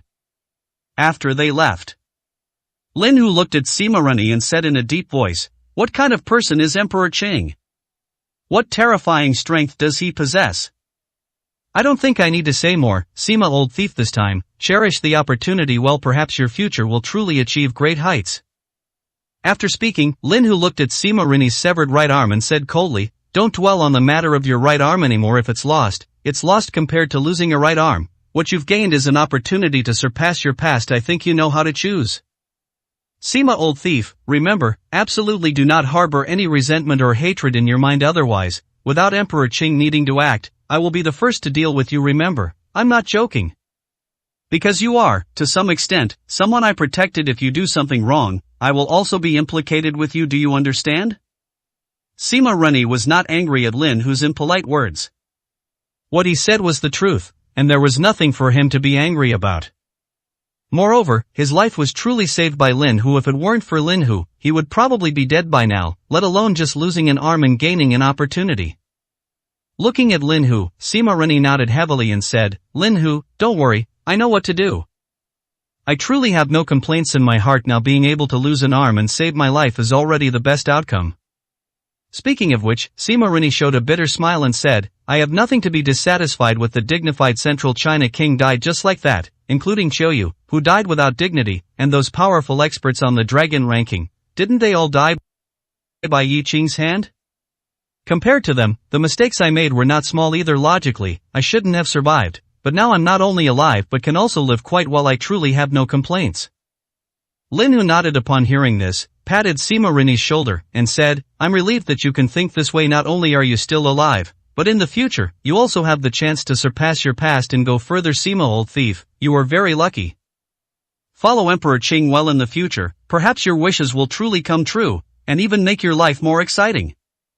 Alright, I won't say any more to you. I know you. As long as you understand, you'll do very well. I have nothing to worry about. I'll be leaving now." With that, Lin Hu left. At this moment, Yi Qing, Blackbone, and Lang Han had already gotten into the car, which began to head towards the Mu family. As for seventh Uncle Mu, he was still alive, being held in another car. How could they go to his house for dinner without bringing him along? Sitting in the car, Lang Han seemed a little nervous, his whole body trembling slightly. This was naturally not due to fear. After all, what did he need to fear now? Yi Qing was right beside him to stand up for him. Just based on that, for now, to say the least, no one in the entire Paido could harm Lang Han. However, Lang Han was still trembling. What he feared was perhaps not being harmed, but rather, meeting the woman he once treated with all his heart, even risking his life, only to be betrayed. Matters of the heart are both the simplest and most complex things. Yi Qing sighed, sat next to Lang Han, patted his arm, and smiled. "Don't be nervous. The one who should be nervous isn't you, it's her. Especially now, this Ernyo, who knows what happened, but the entire Mu family is surrounded, and coupled with seventh Uncle Mu being unreachable, she's probably already living in constant dread." Upon hearing this, Lang Han forced a smile and said, "Don't worry, I'm not nervous. I just suddenly feel a bit unaccustomed. I don't know what to say or do when I see her." At this point, Lang Han sighed, a bitter expression on his face, and said, "I hated her so much, wishing I could kill her, but now that it's time to meet and get revenge, I'm at a loss. Yi Qing, I must be quite useless, right?" Hearing these words, Yi Qing also sighed. This kind of thing truly had nothing to do with being useful or not, it was simply that the word love has always been the most hurtful. "Brother Lang, no rush, take your time." Seventh Uncle Mu said that Ernyo's cooking skills are excellent. She has always personally cooked for him, and he was attracted to her initially because her cooking was delicious. Later, we'll have her personally cook a few dishes, and we'll have a good meal. Only Yi Qing could say such a thing so casually. However, Lang Han's bitter expression grew even more intense upon hearing this. "I know her cooking is delicious, truly delicious, but she never cooked for me many times. I also couldn't bear to let her cook." Chapter 955, Fake Will Become Real. A single sentence, "unwilling to let her cook," made people feel incredibly sad. He loved Ernyo's cooking so much, yet because he felt sorry for her hard work, he wouldn't let her cook now. The woman he loved betrayed him, cooking 3 meals a day for someone else. This feeling was truly hurtful. Yi Qing looked at Lang Han, sighed, and said, "Brother Lang, it's alright if you're willing. From now on, she can cook for you every day. Moreover, she will willingly cook for you, wash your clothes, take care of your every need, and repay all the kindness you showed her tenfold, even 100-fold. Not only that, she won't dare to make any demands or show any dissatisfaction. She will even be grateful and obedient to you. Everything that happened before, she can make up for it all. Everything, as long as you say the word." Yi Qing's words made Lang Han's heart feel indescribable. It felt warm, yet also very sad. The life Yi Qing described was a life Lang Han had never imagined in this lifetime. Because when he thought about it, he realized he simply couldn't bear to tire Ernyo. His love for Ernyo went deep into his bones. Forget about washing clothes and cooking, he didn't even dare to say a harsh word, and he didn't want her to experience any unhappiness. This was Lang Han's true feeling back then. Thinking about it now, it was indeed a bit ridiculous. But Lung Han couldn't smile, because that was the path he had traveled. That was his past, his most sincere emotions. Even if he were asked now if he regretted it, his answer would still be no. Because at that time, Ernyo had not betrayed him, and she treated him fairly well, so there was nothing to regret. Who made him love her so much? Lung Han understood what Yi Qing was saying, and he knew that if he just nodded, it would definitely happen. Ernyo would never betray him again and would be completely obedient to him. She would even show a love for him that surpassed her own life. But was all this real? It was fake, all of it was fake. Because it didn't come from Ernyo's true feelings, it was all forced by Yi Qing, a facade she put on out of fear of being killed. Was this truly what Lung Han wanted? Sighing softly, Lung Han looked at Yi Qing, shook his head, and said, Yi Qing, I know you mean well, but all of that is fake. Fake is always fake, it can't become real, so there's no need. Upon hearing this, Yi Qing nodded and said, although it's fake, if it can remain fake indefinitely and not be discovered, then treating it as real isn't impossible. If it's fake for a lifetime, what's the difference from being real? Brother Lang, I know what you're thinking, but actually, you don't need to consider so much as long as you're happy, that's what's most important. We'll discuss Ernyo's issue when we get there. I'll just tell you one thing, how she's dealt with, whether she's given a chance, it's all up to you. Compared to other things, I actually hope you'll be happy and joyful, so, as long as that can be satisfied, nothing else matters. When Yi Qing first heard about Ernyo and Lang Han's situation, he was furious. He strongly disliked women who didn't cherish what they had and betrayed others. However, if giving her a chance to live meant she would diligently serve Lang Han for the rest of her life and make him happy, then Yi Qing wouldn't mind giving her that opportunity. As for whether it was fake or real, it didn't matter. At least, Yi Qing felt it didn't matter. Fake for a lifetime, that is real. Moreover, are real and fake really that easy to distinguish? What is called real is just when it hasn't yet turned fake. What is called fake, if it remains fake indefinitely, actually becomes real. Lung Han knew that Yi Qing said all this for his own good. So, he said nothing, just smiled and said, thank you, Yi Qing, but not for now. But, you said having a meal, is that real? You're not really planning to go there just to eat, are you? This was something both Lung Han and Black Bone were curious about. Yi Qing didn't eat dinner and specifically wanted to go to the Mu family to eat, which made it hard to understand what he was thinking. Yes, where couldn't he eat? Why specifically go to the Mu family to eat?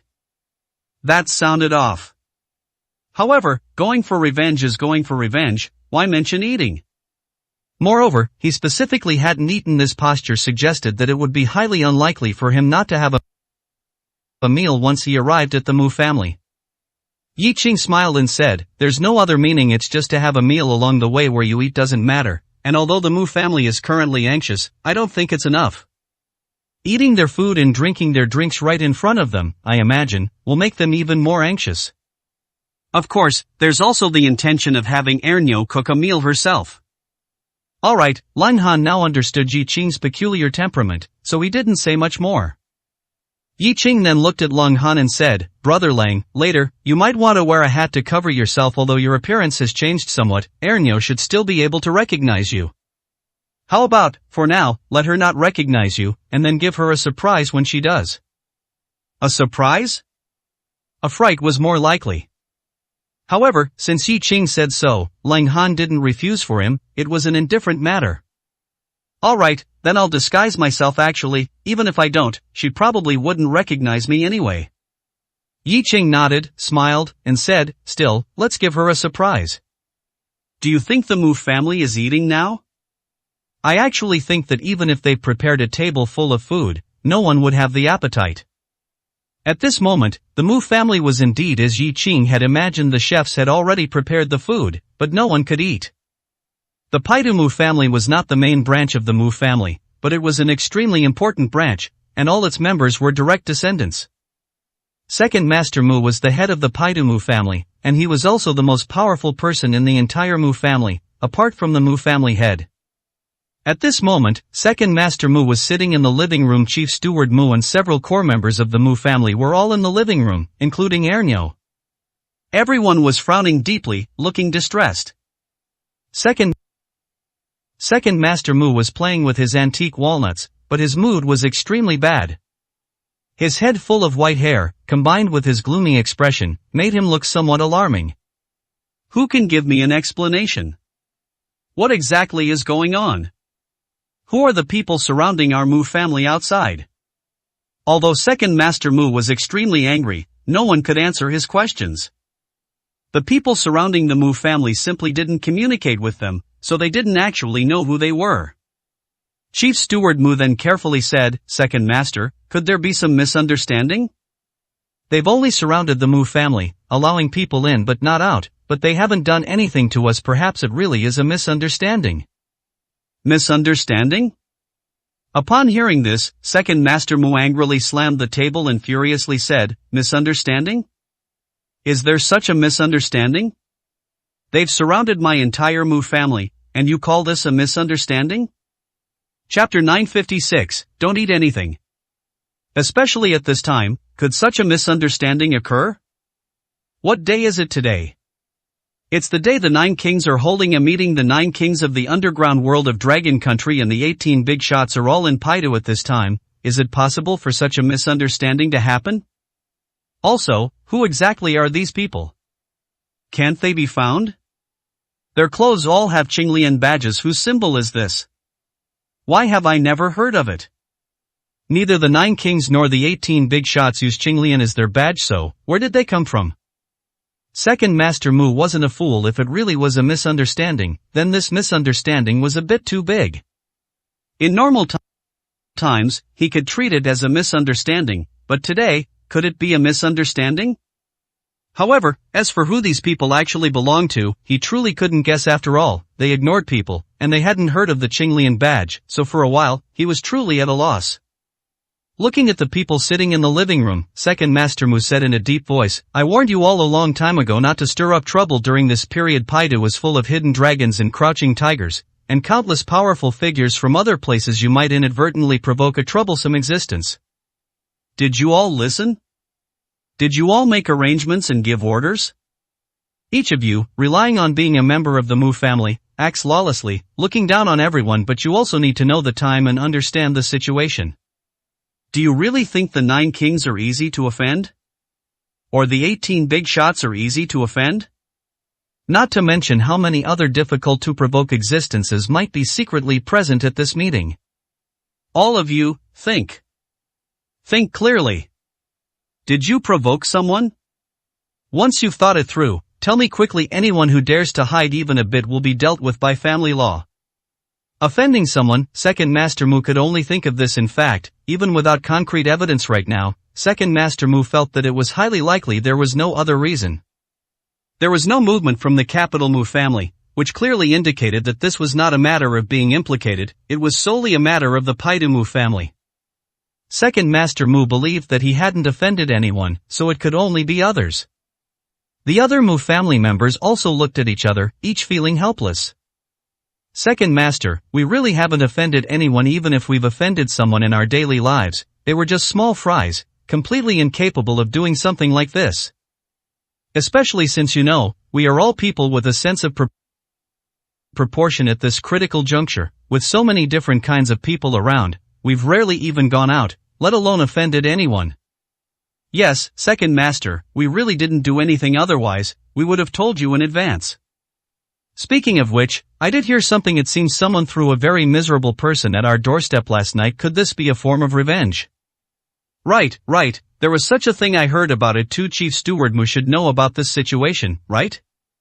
Reportedly, Mu Chi offended someone. By the way, where is Mu Chi? Why isn't he here? Has he already been captured? These Mu family disciples spoke one after another, all trying to distance themselves, flatly denying any connection to them. Moreover, they even dragged 7th Uncle Mu into it. Don't say it, they really did hit the nail on the head. Second Master Mu frowned slightly, looking at Chief Steward Mu, and said, "Is there such a thing?" Chief Steward Mu heard this and said softly, "Second Master, there is such a thing. I reported it to you before, you might have forgotten." Second Master Mu heard this, thought carefully, then nodded and said, "Right, you did report it. I didn't take it seriously before, thinking it was just a minor skirmish. Now it seems, this possibility is the greatest. After speaking, Second Master Mu looked at Ernyo, who was anxious but not overly worried. Mu Chi's wife, are you going to give me an explanation? Is this matter related to Mu Chi, or to you? Ernyo had been somewhat worried ever since the Mu family was surrounded, but she wasn't worried that the matter was related to her, because she never felt that it could have anything to do with her. Yes, Lung Han did appear, but what if Lung Han appeared? Just a Lung Han, nothing more than an ant that could be crushed at any time. What could such a person do? Even though seventh Uncle Mu couldn't be contacted now, she didn't feel it could have anything to do with her. Now, she certainly couldn't admit it. Looking at Second Master Mu, Ernyo shook her head and said, Second Master, this matter has nothing to do with us. There was indeed a small incident last night, related to an old acquaintance of mine, but there's no way he did this. He doesn't have that ability, nor could he possibly know anyone with such ability, so it has nothing to do with us. Ernyo directly denied any connection to them and also provided some information about Lang Han. At this, everyone present frowned. Indeed, according to Ernyo's description, there was no way Lang Han could have done this. If he had such ability, Ernyo wouldn't have betrayed him. So, who was it? Second Master Mu was very angry at this moment, yet powerless. Looking at the people present, each of them, though uneasy, didn't show much fear. Second Master Mu angrily slapped the table and said, Look at yourselves. What are you all doing? Such a big thing has happened, and not one of you is worried? Do you still think all of this is really a misunderstanding? Do you still think that, relying on the Mu family's status, even if those people truly have a grudge, they wouldn't dare to do anything to us? I think all of you have gone crazy, truly accustomed to arrogance, and have forgotten your own place, haven't you? Yes, our Mu family is very strong, but there are more than one or two people and forces stronger than us, and there are those who don't give us face. Moreover, this is Paidu, and it's the most chaotic place right now. If something really happens, I'd like to see what you'll do. This level of threat, apart from making the people present a little more uneasy, actually had no effect. There was nothing they could do. Relying on the Mu family, they were accustomed to acting unscrupulously and bullying others, so they truly didn't think anyone could do anything to them. And Second Master Mu didn't say much more. Although he had the idea of using this opportunity to discipline the family disciples, he himself wasn't overly worried either. Chief Steward Mu then said softly, Second Master, saying these things now indeed has little meaning. Those people outside are just surrounding the house, but they haven't come in, nor have they done anything. It seems they are waiting for someone. Perhaps the main person will appear soon. At that time, the situation and who did it will be clear. So, don't get too worked up. The kitchen has already prepared the meal. How about you and everyone else eat something first? Eat? He was indeed hungry. He hadn't felt it much until it was mentioned, but after it was, Second Master Mu's stomach rumbled, and everyone else also rubbed their stomachs. Second Master Mu frowned. He had originally wanted everyone to eat, but looking at their attitudes, he was a little displeased. Eat what? All of you go hungry. The matter hasn't been resolved, so none of you are allowed to eat. Chapter 957, Visiting the Mu Family. The words caused everyone present to look like frostbitten eggplants, but they didn't dare to resist. If they weren't allowed to eat, then they wouldn't eat for now. After all, they wouldn't starve to death. At this moment, Yi Chang and his group had already arrived at the Mu family's main entrance. The Mu family was indeed surrounded by Yi Ching's people, allowing entry but no exit. Yi Ching sat in the car, looking at the somewhat dazed Lung Han, and smiled. We've arrived. You're about to see Ernyo. Brother Lang, you don't need to be nervous. The one who should be nervous isn't you. Lung Han took a deep breath, nodded, and said, Don't worry, I'm not nervous. I just feel like I'm dreaming. It was indeed a dreamlike feeling. Lung Han had dreamed of this scenario countless times. Unable to get revenge in reality, he could only satisfy himself in dreams. But a dream is always a dream, and after waking, reality sets in. That sense of disparity sometimes made Lung Han unsure how to face it. But at this moment, everything was real. It was reality, not a dream. Yi Ching smiled and patted Lung Han. He could understand Lung Han's feelings, so there was nothing more to say. Are all the people here? After Yi Ching got out of the car, he asked. Immediately, a subordinate replied, reporting to His Majesty, the Azure Emperor, most of the Mu family members in Paidu are here. As for the others who are not at the Mu family, we haven't received orders, so we haven't sent people to apprehend them, but we can quickly locate their positions as soon as the order is given. They can be immediately arrested and brought back. Yi Qing nodded and said, since they've come all this way, let their family members in Paidu be altogether send people to apprehend them all. After speaking, Yi Qing looked at Black Bone and Lung Han, whose face was obscured by his hat, and smiled. Let's go to the Mu family and see what they're doing. Subsequently, Yi Qing directly led the way, entering the Mu family's main gate. The current Mu family was a cage for the Mu family members, but for Yi Qing, it was merely a place he could enter and exit at will. Of course, although the Mu family had lost control, there were still subordinates constantly observing the main entrance to keep abreast of any developments. Therefore, when Yi Qing was respectfully welcomed into the Mu family, a Mu family subordinate immediately ran to the living room to report.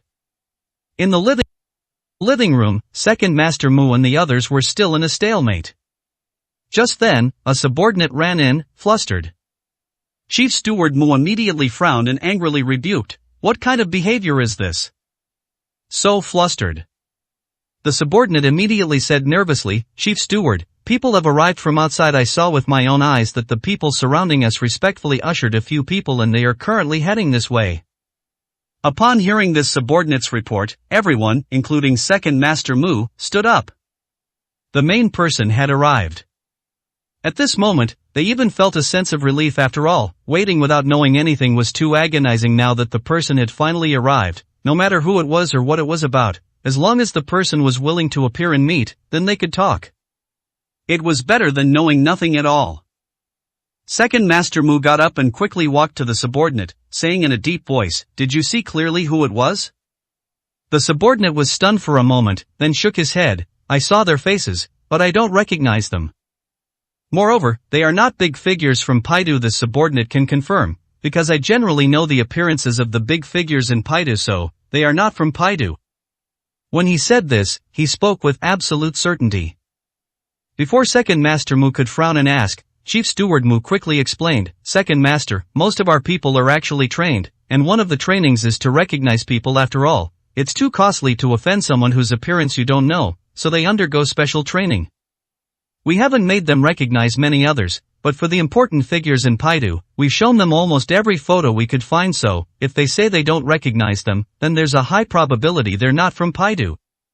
Second Master Mu nodded. Upon hearing this, he had just learned this point. "Chief Steward, you've done very well. This is an excellent method that can avoid many troubles." "Not bad, very good."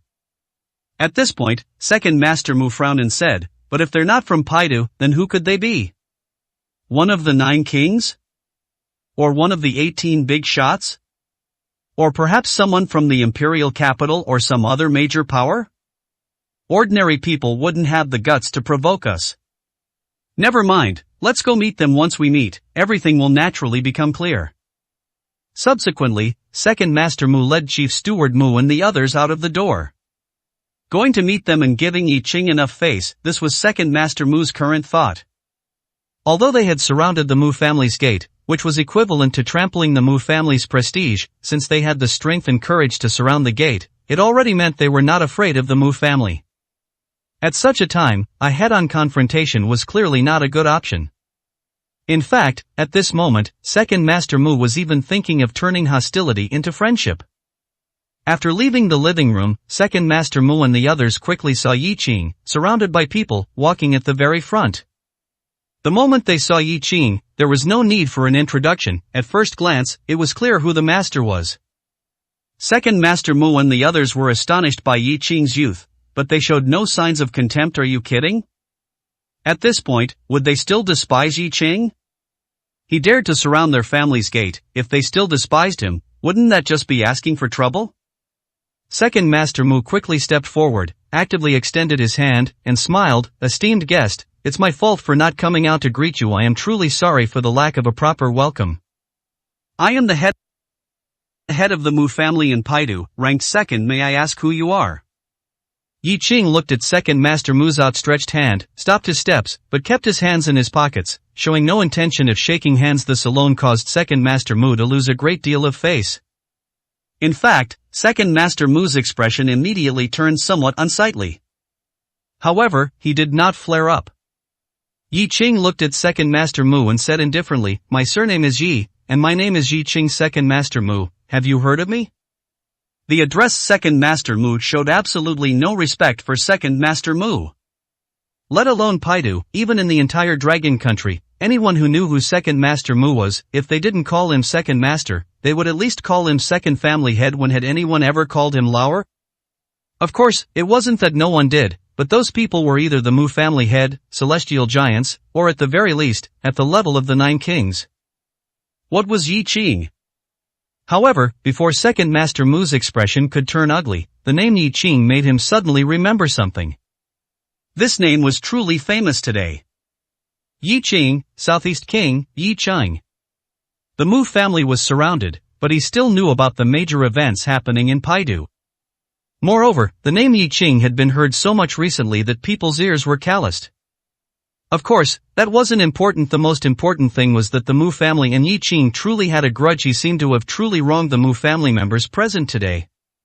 Because Yi Qing had killed members of their Mu family when he was in Qin City. Yi Qing?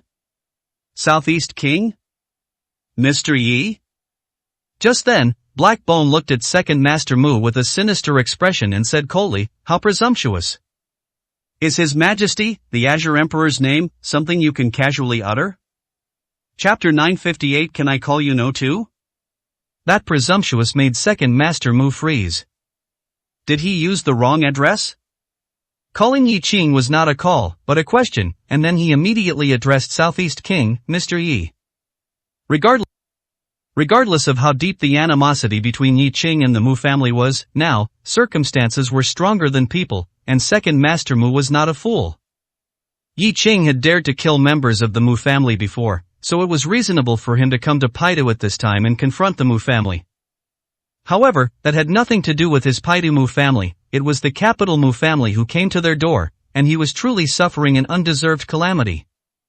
At this moment, Second Master Mu could not bother with other matters, but the address mentioned by Black Bone left him utterly bewildered. Emperor Chang? Yi Qing is Emperor Chang? This wasn't a joke. When did this happen? Is this real? Emperor Qing, an emperor. Yi Qing being the Southeast King, he could understand and accept, and it was already a fact. His coming to Paidu this time and turning things around was not too strange. However, being called emperor was different. Yet, seeing Yi Qing's indifferent expression and the others' unsurprised faces, Second Master Mu knew that his information was still outdated. He probably didn't know many things. Taking a deep breath, Second Master Mu looked at Yi Qing and said, "I'm sorry, Mr. Yi, no, Emperor Qing, this is truly too surprising. I still don't know the situation. I hope you can understand." Yi Qing heard him, and looked at Second Master Mu indifferently, saying, "Ignorance is not a fault. My ascension to Emperor was just a whim, elevated by Northeast King and the others, which is why I am called Emperor Qing. Although I have gained the recognition of the entire underground world and the acknowledgement of the capital envoy, it's hard to say if they will turn hostile once they leave Paidu. So, whether others truly treat me as Emperor Qing, I don't care. Anyway, when all is finally and truly in my hands, whether they acknowledge it or not will no longer be up to them." When Yi Qing said this, his expression was indifferent, as if everything was under his control. And the meaning of these words was also very clear. Those who recognized him as Emperor Qing now might only be doing so out of coercion, and might not acknowledge it afterward, but it was not important, because one day, no matter whether those people acknowledged it or not, they would have to. The underground world would be controlled by him. This was Yi Qing's meaning, and Second Master Mu understood it completely. Young, domineering, yet possessing strength and capability, this was Second Master Mu's assessment of Yi Qing. Moreover, anyone who looked down on Yi Qing, thinking he was just lucky or something else, was greatly mistaken. Being able to make Northeast King Lin Hu and so many others acknowledge Yi Qing as Emperor Qing, just this point alone was enough to prove many things. Why didn't others become emperor? Why didn't they acknowledge others? No matter what method Yi Qing used, as long as the effect was achieved, it was good. At this moment, Second Master Mu had no intention of opposing Yi Qing. Looking at Yi Qing, Second Master Mu smiled and said, Emperor Cheng is right. I also believe that Emperor Cheng will soon get his wish. We don't know much about the underground world, but being in Paidu, although we are not the main Mu family, we do have some understanding. The underground world, with 9 kings vying for power and 18 big shots co-managing it, indeed needs a brilliant and capable person to control everything. I think Emperor Chang is the perfect candidate. Emperor Qing, please come and sit in the living room, have a cup of tea, and give me a chance to properly entertain you. What do you think? Second Master Mu made no mention of the Mu family being surrounded, but his words already separated the Paidu Mu family from the capital Mu family.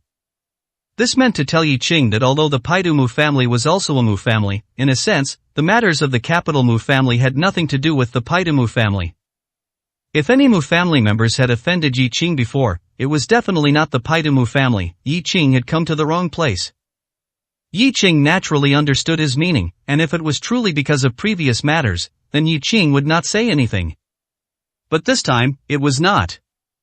He came for Long Han, and by now, Second Master Mu and the others probably knew nothing. Looking at Second Master Mu, Yi Qing saw the confidence on Second Master Mu's face, a confidence that believed they could turn hostility into friendship, and even turn a bad situation into a good one. Yi Qing smiled, looked at Second Master Mu, and said indifferently, You are truly quite old. I'll call you Second Master Mu. You won't be angry, right? Who wouldn't be angry with such words?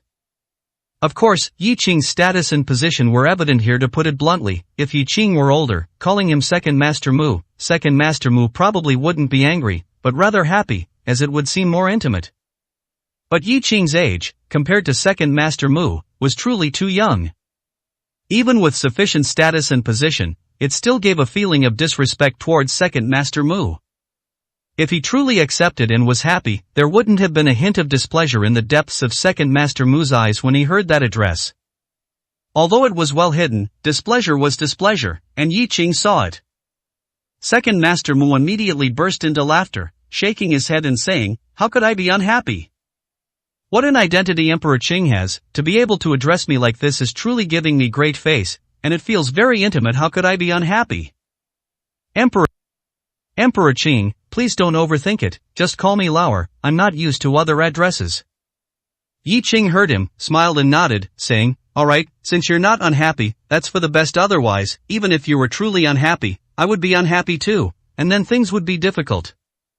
Let's go. Since I've come to the Mu family, I naturally have to drink the Mu family's tea, not only tea, but at this time, I want to have dinner at your Mu family. I think, Lauer, you wouldn't refuse, would you? These words truly made Second Master Mu happy. Although he didn't understand Yi Qing's temperament, if he were truly here to demand accountability, he wouldn't possibly suggest eating and drinking here. Since Yi Qing said so, it meant the problem wasn't very big. He was too happy to be unhappy. How could he be unhappy? Of course, how could I refuse? For Emperor Qing to dine and drink tea at my Paidu Mu family, it would be our honor if this got out. I will arrange for the kitchen to immediately prepare a banquet, ensuring good wine and good food to entertain Emperor Cheng. Honestly, I'm not boasting. Our chefs here have exceptional skills. Their southern cuisine is truly authentic. Everyone who has tried it says it's good. Emperor Qing, you must try it properly. Second Master Mu was a little excited at this moment, seemingly genuinely happy. He immediately wanted to instruct the butler to have the kitchen start preparing. However, Yi Qing smiled and stopped him, shaking his head and saying, No need to make the chefs work. I have a peculiar habit when it comes to eating. I don't really like food made by chefs. Instead, I prefer some home-cooked meals. So, just let someone from the family cook some food for me. Simple is fine, no need to be too troublesome. Chapter 959, Am I not worthy of eating your food? Yi Qing's hobby truly left Second Master Mu puzzled. He doesn't eat food prepared by chefs? Eating homestyle dishes is understandable. After all, many people who travel often eat delicacies every day and grow tired of them, which is normal. However, chefs can also make homestyle dishes, but he specifically doesn't want chefs to make them. This is a bit difficult for people. Of course, for Second Master Mu, there's nothing difficult about it. It's not like he has to cook himself, he just needs to give the order. Second Master Mu looked at Yi Qing and smiled, saying, Your Excellency, Emperor Qing, since you've spoken, I naturally want to satisfy you. But are you sure you don't want a chef to make it? Chefs can also make home-style dishes, and the taste won't be bad. Yi Qing shook his head and said, Second Master, I told you, just find someone in the family who is good at cooking to make a few dishes. What? Is that not possible? Is it very difficult? Or are you saying that I, Yi Qing, am not worthy of eating the food made by your family members? These words immediately made Second Master Mu's head feel as big as a bucket. He had thought Yi Qing was easy to talk to before, but now it seemed that was completely an illusion. If Yi Qing were easy to talk to and get along with, would he be so fiercely powerful? The people who died directly and indirectly at Yi Qing's hands could pile up into mountains. Yet Yi Qing was still alive, not only alive but also came to Paidu, went to Nine Kings Hall, and in the end, not only did he not die, but he even became Emperor Qing? Second Master Mu still didn't know what happened during all this, but just thinking about it, he knew it definitely wasn't a case of people bowing down the moment Yi Qing appeared. Are the 9 kings easy to get along with? Are the 18 big shots easy to deal with? Even the capital envoy was forced to acknowledge Yi Qing's identity as Emperor Qing. What does this represent? This means Yi Qing intimidated them all, meaning they didn't even have the courage to oppose Yi Qing.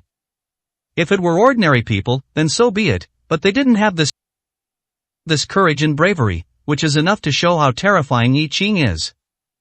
Your Excellency, Emperor Qing, you've misunderstood. How could we have such a thought? That would absolutely never happen. Please wait a moment, I'll arrange for someone to cook right away. Don't worry, I guarantee it will be someone in the family who cooks well.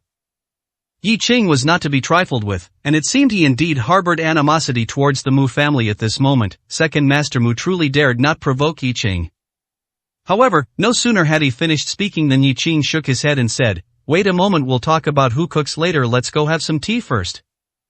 After speaking, Yi Qing turned his head, looked at his other subordinates who had followed him, and said calmly, You don't need to follow me. What? Are you afraid something will happen to me at the Mu family? Ha, if something really did happen to me at the Mu family, that would truly be a huge joke. What Yi Qing said was the truth. With his strength, did he need protection? With just him alone here, everyone now understood that dealing with Yi Qing was not something 10 or 8 strong individuals could do. To put it unpleasantly, how many strong individuals could the entire Mu family gather? Even if everyone in the Mu family's courtyard were to join forces, they probably wouldn't be enough for Yi Qing to kill alone. This is not looking down on them, this is simply a fact. Second Master Mu said nothing and immediately led the way, bringing Yi Qing to the living room. Then, respectfully seating Yi Qing in the main seat, he personally brewed tea for Yi Qing. Besides Yi Qing taking his seat, Black Bone and Lang Han also followed Yi Qing into the living room. However, Yi Qing did not introduce them, and Second Master Mu did not dare to greet them casually, but seats were arranged, and tea was personally brewed for them as well.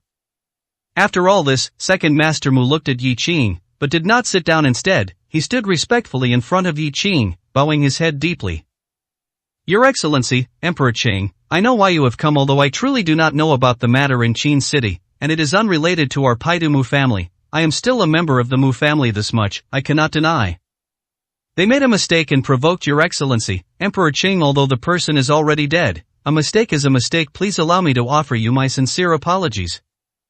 Your Excellency, Emperor Qing, I represent the Paidu Mu family in apologizing to you. Please, I ask that you forgive the Mu family's mistake, and please, I ask that you forgive us.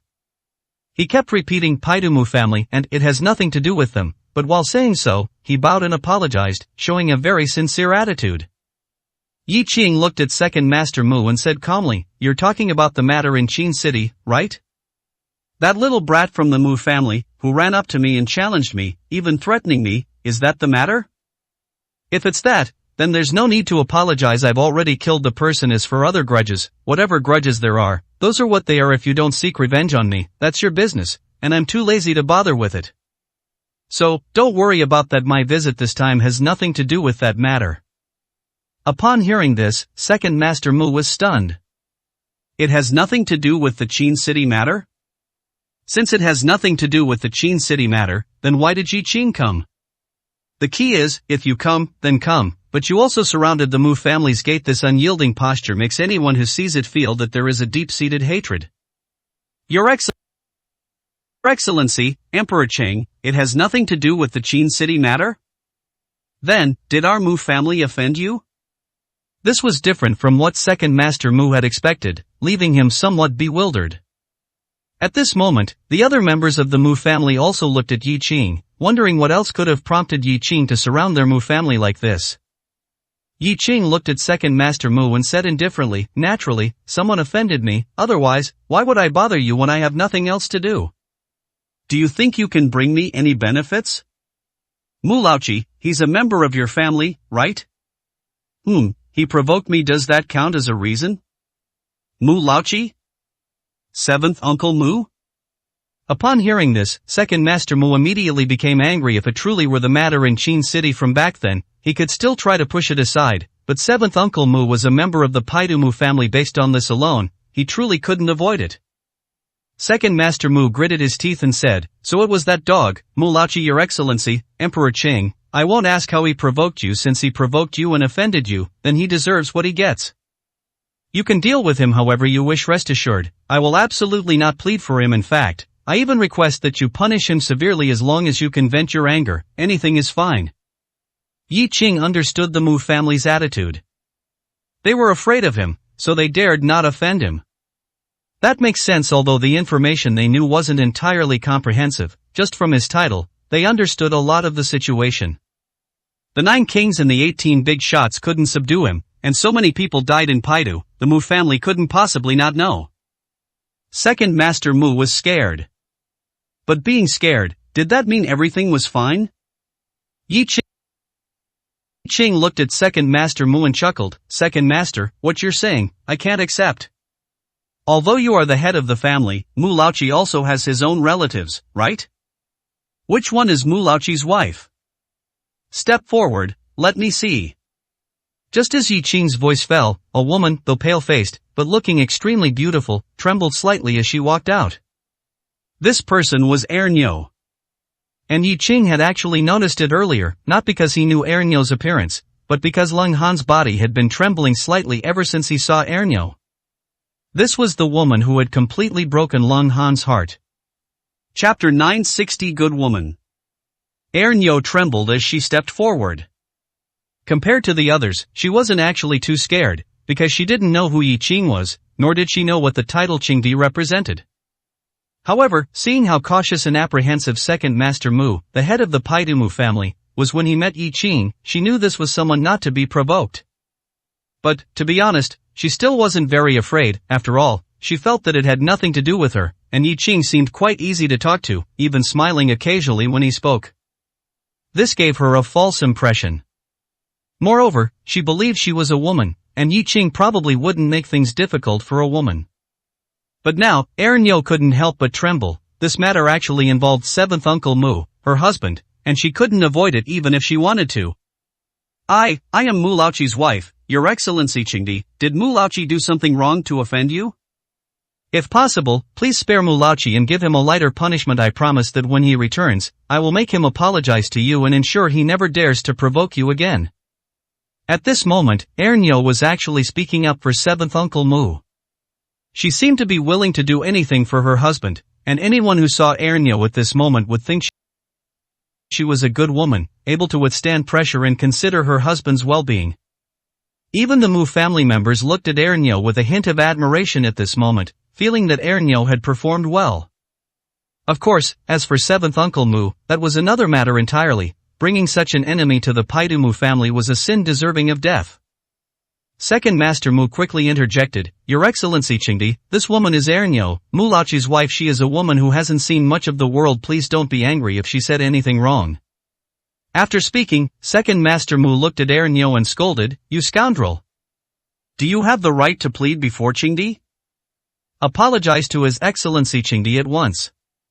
Yi Qing heard this, shook his head, and smiled, No need for apologies, it seems the couple has a very good relationship. However, second brother, you said something wrong. What do you mean by she's a woman who hasn't seen much of the world? Have all women not seen much of the world? If Queen Hongxiu and the others heard what you said, who knows what disaster it might bring upon you. Second Master Mu heard this and quickly apologized. Yes, I spoke wrongly. How could I speak of a heroine like Queen Hongxiu in that way? I was referring to Ernyo. Ernyo hasn't seen much of the world, please don't take it to heart. Yi Qing looked at Ernyo, a kind smile on his face, and said, actually, what I envy most is harmonious relationships between men and women, mutual love, mutual tolerance, mutual trust, where no one betrays the other. You seem to be that kind of woman, capable of giving everything for Mu Laoqi, is that right? Upon hearing Yi Qing admire such people, Ernyo's eyes immediately lit up. At this moment, she naturally wanted to say and do things that would please Yi Qing. Your Excellency Qingdi, you flatter me. I, Ernyo, don't know what kind of person I am, but I should be considered a good woman. Mu Laoqi might have done something wrong and offended Your Excellency Qingdi, but he is still my husband. I love him, and he loves me, so I naturally want to plead for him and ask for your forgiveness and mercy. I believe, Your Excellency Qingdi, you can understand my feelings, right? Yi Qing heard this, nodded, and said, naturally, I understand. Moreover, if the affection is truly as strong as gold, then I would also be very happy. However, whether it's truly so remains to be discussed. After speaking, Yi Qing looked at Second Master Mu and the others, and calmly stated, you all heard, so tell me, are Mu Laoqi and this Ernyo truly devoted to each other, staying together no matter what difficulties they face? Forget Mu Laoqi, is this Ernyo a good woman? I want to hear the truth. If you lie to me and I find out, you will have to bear the consequences yourself. These words left Second Master Mu and the others stunned. They were talking about seventh Uncle Mu, and then, in a blink, he started asking if Ernyo was a good woman. Yi Qing seemed to show great appreciation for partners with good relationships, which made them feel compelled to cater to his preferences. Moreover, if they didn't say Ernyo was good, would they say she was bad? Such a disruptive act, at this time, when they couldn't gauge Yi Qing's temper and thoughts, was not a good idea. Second Master Mu took a deep breath, thought for a moment, and then smiled. Your Excellency Qingdi, Mu Laoqi might not be very sensible, but the wife he married is quite good. Although I haven't interacted much with Ernyo, she is intelligent, sensible, very capable, and very kind. I can attest to that. At this point, the others also began to praise Ernyo, quickly extolling her as a good woman rarely seen in heaven and nowhere on earth. She was practically the perfect representation in everyone's hearts. Yi Qing clapped his hands and immediately laughed. Good, seeing as you all speak with such certainty, presumably the relationship between this Ernyo and yourselves is also very harmonious. I just don't know if you're saying this out of consideration for Mu Laoqi, or if Ernyo's daily actions genuinely make you speak this way from the heart. Second Master Mu heard this and immediately smiled. Your Excellency Qingdi, to be honest, Mu Laoqi is not a very sensible child. He often causes trouble, and I have punished him before. The reason everyone praises Ernyo so much is absolutely because of Ernyo's good conduct in her daily life. Your Excellency Qingdi, please rest assured on this point, if it were only because of Mu Laoqi, we would not speak in such a manner. These words were impeccable. Yi Qing looked at Ernyo and calmly said, Ernyo, are you really that good? Everyone says you're good, so it seems you really are very good. Alright, then I won't say much more. I heard your cooking is also quite good, is that right? Ernyo heard this, and seeing that Yi Qing wasn't bringing up anything else, she thought her performance had satisfied him. She immediately showed a confident expression and said, reporting to Your Excellency Qingdi, I dare not boast, but the food I cook should still be quite good. If Your Excellency Qingdi doesn't mind, I can cook a few dishes for you to taste. How about it?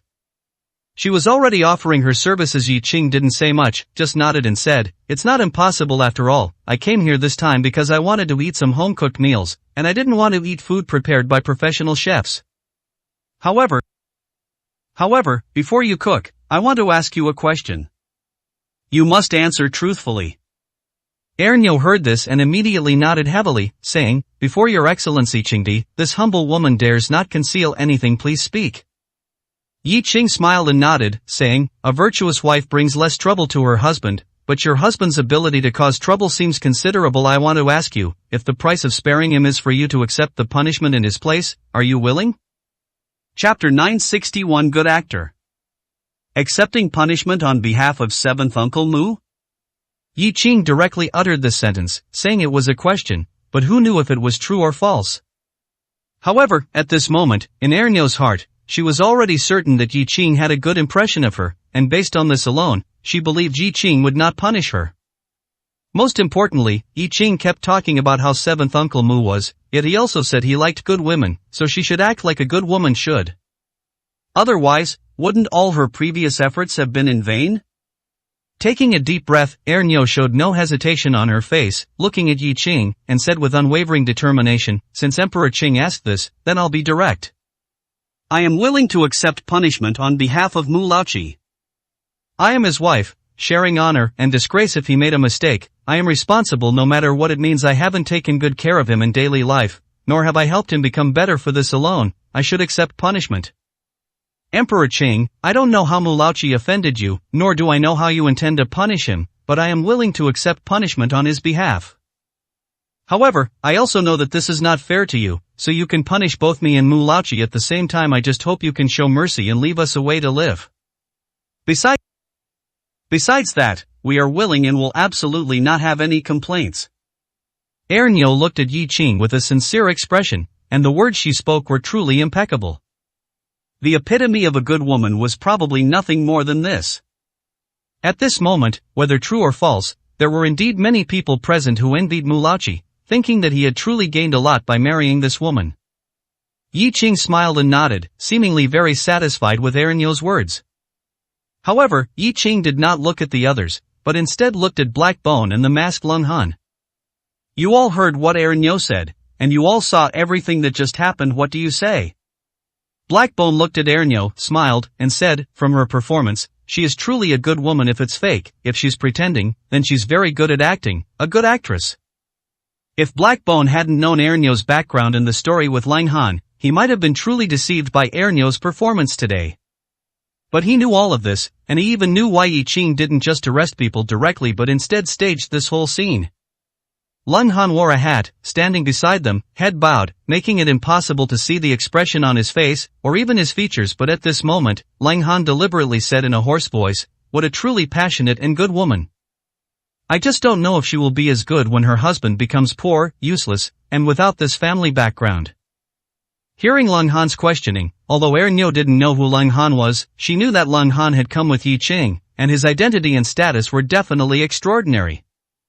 Therefore, provoking him was out of the question.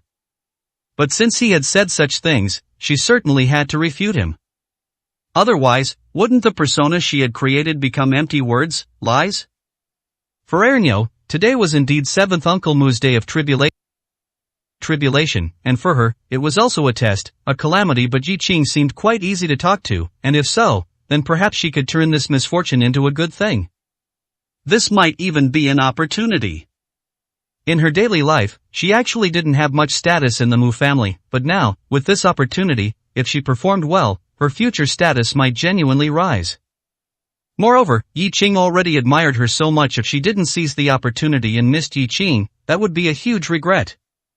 She didn't even need to do anything else, just making Yi Qing have a good impression of her would be a very good thing if possible, then striving for further progress would be even more perfect.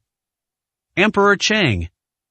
An emperor in the underground world, an existence before whom even 9 kings could only bow in submission. Such an existence had a status even higher than Second Master Mu, and even the head of the Mu family.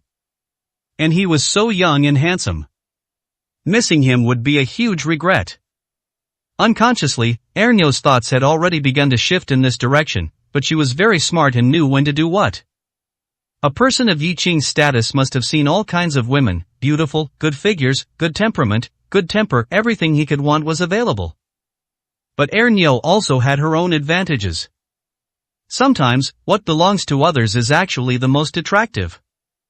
People are inherently flawed and have desires. What they have obtained may not always be cherished or interesting, but what they cannot obtain, what belongs to others, inevitably sparks some covetousness and fantasy. Ernyo had personal experience of this. Therefore, she knew what to do and how to do it at this moment.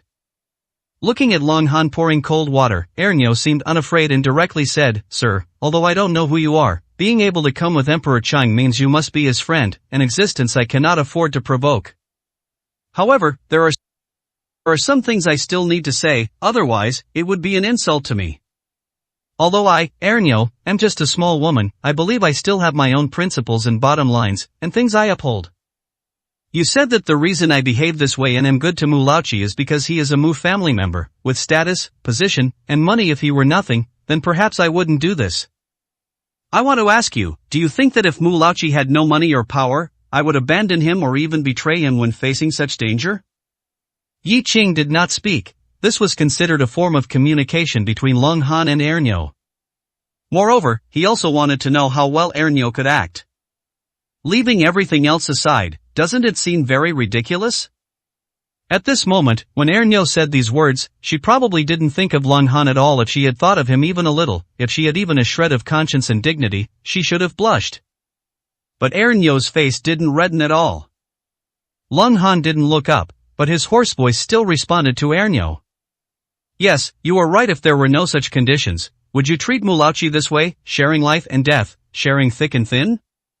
He has nothing but a heart that loves you and is willing to give everything for you, but still, besides that, he has nothing. What about you? Do you still dare to say such words? Leng Han seemed to be talking about himself, seemed to be questioning the former Ernyo. And Ernyo at this moment frowned slightly, always feeling that Leng Han was a bit off. But at this moment, could she show any hesitation? Naturally, not at all. Looking at Leng Han, Ernyo seemed a little angry. Sir, you think it doesn't exist because you haven't seen it, but not seeing it doesn't mean such people don't exist. I, Ernyo, may not be a particularly good person, but I believe I still have bottom lines and principles. If he is my man, I will love him, and I will be with him through life and death, through thick and thin. As long as he loves me, that's enough. What wealth and glory, what status and position, none of it can compare to profound affection that is hard to buy with 1,000 pieces of gold. Chapter 962 Should Die. Ernyo spoke with absolute conviction, her words resolute and unwavering. It was as if this was what she truly believed deep down, and what she would certainly do. As long as her man loved her, she didn't care about his status or whether he had money. She valued feelings above all else. Perhaps feeling that she might have spoken a bit too strongly, Ernyo thought for a moment and continued, of course, you might not believe me when I say this, but that's just how feelings are. If you insist on me proving something, I can't, but I've said today that I'm willing to accept punishment with old 7. Isn't that enough? Sir, I understand your skepticism, and I dare not refute anything, but I want to offer you a piece of advice. I wonder if you'll be able to hear it. She even wanted to advise Leng Han. Leng Han sighed, nodded, and said, what do you want to advise me on? Ernyo looked at Leng Han, revealing a bright smile, and said, Sir, from your words, I can tell that you seem to have experienced some unpleasant things. If I haven't guessed wrong, it should be related to a romantic relationship. Your distrust of feelings, I'm afraid, stems from having been betrayed. And the fact that you're still so fixated on it clearly shows that this betrayal, this hurt, has wounded you very, very deeply, leaving a wound in your heart that refuses to heal. I want to advise you to let it go, otherwise, you'll only be punishing yourself. I can see that you are not happy, and you don't even want to cleanse your woman. I don't know what you've been through, but it must have been very hurtful and painful. This kind of malicious, treacherous woman is not a good woman. Given your status, you could probably easily retaliate against her. Perhaps you have already retaliated against her, but you still don't trust feelings, and you don't even trust women, do you? That's because you haven't let go, and perhaps you haven't even retaliated against this woman at all. It's clear that you are also a very gentle and kind person. It's just that you made a mistake. You should have retaliated. Retaliate fiercely. At this moment, both Yi Qing and Black Bone turned their gazes towards Ernyo, and at the same time, towards Leng Han. This conversation, especially Ernyo's words, sounded as if everything she said was for Leng Han's sake, portraying her as a good woman, not only kind, loyal, but also resolute, courageous, and hating evil like a personal enemy. She was so good that one couldn't find any fault with her. However, did Ernyo not consider how familiar the scene of her own words was? But Yi Qing didn't say anything since Leng Han was talking to Ernyo. He also wanted to see what Leng Han would say. Ultimately, Ernyo's matter was actually Leng Han's matter. Such emotional entanglements could only be faced, resolved, and adjusted by the person involved. Others might be able to help, but their help would be limited. Lung Han would have to overcome this hurdle sooner or later. Others couldn't help him. However, Yi Qing did realize that this Ernyo was indeed a good actress and didn't suffer from stage fright. She knew what she wanted if Lung Han truly chose to let her go, then by inflicting some punishment to make Ernyo realize fear, it wouldn't be too worrying about her having any ulterior motives if she were to serve and compensate Lung Han. She wouldn't dare. Even if she dared, Yi Qing had plenty of ways to make her not dare. Lung Han looked at Ernyo, sighed softly, and said, "You're right, I really didn't retaliate against her. In fact, even though I said I would retaliate fiercely against her, even kill her, I'm still hesitating. Especially when I saw this woman, I found that I still haven't forgotten her, and I still have feelings. What do you think I should do?" Upon hearing Lung Han's words, Ernyo sighed and said, "My lord, I see that you are truly a good person who loves deeply. Although I don't know your identity or who you are, being able to walk with His Majesty Emperor Chang already proves that you are definitely not an ordinary person. Even a person like you can have a woman who doesn't cherish him, and even betrays him? That truly makes me unable to understand, but I can see that the other party hurt you deeply, yet you are still thinking of them. Even now I truly feel it's not worth it for you. Revenge, you must retaliate fiercely, let this woman know that she was terribly wrong, that she was blind. Only then can you be free. And you don't need to consider anything for this woman from the moment she did such a despicable thing. She should have thought that this day would come. You don't need to be troubled by an unworthy woman, just retaliate fiercely, and that's it." Ernyo spoke with absolute certainty, seemingly despising such women. However, at this moment, she didn't realize that the woman she spoke of, who needed to be fiercely retaliated against and taught a lesson, was none other than herself. Lung Han was silent for a moment, then looked at Ernyo and said, "What you said makes sense. One should indeed retaliate fiercely. However, there's a situation you might not be aware of. Although I am by His Majesty Emperor Qing's side, in reality, I am just an ordinary person."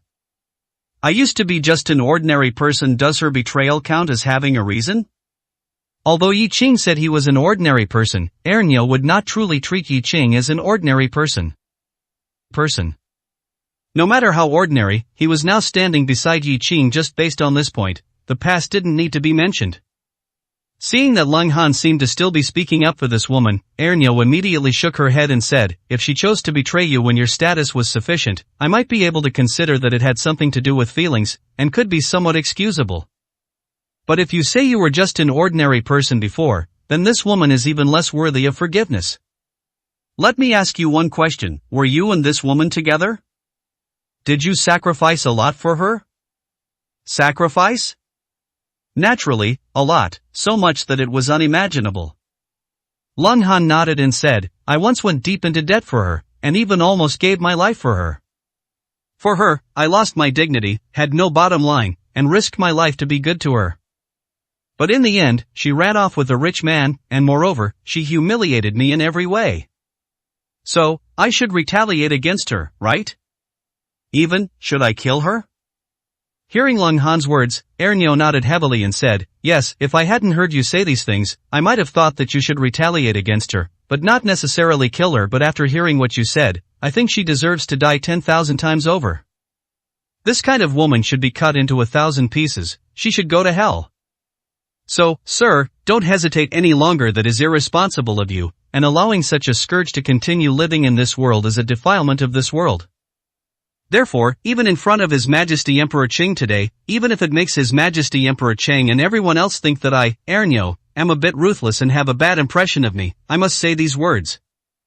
Kill her. She deserves to die, and she deserves to die a very miserable death." Chapter 963. My conscience tells me he should die. Not only should he die, but he should die a very miserable death. Those were Ernyo's exact words. Lung Han looked at Ernyo, suddenly chuckled, and said, "You are quite a hater of evil. Presumably, if it were you, you wouldn't leave, right?" Ernyo immediately nodded upon hearing this, saying, "That's natural. If it were me, and a man treated me so selflessly, I would definitely commit to him for life. To put it bluntly, even if I didn't love him, I would never have the heart to hurt such a good man. Sir, I can only say that you misjudged him. It's not your fault. It's just that such a wicked woman deserves to be cut into 1,000 pieces. Only then can others be saved from harm." Ernyo seemed to empathize, as if she hated such wicked women even more than Long Han. However, just after Ernyo finished speaking, for some unknown reason, she suddenly felt a sense of unease in her heart, as if she was enveloped by danger. But this feeling was fleeting. Besides a faint discomfort, Ernyo didn't say much or think much. Danger, it was always present. Remember our 101 Kenshokum. Standing here, face to face with Yi Qing, who was a killing machine of the underground world, it would be strange if she wasn't in danger. However, the more dangerous the situation, the more it often indicated that opportunity was also arriving. Wasn't Yi Qing, in fact, the best opportunity? At this moment, Long Han stopped talking, looking at Yi Qing with a smile and saying, "I have nothing more to say." Yi Qing nodded, shrugged, and said, "Indeed, there's nothing more to say. It sounds truly touching." After speaking, Yi Qing looked at Ernyo and said with a smile, "If you can truly act as you speak, then you are indeed an extraordinarily good woman. I am someone who particularly likes people who value loyalty and righteousness, and also those who hate evil. My tolerance for good people is beyond imagination. However, I am curious, are you truly thinking this way, or are you deceiving me?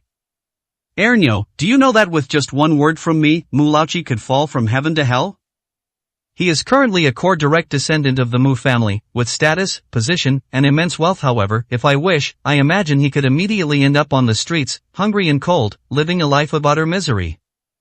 At such a time, would you still be willing to stay with him, never leaving his side? Of course, I can give you a choice. You can continue to live your life of wealth and luxury, or you can stay with him, never leaving, eating coarse food, and not even having a place to shelter from the wind and rain. Think about it, think carefully, and then answer me." Yi Qing's words plunged Ernyo into silence. There was a trap in these words, a conspiracy. And it was a conspiracy that left one at a loss on how to deal with it. How should Ernyo answer? She certainly knew that at this moment, she actually had no other choice. According to the image she had set for herself from the very beginning, she could naturally only answer that no matter what Mu Laoqi became, she would never abandon him. But, while such an answer might work for others, could it truly work when speaking to Yi Qing? Yi Qing was no ordinary person, and his power was unimaginably strong. If she really said that, and Yi Qing actually did something, then what would she do? This possibility was not small, in fact, it was very large. Mu Laoqi had already offended Yi Qing. If Yi Qing wished, even if he didn't kill Mu Laoqi, making him lose his legs and feet and be driven out of the family would be an easy matter. Second Master Mu and the capital Mu family, even if they knew about the situation, would absolutely not offend a powerful figure like Yi Qing for Mu Laoqi. It wasn't worth it. If it were Ernyo, she wouldn't offend Yi Qing either. To start a war with Yi Qing for one Mu Laoqi? That was impossible. Mu Laoqi did not have such an important status. But, if she said she wouldn't? Then it would truly become a joke. Yi Qing had just praised her as a good woman. But if something happened and she abandoned Mu Laoqi, what kind of good woman would she be then? Yi Qing would probably immediately change his impression of her. No, this was absolutely not the outcome she wanted. The consequences of this outcome were something Ernyo could not foresee. She had no choice. After realizing this, Ernyo took a deep breath, bowed deeply to Yi Qing, and said, "Your Excellency, Emperor Qing, I know that your status is noble, like a god in the heavens, not to be provoked. Laoqi offended you, and being able to keep his life is already a great blessing. Therefore, whatever punishment you wish to inflict upon him is your freedom. But, you ask me, if he loses everything, and falls into such poverty that he can't even afford to eat, will I still follow him? I really want to answer you that I might not follow him. After all, I am also a woman, and I also want to live a good life, but my conscience tells me that I will follow him. Even if he is penniless, even if he goes hungry, I will follow him, share his joys and sorrows, and endure hardships with him. This is my answer. However, I have a request, and I hope Your Excellency, Emperor Qing, can grant it." Yi Qing was not surprised by Ernyo's answer, because she truly had no other choice. Seeing Ernyo about to make a request, Yi Qing nodded and said, "Good, speak." Ernyo took a deep breath, looked at Yi Qing, and said, "Your Excellency, Emperor Qing, we dare not make any excessive requests. However, if possible, please try to show leniency to Laoqi at least. Please preserve his ability to work, alright? After all, we always need to eat. We can't possibly beg on the streets for the rest of our lives. Although I can work to to earn money, I might not be able to support him. Please try to give us a chance to survive. I thank you here. Ernyo's request was indeed not excessive. And it left no room for fault-finding. Not only that, but it also proved in another way that Ernyo was not just talking, but genuinely intended to live her life with Mulauchi. Yi Qing nodded and said, "Good, very good. The fact that you can think this way shows that you are indeed a good woman. Leaving him with a body capable of working is no problem, rest assured. But, you must be sure you've thought it through. After all, this is not a joke. And I'm not in the mood to joke with you about this, Mulauchi. I think with just one word from me, I can make him leave the Mu family at that time. You will have to go with him." After speaking, Yi Qing looked at Second Master Mu and said with a smile, "Old Second, although I am not the head of your Mu family, I don't think it's a problem for me to make someone leave the Mu family, is it?" Second Master Mu immediately nodded upon hearing this, saying, "Naturally, it's no problem as long as His Excellency, Emperor Qing, wishes. I can expel Mulauchi from the Mu family at any time, remove him from the family registry. Not only that, he won't be able to take anything the Mu family gave him. I guarantee he'll leave empty-handed." Yi Qing nodded, laughed heartily, and said, "Good, that's exactly what I want." "Ernyo, are you still sure you want to stay with Mulauchi now?" "It's okay, think carefully. After all, this isn't a joke. This is your life for the rest of your days." Chapter 964, Was it poisoned? Ernyo heard everything Yi Qing and Second Master Mu said. Sure enough, there was not a single shred of hope. The Mu family would not offend Yi Qing for Mulauchi, they would only use Mulauchi to curry favor with Yi Qing. And Yi Qing, once again asking her whether she wanted to follow Mulauchi, and that she wouldn't be implicated if she didn't, made hope rise increasingly in Ernyo's heart. Yi Qing seemed to genuinely appreciate her, and she couldn't miss this opportunity. Following Mulauchi and living a hard life was something she absolutely refused to do. She had only with great difficulty escaped from a hard life and reached this point today. Only she knew what she had paid. Now, everything was about to come to naught. Ernyo was not just unwilling, but completely unable to accept it. However, if she changed her decision at this moment, the good image she had built in front of Yi Qing would likely be completely damaged, which was also a result Ernyo did not want to see.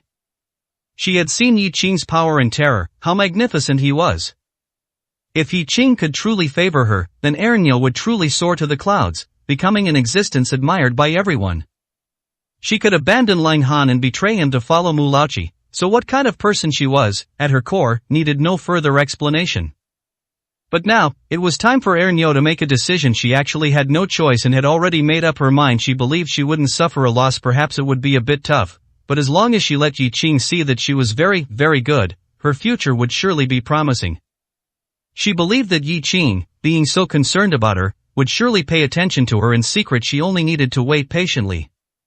Taking a deep breath, Ernyo looked at Yi Qing and said, "Your Excellency, Emperor Qing, I've made up my mind." However, before she could continue, Yi Qing smiled and said, "Are you sure you've made up your mind? It's alright, take your time thinking. But I'm hungry now. If you don't mind the trouble, why don't you make a few of your best dishes for us to try? You wouldn't refuse this, would you?" Upon hearing this, Ernyo immediately shook her head and said, "It is Ernyo's honor to be able to cook some food for Your Excellency. Emperor Qing, please wait a moment. Your Excellency, I will go and cook now, and it will be ready very soon." After speaking, Ernyo, having received her answer, immediately went to the kitchen, seemingly eager to let Yi Qing taste her cooking. And after Ernyo left, Yi Qing didn't say much, only looking at Second Master Mu and lightly saying, "Second, I feel like I'm taking advantage of your hospitality in your Mu family. You're not angry, are you?" Angry? That truly wasn't the case. Yi Qing's status, position, and strength were all evident here, let alone taking advantage of hospitality. Even if he directly destroyed their Mu family, for Yi Qing today, it would be just a matter of a single word. The Paidu Mu family lacked the strength to be enemies with Yi Qing, who had already gone mad with killing, and they didn't even have the courage. But to say he wasn't angry, he actually was. It wasn't anger about anything else, but anger that Yi Qing kept calling him second, which made Second Master Mu feel an unbearable headache and extreme humiliation. But he didn't dare to say anything. "How could I be angry? With Your Excellency, Emperor Qing's arrival, the entire Paidu Mu family is illuminated. Just treat this place as your own home, do whatever you like, rest assured, no one will have any complaints." Not only that, for us, it is an honor, a pride. Your Excellency, Emperor Qing, please don't overthink it. Yi Qing smiled at Second Master Mu's words and said nothing, just sitting there quietly. And when Yi Qing stopped speaking, the others naturally didn't dare to say anything either. The entire living room instantly became quiet. What it meant to feel every second like a year. At this moment, all the Mu family members could feel it. Every second that passed on the clock was an agony. The sky had already turned dark. Second Master Mu tried to liven up the atmosphere several times in between, but was intimidated by Yi Qing's cold gaze. He knew that in this house, he was no longer in charge. It wasn't until about half an hour later, when Ernyo walked in, sweating and wearing an apron, that the atmosphere finally eased. Your Excellency, Emperor Qing, the food is ready due to limited time and ingredients. I simply made 8 dishes, 2 cold and 6 hot. Please try them and see if you are satisfied. If not, please tell me, and I will change them immediately. 8 dishes were prepared in half an hour, even with a chef helping with washing and picking vegetables. It had to be said that Ernyo was indeed an expert at cooking. Yi Qing finally showed a smile, nodded, and said, "That's very good then, let's eat here." After speaking, Yi Qing looked at Second Master Mu and smiled. "Second, is it alright to eat in your living room? Because there isn't much food, not everyone might be able to sit together and eat. How about, let the others wait first?" Upon hearing this, Second Master Mu quickly said, "It's fine, Your Excellency, Emperor Qing, you don't need to mind others, they're not hungry, and it's fine to eat later. This way, please wait a moment, I will arrange it now." With that, Second Master Mu immediately arranged for people to start moving tables and chairs and cleaning. In less than a few minutes, a round dining table was brought in, and all the tableware was prepared, including the dishes Ernyo had cooked. Yi Qing sat at the head of the table and smiled. "Second, you sit down and eat with us. Ernyo worked hard, you also sit down and eat with us. As for the others, just watch for now." By having the other Mu family members watch, but not telling them to leave, they could only stare longingly. To be honest, it was so late, to say they weren't hungry was a lie. But even if they were hungry, it wasn't unbearable. However, endurance was one thing, watching others eat while they didn't even have the qualifications to sit at the table was another matter entirely. They were all core members of the dignified Mu family, people who were given respect wherever they went, but today, this scene made them feel a huge sense of disparity. At the dinner table now were Yi Qing, Second Master Mu, Black Bone, and Lung Han. As for the other person, it was Ernyo. 5 people sat at the dinner table eating, Lung Han still wearing his hat, his face obscured. Yi Qing looked at the delicious dishes on the table and chuckled. "Although I haven't eaten yet, I can tell that they are indeed excellent in color, aroma, and taste. But, Ernyo, before eating, I want to ask, did you poison it? After all, you and Mu Laoqi are so in love, and I am very powerful, so you probably can't get revenge, but eating the food you cooked yourself is the simplest and easiest opportunity to get revenge. After all, if you poison all of us, many things will be over and done with, and perhaps many people will thank you. Ernyo, these dishes, tell me, should I eat them, or not?" Yi Qing held his chopsticks and spoke these words. And as these words left his mouth, both Second Master Mu and Ernyo's faces turned pale. Chapter 965, Insist on Opinion. Second Master Mu was so anxious his body trembled, and he quickly swore to Yi Qing, "Emperor Qing, it's impossible, absolutely impossible to poison. Please rest assured." Yi Qing waved his hand, signaling Second Master Mu not to speak, and instead looked at Ernyo with a smile. "Other people's thoughts don't represent yours. You are a very opinionated woman, so whether there was poison or not, you know best." Ernyo gritted her teeth, said nothing, picked up her chopsticks, took some food from the table, and put it into her mouth. Ernyo ate every dish. After finishing, Ernyo looked at Yi Qing with a bitter expression and said, "Emperor Qing, can you believe me now? It's impossible for me to poison you. You are like a godlike existence, and in your eyes, we are just ants. We won't resist, can't resist, and don't dare to resist. Besides, you don't seem to have any intention of killing us, so why would I do such a thing? To be honest, compared to poisoning, I'd rather use sincerity to gain a little of your trust. Just a little trust would truly satisfy me. As for other things, I don't dare to think too much, but I hope you can understand my heart." As she spoke, Ernyo looked at Yi Qing with a sincere expression, her eyes almost glowing. That look was not just a matter of sincerity, it clearly carried another meaning. Yi Qing smiled and said, "I was just joking, why are you all so serious?" After saying this, Yi Qing directly picked up a mouthful of food and put it into his mouth. It had to be said that Ernyo's cooking skills were indeed excellent, especially today. To perform well in front of Yi Qing, she had put in her full effort to make the dishes. It was truly delicious. Even if Yi Qing had a strong opinion of Ernyo, or even hostility, he still had to admit that the food was indeed well made. "It's delicious, come on, everyone eat up." Lung Han looked at the food on the table, still not touching his chopsticks, and stared blankly, as if feeling very emotional. Yi Qing knew what Lung Han was feeling emotional about. How many years had it been since he had eaten Ernyo's cooking? Now, the food was right in front of him. How could Lung Han not feel emotional?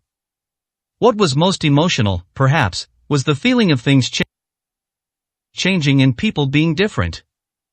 But Yi Qing couldn't help with such matters, and neither could anyone else. Matters of emotion could only be overcome by oneself, but Yi Qing could help with other things. Looking at Lung Han, Yi Qing smiled and said, "Haven't you eaten this kind of food in a long time, so you're a bit lost for a moment? It's okay, if you like it, you can keep eating it." What he said was already very clear, and the meaning was the same as what he had said before. As long as Lung Han was willing, Ernyo could cook for Lung Han for a lifetime, and she would be the kind who would always care for Lung Han. She wouldn't betray him because she dared not betray him again. Yi Qing was confident he could make that happen. But Lung Han had already refused before, because this was not what Lung Han wanted, and also because something fake was always fake. Lung Han sighed softly, shook his head, and said nothing. At this moment, Ernyo clearly felt that Yi Qing's attitude towards Lung Han was unusual. Lung Han being able to have such a relationship with Yi Qing was definitely a noble among nobles. Therefore, currying favor and building a good relationship was also what Ernyo wanted to do. Ernyo looked at Lung Han with a smile and said, "Sir, is the food I made not to your taste? It's okay, if you have any other needs, you can tell me, and I can go make it for you right now. Please try it, the food I make really tastes good, and as long as you want to eat, I can make it for you anytime, anywhere." Saying anytime, anywhere showed that these were Ernyo's true feelings. Lung Han did not speak, seemingly not hearing what Ernyo said. Yi Qing, on the other hand, looked at Ernyo and said faintly, "My friend here has already said it before, and you understand a bit, he has suffered from a broken heart. Your food reminds him of an old acquaintance. It's that damned woman you mentioned before, who shouldn't be forgiven and should be severely punished." Ernyo, now, do you still stick to your opinion? Ernyo didn't expect Yi Qing to ask her again, but her attitude couldn't change.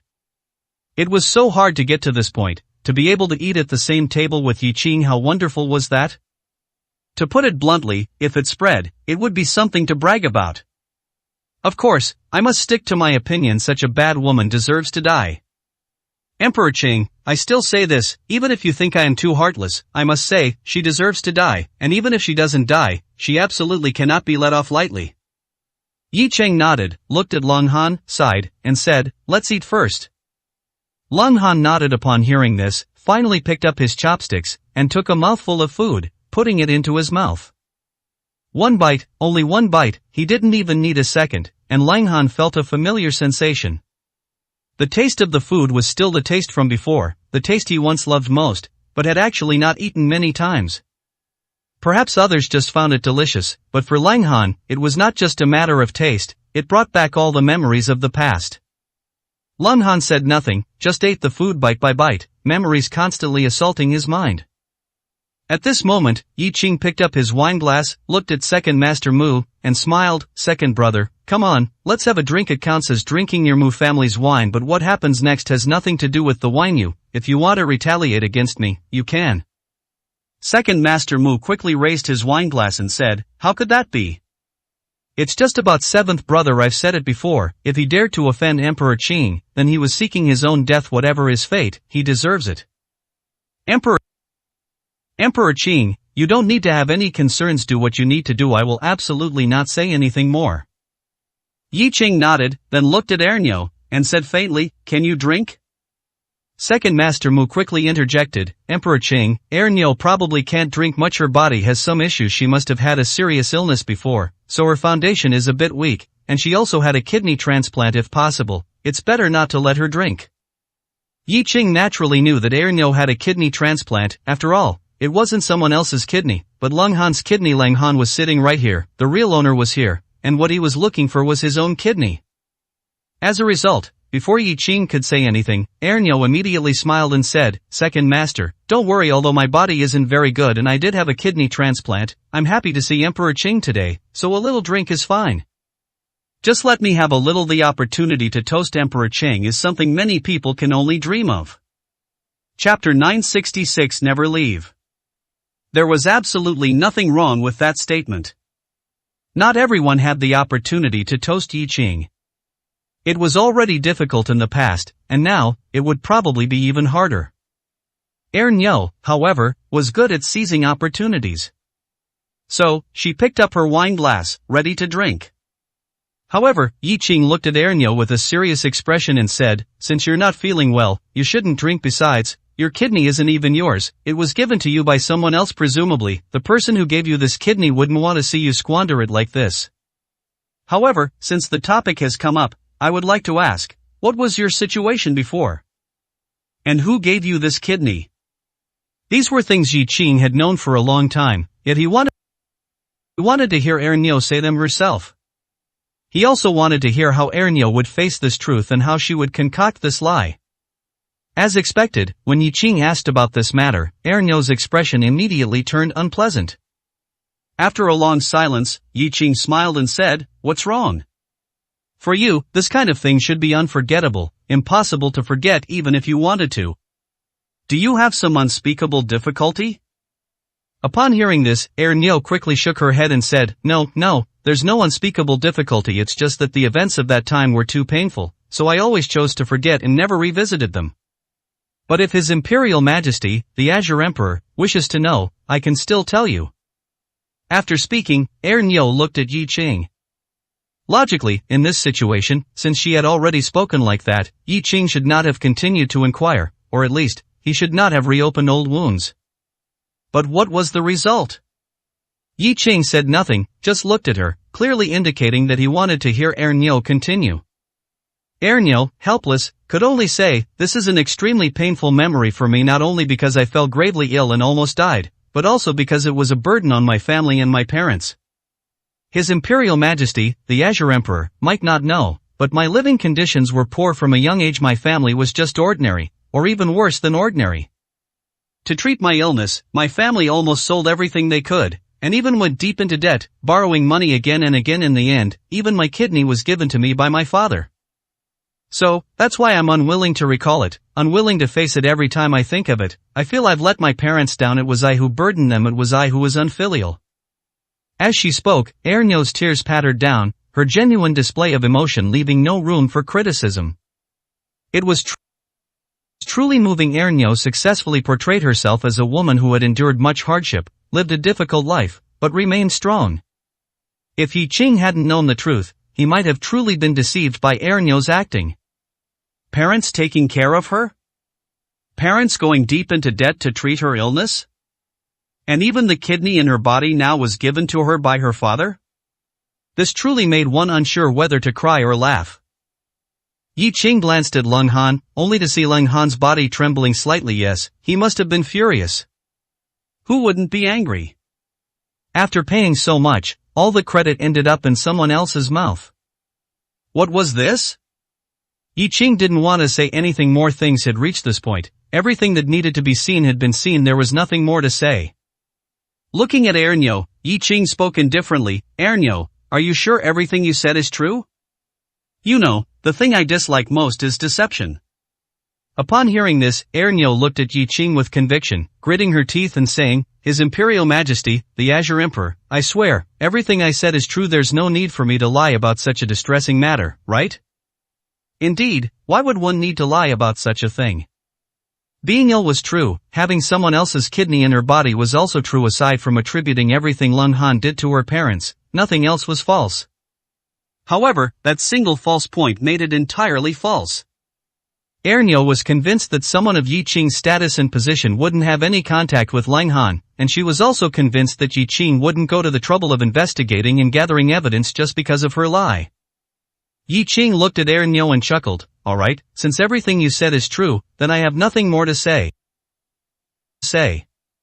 We've been chatting for a long time, and Mulachi hasn't been brought out for you yet. It was my oversight. I'll arrange for someone to bring Mulachi over to you now. After all, you two should have a reunion as husband and wife." These words made Ernyo quite happy. In her heart it wasn't because she was happy to see Mulachi, but rather, she felt that her performance had definitely scored high with Yi Qing, otherwise, Yi Qing wouldn't be so easy to talk to. Of course, the act still had to continue, otherwise, it wouldn't make sense to be inconsistent.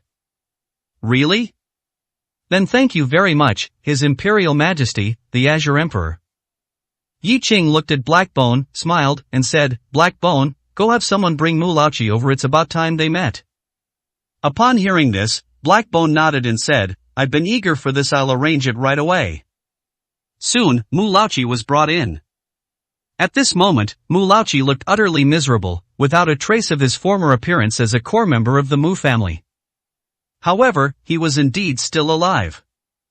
Upon seeing Second Master Mu, Mulachi became agitated, feeling as if he had seen a loved one. In truth, he himself knew that Second Master Mu could not be Yi Qing's opponent, nor could he possibly stand against Yi Qing for his sake, unless Second Master Mu was insane. Otherwise, it was absolutely impossible. But, he was agitated nonetheless. However, upon seeing Ernyo, Mulachi became even more agitated. But this agitation was more about anger than happiness, and more about despair. Ernyo and Second Master Mu didn't know the situation, didn't know why Yi Qing had come knocking, but Mulachi knew. It was all because of Ernyo. It was Ernyo who had provoked Lang Han, which led to this outcome. But now, what did he see? Ernyo was actually sitting and eating with Yi Qing, and Lang Han, wearing a hat, was also sitting nearby. If one didn't look closely, one really wouldn't notice. Mulachi immediately felt his scalp tingle. Without needing anyone to remind him, Mulachi directly knelt on the ground, looking at Yi Qing and Lang Han, with tears and snot flowing. However, before he could even beg for mercy, Ernyo burst into tears, ran to Mulachi, and embraced him, putting on a show of deep marital affection. "Husband, are you in pain? How did you get beaten like this? Boo-hoo." "It's okay, husband. His Imperial Majesty, the Azure Emperor, won't do anything to you. Even if anything happens to you, I'll face it with you.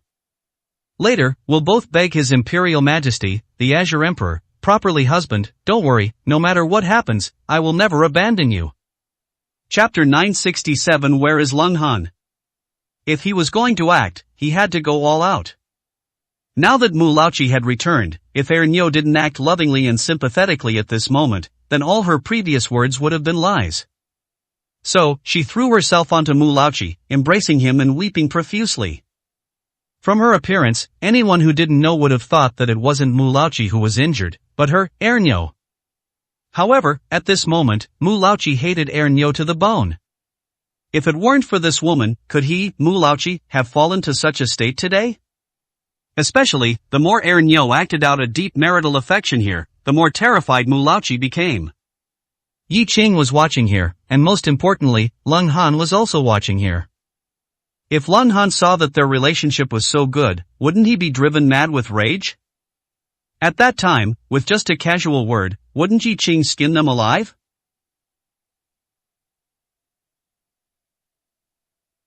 So, Mulachi was almost dying of anger, and he pushed Ernyo away, roaring, "Get lost, you shameless hussy. Do I have such deep feelings for you? Who are you acting for here? You stinking woman, what have you done to me? You've been deceiving me all along. I, Mulachi, must have been blind to have fallen for you. I'm simply the biggest victim." At this, everyone except Yi Qing and Lang Han, whether it was Second Master Mu or the Mu family members standing or sitting nearby, were all dumbfounded. Had Mulachi been driven mad by Yi Qing's torment? Otherwise, what was this all about? They had some understanding of the relationship between Ernyo and Mulachi. After all, they had lived under the same roof for such a long time, so they would know something. Even if there wasn't such deep affection between Mulachi and Ernyo, it certainly wasn't like this. What was the meaning of Mulauchi's fierce and malevolent expression directed at Ernio, who was embracing him and weeping profusely? Was he acting? Because he loved Ernio too much, he knew he had offended Yi Qing and was afraid Ernio would be implicated, so he acted as if his relationship with Ernio was bad, to prevent Yi Qing from implicating her? Thinking about it carefully, there truly was such a possibility. But the question was Mulauchi that good? At this moment, many people thought this way, otherwise, it didn't make sense. Since everyone else thought this, Ernio was even more so. She was almost moved to tears, not feeling that Mulauchi's treatment of her was problematic at all, believing he was protecting her. Excellent, Ernio felt that now, her previous acting would be even more flawless. Husband and wife both thought for each other, and when disaster struck, they didn't think of fleeing separately, but of sharing trials and tribulations, which would make Yi Qing believe them even more. Thinking of this, Ernio not only didn't leave but rushed directly to Mulauchi, her face full of deep affection. Lauchi, no, don't treat me like this. I know you're doing this for my own good, to clear your relationship with me, to prevent His Excellency, Emperor Qing, from being angry with me, but I'm not afraid, I'm really not afraid. Lauchi, it's okay, our feelings can withstand the test of time even if we die, I will die with you. Back then, you were willing to do anything for me, and I've always been grateful to you. Now, it's my turn to repay you.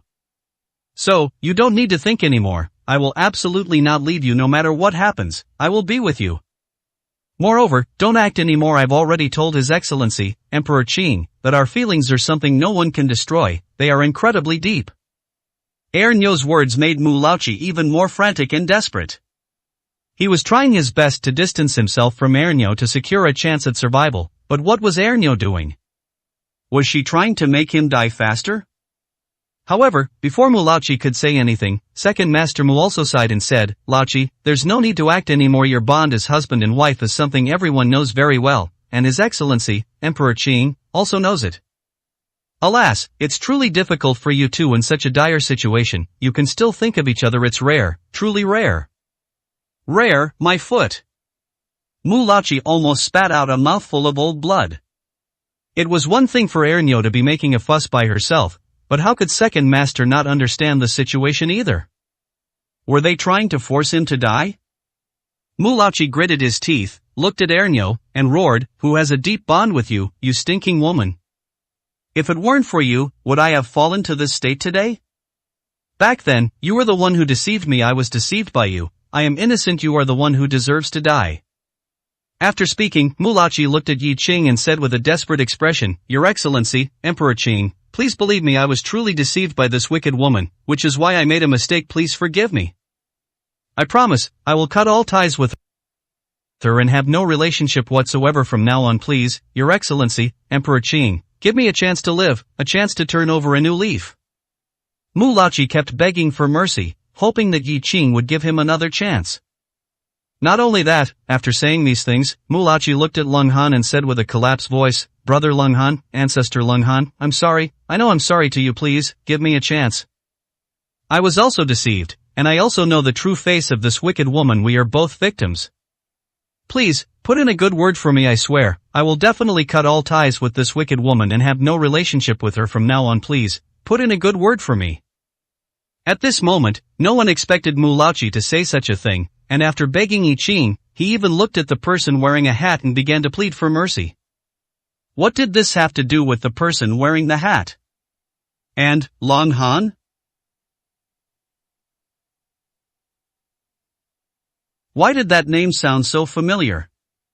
The others were merely confused and puzzled, but Ernio, at this moment, completely exploded. Leng Han. Others might not be familiar with that name, might not remember it, but she could never forget it in this lifetime. That was the man she once loved, her savior, the man who truly gave everything for her, even his life. Even if she, Ernio, was worthless now, she was once truly moved by Leng Han, loved him, and vowed to treat him well for a lifetime.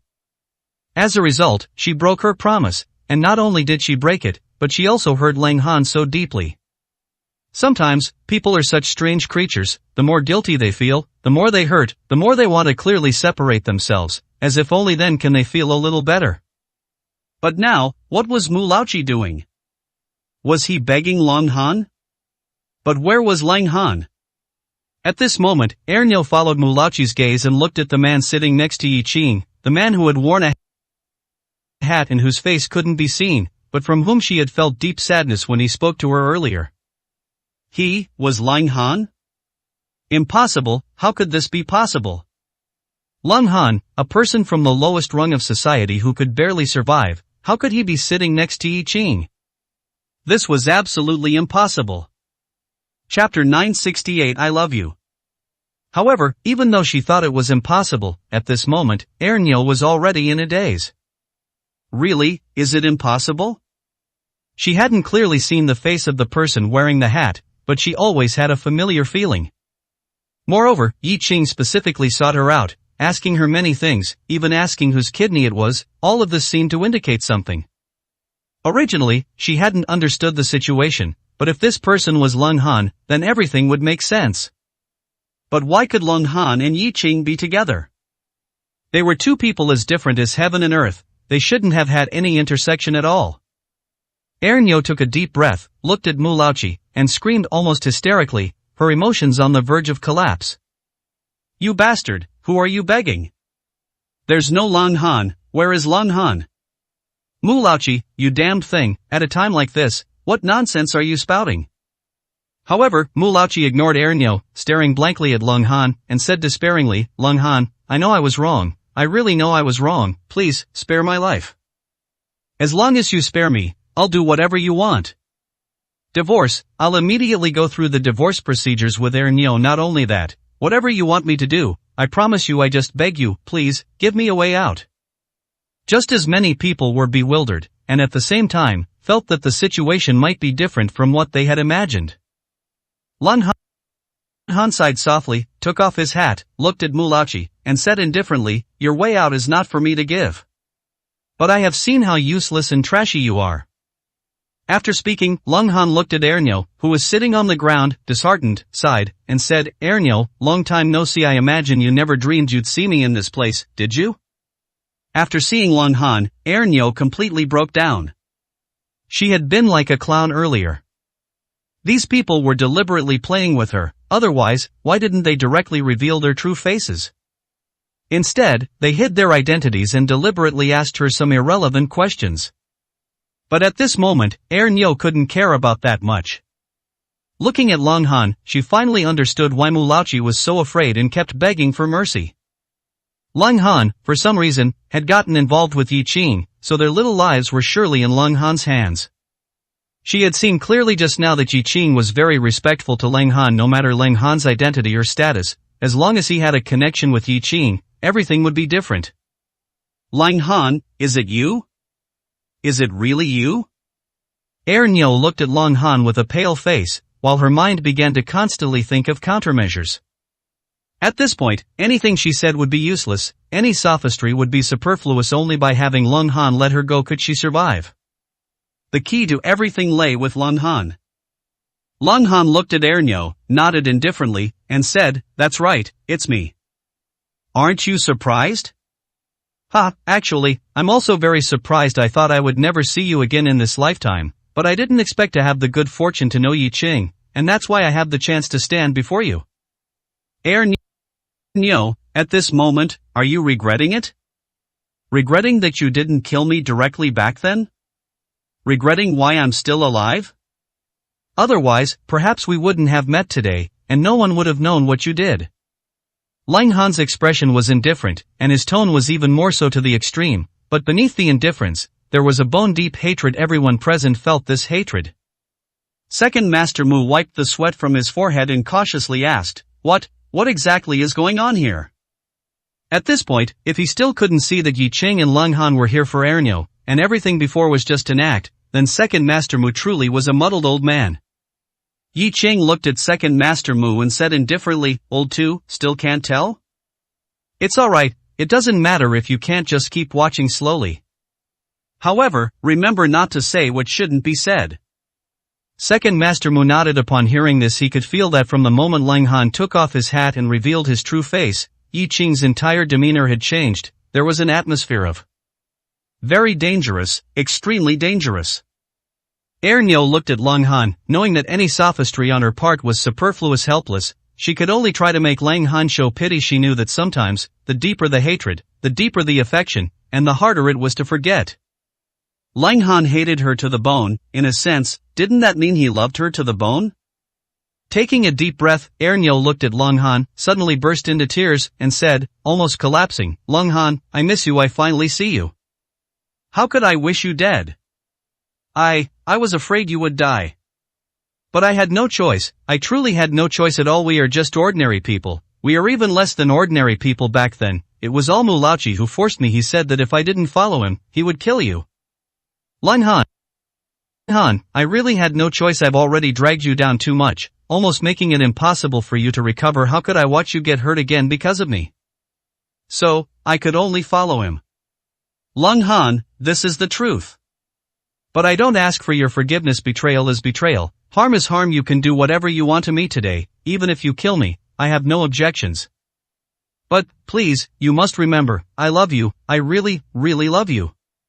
It must be said that Ernyo truly had a talent for acting, or perhaps, when people reach a desperate situation, they are always forced to bring out some strange, unexpected skills. At this moment, Ernyo didn't even blush, speaking with snot and tears, her eyes filled only with sincerity and deep devotion, as if she were the victim. Love? Ernyo loved Lang Han? And loved him to the bone? Back then, it was to protect Lang Han that she reluctantly followed Mulauchi. Who would believe that? But at this moment, she said it, and no one could find fault with it. After all, it wouldn't be surprising if Mulauchi really did such things, bullying men and women. However, even the Mu family members didn't believe that Ernyo was forced. If she were truly forced, could she have shown no aggrieved expression from the moment she appeared, but instead, been cheerful and very excited? Who would believe that? The most enraged was Mulauchi. By saying that, Ernyo absolved herself but condemned him, Mulauchi, to death. If Lang Han were to believe her, wouldn't he be even more guilty, making it hard even to die? So, Mulauchi immediately erupted in fury, his eyes bloodshot. You're spouting nonsense. Don't believe her, that woman is full of lies, she's lying. Chapter 969. Is what she said true? Mulauchi, enraged, directly raised his hand, intending to slap Ernyo hard across the face. It was as if only by doing so could he truly vent his anger.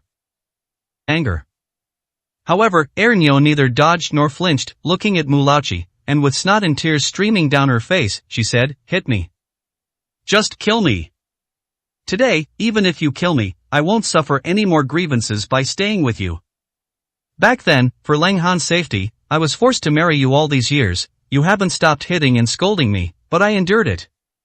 Why?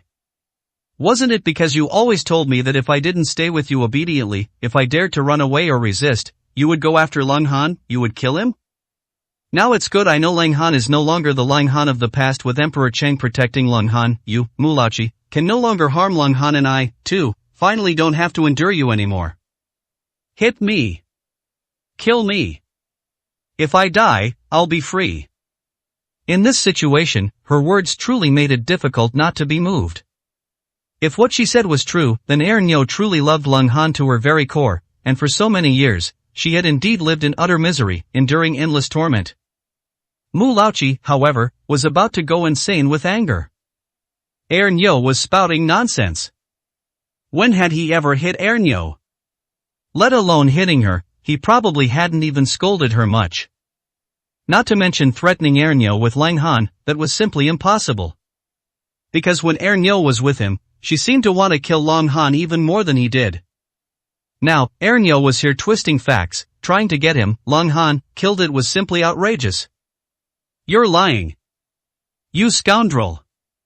You're talking nonsense. Even now you're still lying. Who would believe you? The one who wanted to kill Lang Han was clearly you. You said that Lang Han's existence made you feel disgusted, guilty, and made your heart ache, so you told me more than once that you wanted to kill Lang Han. It was I who didn't do it. It was I who spared Lang Han. The person who wanted Lang Han to die was never me, but you. After speaking, Mulauchi could no longer hold back. He grabbed Ernyo's hair, ready to strike her hard. If he couldn't vent this anger, he would be driven to death by sheer rage. However, at this moment, Yi Qing spoke calmly, "In front of me, do you have the qualifications to lay a hand? Kneel down obediently, otherwise, I will cut you down right now." With Yi Qing's single sentence, Mu Laoqi's raised hand instantly froze in midair, not daring to move an inch. Subsequently, Mu Laoqi knelt before Yi Qing with a look of despair, crying out, "Your Majesty Emperor Qing, I have been wronged. I truly have been wronged. You cannot listen to Erniu's nonsense. This woman is as venomous as a snake and scorpion. You all know how she treated Leng Han back then. Leng Han, for her, did not hesitate to bear huge debts, and even gave his own kidney to Erniu, but the result was that after Erniu saw me, she willingly left with me. She was not forced at all, she was willing. Your Majesty Emperor Qing, Lord Leng Han, don't be deceived by Erniu's nonsense. I am the one who has been wronged. I truly have been wronged." By now, most of the Mu family members had nearly understood. It turned out that Leng Han was Erniu's former man, and Leng Han was also the original owner of the kidney in Erniu's body. It was Leng Han who saved Erniu, and Erniu betrayed Leng Han. No wonder Yi Qing brought Leng Han to their doorstep. This was clearly for revenge. If it were any of them, this revenge would have to be exacted. This was a deep-seated, unforgivable hatred. And Second Master Mu and the others were also extremely agitated and furious at this moment. It was Erniu, this troublemaker, who had caused this in the end. It was still related to Mu Laoqi, but now this hatred was no longer simply the kind of hatred where Mu Laoqi had provoked Yi Qing. This was simply an unforgivable, unending feud. Of course, all the decision-making power was held firmly in Leng Han's hands. But Mu Laoqi, it was feared, would not have a good end. Yi Qing looked at Mu Laoqi, who was filled with despair and even began to feel wronged, and said coldly, "Do you think you are something good? A fool who bullies men and women and commits all sorts of evil deeds. I have already thoroughly investigated your background. But rest assured, I won't let you die. Killing you would be too easy for you. Now, kneel down obediently, and don't speak another word. If I hear you utter a single word, I will cut out your tongue. Get out." After Yi Qing's furious reprimand, Mu Laoqi's face turned beet red, but he truly dared not say another word, kneeling obediently, not even daring to make a sound. Others might not know, but he knew, and he had seen enough today. Yi Qing's words were definitely to be taken seriously. When Yi Qing said he would cut out his tongue, he would truly cut it, not pretend to. Looking at Leng Han, Yi Qing patted his shoulder and said softly, "Whether what she says is true or false doesn't matter, but whether you think it's true or false, that's what matters most. As long as you believe it's true, and the past can be forgotten, then she will love you as she said she would, forever." At this point, Yi Qing pointed to the table full of delicious dishes in front of them and said, "Erniu can prepare such meals for you every day from now on. Not only that, she will also wash your feet, make tea, and warm your bed. Whatever you want, she can do. And she will absolutely not have a single complaint, nor dare to show any dissatisfaction." Brother Lang, truthfully, revenge is indeed very satisfying, but I want you to live happily even more. Even if this happiness is a false happiness, it's better than a belly full of hatred. So, how to deal with Erniu is up to you to decide. I also hope you think carefully, because this will affect how you live your future. Yi Qing, who detested evil as if it were his enemy and tolerated no injustice, found Erniu's behavior utterly unforgivable. However, he was not the one who had a feud with Erniu, nor was he the one who loved or hated Erniu. Leng Han had suffered for many years, endured pain for many years after this emotional trauma. Whether he would dare to open his heart to a new relationship in the future was an unknown.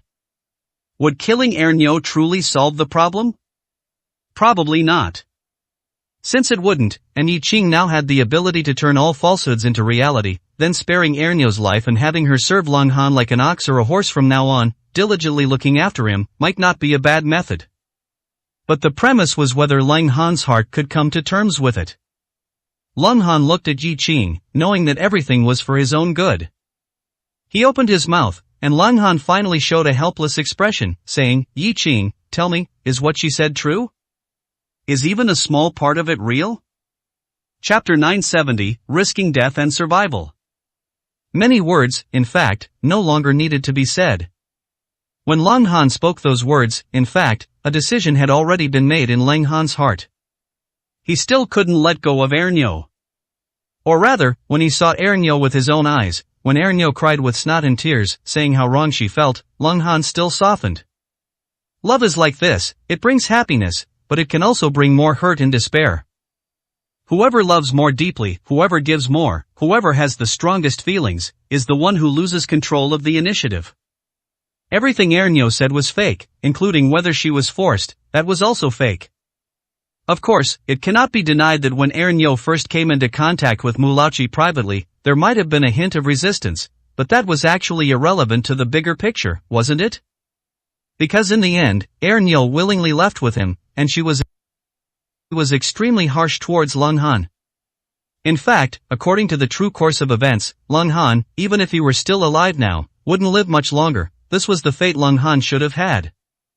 Yet Lung Han stubbornly survived, even if it was hard, even if it was painful, he still lived.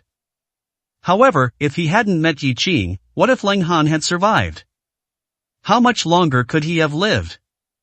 After all, Lung Han's body had long been hollowed out, whether it was his energy, physical strength, or everything else, it had all been drained. He simply shouldn't have been able to survive, nor should he have. It was Yi Qing who saved him. Sighing softly, Lung Han looked at Mulachi. Perhaps only what Mulachi said was mostly true, including that Ernyo had wanted to kill him more than once, because only by killing him would everything from the past be erased. Only then would Ernyo truly feel at ease and start a new life. She is that kind of person, isn't she? Is she?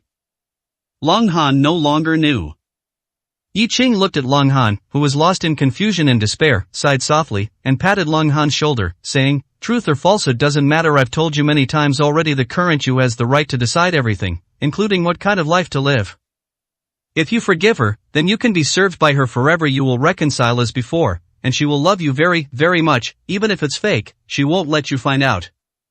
If you don't forgive her, then decide what her fate will be, whether to live or die, or you can hand her over to me to deal with. Brother Lang, I have only one thing to say, don't leave yourself with regrets. Do what you want to do. Of course, if you haven't decided yet, you can temporarily spare her life and deal with it after you've thought it through." Lung Han looked at Yi Qing, his eyes red, and said, "Yi Qing, thank you. If it weren't for you, I would never have had this opportunity in this life. Let me think about it. If I make a decision that disappoints you, then I hope you won't blame me." Yi Qing laughed heartily upon hearing this, saying, "How could I be angry or blame you? I said your happiness and joy are the most important things. Nothing else matters at all. No matter what decision you make, I will support you. Brother Lang, don't have any psychological burden. Do whatever you want. I am here. I am your greatest backing." This kind of backing was enviable. With someone like Yi Qing backing Lung Han, in the entire Dragon Country, there was nothing Lung Han couldn't do if he wanted to. After all, how many people could be stronger than the current Yi Qing? At least, the matters Lung Han was currently facing, the people he was facing, could only obediently accept the arrangements of fate, and this fate was Yi Qing, was Lung Han. Lung Han said nothing more, but walked over to Ernyo. Looking at Ernyo, who was crying like a pear blossom bathed in rain and had a tender expression, he sighed softly. "What you said, is it true?" Ernyo immediately nodded heavily upon hearing this, saying, "Lung Han, how could I lie to you? You were so good to me, you even gave me your kidney, you gave me your life. Even if I, Ernyo, were a worthless person, I wouldn't fall in love with someone else so quickly. Everything I did was for you, so that you could live. Don't believe Mulachi. He's doing it to save his life. A person like him can do anything and say anything. You have to believe me." At this point, Ernyo's eyes turned to a look of despair. She looked at Lung Han with a miserable expression and said, "Of course, it doesn't matter if you don't believe me. I know no one can prove that everything I said is true. And no one can save me. In fact, I should have died long ago, shouldn't I? This life of mine was saved by you. I, in fact, should have returned it to you long ago. Lung Han, don't hesitate. Kill me. Get your revenge if it can make you feel better, then let me die. For you, I am willing." Did Ernyo truly want to die? That was certainly impossible, but Ernyo understood the principle of being pushed to the brink of death to find life. If she did this to others, it might be useless, but facing Lung Han, who loved her to the bone, loved her so much that he would even give his life to her, her actions were very effective. Indeed, seeing Long Han's expression slowly soften, Ernyo knew she had succeeded. Long Han, don't feel sorry for me, don't pity me, I should have died long ago, you saved me for so many years, I haven't been able to make it up to you since you doubt me, then let me die for you. I know you can't bring yourself to kill me, so I'll do it myself. After Ernyo finished speaking, she stood up directly, then gritted her teeth and was about to violently hit the nearby wall. However, at that moment, Long Han sighed, pulled Ernyo back, then gently stroked Ernyo's hair and softly said, "Are you truly willing to die for me?" Ernyo looked at Long Han with devoted eyes upon hearing this, and nodded heavily, saying, "Long Han, I am willing, I am truly willing, my life was originally given by you, how could I not be willing? I just regretted if only I had known that you were so miserable these past years, living a life worse than death, and I was also living a life worse than death, then it would have been better if we had died together back then, and not been threatened by Mulachi. I regret it so much, I really regret it so much. But what I regret most is that I haven't lived a good life with you yet, I haven't cooked a few meals for you, I haven't washed your feet, I haven't held you properly. Woo, Long Han, I miss you so much, I really, really miss you." As Ernyo spoke, she seemed unable to control her emotions and directly threw herself into Long Han's arms, wailing loudly. As if she wanted to release all the grievances of so many years. And under everyone's gaze, Long Han's hand slowly embraced Ernyo. Chapter 971, Kill him with your own hands. That's right, everyone saw correctly. At this moment, Long Han's hand embraced Ernyo, pulling her into his arms. Let alone others, Mulachi almost went mad at this moment. What this represented was already self-evident, but for him, it was absolutely a nightmare, a disaster. Long Han, he chose to believe Ernyo, and even if he didn't believe her, he still chose to forgive Ernyo, just because she cried and pleaded her loyalty? If Long Han believed Ernyo, what would he do? Could he still live? However, at this time, even though Mulachi was on the verge of madness, he still maintained his most instinctive reverence for Yi Qing, so, apart from trembling with anxiety, he said nothing. But his anxious, frantic appearance was seen by everyone. At this moment, Second Master Mu, as well as the other members of the Mu family, all frowned in disgust amongst themselves. They didn't know the specific situation at the time, but they understood Mulachi somewhat, and also knew a little about Ernyo, so they clearly knew that Ernyo was lying. Even if there were facts, most of it was certainly a lie, the real situation was definitely not as Ernyo described. What's going on? He just forgave Ernyo? Impossible, everyone can tell the truth from a lie, Long Han couldn't possibly not hear it at all. Moreover, there are many suspicious points after enduring so much grievance, he just forgave her like that? It's simply incomprehensible. Second Master Mu saw the Mu family members discussing animatedly and immediately reprimanded, "Everyone, shut up. This is not your place to gossip, all of you, close your mouths, otherwise, I won't spare you." The living room fell silent once more. But everyone's incomprehension was real and unchangeable. Let alone others, even Blackbone at this moment leaned closer to Yi Qing and spoke softly. "Your Majesty Qingdi, is this it? Ernyo is clearly lying, even if there's some truth. How much truth there is unknown, but to just forgive her like this, that's too easy for her, isn't it? Long Han, he's still been infatuated by female beauty." Blackbone's words, in fact, represented the views of most people at this moment. Long Han had been infatuated, otherwise, how could he do such a thing? To be hurt to such an extent, and in the end, not only was there no revenge, but he instead forgave her just because she cried and pleaded? This was simply incomprehensible, and many people considered it a disgrace. Incomprehensible, impossible to understand, and it made many people feel a sense of anger. However, Yi Qing looked at this scene, and finally shook his head, chuckling, "I said long ago, as long as Long Han needs it, he can do whatever he wants. Whether it's true or false, does it matter? As long as this woman can forever treat Long Han well and show that she loves him to the core, then that is the truth.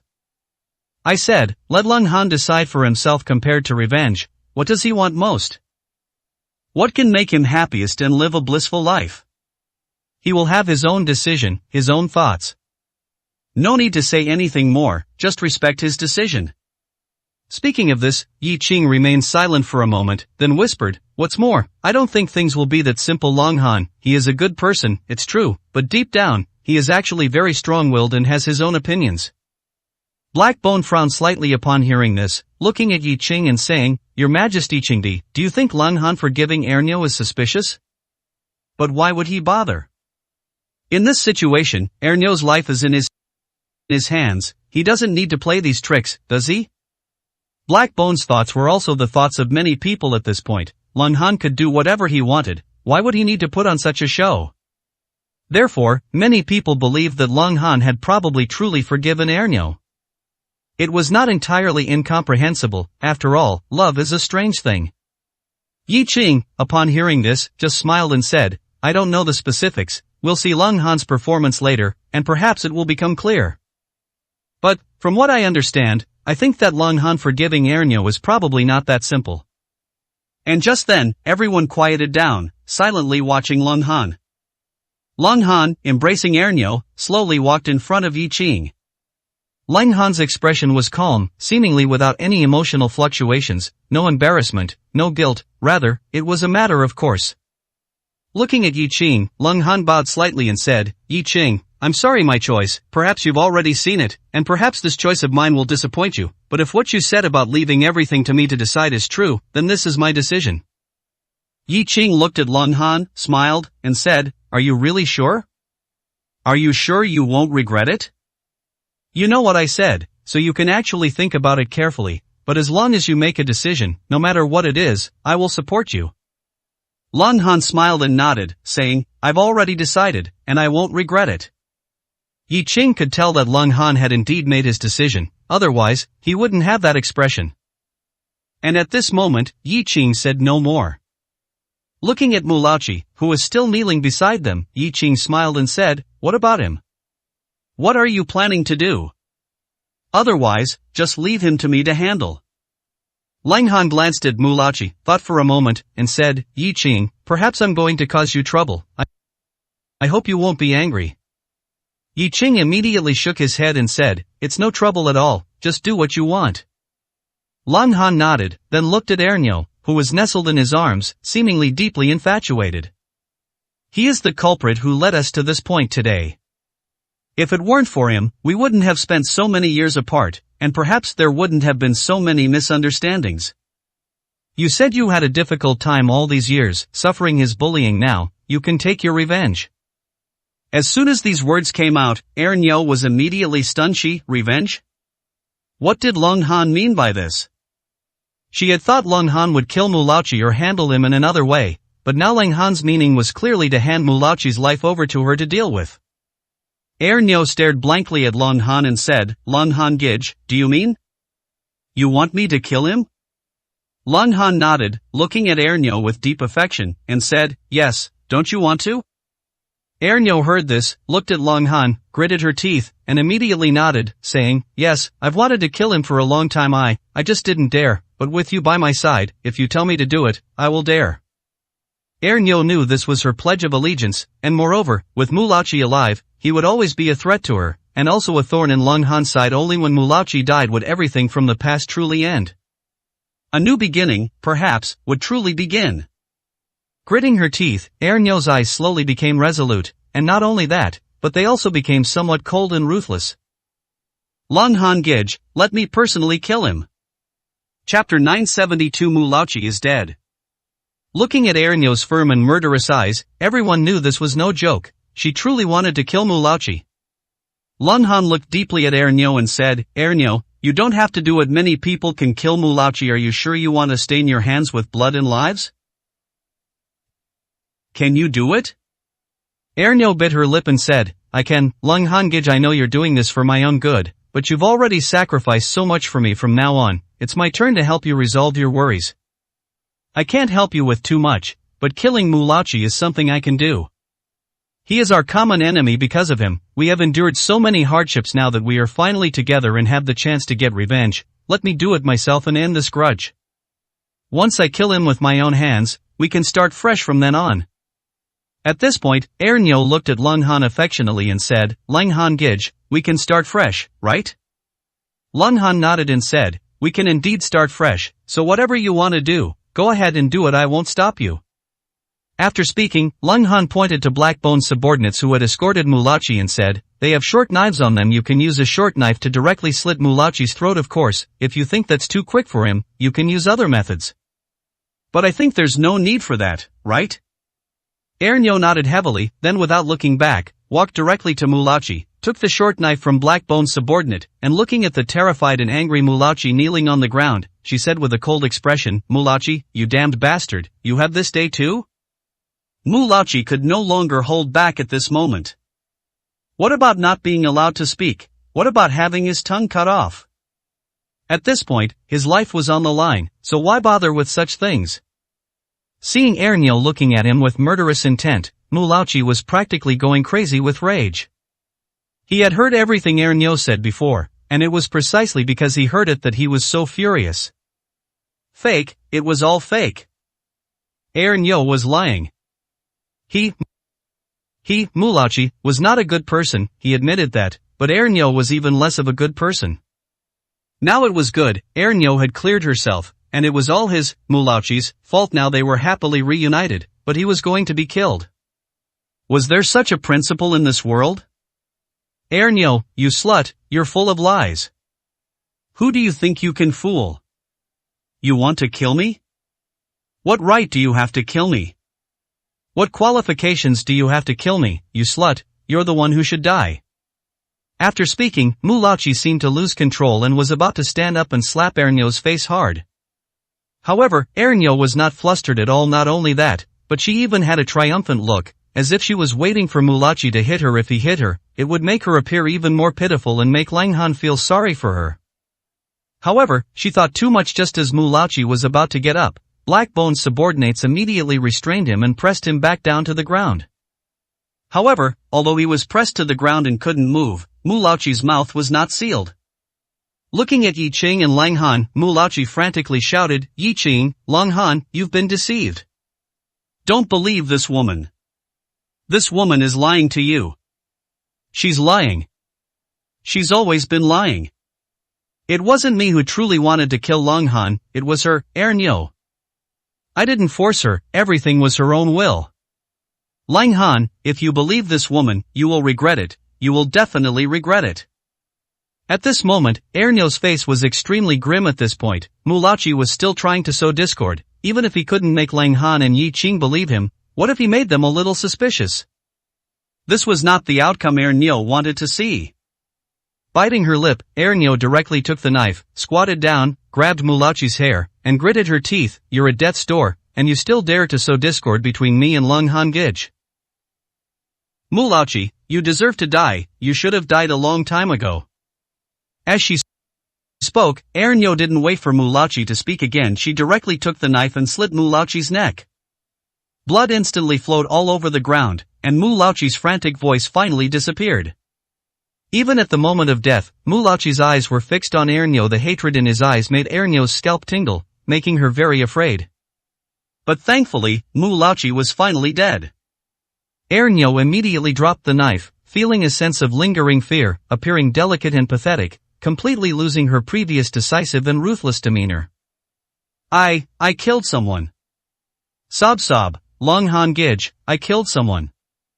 Ernyo looked at Lung Han, seemingly very scared and in need of comfort. Lung Han looked deeply at Ernyo, then glanced at Mulachi's body on the ground, then walked to Ernyo, gently embraced her, and said softly, don't be afraid, this kind of person deserves to die 10,000 times over. Killing him is eliminating harm for the people, there's no need to be afraid. After speaking, Lung Han looked at Yi Qing and said, Yi Qing, Mulachi has been killed, but Ernyo has been frightened. I want to take her back to the room to rest for a while. Can we not leave for now? Yi Qing nodded upon hearing this and said, of course you can. Ernyo will probably need some time to pack her things, and after all, she has lived in this place for a long time, so there are always some lingering thoughts. So, we won't leave for now today, you can take her out of the hall first. Lung Han nodded upon hearing this and looked at Ernyo, saying, today, we won't leave, let's get some good rest first. Let's leave here first. Ernyo nodded, then proactively looked at Yi Qing, showing a grateful smile, and said, thank you, Emperor Qing. If it weren't for you, Lung Han and I wouldn't have had the chance to truly reunite, let alone get revenge. Please rest assured, Emperor Chang, I will make sure Lung Han follows you well and repays you properly. At this point, Erniu had already started making decisions for Lung Han, and she kept saying things like make Lung Han do this and that, as if she had Lung Han completely under her thumb now. However, Yi Qing didn't say anything, just nodded slightly. Subsequently, after Lung Han and Erniu left, Yi Qing looked at Second Master Mu and the others, whose expressions were somewhat grim, and said indifferently, Mu Laoqi is dead. Logically speaking, this grudge should be settled. However, Mu Laoqi is a member of the Mu family after all, so I imagine it makes some of you uncomfortable. How about this, Yi Qing, will stand right here. If any of you have any grievances, you can vent them on me. Don't worry, I understand you, and I won't retaliate.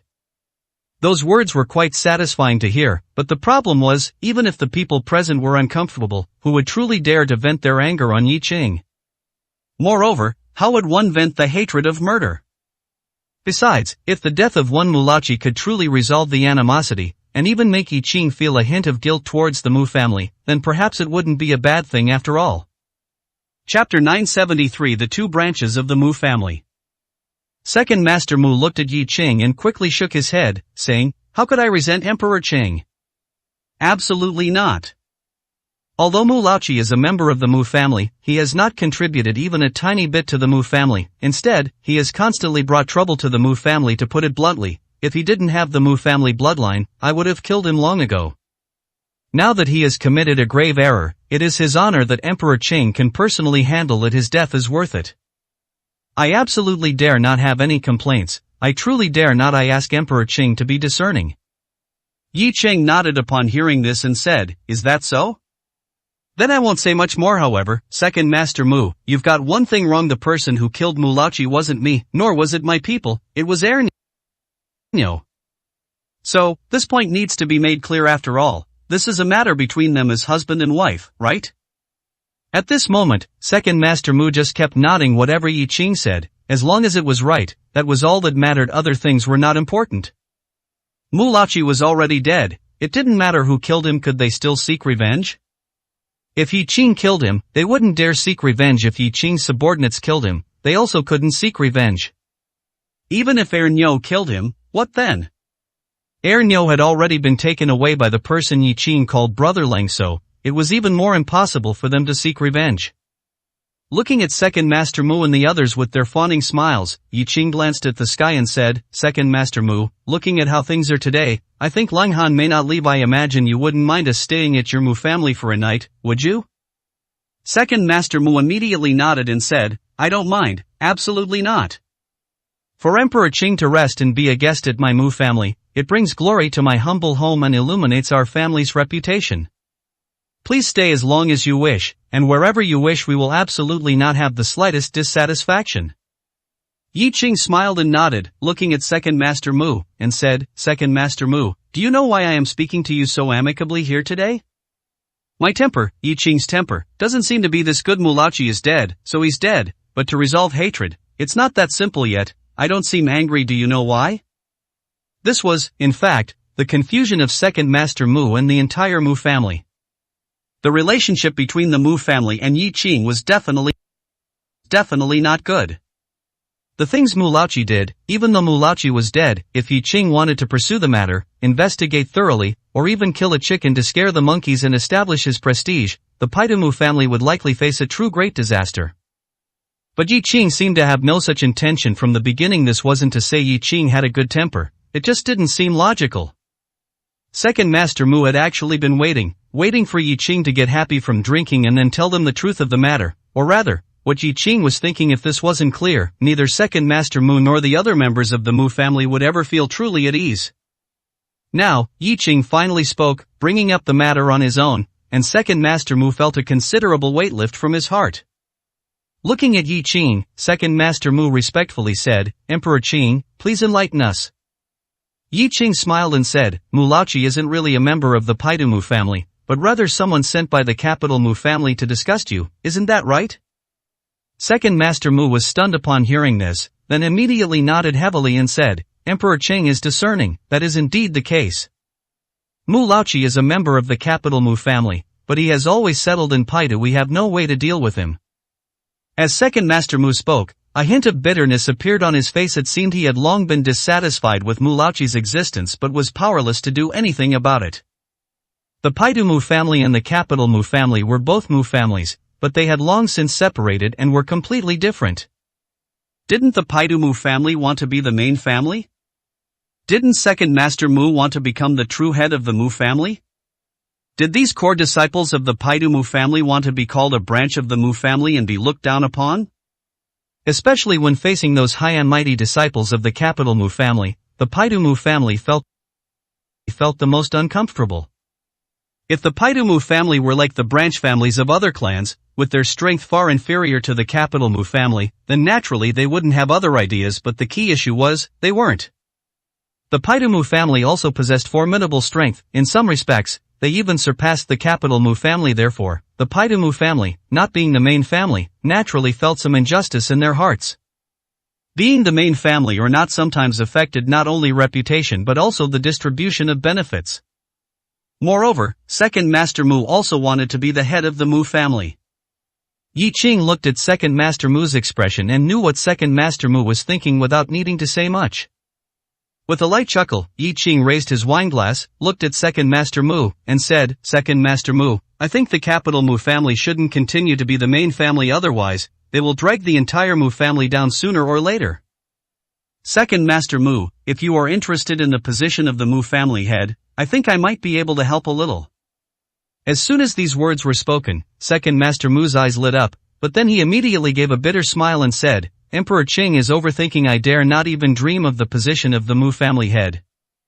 It's not that I lack the ability, but the eldest brother's side is backed by celestial giants. Even if I develop the Paidu Mu family well, it will always just be preparing a wedding dress for them. If I dare to lead the Paidu Mu family to contend with them, I'm afraid the Paidu Mu family would cease to exist." Second Master Mu spoke from the bottom of his heart. If he dared to rebel, he would probably be the first to die. There was no helping it. Not only was the capital Mu family itself powerful, but their backing was an unprovocable existence. But that was in the past. Since Yi Qing had come, he naturally had his own methods. Did he really think he had forgotten what the capital Mu family had done in Qin City back then? Yi Chang, who always repaid grudges, naturally wouldn't forget the enmity. Moreover, at this time, he also needed a force like the Paidu Mu family in Paidu, clearly and unequivocally following his, Yi Qing's, will. What he wanted was not only the recognition of the underground world but also the recognition of the aristocratic families. Looking at Second Master Mu, Yi Qing held his wineglass and spoke calmly, "What if I support you? Do you dare to contend with the capital Mu family?" Although Second Master Mu had had such thoughts, he was still stunned when Yi Qing actually spoke them aloud. This was no joke. This was even the fuse for a war between the two branches of the Mu family, the capital and Paidu. Yi Qing supports him? Emperor Cheng supports him? If Yi Qing had already unified the underground world and truly made the title of Emperor Qing live up to its name, then he would have nothing to hesitate about. Immediately bowing down would be the right thing to do. But, how long could Yi Qing, this Emperor Qing, last? Would he sit stably? This was the biggest question. Chapter 974. There will be a reversal. Looking at the silent Second Master Mu, Yi Qing was not in a hurry, just watching him calmly. Until Second Master Mu gritted his teeth and said, "With the support of His Excellency, the Azure Emperor, I dare." The capital Mu family is no longer the Mu family it once was. It has long lost its original intention. The Mu family, in the hands of those who occupy positions without fulfilling their duties, will sooner or later be destroyed. I, Second Master Mu, am willing to go through fire and water to save the Mu family, no matter the cost. After speaking, Second Master Mu looked at Yi Qing and said in a deep voice, "If His Excellency, the Azure Emperor, is willing to lend me a hand, my entire Mu family will henceforth be loyal to you. We will obey any command without question." Upon hearing this, Yi Qing's lips curved into a faint, indifferent smile. He said, "You hesitated just now. You were hesitating, perhaps thinking that I, Yi Qing, might not even be able to maintain my current status, or even guarantee my life, so how could I have the ability to help you, right?"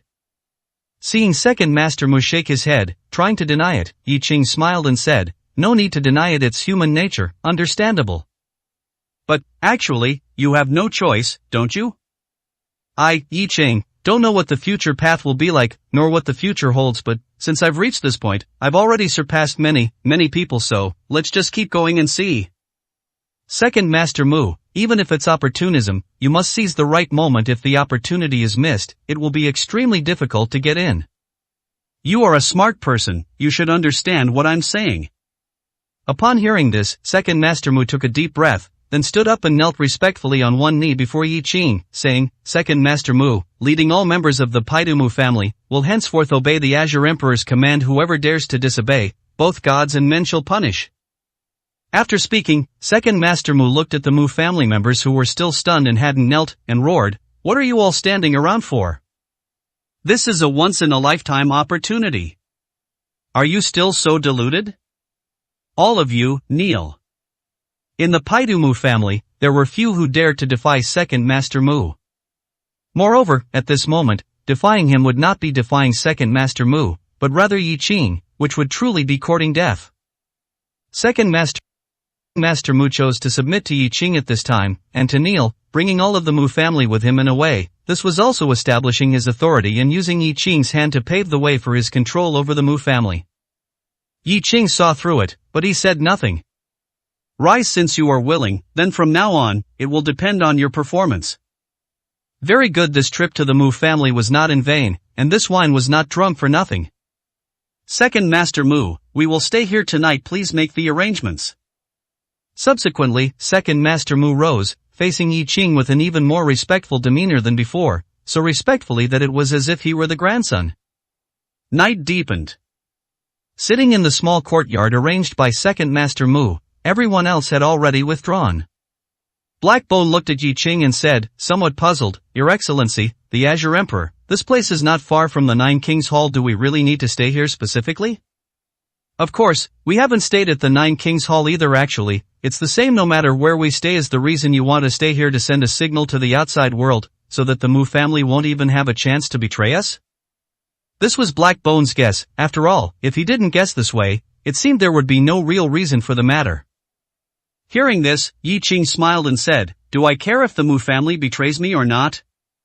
The Mu family is merely a chess piece I placed casually. If I can use them, that's best. If not, it's no big deal.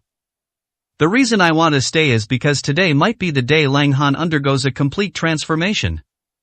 When he said this, Yi Qing seemed a little unhappy, letting out a light sigh. Black Bone, however, was stunned for a moment, looking at Yi Qing and saying, Lang Han, a complete transformation? Your Excellency, the Azure Emperor, what do you mean by that? Do you think that after Lang Han and that Ernyo reconcile, there will be some big changes? If you put it that way, it's not impossible after all. He's endured so many years of hardship and grievances, and now he's finally free and happy. For him, it's indeed a great thing. I just don't know if he'll regret it later anyway. I can't understand his choice. This Ernyo clearly speaks nothing but lies. She never sincerely wanted to live with Lang Han. She truly wanted to kill Lang Han in the past, and she truly harmed Lang Han. Lang Han actually forgave her. I can't understand it. I really can't. Black Bone looked helpless, but because it was Lang Han's choice, he couldn't interfere, so he could only vent his frustrations here. Yi Qing, however, seemed to have guessed it long ago, shaking his head and saying, Actually, there's nothing incomprehensible about it after all. I've said it before, even if it's fake, as long as it's fake for a lifetime, then it becomes real. Even if it's true affection, if it encounters changes, who can guarantee that lovers won't become enemies? True or false isn't important. What's important is to make Ernyo dare not change for a lifetime, and only treat Lang Han well. That's what's most important. Yi Qing had said this many times already. Black Bone could also understand Yi Qing's meaning, but he just couldn't understand why Lang Han would make such a choice. Anyway, in Black Bone's opinion, if he were in Lang Han's position, he would absolutely not make such a choice. He would definitely make Ernyo pay a heavy price. Even if he were to forgive her and spare her life, he would first make her experience the punishment she deserved for so many years. Your Excellency, the Azure Emperor, I understand your meaning. I just can't quite figure it out. However, whether I can figure it out or not isn't important. As long as Lang Han is happy, I know that much, so please rest assured, I won't say anything more. And just as Yi Qing was about to speak, Red Eyes and Black Bone also arrived at the small courtyard. They had also learned about what happened here through other channels compared to the time Yi Qing and Blackbone spent with Lang Han. They could only say they had just met Lang Han. However, Lang Han's character, and the fact that he saved Yi Qing, made both Red Eyes and Blackbone have a considerable good impression of Lang Han. So, Red Eyes spoke directly. "Don't say you can't figure it out. I actually can't either. This Lang Han, I know he's a good person, but isn't this a bit too good? In the current situation, what kind of woman can't he find? As long as he's willing, I can personally help him choose whatever kind he wants. He'll get, guaranteed to treat him incredibly well. Your Excellency, the Azure Emperor, how about I go persuade him again?" Yi Qing looked at Red Eyes, frowning slightly, and said, "Enough, this is Lang Han's own choice, you all shouldn't criticize it. Besides, do you just assume that what you see is always the truth? Perhaps, very soon, there will be a twist." Upon hearing this, everyone looked at Yi Qing, not knowing what Yi Qing meant. Lang Han had already chosen to forgive Ernyo and reconcile. A twist? Could it be that he would throw Ernyo away again? That didn't seem like something Lang Han would do. Chapter 975. What is it like to watch the sunrise? Red Eyes was the first who couldn't hold back, speaking directly. "Emperor Qing, do you know why Lang Han is doing this? He isn't really going to reconcile with Ernyo, right? Could it be that he plans to give Ernyo hope, and then plunge her into despair, to get revenge on her?" Red Eyes became a bit agitated as he spoke. "Heh, if that's the case, then it's quite interesting. He's a man, not a pedantic good-for-nothing. I might even admire him." Yi Qing shook his head helplessly and said, "Alright, no need to guess anymore. Besides, I'm just making a guess in my heart. I don't know what Lang Han will do. But I'm telling you, no matter what choice he ultimately makes, even if he forgives Ernyo, you are not to gossip. Do you all understand?" Since Yi Qing said so, Blackbone and Red Eyes all nodded, promising not to speak out of turn, and certainly not to mock Lang Han. It was then that Yi Qing spoke faintly. "What are you all doing here? You can also stay at Nine Kings Hall. I'm here today because I'm a bit worried about Lang Han, so I want to witness some things with my own eyes. As for you, you've all worked hard these past few days. Go back and rest early." Blackbone naturally wouldn't leave Red Eyes and Piju and came specifically to find Yi Qing, so naturally, they wouldn't leave either. Looking at Yi Qing, Red Eyes shook his head and said, "I've been away from you for a long time before this time. I won't leave no matter what." Pujuan also spoke, "After tomorrow, I might have to go deal with Central China King's matters, so I want to spend more time with you and also ask for some guidance. Emperor Cheng, please don't send us away." Since both of them said so, and they were both good brothers who had gone through life and death with him, Yi Qing naturally wouldn't drive them away. If they stay here, then let them stay. It's just a few more people. Would the Mu family dare to say anything? Yi Qing looked at them, nodded, and said, "Alright, then tonight, let's have a small drink and chat all night in this small courtyard. It's also a good way to keep an eye on Lang Han's movements. I'm always a bit worried about him." Regarding Lang Han's state, it seemed very good, but Yi Qing saw more than others what was called a good state, in fact, might not be so. When Lang Han took Ernyo away, forgave Ernyo, and even told Ernyo to kill Mulachi with her own hands, Yi Qing had a feeling that Lang Han was transforming. And this change, he couldn't say whether it was good or bad, but whether Lang Han could bear it was an unknown. At least, Yi Qing wasn't very reassured.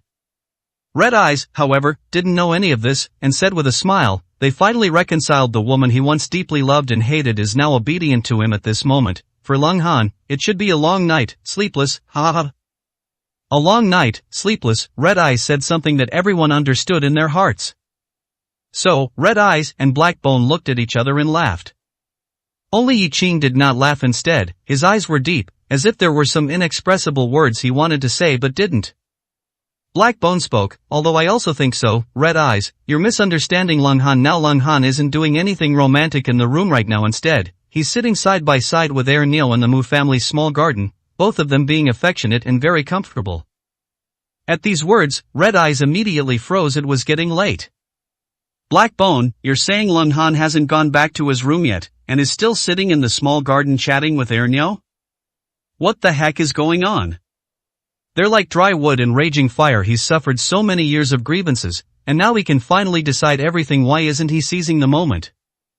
Is he shy? Or should we go help him?" Hearing Red Eyes' words, Yi Qing immediately shook his head and said, "Red Eyes, don't disturb Lang Han, let him decide how to spend today. Come on, let's just talk about our own things, don't worry about anything else. I've already arranged for people to keep an eye on Lang Han's side, any changes will be reported." These words made Red Eyes show an even more meaningful smile. He even sent people to watch them, a man and a woman alone. What did Yi Qing want to know? "Emperor Qing, you said not to let us watch, but you yourself sent people to watch. What changes could they have at this time? They'll just go back to their room and get some good rest." At this moment, a subordinate walked in and said, "Emperor Qing, Mr. Lang Han and Ernyo have arrived at the Mu family's rockery pavilion. Listening to their conversation, it seems they plan to chat and reminisce there." Hearing this, Red Eyes looked at the subordinate and said, "They went to the rockery? Aren't they planning to go back to their room?" The subordinate shook his head and said, "Listening to their conversation, they don't seem to have any intention of returning to their room to rest for now. Not only that, but it seems they even plan to wait for the sunrise there." At these words, Red Eyes' mouth immediately twisted. Watch the sunrise? This was indeed an extremely romantic gesture, but for Lang Han, wasn't it a bit out of place? Shouldn't this be a romantic thing for young couples to do? Besides, in this cool weather, why watch the sunrise? Even if they wanted to watch the sunrise, they could wait until they had rested well, then get up early to watch it. What Lang Han was doing was planning to sit in the rockery pavilion all night. What kind of thought process was that? However, Red Eyes didn't say much. This was Lang Han's freedom, and he couldn't interfere. Moreover, if he thought about it carefully, there was nothing he couldn't understand. The young couple had been separated for many years and finally reunited. It was only right for them to do some romantic things. After that, there was no more news. Lang Han and Ernyo seemed to truly plan to spend the night in the pavilion, with no intention of changing places. And Red Eyes and Pujuan also stayed with Yi Qing, chatting in the small courtyard. Although they were told to rest, no one went to rest. And it wasn't until the sky was about to brighten that Yi Qing slowly stood up, a sigh flashing in his eyes, and said, "The time is almost here. You all come with me to the rockery." If I'm not mistaken, Lang Han should have made a decision by now. A decision? What decision? Red Eyes was stunned for a moment and said, "Emperor Qing, what decision? Isn't Lang Han being affectionate with Ernyo right now? Didn't they already decide to be together?" Yi Qing shook his head and said, "You'll know when you see it. Remember, don't say too much, and don't interfere with anything, just watch quietly." After saying this, Yi Qing left the small courtyard directly and headed towards the rockery. And Red Eyes and the others all followed, although they were confused. Since Yi Qing said so, he naturally had his reasons. They also wanted to see what would happen.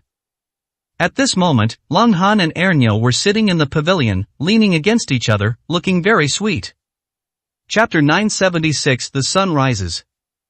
At this moment, Lang Han's face wore a gentle, deeply affectionate expression. Ernyo nestled in Lang Han's embrace, her face also filled with tenderness, but if one looked closely, they would see the fatigue in her eyes, and beyond that fatigue, a hint of dissatisfaction and anger. Yes, Ernyo was very dissatisfied. She had thought that after Lang Han took her away and forgave her, this night should have been very pleasant, but she never expected to be dragged into talking about love with Lang Han for an entire night. The night was cool, wasn't Ernyo sleepy? Of course, listening to Lang Han's endless sweet talk, Ernyo felt much more at ease. At least, she didn't have to worry that Lang Han would have other ideas. Every word and phrase seemed to convey his desire to pour all his love out to Ernyo. What a display of deep affection! Ernyo knew this was a good sign. It meant that Lang Han truly still deeply loved her and had forgiven her, holding no resentment towards her. If this wasn't good news, what was? It was just that Lang Han's act of not sleeping in the middle of the night and coming to the rock garden pavilion to express his feelings made Ernyo feel speechless. And what was with watching the sunrise? Did he really think they were back to the old days when they had no money and tried to be romantic? Besides, did watching the sunrise require staying up all night? But Ernyo dared not show this dissatisfaction. It was hard enough to get Lang Han to change his mind, so she could only endure it. "Ernyo, are you cold?" Lang Han asked. Ernyo suppressed her dissatisfaction, looked at the sky that was about to brighten, and finally breathed a sigh of relief. Once the sun rose, she could finally rest, right? Lung Han Gij, Ernyo is not cold with you by my side, I feel so warm. Looking at Ernyo, Lung Han smiled, stroking her hair, and said, it's impossible not to be cold, but being cold is worth it, isn't it? We haven't seen each other for many years, let alone leaned on each other like this, sharing our hearts after this night of conversation. We have a deeper understanding of each other, and we've also brought closure to the past. It's good, truly good. Regarding this, Ernyo didn't say much. The conversation that night was actually more of Lung Han talking and Ernyo listening. Of course, Ernyo also spoke. They were like lovers in the throes of passion, seemingly free from past grudges and estrangement, both speaking of their love and longing for each other. It was a bit cold, but at least the effect was quite good. Ernyo looked at Lung Han and softly said, Lung Han Gij, why do we have to watch the sunrise? And why did we talk all night? We're back together now, and this time, no one can stop us anymore. We have so much time. I don't mean anything else, I just feel that Lung Han Gij, you're a bit cold, your body is trembling slightly. Is there still a lot of time? After a moment of silence, Lung Han smiled and said, back then, we always said we'd watch the sunrise, lean closely together, talk all night, and then watch the sunrise. Unfortunately, your health wasn't good back then, and we couldn't do it now, we must make up for it. Time? Time, perhaps, is still very, very long, but some things, once thought of and decided upon, must be done. The sun is about to rise. Ernyo, is there anything you want to tell me? Anything at all, or, is there anything you want to do, any regrets you have? You can tell me everything. Don't worry, if I can do it, I will definitely help you. I can't really help you with anything else, but since we want to leave no regrets, then let's temporarily forget everything and only talk about the future. These words, for some reason, sent shivers down Ernyo's spine. Regrets? Future? Ernyo had indeed thought about it. In fact, what she wanted now was already within her grasp. Lung Han naturally couldn't compare to Yi Qing. There was a world of difference. However, the problem was that Lung Han and Yi Qing seemed to have a very good relationship, and Yi Qing also seemed to respect Lung Han. Just based on this, compared to Lung Han's future, he wouldn't be a pauper anymore. At the very least, he wouldn't fare worse than second Master Mu. This was already something Ernyo had dreamed of. But now, it seemed, she could be bolder. Lung Han Gij, I truly have no more wishes. If I had to say there was one, it would be to live a carefree, happy life with you from now on. At this point, Ernyo's eyes were full of tenderness as she looked at Lung Han, the soft affection in her eyes seeming to truly melt a person. To want nothing but to spend one's life with you, where could one find such a woman? However, the Lung Han of the past might have believed Ernyo's words, but the current Lung Han would absolutely not. Looking at Ernyo, Lung Han smiled and said, do you really have no wishes? Or rather, what you want, say it now, it's still not too late. Ernyo heard this, smiled, and shook her head, saying, if you insist I say something, I have nothing to say. I just want to be with you. To live a simple, happy life, even without wealth and luxury, even without fine clothes and rich food, as long as we are together, that's enough.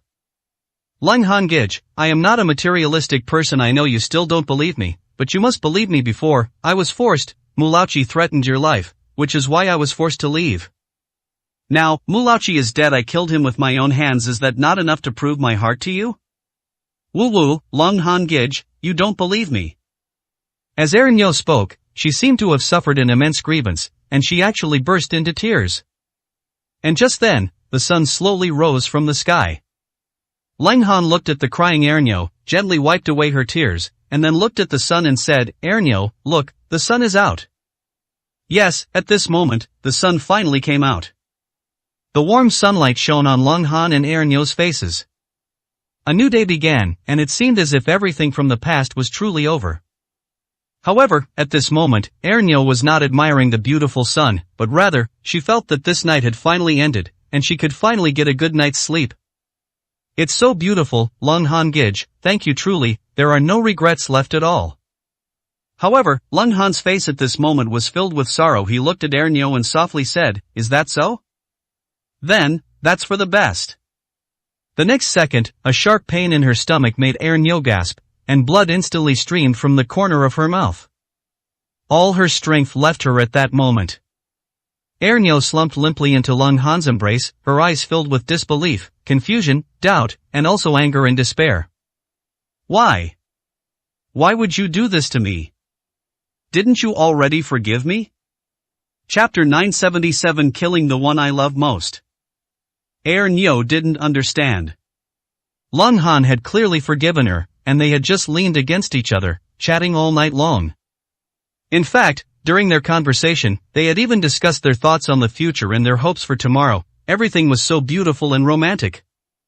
The sun had also risen, and they had seen the sunrise they had wanted to see but hadn't before. But in the end, at this most romantic moment, just as everything was about to start anew, why did he have to kill her? Moreover, it wasn't someone else who did it, but Lung Han. This was Lung Han, the man who once loved her the most. Even after this night of conversation, Nyo was still certain that Lung Han still loved her, deeply. How could he? The Lung Han of the past, let alone killing her or laying a hand on her, wouldn't even let her hear a harsh word. But now, what was happening? What on earth was happening? Feeling the intense pain in her body, feeling her strength slowly being drained from her, feeling the darkness gradually descending. At this moment, confusion even surpassed her hatred for Lung Han. Why? Why was all of this happening? Especially when she felt Lung Han's tears falling on her face and saw his pained and sorrowful expression, Nyo became even more confused. Yi Ching didn't force Lung Han, and no one else forced Lung Han. In fact, Yi Ching had made things clear enough. The truth of the past didn't matter, as long as Lung Han was willing, and as long as she was willing to change. She would absolutely never betray Lung Han. She would only treat Lung Han very, very well. This was something everyone knew. But why? Since it was so painful, since he wanted happiness, why did he still have to kill her? Lung Han held Nyo, tears indeed flowing from his eyes. He was in great pain, though he couldn't feel Nyo's physical pain. His own pain made him sway. He had personally killed the woman he loved most. But this woman deserved to die. She had deceived him. How could he not know? He knew everything. Looking at Nyo's bewildered and angry expression, Lung Han revealed a bitter look and said, I know that if I choose to forget the past, we would have a new beginning. You would love me very much, and I would love you very much. We would live a lifetime of happiness without worries, no more deception, no more betrayal, no more quarrels. I know, I understand clearly. Yi Ching kept saying that even what's fake can become real. How could I not understand? But, what's fake is fake in the end. If I forgave you, that would be a betrayal of the past. You, Nyo, don't deserve such forgiveness. At this point, Lung Han was silent for a moment, then sighed softly and said, however, after today, I will no longer resent you. My kidney, I gave it to you. Your life will be used to atone for your past sins. You are clean. Clean? If she died, would she be clean? Nyo opened her mouth wide at this moment. She truly wanted to curse Lung Han, but she could no longer speak, and her body had no strength left. The moment Nyo's eyes slowly closed, her life came to an end. Lung Han held Nyo's body, watching the sun slowly rise, feeling the warm sunlight. A smile appeared on his lips, but tears flowed continuously. At this moment, Lung Han choked out a local folk tune, which sounded mournful and melodious. Coupled with this scene, it was incredibly heartbreaking. This was Nyo's favorite folk tune at this moment. Lung Han sang this tune to bid farewell to Nyo. And at this moment, not far from the pavilion, everything that happened on it could be hidden from others, but not from Yi Ching and the others. Except for a hint of a sigh in Yi Ching's eyes, Black Bone, Red Eyes, and Pa Jun all frowned, a difficult to describe expression flashing in their eyes. They hadn't expected this to happen.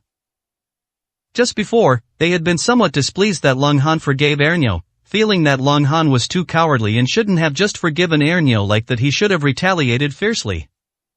As a result, just when they truly thought Lung Han was going to live a shameless life with Nyo, Lung Han and Nyo talked all night, waiting for the sunrise. The sun did come out, but Nyo was killed by Lung Han's own hand. Ruthless?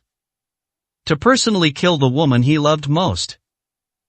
Such a mindset was truly ruthless, and it was particularly hard to comprehend coming from Lung Han, who was usually such a good-natured person.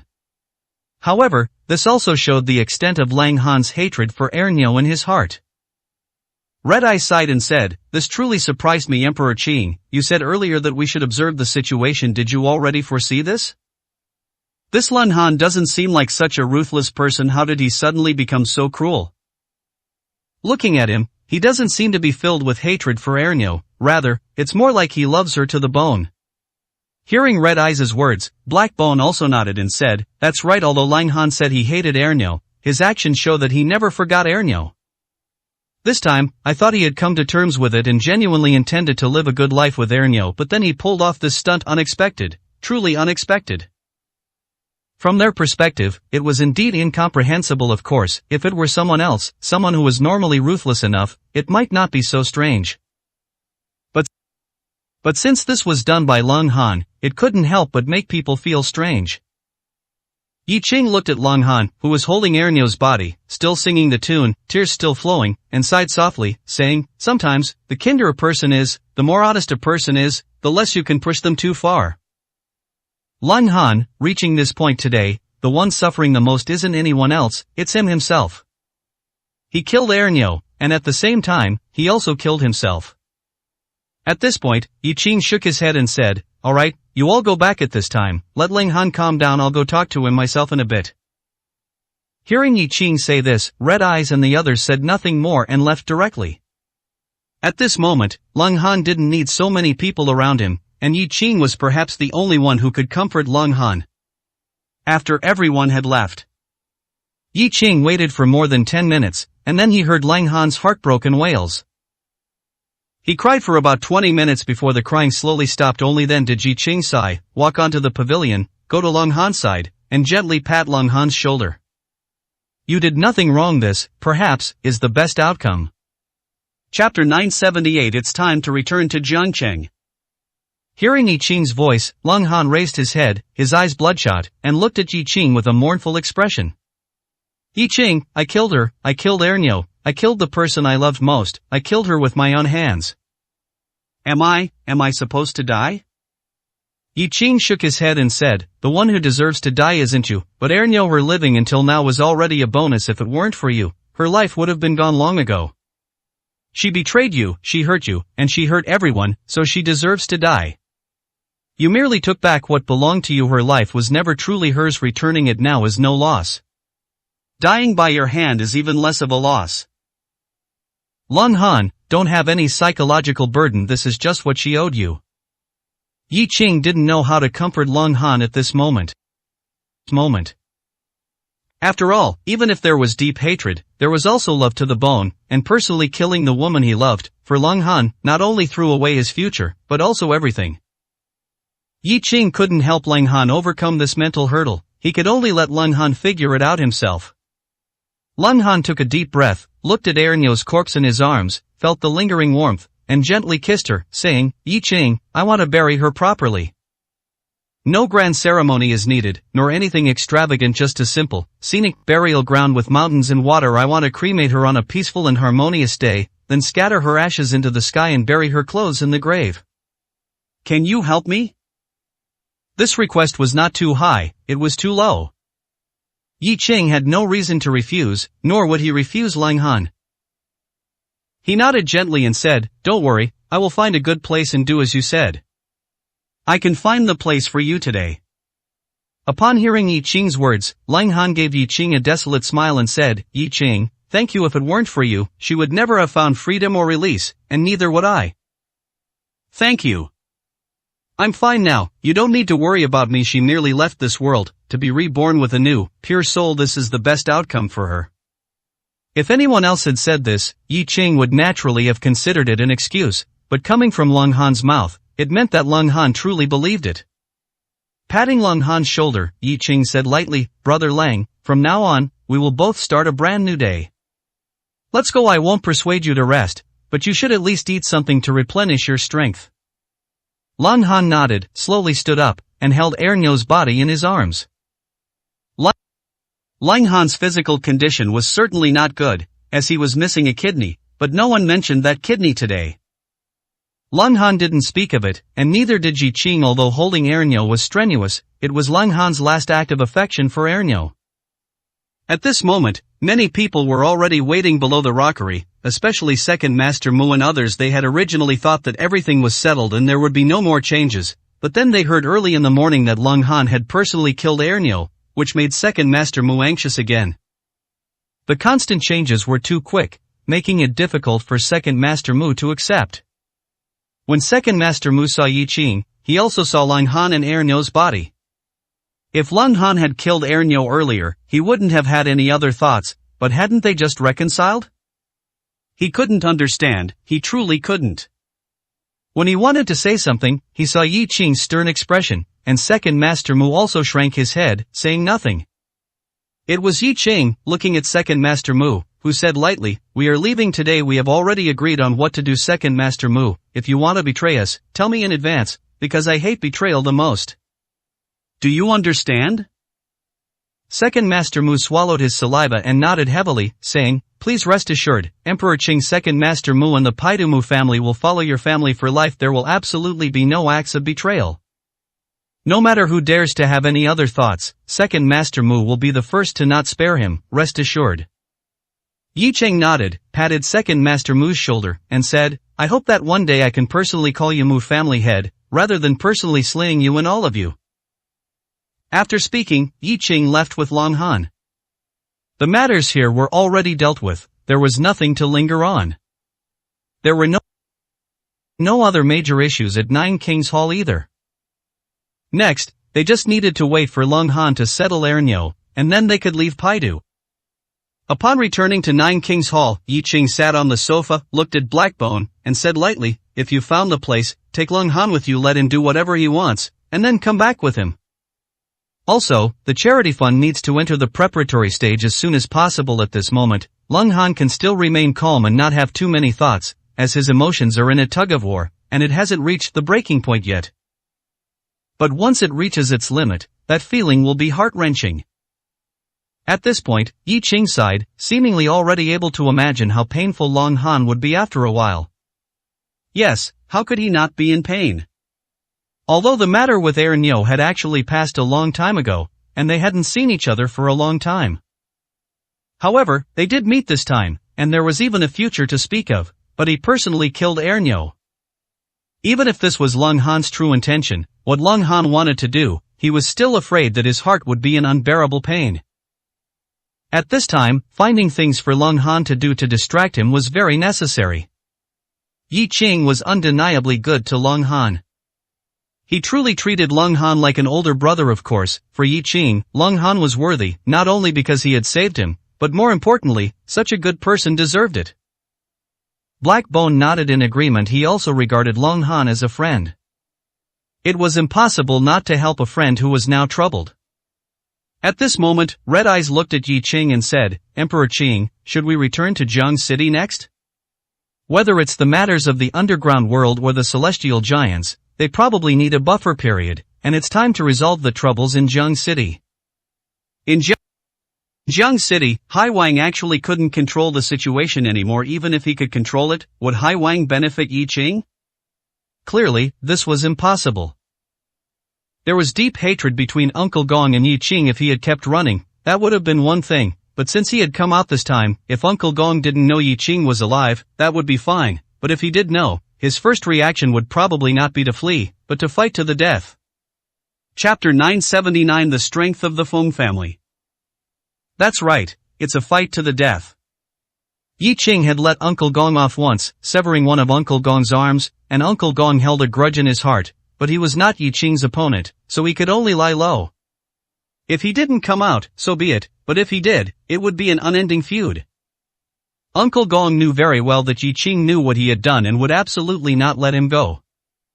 And Yi Qing would not offer Uncle Gong any soft words, these were all facts. So, in the end, it was a fight to the death. Yi Qing looked at Red Eyes, nodded, and said, "Indeed, we are going back to Jiangcheng after Lung Han's matter here is settled, we can leave. We'll head back overnight and arrive in Jiangcheng the next day. However, Jiangcheng is far away, so there's no need to say much for now. But what about you and Fenglinger? Fengwoman, that young Master Feng, has a lot of opinions about you. If needed, I can give you a long vacation. You can go to Southwest with Elder Feng and the others. Firstly, you can help Elder Feng, and secondly, you can spend more time with Fenglinger." Red Eyes was also Yi Qing's brother, so naturally, Yi Qing couldn't ignore Red Eyes' affairs. In the past, Red Eyes and Feng Linger's relationship could have developed freely, and of course, it still can now. But now, after these recent events, Elder Feng and Yi Qing are essentially on the same side. The matter between Red Eyes and Feng Linger is no longer just a romantic relationship between two people. Although it sounds a bit utilitarian, there's no other way, this is the reality. Of course, for Yi Qing, his brother's happiness is more important as for other things, like political marriages based on romantic relationships. Yi Qing doesn't want to do them and disdains doing them. Red Eyes nodded upon hearing this, but there was a hint of dissatisfaction in his eyes. And this dissatisfaction was not aimed at Yi Qing, but at Feng Wuhan. Looking at Yi Qing, Red Eyes gritted his teeth and said, "Your Excellency, the Azure Emperor, to be honest, I really don't have any bad feelings about the Feng family, especially Elder Feng's performance and the Feng family's actions during this period. I've seen it all with my own eyes, so I greatly admire them. As for Feng Linger, well, I don't know what to say anymore. But things have come to this point. I can only say that there's a chance for me and Feng Linger to develop, but if we were to get married now, I'm afraid it wouldn't be appropriate. I wouldn't want to, and she wouldn't agree either. Your Excellency, the Azure Emperor, please leave matters of the heart to us to handle. However, I must say, I find Feng Wuhan a bit displeasing, and very much so." These were Red Eyes' true feelings, of course. If he said he found Feng Wuhan displeasing, it wasn't that he disliked Feng Wuhan from the moment he appeared. It was really because Feng Wuhan had strongly opposed his relationship with Feng Linger before. He certainly knew that Feng Wuhan was doing this for Feng Linger's own good, but if he felt uncomfortable, then he felt uncomfortable. Red Eyes was not a magnanimous person. What if it was his future brother-in-law? If he was unhappy, he was still unhappy. Moreover, his dissatisfaction with his future brother-in-law was not limited to this matter. It also included matters of the Feng family. If Feng Wuhan were an incompetent ordinary person, then so be it, but he possessed great power, and his backing was absolutely not weak yet. He only appeared now. What was that all about? Was he playing the savior? Yi Qing smiled upon seeing Red Eyes' defiant expression and didn't say much. Trying to persuade Red Eyes at this moment would only add fuel to the fire. Moreover, the friendship between men is often forged through battles. Of course, it doesn't necessarily mean two people being enemies, but if two people fight a few battles as comrades, it has the same effect, and even a better one. Red Eyes, we don't know much about Feng Wuhan, but judging from his arrival in Paidu this time, we know that he is a person of loyalty and righteousness. There's no real misunderstanding or anything else between you two. I don't ask you to be overly good to him, nor do I demand what your relationship should be like, but after all, he is your future brother-in-law, Feng Linger's biological brother. I think I don't need to say more about what to do, right? After all, you don't want Feng Linger to be put in a difficult position between you two, do you? Hearing Yi Qing's words, Red Eyes nodded and said, "I indeed don't want Linger to be troubled between us, but I'm afraid that even if I'm willing to coexist peacefully with Feng Wuhan, that young Master Feng might not be willing to give me that chance." Thinking of this, Red Eyes felt a bit exasperated. Am I supposed to accommodate him? This is really annoying. Yi Qing didn't know what scene Red Eyes was imagining, but no matter what it was a scenario Red Eyes would have to face in the future. If he couldn't figure it out now, how could he live a good life later? Pointing at the teacup on the table, Yi Qing smiled and said, "Have some tea to calm down. The problem between you and Feng Wuhan can be dealt with slowly, there's no rush. Now that he has agreed to your relationship with Feng Linger, he won't do much more. It's just, Red Eyes, at this time, you should show him how good you are to Feng Linger. As for other things, won't he slowly agree? As for what he's worried about, it's actually normal, especially in the current situation where a big war is about to break out and it's hard to say who will win or lose. Worry is inevitable. Moreover, you are indeed not as strong as he is." When saying this, Yi Qing was not disregarding Red Eyes' feelings. The key issue was that it was simply the truth. Red Eyes at this moment had a look of defiance. He agreed with other things, but saying he was not as strong as Feng Wuhan was truly difficult for Red Eyes to accept. Even if he knew it was a fact, he still felt unhappy. At this moment, Pajuan spoke indifferently, "Don't even mention Feng Wuhan. Even that woman under Feng Wuhan, I think she also possesses dragon-ranking strength. Feng Wuhan's background is probably very mysterious."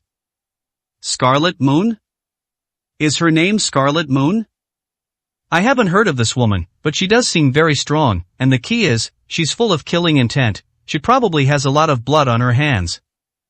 How did Feng Wuhan subdue this woman? The key is, Feng Wuhan is stronger than her. Where did all these people come from? When Pujuan said this, his brows furrowed slightly, and his expression was solemn. Red Eyes also frowned slightly at this moment and said, Your Excellency, the Azure Emperor, this Feng Wuhan is very mysterious. The key is, we don't have much information about him right now. We don't know if he has other motives or anything like that. Should we try to test him? After all, he is Feng Wuhan, the eldest young master of the Feng family. If you add him and the maidservant Scarlet Moon he brought, it means the Feng family has at least 3 dragon-ranking powerhouses. And this is just what's on the surface. If there's any unexpected turn of events, then the problem will be huge. Chapter 980 Variables. As Red Eyes finished speaking, Pujuan nodded and said, Your Majesty Qingdi, although it may not sound pleasant, it's better to be prepared and not let our guard down. The Southwest Feng family is indeed on the same boat as us, and they also support your ascension to Emperor. However, in general, our relationship with the Southwest Feng family isn't that deep. So, if something unexpected were to happen, it wouldn't be impossible. For example, Feng Wuhan, who knows what he's truly thinking? Regarding this person, besides knowing that his background is mysterious and his strength is formidable, we actually know nothing about him. What are his objectives? What are his plans? What are the goals of the people behind him? Is he firmly on your side? It's all uncertain. Whether it was about being a villain before a gentleman or being cautious of others, what Pujuan and Red Eyes said was not without reason. If it weren't for Feng Wuhan, they wouldn't have these thoughts, because the Southwest Feng family, in order to take the right path in the coming grand trend and preserve their family, had no other choice. Moreover, what was before them was already the best choice. Yi Qing naturally took Red Eyes and Pujuan's words to heart. Furthermore, they didn't have any issues with the Southwest Feng family, nor did they have any issues with Feng Wuhan. However, with matters of such importance, some things needed to be made clear. Feng Wuhan's strength was formidable. If it were just Feng Wuhan alone, that would be one thing, but Feng Wuhan also brought with him a similarly powerful maid, and had a mysterious background, which made it very frightening. If he were to truly defect, it would undoubtedly be a huge blow to Yi Qing's side. Of course, Yi Qing was indeed a quasi-emperor, but a quasi-emperor couldn't do everything. Looking at Red Eyes and Pujuan, Yi Qing was silent for a moment before smiling and saying, I understand your concerns, but actually, there's no need to worry so much this time. Feng Wuhan didn't obstruct me, which means he's still leaning towards me. I know that Feng Wuhan now not only has Elder Qin as his backer, but his background is also mysterious and unpredictable. Perhaps he can even summon more powerful experts to assist him, but at least the current situation isn't that bad, is it? Besides, I observe that Feng Wuhan cares deeply about Elder Feng and Feng Linger, so he will definitely respect their opinions, and Elder Feng, I believe, will not betray us. Of course, what you said is also correct. In the past, they had no choice, but this time, with Feng Wuhan, they have more options. However, I trust Elder Feng's character. As for Feng Wuhan, although I don't understand him, from our brief interactions, I think we haven't reached the point of being enemies. However, your concerns are also reasonable, so I will consider them. Don't worry. At this moment, Yi Qing couldn't guarantee everything he wished he could, but it was clearly not very possible. However, Yi Qing still had some confidence in both the Southwest Feng family and Feng Wuhan. At this moment, Red Eyes was silent for a moment, then gritted his teeth, seemingly having made a decision. Your Majesty Qingdi, Pujuan will go with Nangongyu to Central China King's territory to oversee matters. This is a major event, so he won't be able to spare any time. Fortunately, Black Bone has returned now, so you finally have someone usable by your side. If the Southwest Feng family makes things difficult for you now, then I am willing to make a trip to the Southwest Feng family. This would also be an opportunity to mend relations with the Southwest Feng family and at the same time, carefully observe the situation, so we can prepare early. Prepare early, for what? That goes without saying. Red Eyes himself was unwilling to leave Yi Qing, but now that this issue had been brought up, the Southwest Feng family had become an unstable factor, so Red Eyes could not turn a blind eye and do nothing. And for this kind of thing, it wasn't suitable for others to do it. Instead, he was the most suitable. However, Yi Qing shook his head at this moment and said, "If you want to go to the Southwest Feng family, I support you after all. Fenglinger is there, an elder Feng in Fengwu, and probably won't let her leave and follow you. For now your relationship always needs to be maintained. At the same time, after you go, it will also help you have in-depth discussions with elder Feng, especially Fengwu, and resolve misunderstandings. But, if you're thinking of gathering information, then you don't need to go to the Southwest Feng family." Red Eyes, I know you are thinking of me, but what I want to tell you is that it's not necessary, especially not necessary for you to do this kind of thing. You should understand what I mean. Red Eyes certainly understood anyone else could do this, but if he did it, it would be a blow to Fenglinger. However, was there a more suitable candidate than him? Seeing Red Eyes open his mouth to say something more, Yi Qing said in a deep voice, "Red Eyes, what I just said were just some guesses. In fact, even if they come true, what then? A few more dragon-ranking strong individuals, or a few less dragon-ranking strong individuals, makes no difference to me. Furthermore, even if you don't trust Fengwu, you must trust Elder Feng's judgment. Now we are the ones who have the advantage. Even Northeast King Lin Hu and Sima Dishao can see that the future is unstoppable. Can Elder Feng and Wind Dragon not see it? Fengwu being able to reach this point clearly means he is not a fool. How could he not see it? So, in fact, some worries are just superfluous. The final result will definitely be good. I believe they will make a wise choice." When Yi Qing said this, he was very confident, and this confidence was not only brought by his strength but also by the prevailing trend. When Yi Qing was weak, or rather, almost at a dead end, they did not choose to betray him and always stood firmly together. Now that the grand trend has been established and Yi Qing's strength has further advanced, choosing to betray and leave at this time would only be something a fool would do. Pujuan also nodded at this moment and said, "Your Majesty, Qingdi is right. Earlier, we were just talking about a possibility, and that possibility is very small. So, Red Eyes, you really don't need to do these things. If you do, it will be like adding feet to a snake, giving people a feeling of distrust at that time. Even without variables, it might cause some." When Red Eyes heard Yi Qing and Pujuan both say this, he thought for a moment and said, "Then forget it, I won't go." However, at this point, he had already decided to go, and now he said he wouldn't go. How could that be? Yi Qing looked at Red Eyes and shook his head, saying, "You still have to go. If you don't, how can you deepen your relationship with Fenglinger, and how can you make Fengwu feel at ease and trusting his sister to you? Go." Although Fengwu is now at the Southwest Feng family and many matters have already been handled, and there's no need to worry about the border, one more person is always one more strength. I'll call Elder Feng now. You can just go there directly then. Hashtag 981 Chapter 981 88888. AI Model, Gemini 25 Flash. Yi Qing was also a person of action. After deciding to call Elder Feng, he immediately dialed his number. Soon, he received a response. After hanging up the phone, Yi Qing said with a playful expression, "Red Eyes, you don't need to go alone later. You and Fengwu will go together." At this, Red Eyes and Pujuan were stunned. Elder Feng should have already left, so why hadn't Fengwu left yet? "Your Excellency, Qing Emperor, Fengwu hasn't left?" Yi Qing nodded and said, "It seems he didn't leave with Elder Feng, otherwise, Elder Feng wouldn't have said for Red Eyes and Fengwu to go together.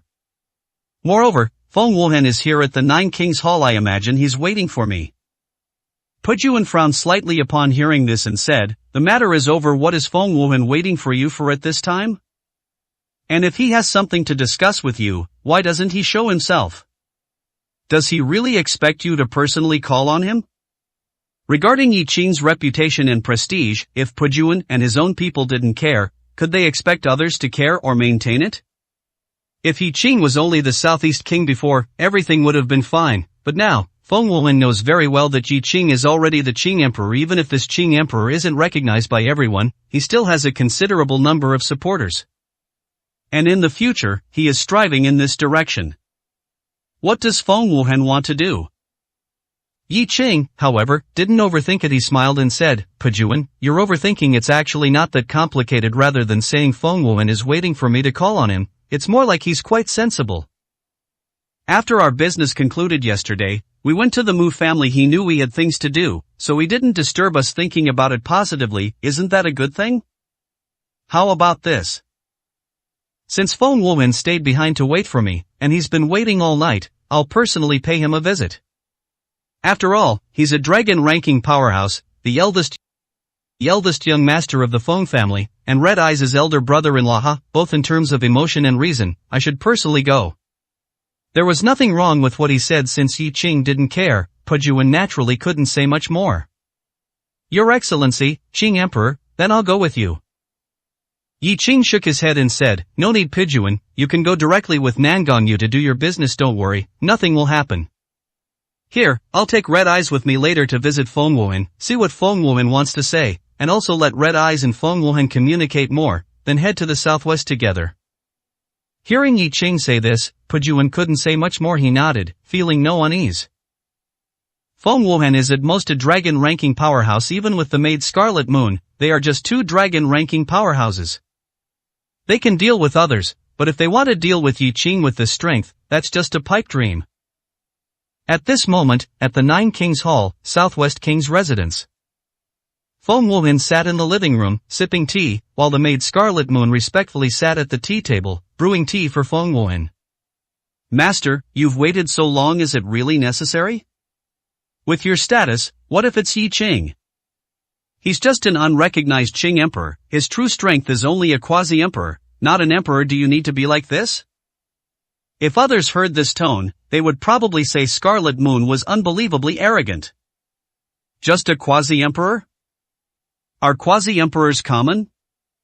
Scarlet Moon herself only possessed dragon-ranking strength. If it were a life-and-death battle against Yi Qing, she could probably be killed at any time.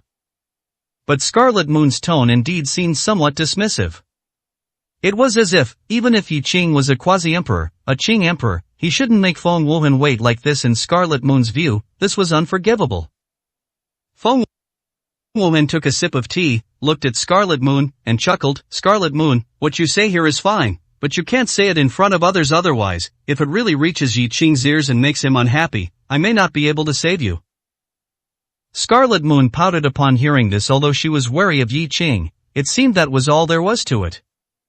Master, rest assured, Scarlet Moon won't cause you trouble. It's just that Scarlet Moon feels it's not worth it for you. You should have been the protagonist of this Nine Kings Council, but Yi Qing stole all the limelight. I'm just a little displeased, that's all. Was there a problem with Feng Wuhan being the protagonist? In Scarlet Moon's view, there was absolutely no problem. Moreover, besides Feng Wuhan, no one, including Yi Qing, should or deserved to be the protagonist. At the Nine Kings Council, before Yi Qing arrived, Feng Wuhan was actually the one controlling the direction. The reason he hadn't spoken was simply that it wasn't time yet. But as long as Feng Wuhan was willing to do something, no one at the Nine Kings Council could stop him. Feng Wuhan had actually prepared all of this. However, compared to Yi Qing's domineering nature, Feng Wuhan seemed more gentle and refined, considering things more comprehensively. Of course, the matter was over. Talking about it now was meaningless. Feng Wuhan didn't care, but Scarlet Moon was still feeling indignant on his behalf. Smiling, Feng Wuhan shook his head and said, Scarlet Moon, you shouldn't think that way. If it were me, I wouldn't be able to be as domineering and unrestrained as Yi Qing. Qing Emperor, I just didn't expect Yi Qing to declare himself emperor so early. This seems to have advantages, making him famous throughout the world, but in reality, it also puts him in a tribulation. However, under those circumstances, Yi Qing probably had no other choice. Besides, he himself actually no longer wanted to keep a low profile. Let him be, but there are some things I must make clear to him. If Yi Qing wants to go crazy, no problem, but my Feng family cannot go crazy with him. If he can truly become an emperor in a short time, making the name of Qing Emperor worthy of its reputation, then everything will naturally be fine. But if not, relying only on the power of a quasi-emperor, I'm afraid he won't be able to achieve his goal, and he might even die. At this point, a glimmer of light flashed in Feng Wuhan's eyes, and he softly said, the waters of this world run deep. Although dragon-ranking powerhouses are already formidable, is a quasi-emperor truly Tai Wudi? I think, not necessarily. Is a quasi-emperor Tai Wudi? No one dared to say such a thing. After all, a quasi-emperor is not an emperor. However, in this world where dragon-ranking powerhouses can dominate, if a quasi-emperor's power is called Tai Wudi, probably few would say anything amiss. Especially Yi Qing, whose achievements had already awed everyone. Calling him Tai Wudi, probably no one would find it inappropriate. But Feng Wuhan said these words here, coupled with his expression and mysterious background, it was clear that he knew some secrets that others didn't.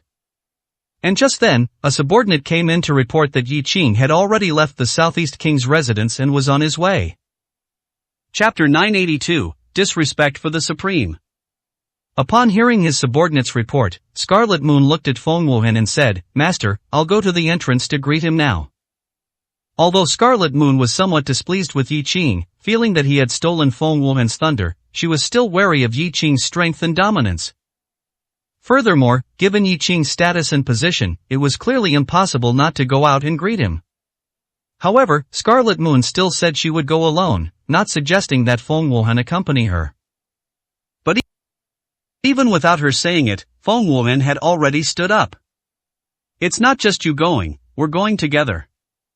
"Let's go, Scarlet Moon, pay attention to your attitude later, after all, we are friends, not enemies. Now if you needlessly cause trouble, I won't be able to say much." Upon hearing this, Scarlet Moon respectfully said, "Master, rest assured, Scarlet Moon knows what to do." Feng Wuhan nodded and didn't say anything more. Scarlet Moon had followed him for many years. While she was called a servant, in reality, she was more like a friend. He understood Scarlet Moon's temperament. She had her quirks, but when it came to important matters, she knew her place. Soon, Feng Wuhan led Scarlet Moon to the main entrance.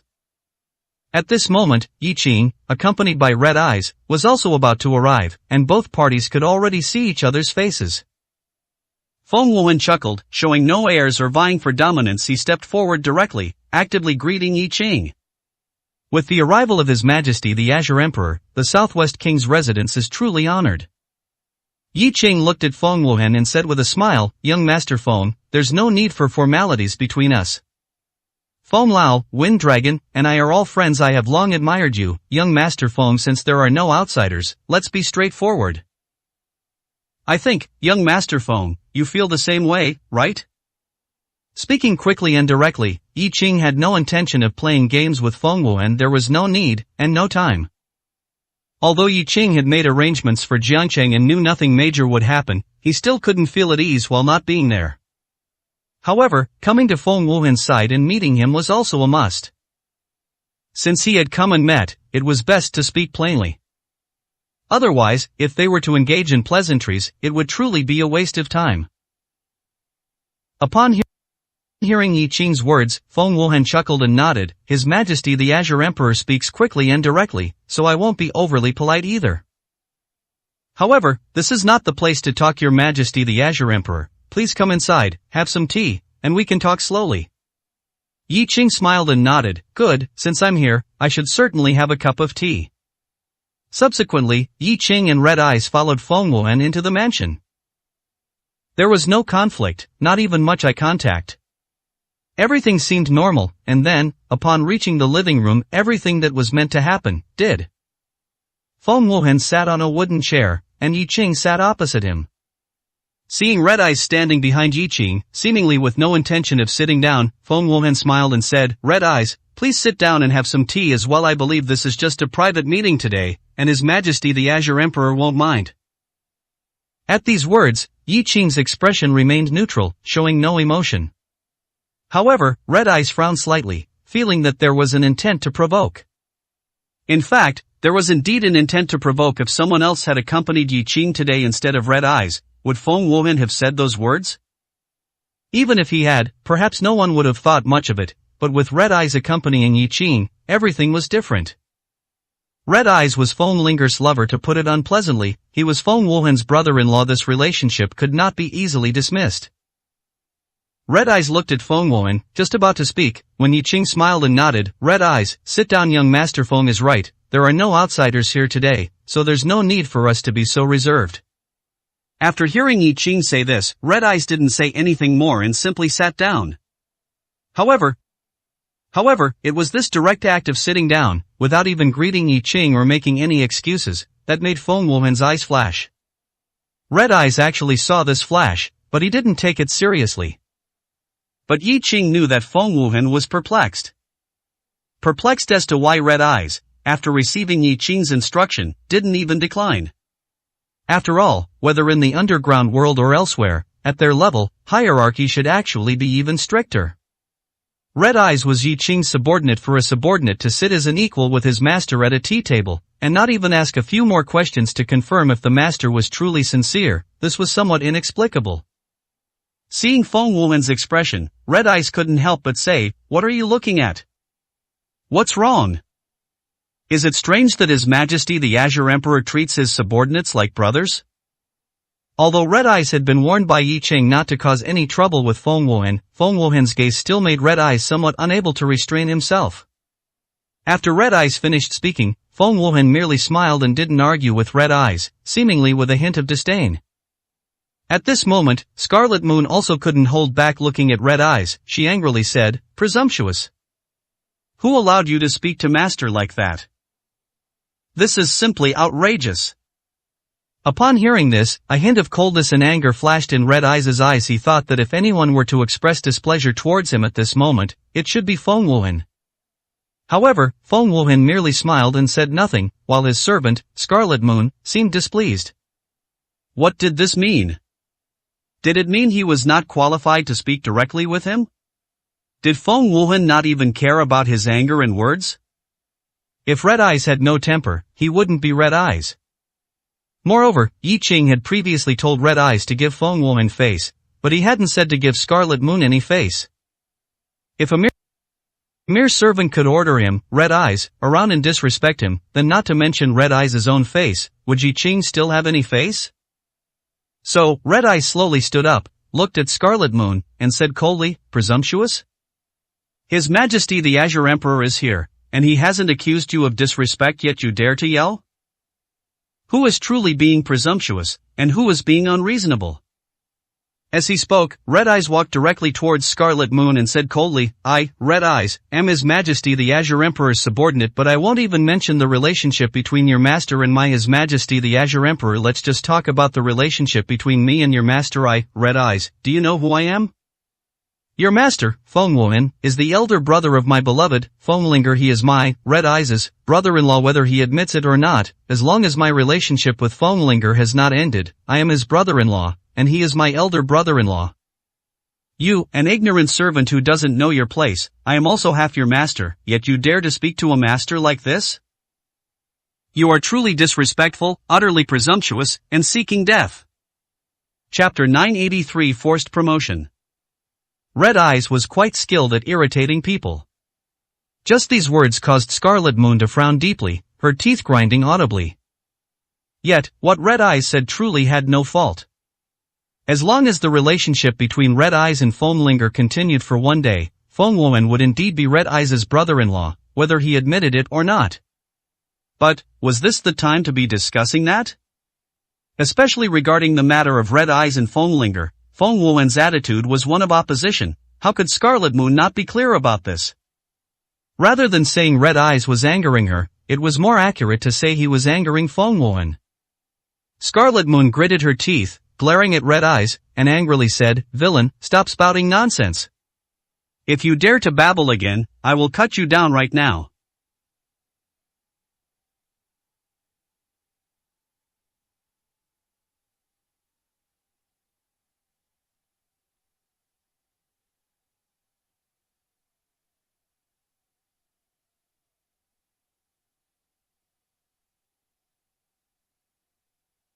Red Eyes heard this and coldly said, "Do you really think that having the strength of the dragon ranking means you can be lawless and cut down whoever you want? I see you as merely having the strength of a dragon ranking expert. I, Red Eyes, can't do anything against some veteran dragon ranking experts for now, but dealing with you is more than enough. If you want to fight, then let's fight." Red Eyes showed no fear towards Scarlet Moon. In terms of strength, Scarlet Moon, possessing dragon ranking strength, was naturally much stronger than Red Eyes. However, Red Eyes' strength was also absolutely not bad. If it were the former Red Eyes, he would probably never be Scarlet Moon's opponent. However, when Red Eyes was in the southwest, Yi Qing had planted the internal green lotus within him, so both his physical constitution and potential had greatly improved. Reaching dragon ranking strength was only a matter of time for Red Eyes. Moreover, Red Eyes' current strength was already not far from that of a dragon ranking expert. Coupled with his combat experience and so on, he truly did not believe he would be inferior to Scarlet Moon.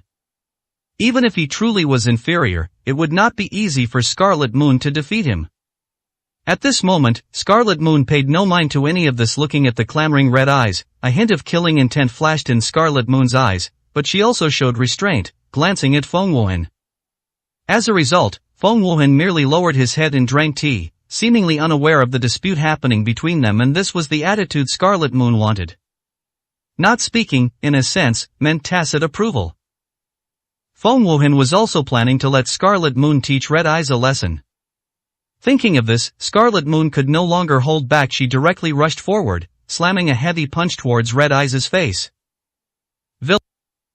Villain, since you wish to die, then I shall let you die. Red Eyes looked at the incoming fist, sneered, and said, "Stupid woman, what do you think you are? Let's see who lives and who dies." Red Eyes did not dodge or evade, directly countering fist with fist, engaging in a head-on battle with Scarlet Moon. Neither of them used weapons, but at their current level, their bodies themselves were weapons. Both their power and speed, if they struck an ordinary person, would be fatal injuries. And so, the two of them continued to fight back and forth. There was no clear winner, but each had opportunities to gain an advantage, making it a fairly evenly matched fight. At this moment, Feng Wuhan looked at Yi Qing, who was drinking tea, and smiled. Emperor Qing seems to have great confidence in Red Eyes, but Scarlet Moon possesses dragon ranking strength after all. Aren't you afraid she might lose control and injure Red Eyes? These words, once spoken, already indicated that in Feng Wuhan's heart, Red Eyes was bound to lose, and furthermore, if the fight continued, he would definitely be injured. Yi Qing could understand Feng Wuhan's confidence, however, he also possessed such confidence. He chuckled softly, looking at the two in the arena who were fighting with all their might but still showed restraint. Yi Qing smiled and said, "Since they chose this path, injuries and bloodshed are commonplace.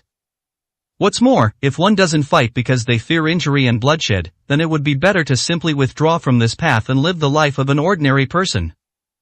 Whether it's the underground world or the strongest world, they are both forged through struggle. Red Eyes is not as weak as you think. Young Master Feng, in fact, you and Red Eyes just don't understand each other very well, but I think if you did, you would have a change of heart." For Red Eyes' happiness, Yi Qing had no choice but to persuade Feng Wuhan to change his mind. Of course, Feng Wuhan's thoughts were not so easily changed. Those who could reach their level each had their own steadfastness and beliefs. If they changed their stance because of a few words from others, then they would not have reached this point. At least, Feng Wuhan was not someone who could be easily swayed. However, even though Yi Qing knew this, he couldn't help but say more. If he could help Feng Wuhan understand Red Eyes a little more, perhaps Red Eyes' life might be a bit easier in the future. Even if it was just a little easier, it would still be helpful.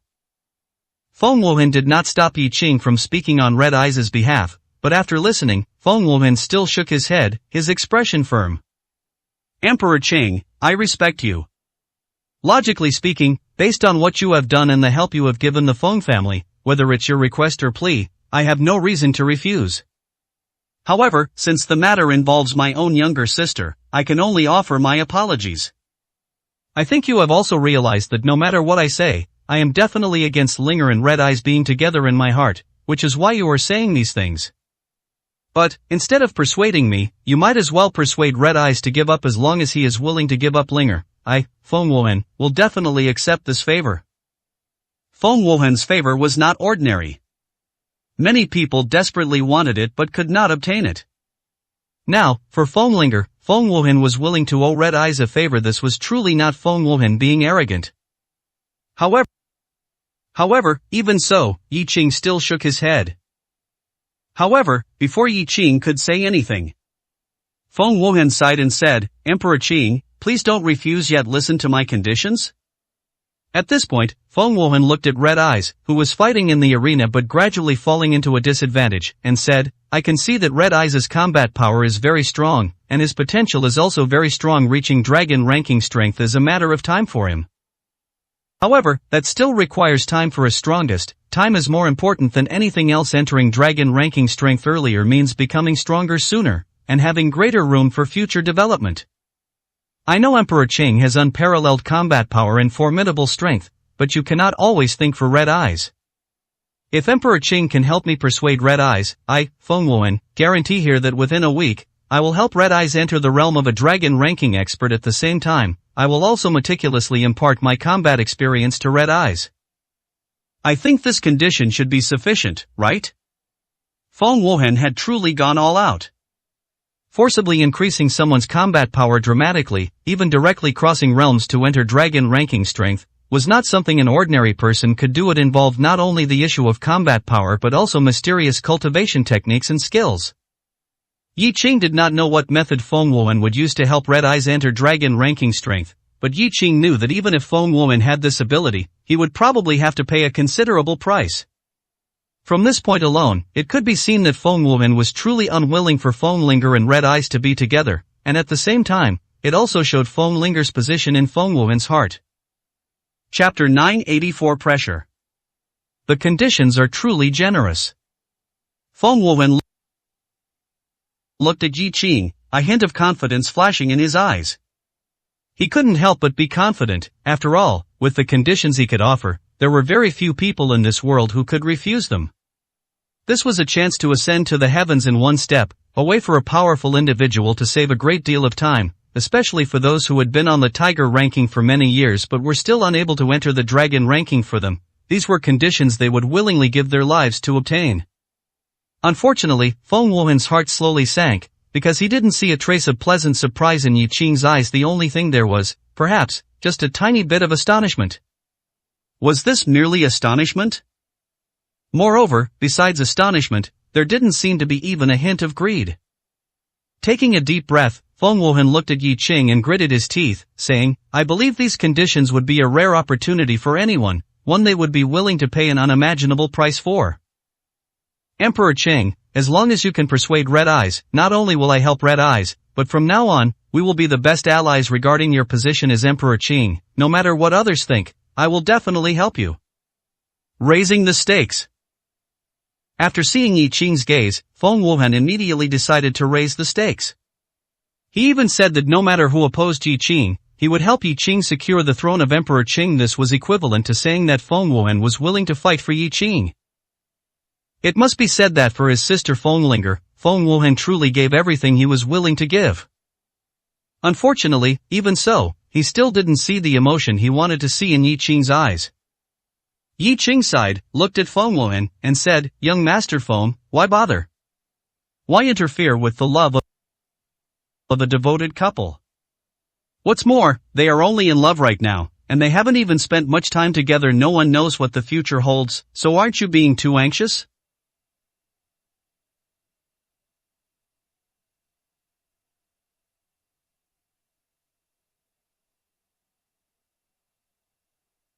Anxious? Indeed, Feng Wuhan was somewhat anxious ever since he learned the news. He had already started to inquire about everything concerning Red Eyes, including the progress of the relationship between Red Eyes and Feng Linger. Overall, after learning the details, Feng Wuhan actually breathed a sigh of relief, feeling that the problem wasn't big. As the two had only just met, however, he understood his sister's personality. She hadn't found anyone she liked for so many years, and now that she finally had, it meant she had developed genuine feelings. At a time like this, if he didn't find a way to stop it, then it would be impossible to stop later. Feng Wuhan looked at Yi Qing and said somewhat helplessly, Emperor Qing, the future is indeed full of uncertainties, but I am Linger's brother. I know my sister too well. Once she sets her mind on someone and develops feelings, she won't change. Her feelings will only deepen, not lessen, so I have no other choice. If it truly comes to the very end, separating them probably won't be an easy task, so I can only try to intervene now. Red Eyes listens to you, I am very clear about that. As long as you speak, he will definitely give up. So, Emperor Qing, please help me. Red Eyes indeed listened to Yi Qing as long as it was Yi Qing's command. Going through fire and water was not a problem. However, precisely because of this, Yi Qing would not and could not interfere with Red Eyes' feelings. That was Red Eyes' love. Yi Qing couldn't bring himself to do something like breaking up a couple. So, looking at Feng Wuhan, Yi Qing shook his head and said, Young Master Feng, although I really want your friendship, I'm sorry, I cannot do this. Red Eyes is my brother, and I also admire Feng Linger very much. I am very optimistic about their relationship. As for your concerns, in fact, those are all matters for the future. And, do you really need to worry so much? Most importantly, Red Eyes is an adult, and Foamlinger is also an adult young Master Foam. If you interfere like this, they won't be happy. Upon hearing Yi Qing's clear refusal, Feng Wuhan's expression became incredibly ugly. However, at this moment, he was still unwilling to fall out with Yi Qing. After all, if this matter truly needed help, only Yi Qing could provide it. Looking at Yi Qing, Feng Wuhan said in a deep voice, I know they are both adults, but not every action an adult takes is well considered, nor can everyone make perfectly accurate choices of right and wrong. Emperor Chang, separating them is good for them, and good for you and me. This is the optimal choice, isn't it? Perhaps Emperor Qing is not yet fully aware of my situation? If you wish to hear, I can provide a detailed introduction to my circumstances. Feng Wuhan felt that the strength he had displayed was not enough, so he planned to reveal some of his background to let Yi Qing know what a mistaken choice it would be not to accept his friendship. However, before Feng Wuhan could even speak, Yi Qing directly shook his head. Young Master Feng, there's no need to say more. There's no need to mention your mysterious background or any powerful experts. The power you currently control is precisely what I need. Moreover, this power, no matter whose side it stands on, is extremely formidable, so you don't need to say anything else. Because I am very clear that the power you can wield behind the scenes is probably even stronger than what you've shown now, but so what? I, Yi Qing, am not someone who would betray a brother's love to gain benefits. If I were such a person, young Master Feng, are you sure that would be beneficial to you? After saying this, without waiting for Feng Wuhan to speak again, Yi Qing looked at Red Eyes and Scarlet Moon, who were fighting in a frenzy in the arena. The two had truly ignited their rage and were fighting as if to the death.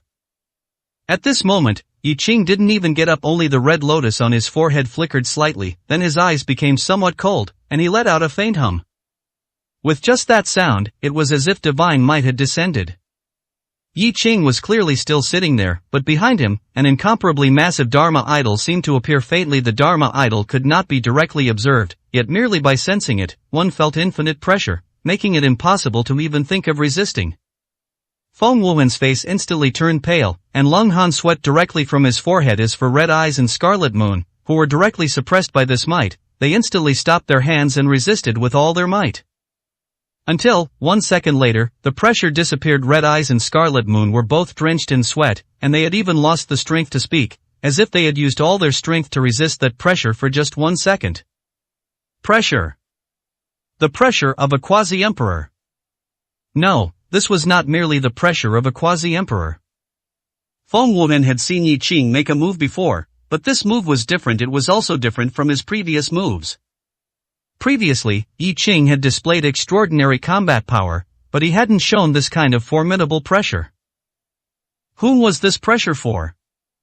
Looking at Red Eyes and Scarlet Moon, who were drenched in sweat in the arena, Feng Wuhan smiled bitterly. In his heart it seemed like he was pressuring them to stop their fight, but in reality, Yi Qing was.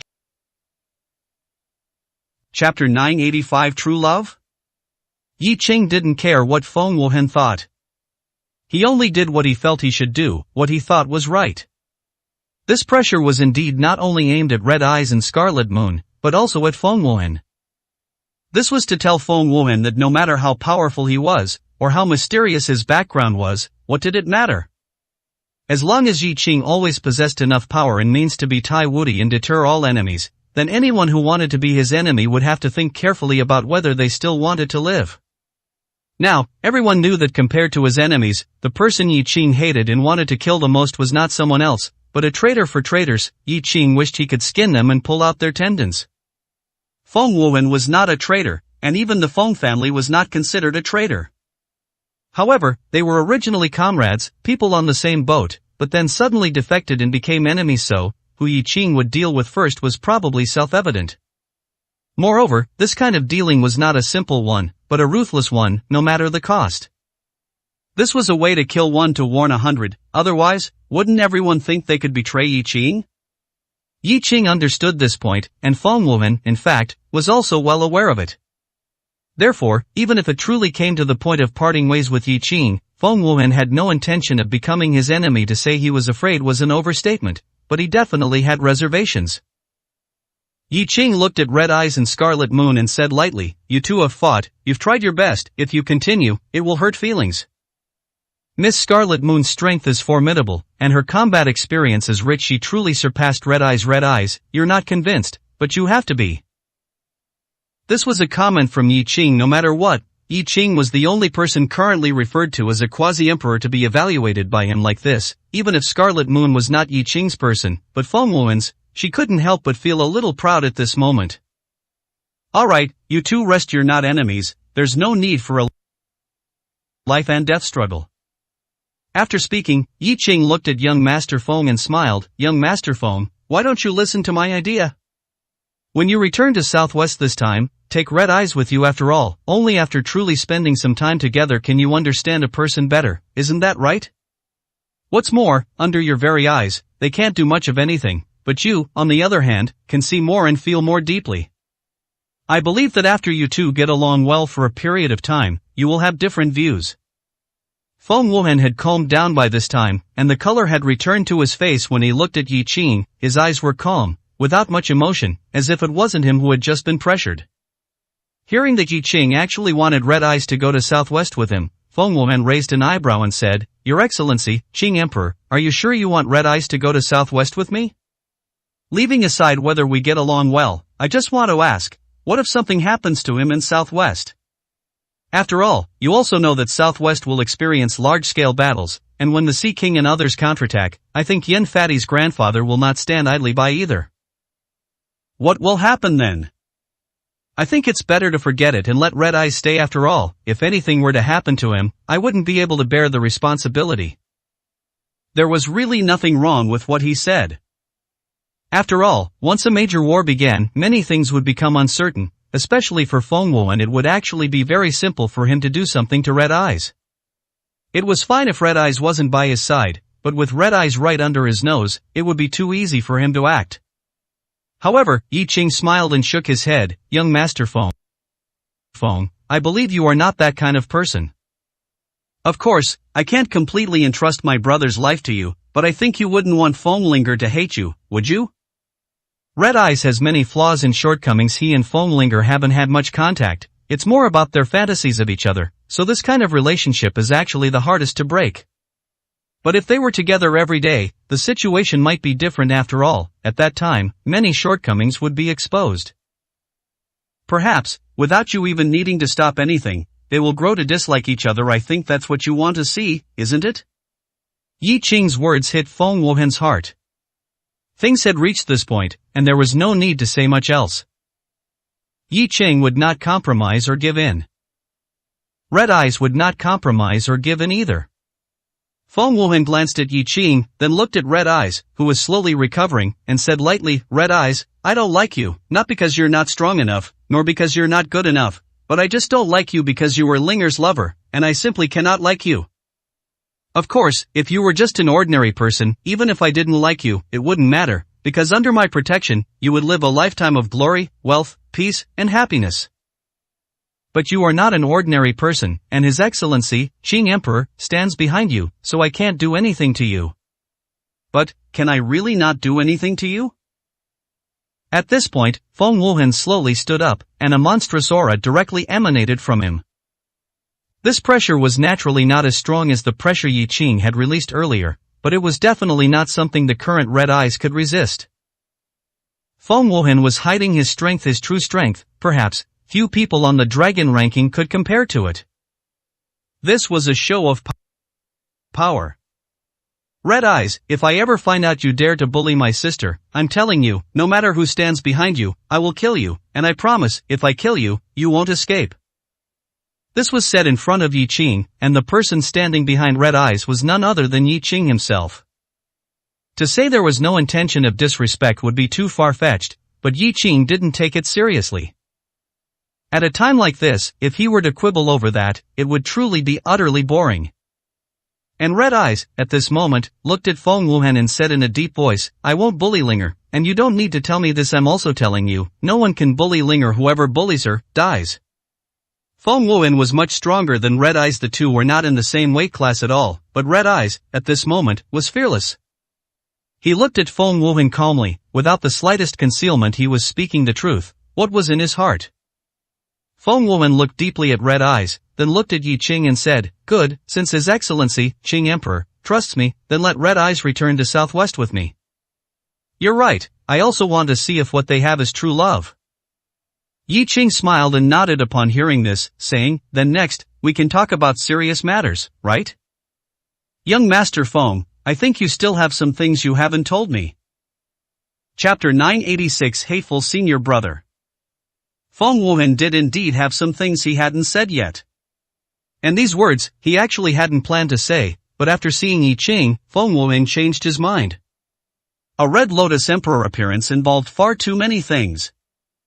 Looking at Yi Qing, Feng Wuhan was silent for a moment, then said to Red Eyes and Scarlet Moon, "You two go out first, I want to talk with His Excellency Qingdi." Upon hearing this, Scarlet Moon left the room without a word, while Red Eyes looked at Yi Qing, and only left after receiving Yi Qing's nod. He wasn't trying to offend this brother-in-law who disliked him, it was simply that he was Yi Qing's subordinate, not Feng Wuhan's. If Feng Wuhan could make him leave with just one sentence, then what would he be? It would seem very unruly. However, Feng Wuhan didn't bother with this matter, as their relationship hadn't reached that point yet. After both of them left, Feng Wuhan looked at Yi Qing, his expression becoming somewhat solemn as he asked, "Your Excellency Qingdi, may I ask, is the red lotus on your forehead formed by a certain cultivation method? And can this cultivation method only be passed down through a single lineage?" Seeing Feng Wuhan's solemn expression, Yi Qing had no intention of hiding anything, but some things couldn't be hidden anyway, and besides, he actually didn't know much himself. However, Yi Qing had already guessed what Feng Wuhan wanted to say. "Young Master Feng asking these questions, are you trying to say you've seen this kind of red lotus? Or rather, have you heard of the Red Lotus Emperor appearance, and the person you're referring to is Gu Xian?" Upon mentioning Gu Xian's name, a glint flashed in Feng Wuhan's eyes, and he nodded heavily. "Indeed, I want to ask, what is your relationship with Gu Xian?" "Gu Xian?" That's a name that hasn't been mentioned for a very, very long time, but his infamous reputation and influence still make everyone who knows of him extremely fearful to this day. "Your Excellency Qingdi, I hope you can tell me the truth. What exactly is your relationship with Gu Xian?" His expression was somewhat unfriendly. Yi Qing even faintly felt a murderous aura at this moment. It was as if Yi Qing had some unspeakable secret with Gu Xian, then Feng Wuhan wouldn't hesitate to directly attack Yi Qing. Even knowing he wasn't Yi Qing's match, Feng Wuhan seemed to have prepared for a fight to the death. Sighing inwardly, Yi Qing gained a deeper understanding of this senior brother he had never met. His enemies seemed to be spread all over the world. "Young Master Feng, I think you should put away that murderous aura, because if your enemy is Gu Xian, then there's no conflict between us. In fact, we might be on the same side." Seeing Feng Wuhan still vigilant, and not even having reined in his murderous aura, Yi Qing sighed and said, "If I told you he's my senior brother, you shouldn't be surprised, right?" At this point, Yi Qing touched the red lotus on his forehead and softly said, "It seems you really do know about this red lotus, and it does seem to be something that inevitably appears with the inheritance of a cultivation method." At this moment, Feng Wuhan didn't care what Yi Qing said, his murderous aura grew even thicker. Especially when he heard Yi Qing personally admit that Gu Xian was his senior brother, Feng Wuhan knew that he hadn't guessed wrong, and that Yi Qing and Gu Xian were indeed related, but he hadn't expected Gu Xian to actually be Yi Qing's senior brother. But, upon closer thought, he felt that this was inevitable, otherwise, it would be impossible to explain why Yi Qing was so powerful. Gu Xian was already terrifyingly powerful, so having an equally terrifyingly powerful junior brother seemed unsurprising. It was just that this lineage of Yi Qing's was indeed a little too terrifying. "Gu Xian is really your senior brother?" Although Yi Qing didn't want to admit it, it was a fact. Moreover, lying was meaningless, it would be known sooner or later. Looking at Feng Wuhan, Yi Qing nodded and said, "Although I don't want to admit it, and I've indeed never met Gu Xian, he is indeed my senior brother. However, if you're worried that he and I are in cahoots, I'll say it again, my hatred for him is no less than yours. The person who wants to kill him the most is me." Seeing the killing intent erupting in Yi Qing's eyes, and the hatred when mentioning Gu Xian, Feng Wuhan's hostility greatly diminished. At the very least, Feng Wuhan had a certain level of judgment when it came to people, and it was precisely because of this that he could tell that Yi Qing was speaking the truth, or at least, not lying. Why? He's your senior brother, and according to what you said, you haven't even met him, so where does this hatred come from? Moreover, isn't having such an extremely terrifying senior brother a good thing? Not to mention Feng Wuhan, in fact, anyone would probably think the same way. Having an extremely powerful senior brother, who could even be said to dominate the world, would be a source of pride for anyone, wouldn't it? Of course, Yi Qing also wanted to be proud, but the problem was that his senior brother wasn't good to him at all. Looking at Feng Wuhan, Yi Qing smiled and said, "To be honest, if he were just my senior brother and protected me in every way, then I wouldn't care if he was a good person or a bad person. Even if he were the enemy of the whole world, it wouldn't really concern me. After all, I'm just an ordinary person. My joys and sorrows are simple, and my judgment of whether a person is good or bad is also simple. But, unfortunately, I don't know where I offended this senior brother of mine. He's not only bad to me, but also very bad to my master. Let's put it this way, he captured my master. If you still can't understand, then in the overseas battle, he contributed a lot. Some situations you don't know about made me hate him to the core. To be honest, if it weren't for his interference in the overseas battle, I might not have fallen into such a desperate situation. If it were just that, I wouldn't say anything more, but he went too far. At this point, intense hatred and killing intent erupted in Yi Qing's eyes, as if he was thinking of an irreconcilable enemy. My parents were captured and taken overseas. That was his doing. The woman I care about suffered hellish torment and almost died. That was also his doing. Everything was manipulated by him from behind the scenes. He doesn't just want to kill me, he wants to torment me, drive me mad, break me down. Feng Wuhan, tell me, should I hate him? If a senior brother you've never met captured your grandfather, and then tormented Feng Linger to the point of near death, making her unrecognizable, would you hate him? Putting himself in Yi Qing's shoes, although Feng Wuhan didn't know what Yi Qing was referring to, today, he finally understood why Yi Qing hated Gu Xian so deeply. At this point, it was no longer a matter of whether Feng Wuhan was willing to believe Yi Qing, it was simply the truth, and he had no choice but to believe it. Looking at Yi Qing, Feng Wuhan was silent for a moment, then said, "Yi Qing, I believe you. I think we might have a common enemy." Chapter 987, Ants Can Eat People. Yi Qing looked at Feng Wuhan with a calm expression. "I actually don't care if you're against me. I know you're powerful and have a mysterious background, probably with a peerless expert backing you. But I don't care, do you know that? Feng Wuhan, young Master Feng, the only reason I treat you differently is because I respect old Feng's character, and Feng Linger is my brother's lover, that's all.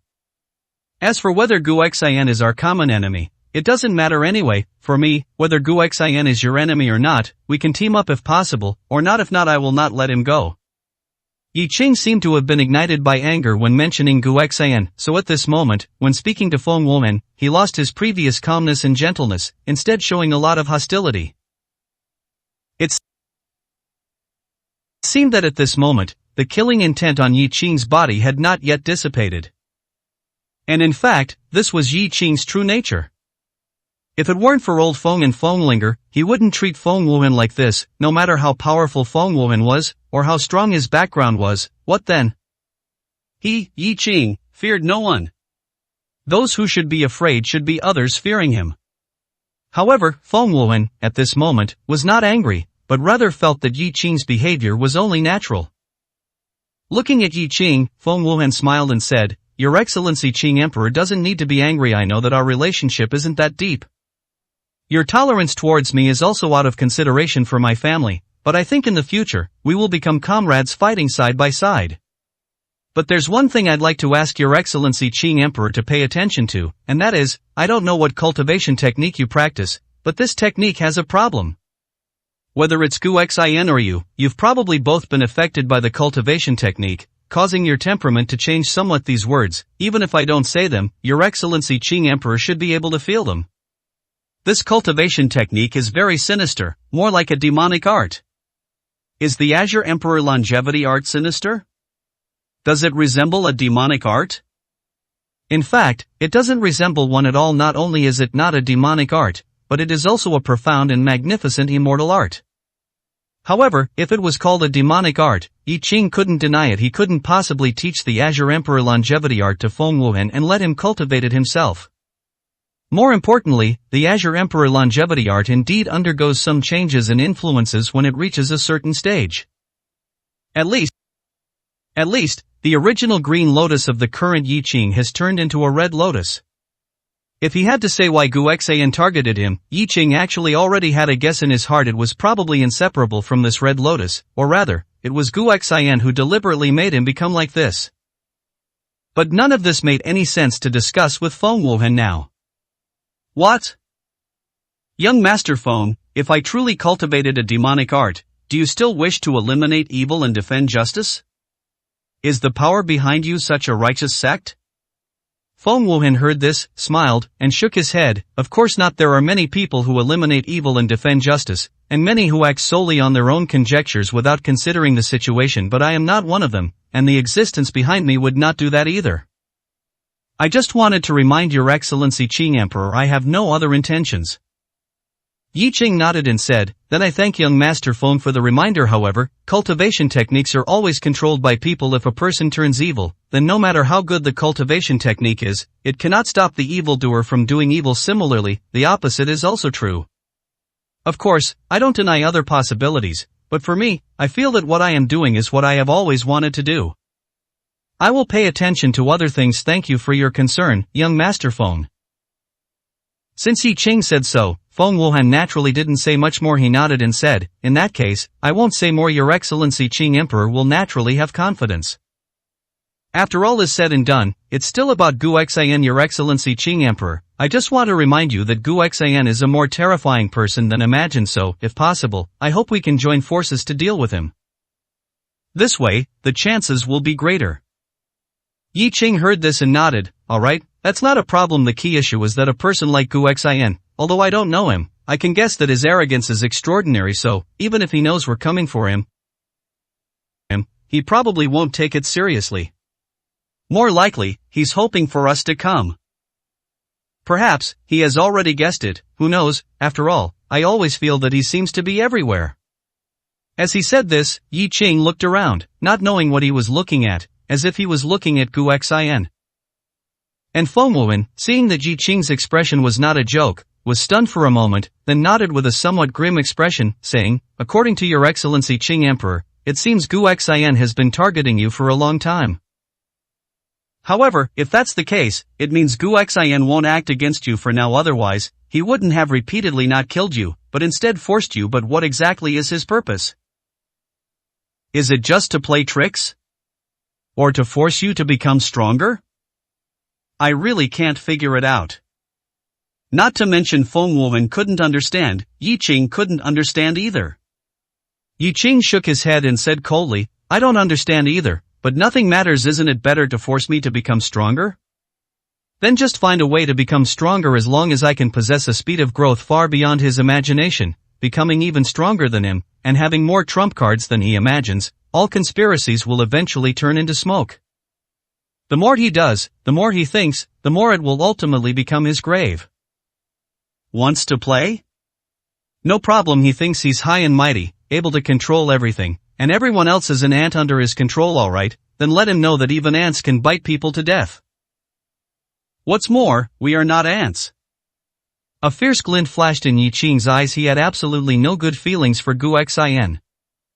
Moreover, he felt that his intuition was correct. Gu Xian treated everyone as ants, as toys he was playing, or rather, even if he had other motives, so what?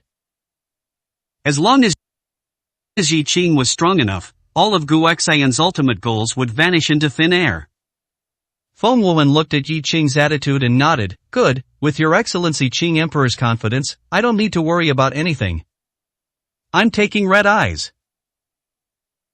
I also hope that during this time, red eyes will not disappoint me and will be able to change my perception. Feng Wuhan agreed, and Yi Qing didn't say much more, just nodded and left directly. He also needed to quickly deal with the matters in Jiangqing for red eyes. This was all he could do, the rest required red eyes' own efforts. And Gu Xian was a matter for later. At least, before integrating the underground world of Dragon Country, it was not yet time to face Gu Xian. The underground world of Dragon Country, simple to say, but in reality, very, very difficult. This was not just about the underground world. And at this moment, what Yi Cheng and Feng Wuan did not know was that Gu Xian was already in Dragon Country. Chapter 988 Mercy. Gu Xian is not only in Longhua, but he is also in Jiangcheng. This point, let alone Yi Cheng couldn't have thought of it, probably no one could have. Gu Xian, feared and even hated to the bone by so many people, actually ran to Longhua, and moreover, ran to Yi Cheng's stronghold. But would Gu Xian be afraid? If anything, others should be afraid of him. In a private estate somewhere in Jiangcheng, with no guards or disturbances, Gu Xian sat alone by the lake, holding a bamboo rod, fishing. Beside Gu Xian stood a woman. This woman looked at Gu Xian with eyes full of adoration, love, and yet awe, completely consumed by a fervent devotion. If Bai Ruoruo were here, she would immediately recognize that this woman was none other than the culprit who took her away and made her neither human nor ghost, Mandala. At this moment, Mandala's breathing was even shallow, afraid of disturbing Gu Xian as he fished by the lake. It wasn't until a fish was caught by Gu Xian, and she saw him smile, that Mandala also started to smile. Master's fishing skills are getting better and better. This was a very straightforward and utterly uninspired flattery, which would evoke no feelings from anyone, let alone Gu Xian. Gu Xian, however, smiled, stood up, stretched, and said, Mandala, in front of me, you don't need to say these meaningless things. If it were truly about flattery, it wouldn't be your turn. These words were not a rebuke to Mandala, instead, they treated Mandala as one of his own. As Gu Xian's words fell, a light footstep sounded, followed by a cynical voice. Yes, Mandala, if it were truly about flattery, you wouldn't even have the qualifications to see Master. I, Hongchen, could leave you 8,000 li behind. The person who arrived was none other than the young man previously responsible for monitoring Gao Lily, Hongchen. At this moment, Hongchen was dressed in white, looking as dazzling as a Prince Charming, and with his good looks, if he were said to be a prince, many women would believe it. Hongchen quickly walked to Gu Xian, knelt on one knee respectfully, and said, Your subordinate, Hongchen, greets Master. Gu Xian sat on a nearby chair, looked at Hongchen, and said indifferently, Rise. Upon hearing this, Hongchen immediately stood up, looking at Gu Xian with a smile, and said, Master, why have you come to Longhua? As soon as he spoke, before Gu Xian could reply, Mandala immediately raised an eyebrow and said coldly to Hongchen, Hongchen, what is the meaning of this? Should Master not come to Longhua? The world is vast, Master can go anywhere. Do you have an opinion? These words were purely looking for trouble, but Hongchen didn't get angry. Getting angry in front of Gu Xian and quarreling with Mandala wouldn't be a big deal. To those who don't know Gu Xian, he appears mysterious and terrifying, but to those who are familiar with him and are his confidants, Gu Xian is actually not that difficult to get along with. Of course, not that difficult to get along with is only relative. In fact, Gu Xian's personality is incredibly erratic, and his emotions are volatile when nothing is wrong. He is sunny and amiable, and everything is fine. However, if Gu Xian truly gets angry, then everything will be too late. Looking at Mandala, Hongchen chuckled and said, Mandala, I know your temper hasn't been very good lately, and you've been a bit displeased with me, but in front of Master, it's better to restrain yourself. The world is vast, Master can naturally go wherever he wishes. The reason I said that is simply because I was a bit surprised. Because, if I remember correctly, Master hasn't set foot in Longhua for a long time, and according to what Master once said, Longhua is the place Master most wants to come to, but for some reason, he temporarily cannot. That's why I had this question. After explaining, Hongchen looked at Mandala and said indifferently, As for you, Mandala, is this temper of yours for me to see? Or for Master to see? I heard that because of Bai Ruoruo's matter recently, you've shown some pity, and thus, you harbor some dissatisfaction towards Master. These words were quite malicious. Saying such things in front of Gu Xian was clearly trying to make trouble for Mandala. Indeed, upon hearing these words, Mandala's face instantly turned furious, and after the fury, it became utterly pale. Kneeling directly on one knee before Gu Xian, Mandala explained, Master, do not listen to Hongchen's provocations. Your servant is loyal to you and will never have any dissatisfaction. let alone because of an outsider. Gu Xian, however, was not angry. He sat on the chair, watching Hongchen and Mandala bicker, with no intention of intervening. Looking at Mandala kneeling on the ground, Gu Xian smiled and said, "What are you afraid of? Even if there's dissatisfaction, it's nothing." After all, Bai Ruoruo was indeed a bit too tragic, but to be able to persevere and survive to this extent, it was also beyond my expectations. Even I feel some sympathy for Bai Ruoruo, let alone you. But, no matter how much sympathy there is, what needs to be done still needs to be done. This world is like this, to gain something, you must pay something. This was Bai Ruoruo's own choice. I didn't force her, nor did you. We merely gave her an opportunity to become stronger, an opportunity to help Yi Qing. She made her choice, and we fulfilled it. She should be grateful to us, not blame us or resent us. Do you think what I said is right? What Gu Xian said was perfectly sound. To gain something, one must certainly pay something. Bai Ruoruo gained power far exceeding countless others, and she gained it in such a short time. Therefore, she had to pay a price far more tragic than imagined. And in fact, Bai Ruoruo was indeed very tragic, but if Gu Xian hadn't been willing to give her this kind of opportunity, she wouldn't have had it even if she had knocked her head raw. Truth be told, Gu Xian didn't know Bai Ruoruo anything. Moreover, from beginning to end, Gu Xian never forced Bai Ruoruo, nor did he allow anyone to force Bai Ruoruo. It was all Bai Ruoruo's voluntary choice. Mandala, having personally experienced all of this, knew it better than anyone. Looking at Gu Xian, Mandala said softly, "Master, please rest assured, I know truthfully, I just admire Bai Ruoruo a little, and indeed, feel some heartache. This woman is too strong." Indeed, just thinking about the experience Bai Ruoruo went through, Mandala couldn't help but tremble from the bottom of her heart. It was terrifying. She even doubted if she herself could persevere. However, looking at Gu Xian, Mandala nodded secretly. She could persevere. As long as it was for Gu Xian, she could do anything. Gu Xian smiled and said, "Alright, let's not talk about this anymore." Bai Ruoruo is not completely without a chance to recover, but whether she can have this opportunity depends on whether my dear junior brother, Yi Qing, lives up to expectations. Quasi-Emperor? That's not enough. When mentioning Yi Qing, a smile appeared on Gu Xian's lips, a bit cold, yet surprisingly, also a bit satisfied. Chapter 989 Brothers Must Meet. A quasi-emperor, and it's still not enough? Only Gu Xian would dare to say such a thing. After all, the power of a quasi-emperor is already the most top-tier combat strength in the current world. In fact, let alone the entire dragon country, even worldwide, among those confirmed to possess the power of a quasi-emperor, only Yi Qing is recognized in today's world. Therefore, in a sense, it's not an exaggeration to say that Yi Qing is the strongest man in the world today. However, this statement is indeed somewhat exaggerated, not to mention the entire world, even within the dragon country, who would dare to say there are truly no hidden quasi-emperors. Even if not at the quasi-emperor level, are there truly no individuals with quasi-emperor combat strength, capable of fighting a quasi-emperor? No one would dare to make that guarantee. Mandala smiled and said, "Master, are you returning this time for Yi Qing? Actually, there's no need for you to personally come and go through all this trouble. I'm in the dragon country, right here in Jiangcheng. I can do anything for you. Even taking down Yi Qing wouldn't be a big problem." Knowing that Yi Qing possessed quasi-emperor strength, Mandala still dared to utter such words. If it weren't for those who understood Mandala, they would certainly think she was boasting. After all, a quasi-emperor's strength has undergone a transformation. It's not something that can be taken down by sheer numbers.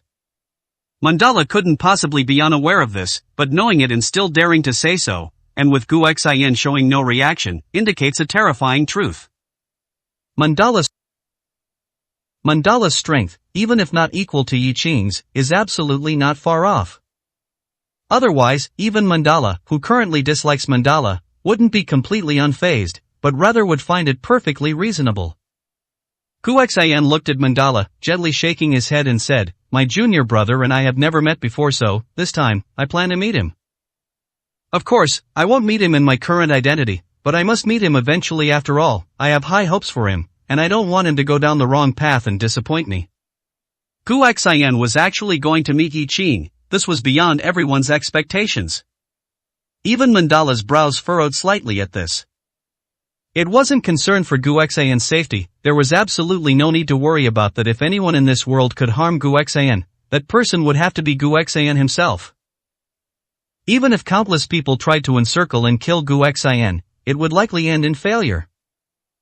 Not only because Gu Xian's strength was so formidable that it was beyond reach, but also because Gu Xian's intellect had long since driven people to despair. If Gu Xian were to be encircled and killed, it could only be said that Gu Xian willingly walked into it, otherwise, no one would have the ability.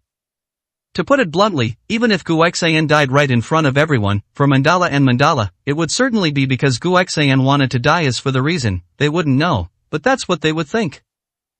It wasn't just their two thoughts, but rather, everyone who followed and understood Gu Xian had such confidence in him. But, was there a need to meet Yi Qing now? Others might not know, but the two of them were somewhat aware that Gu Xian's current body had problems, and the Dragon Country's waters ran deep. If his whereabouts were truly leaked, many things would become difficult to explain. Master, is there a need to meet Yi Qing at this time? If you truly wish to meet Yi Qing, I can find a way to bring him to you. How about that? Mandala spoke so much, but her words, both explicitly and implicitly, seemed to dismiss Yi Qing's importance. This wasn't arrogance, but rather Mandala's self-confidence. At least, in Mandala's view, even with quasi-emperor strength, Yi Qing was not invincible. Mandala, no longer bickering with Mandala, also spoke up. Yes, master, if you want to meet Yi Qing, we can bring him to you. Even if you want to meet him while hiding your identity, please let us arrange it. Gu Xian looked at Mandala, and spoke indifferently. What? Do you think there will be any danger in me meeting my junior brother? Do you think I, Gu Xian, have fallen to the point where I need to be cautious when meeting my junior brother? Hearing the displeasure in Gu Xian's voice, Mandala immediately knelt on one knee, saying they wouldn't dare. Gu Xian waved his hand and said, "Alright, my time is limited, you just need to obey orders." Once the matters in Paidu are concluded, Yi Qing will certainly be eager to return to Jiangcheng. As for me, after he returns, I will find an opportunity to meet him. As for you, just do your own things. Hearing Gu Xian say this, Mandala exchanged helpless glances, not daring to say another word. Since Gu Xian had already decided, it was not for them to criticize. Afterward, Gu Xian began fishing again, and Mandala stood by, not daring to speak. At this moment, Yi Qing still didn't know that Gu Xian, whom he had been thinking about, had not only arrived in the Dragon Country but was also in Jiangcheng, and even intended to meet him, Yi Qing. If Yi Qing knew this news, he would probably first be surprised, and then find it perfectly natural. After all, this was Gu Xian. If anyone could guess what he was thinking, then something would be amiss. Moreover, whatever Gu Xian wanted to do seemed not to be surprising. Where in this world could he not go? Where would he not dare to go? Jiangcheng, Cloud Mist Villa. Uncle Gong's men were still besieging the Cloud Mist Villa. Uncle Gong was now full of ambition and self-satisfaction, feeling as if the world belonged to him. He wasn't clear about the changes that had occurred in Paidu. It wasn't that his information wasn't well informed, but rather that it had been deliberately concealed, but this concealment wouldn't last long, and soon there would be variables. Si King, having been so humiliated by Yi Qing, had done all this to cause trouble for Yi Qing, and in fact, he had already succeeded. As dusk fell, the moon had already risen in the sky, and the stars had appeared.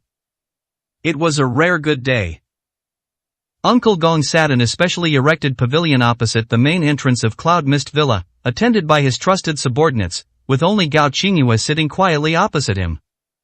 Taitu had been punished by Uncle Gong more than once, but Taitu's loyalty prevented Uncle Gong from being too harsh on his subordinate.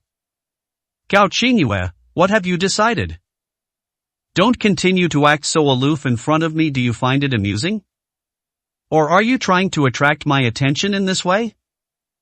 Are you trying to appear as a chaste and virtuous woman to make me admire you more, so you can negotiate with me, or even occupy a more important position in my heart? Is that it? But perhaps you've overthought it after all. who among us doesn't know what kind of person you are? Uncle Gong's words were filled with disdain.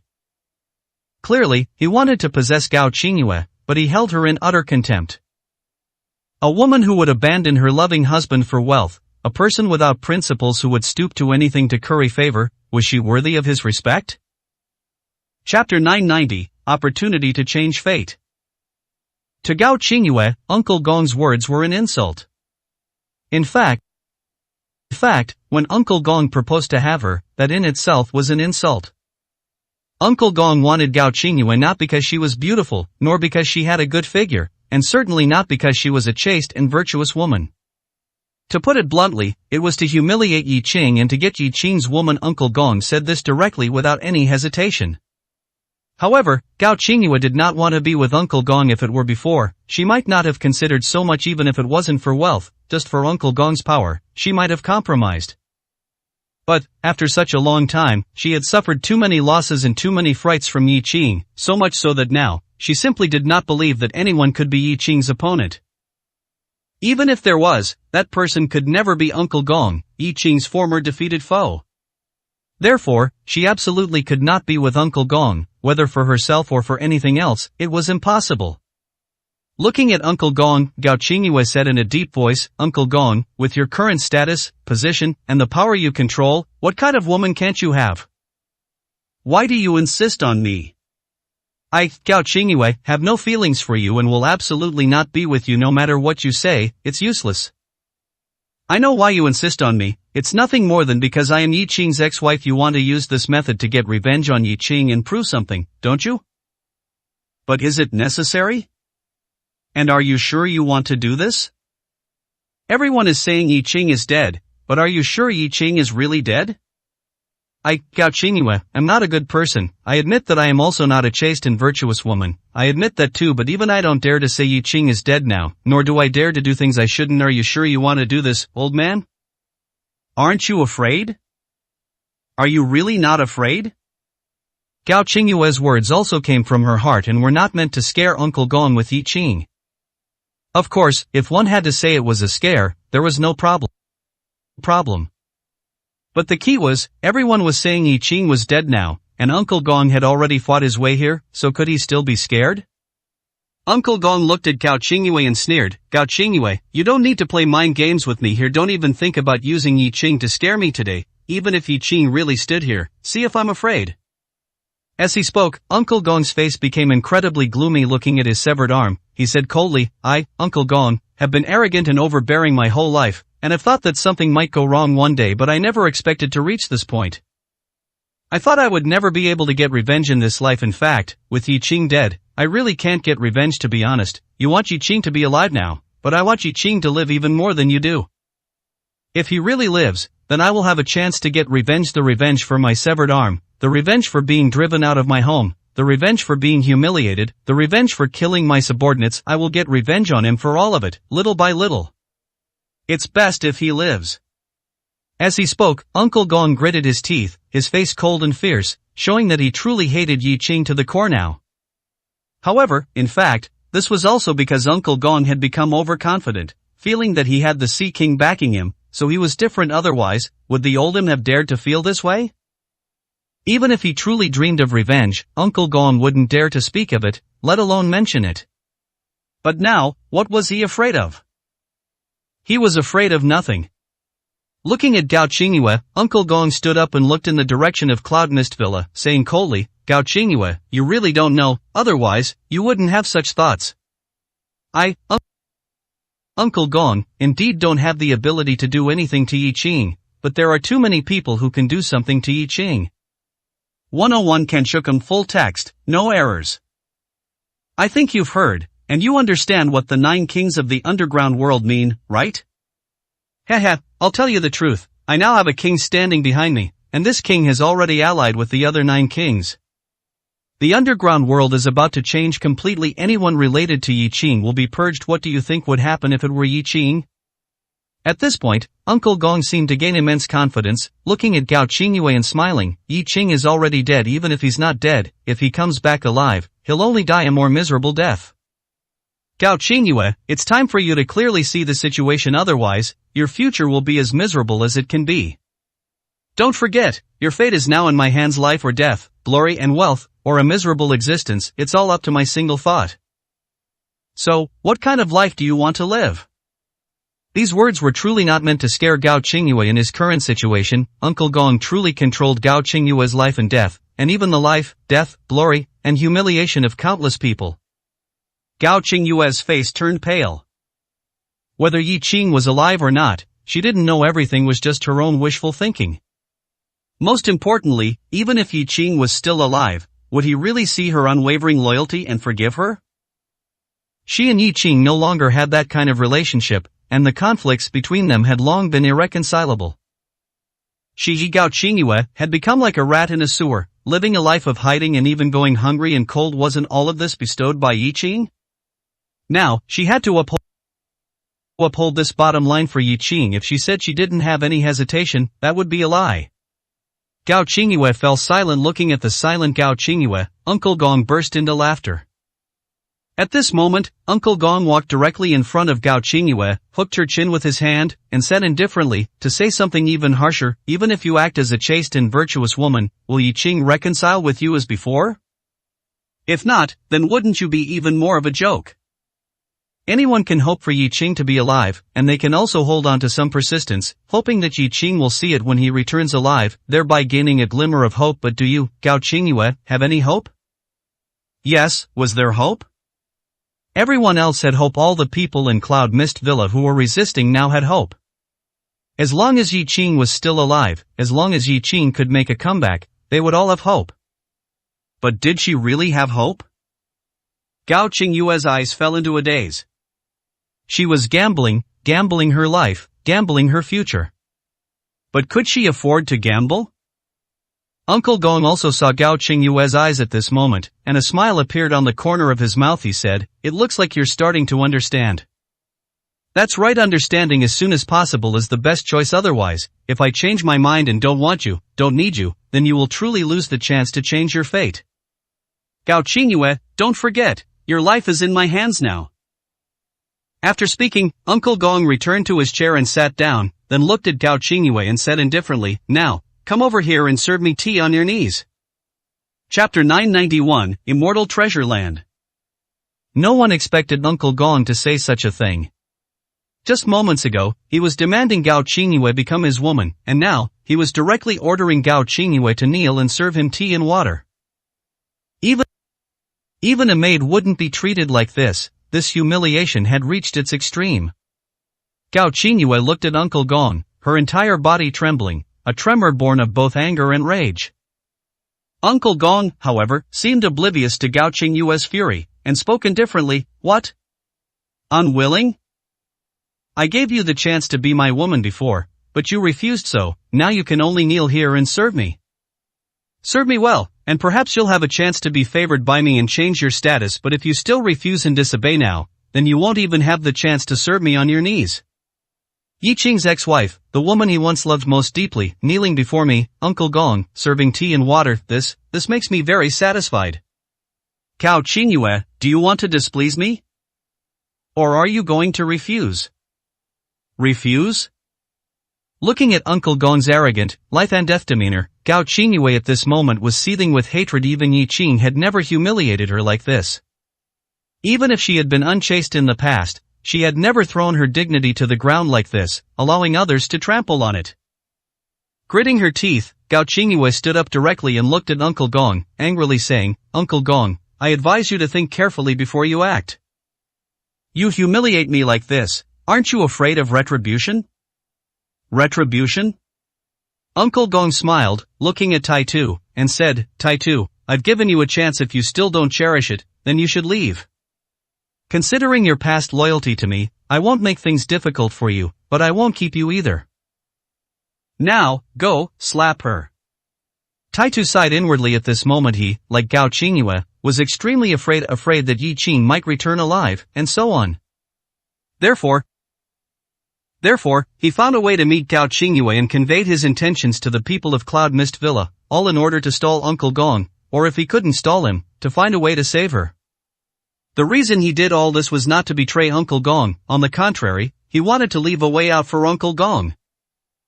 Taitu took a deep breath, looked at Uncle Gong, and respectfully said, "Uncle Gong, I dare not disobey your command even if you told me to die, I would not hesitate. Slapping her is not a problem, but, Uncle Gong, there's something I really want to say." However, just as Taitu was about to continue speaking, Uncle Gong coldly said, "What do you want to say? You don't need to say anything more. I know what you're thinking, and I know why you're doing this, but I'm telling you, you're overthinking it. Yi Qing can't be alive, and even if he were, someone would kill him.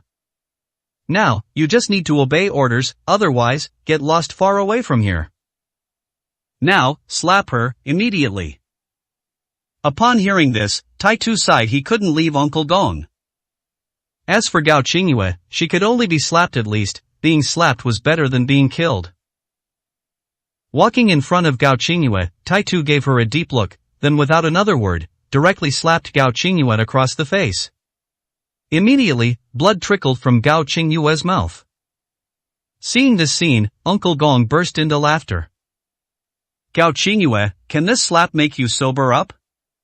If not, then continue at least, being beaten is better than dying." Gao Qingyue didn't speak. She wiped the blood from the corner of her mouth, looked at Uncle Gong, and softly said, "Uncle Gong, you are a great man, why bother with a woman like me?"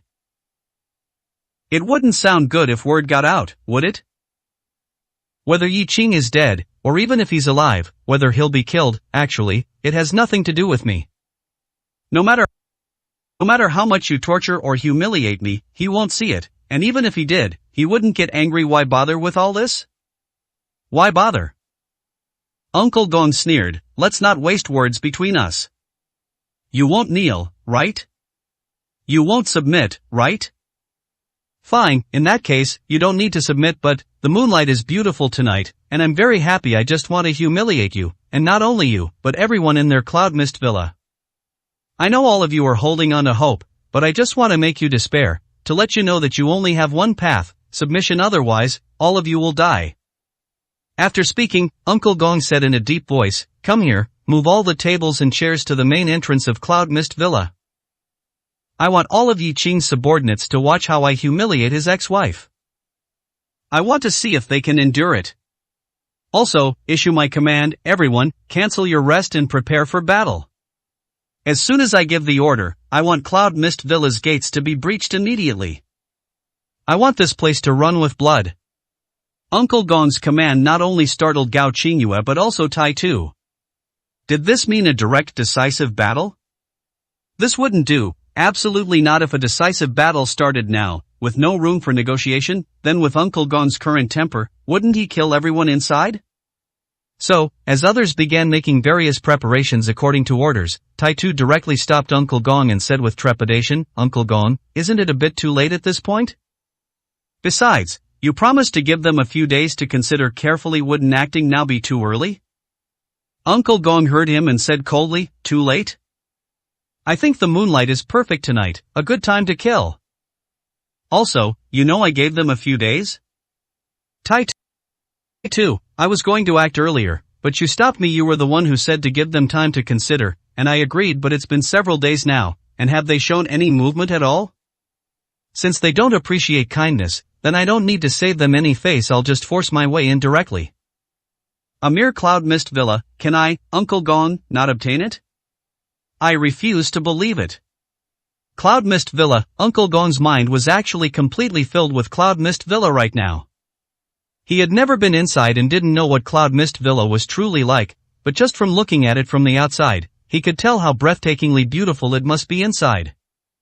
More crucially, the Sea King himself had said that Cloud Mist Villa was no ordinary place. It could even be called a blessed land. Living there, one could even extend their lifespan and heal some illnesses in their body without doing anything at all. Initially, Uncle Gong didn't believe it. After all, it was a bit too exaggerated. A mere manor being called a celestial place? Was that possible? However, when Uncle Gong arrived at Cloud Mist Villa, he had no choice but to believe it. Refreshed and invigorated, he was more than just refreshed, even his severed arm felt faintly less painful. This feeling was something others wouldn't understand, but he felt it deeply. A celestial treasure land, this was an unparalleled celestial treasure land. Chapter 992, On the Verge of Breaking Out. Moreover, Uncle Gong also discovered that the feng shui spiritual energy of this immortal treasure land seemed to be entirely concentrated within the Cloud Mist Villa, with only a tiny bit overflowing outside. Even this tiny bit was already extraordinary. If that was the case, then the spiritual energy within the Cloud Mist Villa must be incredibly dense, beyond imagination. And living within it, how leisurely and comfortable it must be, even more unimaginable. This wasn't something Uncle Gong just thought up, instead, he truly felt it wasn't his illusion, everyone felt it. The closer one was to the Cloud Mist Villa, the denser the spiritual energy, and the more comfortable one felt. Especially when the gate of the Cloud Mist Villa was opened, even if only a crack, the aura that emanated for a short time was more than 10 times denser than outside. Uncle Gong didn't know how it was formed, but he knew that before the Cloud Mist Villa existed, this place was just a desolate mountain in dangerous waters. Only after the Cloud Mist Villa appeared did everything change. This meant that all of this was done by Yi Qing. Although he didn't know how Yi Qing did it, Yi Qing simply did it. Just based on this, it was not an exaggeration to say that Yi Qing was like an immortal. Uncle Gong looked at the Cloud Mist Villa, his eyes radiating a fervent glow. His heart was actually eager to enter the Cloud Mist Villa long ago. The reason he hadn't forced his way in was not only due to Tai Tu's persuasion but also for other reasons. But now, it was time. He didn't want to wait another second. Looking at Tai Tu, Uncle Gong's face was incredibly cold at this moment. Tai Tu, if I truly get angry, you won't be able to stop me. Get out of the way. Uncle Gong was extremely cold towards Tai Tu. Clearly, he had long been dissatisfied with Tai Tu. At this moment, Tai Tu, seeing that he couldn't stop Uncle Gong, could only fret anxiously. Watching Uncle Gong directly sit on a chair 10 meters outside the main entrance of the Cloud Mist Villa, looking as if he intended to confront the Cloud Mist Villa head-on, Tai Tu knew that perhaps he really couldn't stop Uncle Gong. Looking at Gao Qingyue, who was equally distraught, even somewhat despairing, Tai Tu gritted his teeth and whispered, "Gao Qingyue, you absolutely cannot let Uncle Gong launch an attack, absolutely not." Gao Qingyue was a bit frantic at this moment. She naturally knew what would happen if Uncle Gong attacked. Now, Uncle Gong had a strong army and even powerful experts sent by others to assist him. While the Cloud Mist Villa's strength was not weak and could put up a fight, that was all it was. If a battle truly broke out, there would definitely be heavy casualties, and victory would be impossible. However, Tai Tu himself couldn't stop him, yet he ran to her and said these words. What did that mean? Could she stop him? Seeing Gao Qingyue remain silent, Tai Tu thought her resolve might have wavered. He immediately gritted his teeth and said, "Gao Qingyue, you've held on this long. Are you going to give up now? Don't you also know what kind of person Yi Qing is? He's someone who can create miracles. He might not truly be dead as long as he's alive. There's still hope for everything, but if you give up now, then all your efforts will be in vain." Hearing Tai Tu's words, Gao Qingyue showed a bitter smile. Looking at Tai Tu, she gritted her teeth and said, "Tai Tu, you're right, but what can I do? Isn't what Uncle Gong said reasonable? Even if Yi Qing is truly alive, can he really withstand the encirclement and killing by the 9 kings? He's a human, not a god. Moreover, even if Yi Qing returns alive, even if Yi Qing can truly turn the tables, will it really benefit me?" At this point, Gao Qingyue looked at Uncle Gong's back and at the gate of the Cloud Mist Villa, her expression as bitter as could be. Gao Qingyue, am someone Yi Qing has abandoned. I will have no future. Everyone else can wait for Yi Qing, wait for hope, wait for opportunity, but only I, in fact, shouldn't wait at all. I should be like Uncle Gong, hoping Yi Qing is dead, hoping Yi Qing never gets another chance. That would be correct. Moreover, what I think or do now, does it even matter? I can't control anything, and even my life is held in Uncle Gong's hands. How do you expect me to stop him? I don't even know what my fate will be next. What Gao Qingyue said was perfectly valid. Leaving aside other things, just talking about stopping Uncle Gong, how could she stop him? If she stopped him, why would Uncle Gong listen to her? However, at this moment, even if there was no way, they had to find a way. Taitu gritted his teeth and said, Gao Qingyue, this is the most crucial moment even if there's no way. We have to find one even if we lose everything. We absolutely cannot let Uncle Gong start a war, otherwise, everything will be over. And just then, Uncle Gong's gaze already fell upon them clearly. He was already somewhat displeased that the two of them hadn't followed him yet. Taitu didn't dare to say much more. He sighed and softly said, Gao Qingyue, I believe Yi Qing isn't dead. I think you feel the same way. You've held on until now, don't let yourself regret it, otherwise, everything will be too late. After speaking, Taitu and Gao Qingyue walked over to Uncle Gong's side. After Uncle Gong glanced at them, he said indifferently, You two, you'd best not disappoint me, otherwise, I won't give you a second chance. Having said that, Uncle Gong looked at the gate of the Cloud Mist Villa and spoke indifferently, Tian Lang, one family head, Uncle Jiu, and all others who followed Yi Qing, I believe there's no need to introduce who I am. I think there's even less need to explain the current situation. I've given you ample time. Now, Yi Qing is dead. Even if Yi Qing is still alive, he will be encircled and killed by the 9 kings of the underground world, and more than one of the 9 kings will make a move. You can imagine the outcome if you have a bit of sense. The Cloud Mist Villa, I can break through it any time I want, but I've given you a chance, given you time. As long as you surrender the Cloud Mist Villa and swear to sever all ties with Yi Qing, I will spare your lives. But if anyone dares to refuse, today will be your death day. As his voice fell, Uncle Gong raised his remaining arm and roared, My subordinates, where are you? Following Uncle Gong's roar, thousands of his subordinates present all shouted in unison, Here! Here! Here! The momentum was immense, and a great battle was on the verge of breaking out. The air was filled with a murderous atmosphere. After Uncle Gong finished shouting, he sat on the chair, seemingly not in a hurry at all. He knew that the people in the Cloud Mist Villa could hear him, and they knew what he was saying. After all, with his army pressing down, the Cloud Mist Villa was constantly monitoring his movements. If they didn't know this, then it would be unreasonable. And at this moment, in the monitoring room of the Cloud Mist Villa, one family head, Uncle Jiu, and Tian Lang, the leader of the Cloud Mist Villa's guards, were gathered together, their expressions quite solemn. One family head looked at Uncle Gong's arrogant appearance on the big screen and said in a deep voice, It seems he can't wait any longer. This ordeal, today, whether we want to or not, we must face it. Chapter 993 Information blocked. Uncle Gong's expression was solemn as he said coldly, How could that damned Uncle Gong make a comeback? Mr. Yi should have just killed him back then. Mr. Yi gave him a way to live, but he wasn't grateful. Instead, he repaid kindness with enmity. Damn him, damn him. What Uncle Gong said wasn't wrong back then. Yi Qing didn't kill Uncle Gong, he only severed one of his arms. In a sense, he truly gave Uncle Gong a way to live. However, this was also an enmity, and there was nothing wrong with him wanting revenge. One family head sighed and said, Even if Uncle Gong dies, someone else will come. Don't forget, this time, Uncle Gong didn't come alone, nor does he have the ability. Behind him stands the Sea King. At this point, one family head and the others fell into a state of helplessness. The Sea King, one of the 9 kings. Just that title alone was enough to make them breathless. The 9 kings of the underground world, in Paidu, to Yi Qing, might truly not care about them, and might even be able to suppress them, but the problem was, others couldn't. For others, the 9 kings were still in existence like the heavens. Forget about being enemies, even offending them could make people tremble and lose sleep. Tiger Tooth, Yi Qing's subordinate who controls the underground world in East Continent, was also in the room at this moment. Looking at Uncle Gong on the monitor, Tiger Tooth said coldly, No matter who stands behind him, this time, he must die.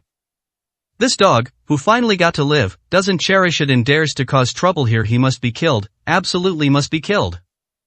Tiger Tooth's eyes were filled with hatred for Uncle Gong. He couldn't help but hate him. In fact, ever since Si Yen died, Tiger Tooth's mood changed. He became irritable and full of murderous intent. Now, the territory Yi Qing entrusted to him has been scattered by Uncle Gong again, and his subordinates are either dead, injured, or fled. This was an absolutely unacceptable defeat for Tiger Tooth. So, if anyone here hated Uncle Gong the most, Tiger Tooth was definitely one of them. And besides Tiger Tooth, it was one family head. When one family head looked at Uncle Gong, the hatred in his eyes was actually no less than Tiger Tooth's. Other things were fine, but the most crucial thing was, if one family head's own son hadn't been exploited by Uncle Gong, how could he have become like that? They even turned on each other as father and son. All of this was Uncle Gong's doing. How could he not hate Uncle Gong? However, hate is hate, resentment is resentment, but the actual situation cannot be ignored. Now, Uncle Gong is powerful, that is a fact. One family head said in a deep voice, "What is the situation in Paidu? Can we find out? Has Mr. Yi appeared?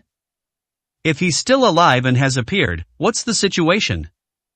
Have the Nine Kings done anything unfavorable to Mr. Yi? We don't know any of this. The signals are all blocked. It's been going on for a day. What exactly is going on? It must be Uncle Gong's doing. There must be a reason for him blocking the signals and preventing us from getting the latest news. I think Mr. Yi must have returned alive." Indeed, the signals here at Cloud Mist Villa were blocked. However, the one who blocked the signals was not actually Uncle Gong, but rather the Sea King's subordinates who received instructions and directly carried out the blockade. This blockade was not only aimed at the people in Cloud Mist Villa, but also at Uncle Gong. However, Uncle Gong dared not disobey this order. The Sea King's intention in doing this was not because he was afraid that the people of Cloud Mist Villa would know that Yi Qing was still alive, but rather he was somewhat afraid that Uncle Gong would escape, which would be meaningless. Only by keeping Uncle Gong unaware of the situation, or even if he knew, having no choice but to fight to the death, was what the Sea King wanted to see, and also the trouble the Sea King created for Yi Qing. He knew that Uncle Gong and these people couldn't accomplish anything big, but as long as they could bring trouble to Yi Qing, even just a little, the Sea King would do it. Tiger Tooth said in a deep voice, "This morning, I already sent people to try to leave Cloud Mist Villa. The people I sent out will try to gather information, and once they have gathered it, they will return. By my estimation, it should be about time." One family head nodded and said, "But we don't have time to wait any longer. Uncle Gong won't give us that time. How about this? I'll go out. Someone has to stall Uncle Gong, and at the same time, see what Uncle Gong intends to do. Mr. Yi is definitely still alive. We must hand over Cloud Mist Villa to Mr. Yi completely intact. We absolutely cannot let these scoundrels take another step in. Cloud Mist Villa was built by Yi Qing's painstaking efforts. It is a blessed land, and everyone here knows this very well. Of course, the most important thing is that everyone knows this is Yi Qing's base camp. If it were breached, it would be a blow to Yi Qing's reputation. Even if everyone was eventually killed and avenged, being breached means it was breached, and it just doesn't sound good. And they were the ones who would absolutely protect Cloud Mist Villa, even if it meant sacrificing their lives. Seeing one family head about to go and stall for time, Tian Lang said in a deep voice, "I'll go with you. We, the Tian Lang Guard of Cloud Mist Villa, swear to defend Cloud Mist Villa to the death. No matter who wants to invade here, they must pay a heavy price." At this point, a fierce glint flashed in Tian Lang's eyes as he said, "If possible, I will find an opportunity to kill Uncle Gong. As long as Uncle Gong dies, perhaps the problem will be solved." Tiger Tooth also said coldly at this time, "We should have killed this beast long ago, but he has always been protected by people, so we didn't have a chance to act. But today might not be a bad opportunity." The desire to kill Uncle Gong had long permeated everyone's hearts, but words are easy, killing a person is truly difficult. Uncle Gong is not a fool. How could he put himself in danger? He is protected by people at all times.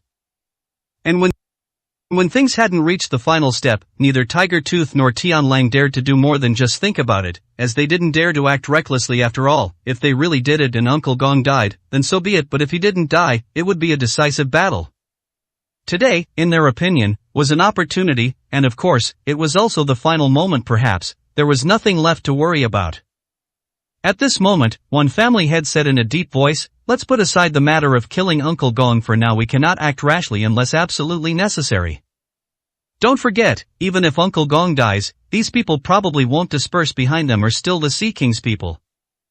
As soon as these words were spoken, a layer of gloom fell over the heads of Tiger Tooth, Tian Lang, and the others. Yes, there were still the Sea King's people. That was the most troublesome problem. Uncle Gong lit a cigarette at this moment and said, "Let's not talk about these for now. For the specifics, let's wait for our people who went out to gather information to return. Only when we confirm the news from Paidu will we know what to do. But no matter what we do, we cannot let Uncle Gong attack now. Since he wants to see people and wants to humiliate us, then let him see us. There's nothing we can't see or don't dare to see. Mr. Yi's people are never afraid, and certainly cannot be afraid. Chapter 994. It's clearly hatred. These words resonated with everyone present. Mr. Ye's people would not be afraid, and certainly could not be afraid. Let alone a mere Uncle Gong, even if the Sea King himself arrived, for them, it would simply be death, nothing to fear. The worst outcome was just this: could it get any worse? Uncle Gio's words garnered unanimous approval from everyone present. One family head nodded, and said in a deep voice, "Then, let's go meet Uncle Gong. It's been so long, it's time for an explanation." However, not everyone should go. Tiger Tooth, you are the chief guard of Cloud Mist Villa, in charge of its safety and everything, and also an absolute fighting force. It is only right that you also appear. Tiger Tooth heard this and nodded. I will bring 50 Tian Lang guards with me. Even if something happens, we can escort ourselves back to the villa. One family head then looked at Tiger Tooth and said, Mr. Tiger Tooth, you don't need to show yourself. You are probably the most familiar with Uncle Gong among everyone here, and have had the most battles with him. And with you holding down the fort at Cloud Mist Villa, Uncle Gong will have some reservations, so we will go meet and talk with Uncle Gong, but you must remain in the villa, ready to respond and deal with any possible situations. After speaking, one family head looked at Uncle Gio and said, Uncle Gio, you will cooperate with Mr. Tiger Tooth to hold down the fort at Cloud Mist Villa. We will handle the situation outside. One family head's arrangement could be said to be all-encompassing. Even if the others had some thoughts, they had no better solution. Tiger Tooth looked at one family head and said, Alright, one family head, we'll do as you say. Don't worry, we will ensure your safety at all times. Actually, there's no need to talk to Uncle Gong about anything. If it really doesn't work out, then let it break. There was never any possibility of peaceful coexistence anyway. One family head smiled and nodded, okay, don't worry, I know what to do. Then, let's set off. However, since Uncle Gong has already made a stance at the main entrance, we, Mr. Ye's subordinates here at Cloud Mist Villa, cannot lose face either. Arrange for people to place tables, chairs, and fruits directly opposite Uncle Gong. He covets everything in Cloud Mist Villa, doesn't he? Then let's show him with facts that Cloud Mist Villa is even more miraculous than he imagines. Even the fruits inside are immortal treasures from the heavens. If he wants to make a stance, we will make an even higher and wilder stance than him, letting him know that the gap between him and Mr. Yi is like heaven and earth. He can't even compare to a single strand of Mr. Yi's hair. Hearing one family head say this, everyone present laughed. A hint of ease emerged amidst the tense and murderous atmosphere. Indeed, what kind of Uncle Gong? He was merely Mr. Yi's defeated opponent in the past. What if he has made a comeback now? He's still nothing. If it weren't for the Sea King backing him, Mr. Yi wouldn't even need to show up. They alone could deal with Uncle Gong. It doesn't matter if the situation is different now, but dignity must still be maintained.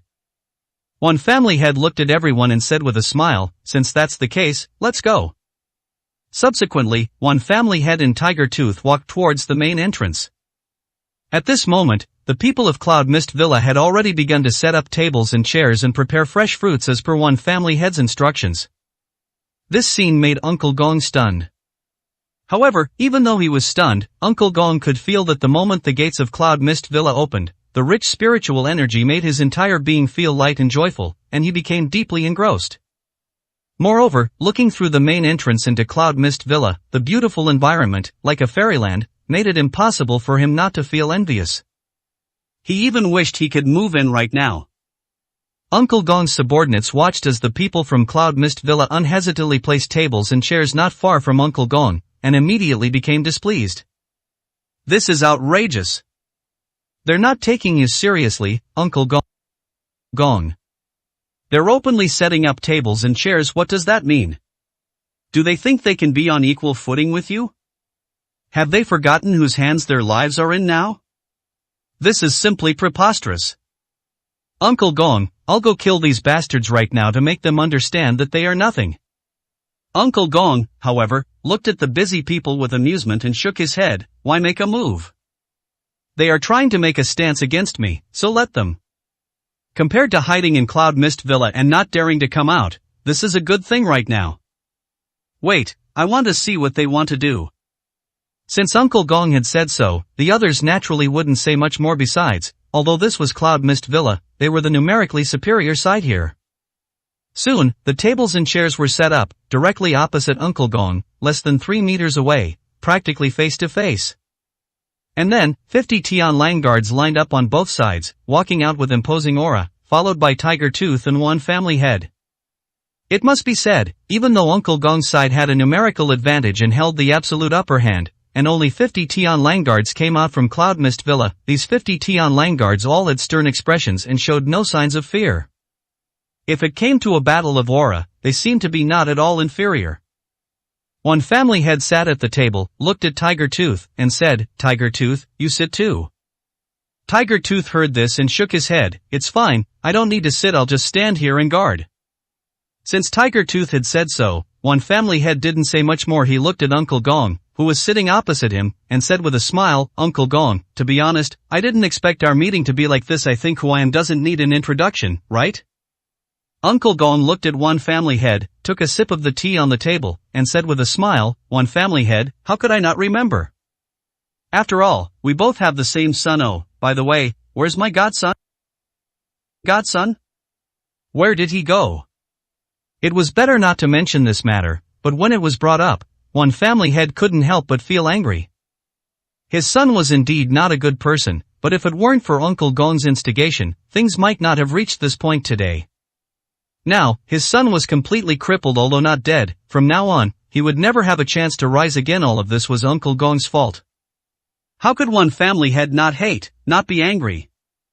However, at this moment, one family head still suppressed his anger and looked at Uncle Gong, saying coldly, "Let's not mention the past, it was just a joke, but you, Uncle Gong, you have a lot of guts.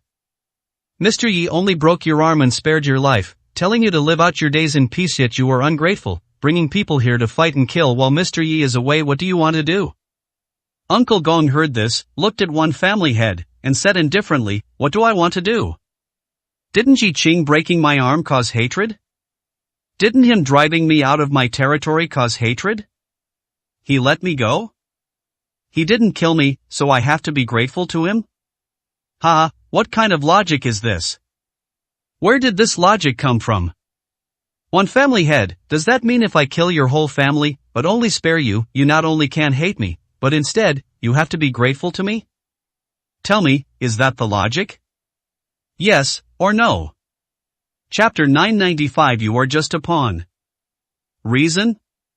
One family head felt that what he said made sense, but Uncle Gong felt that it was simply nonsense, without any reason at all. In fact, one family head was not wrong, and Uncle Gong was not wrong. Standing on their respective positions, they were both right. Yi Qing cut off Uncle Gong's arm and chased him out of his territory, forcing him to flee in disarray. This was hatred. Hatred, immense hatred, and it made sense no matter where you looked at it.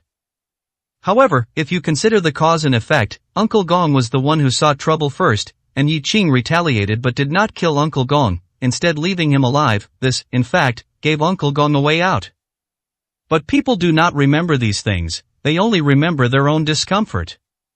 One family head looked at Uncle Gong's hateful expression and knew that what he said was meaningless. He could not persuade Uncle Gong, nor did he intend to. The reason he came out was merely to buy time, so he could get accurate news from Paidu as soon as possible. Of course, if, in addition to that, he could indeed persuade Uncle Gong, that would be even better. Looking at Uncle Gong, one family head said in a deep voice, "What is right and what is wrong? It's meaningless to talk about that now, Uncle Gong, since you've come, and we know very well that Sea King is behind you. Are you sure that Sea King isn't using you?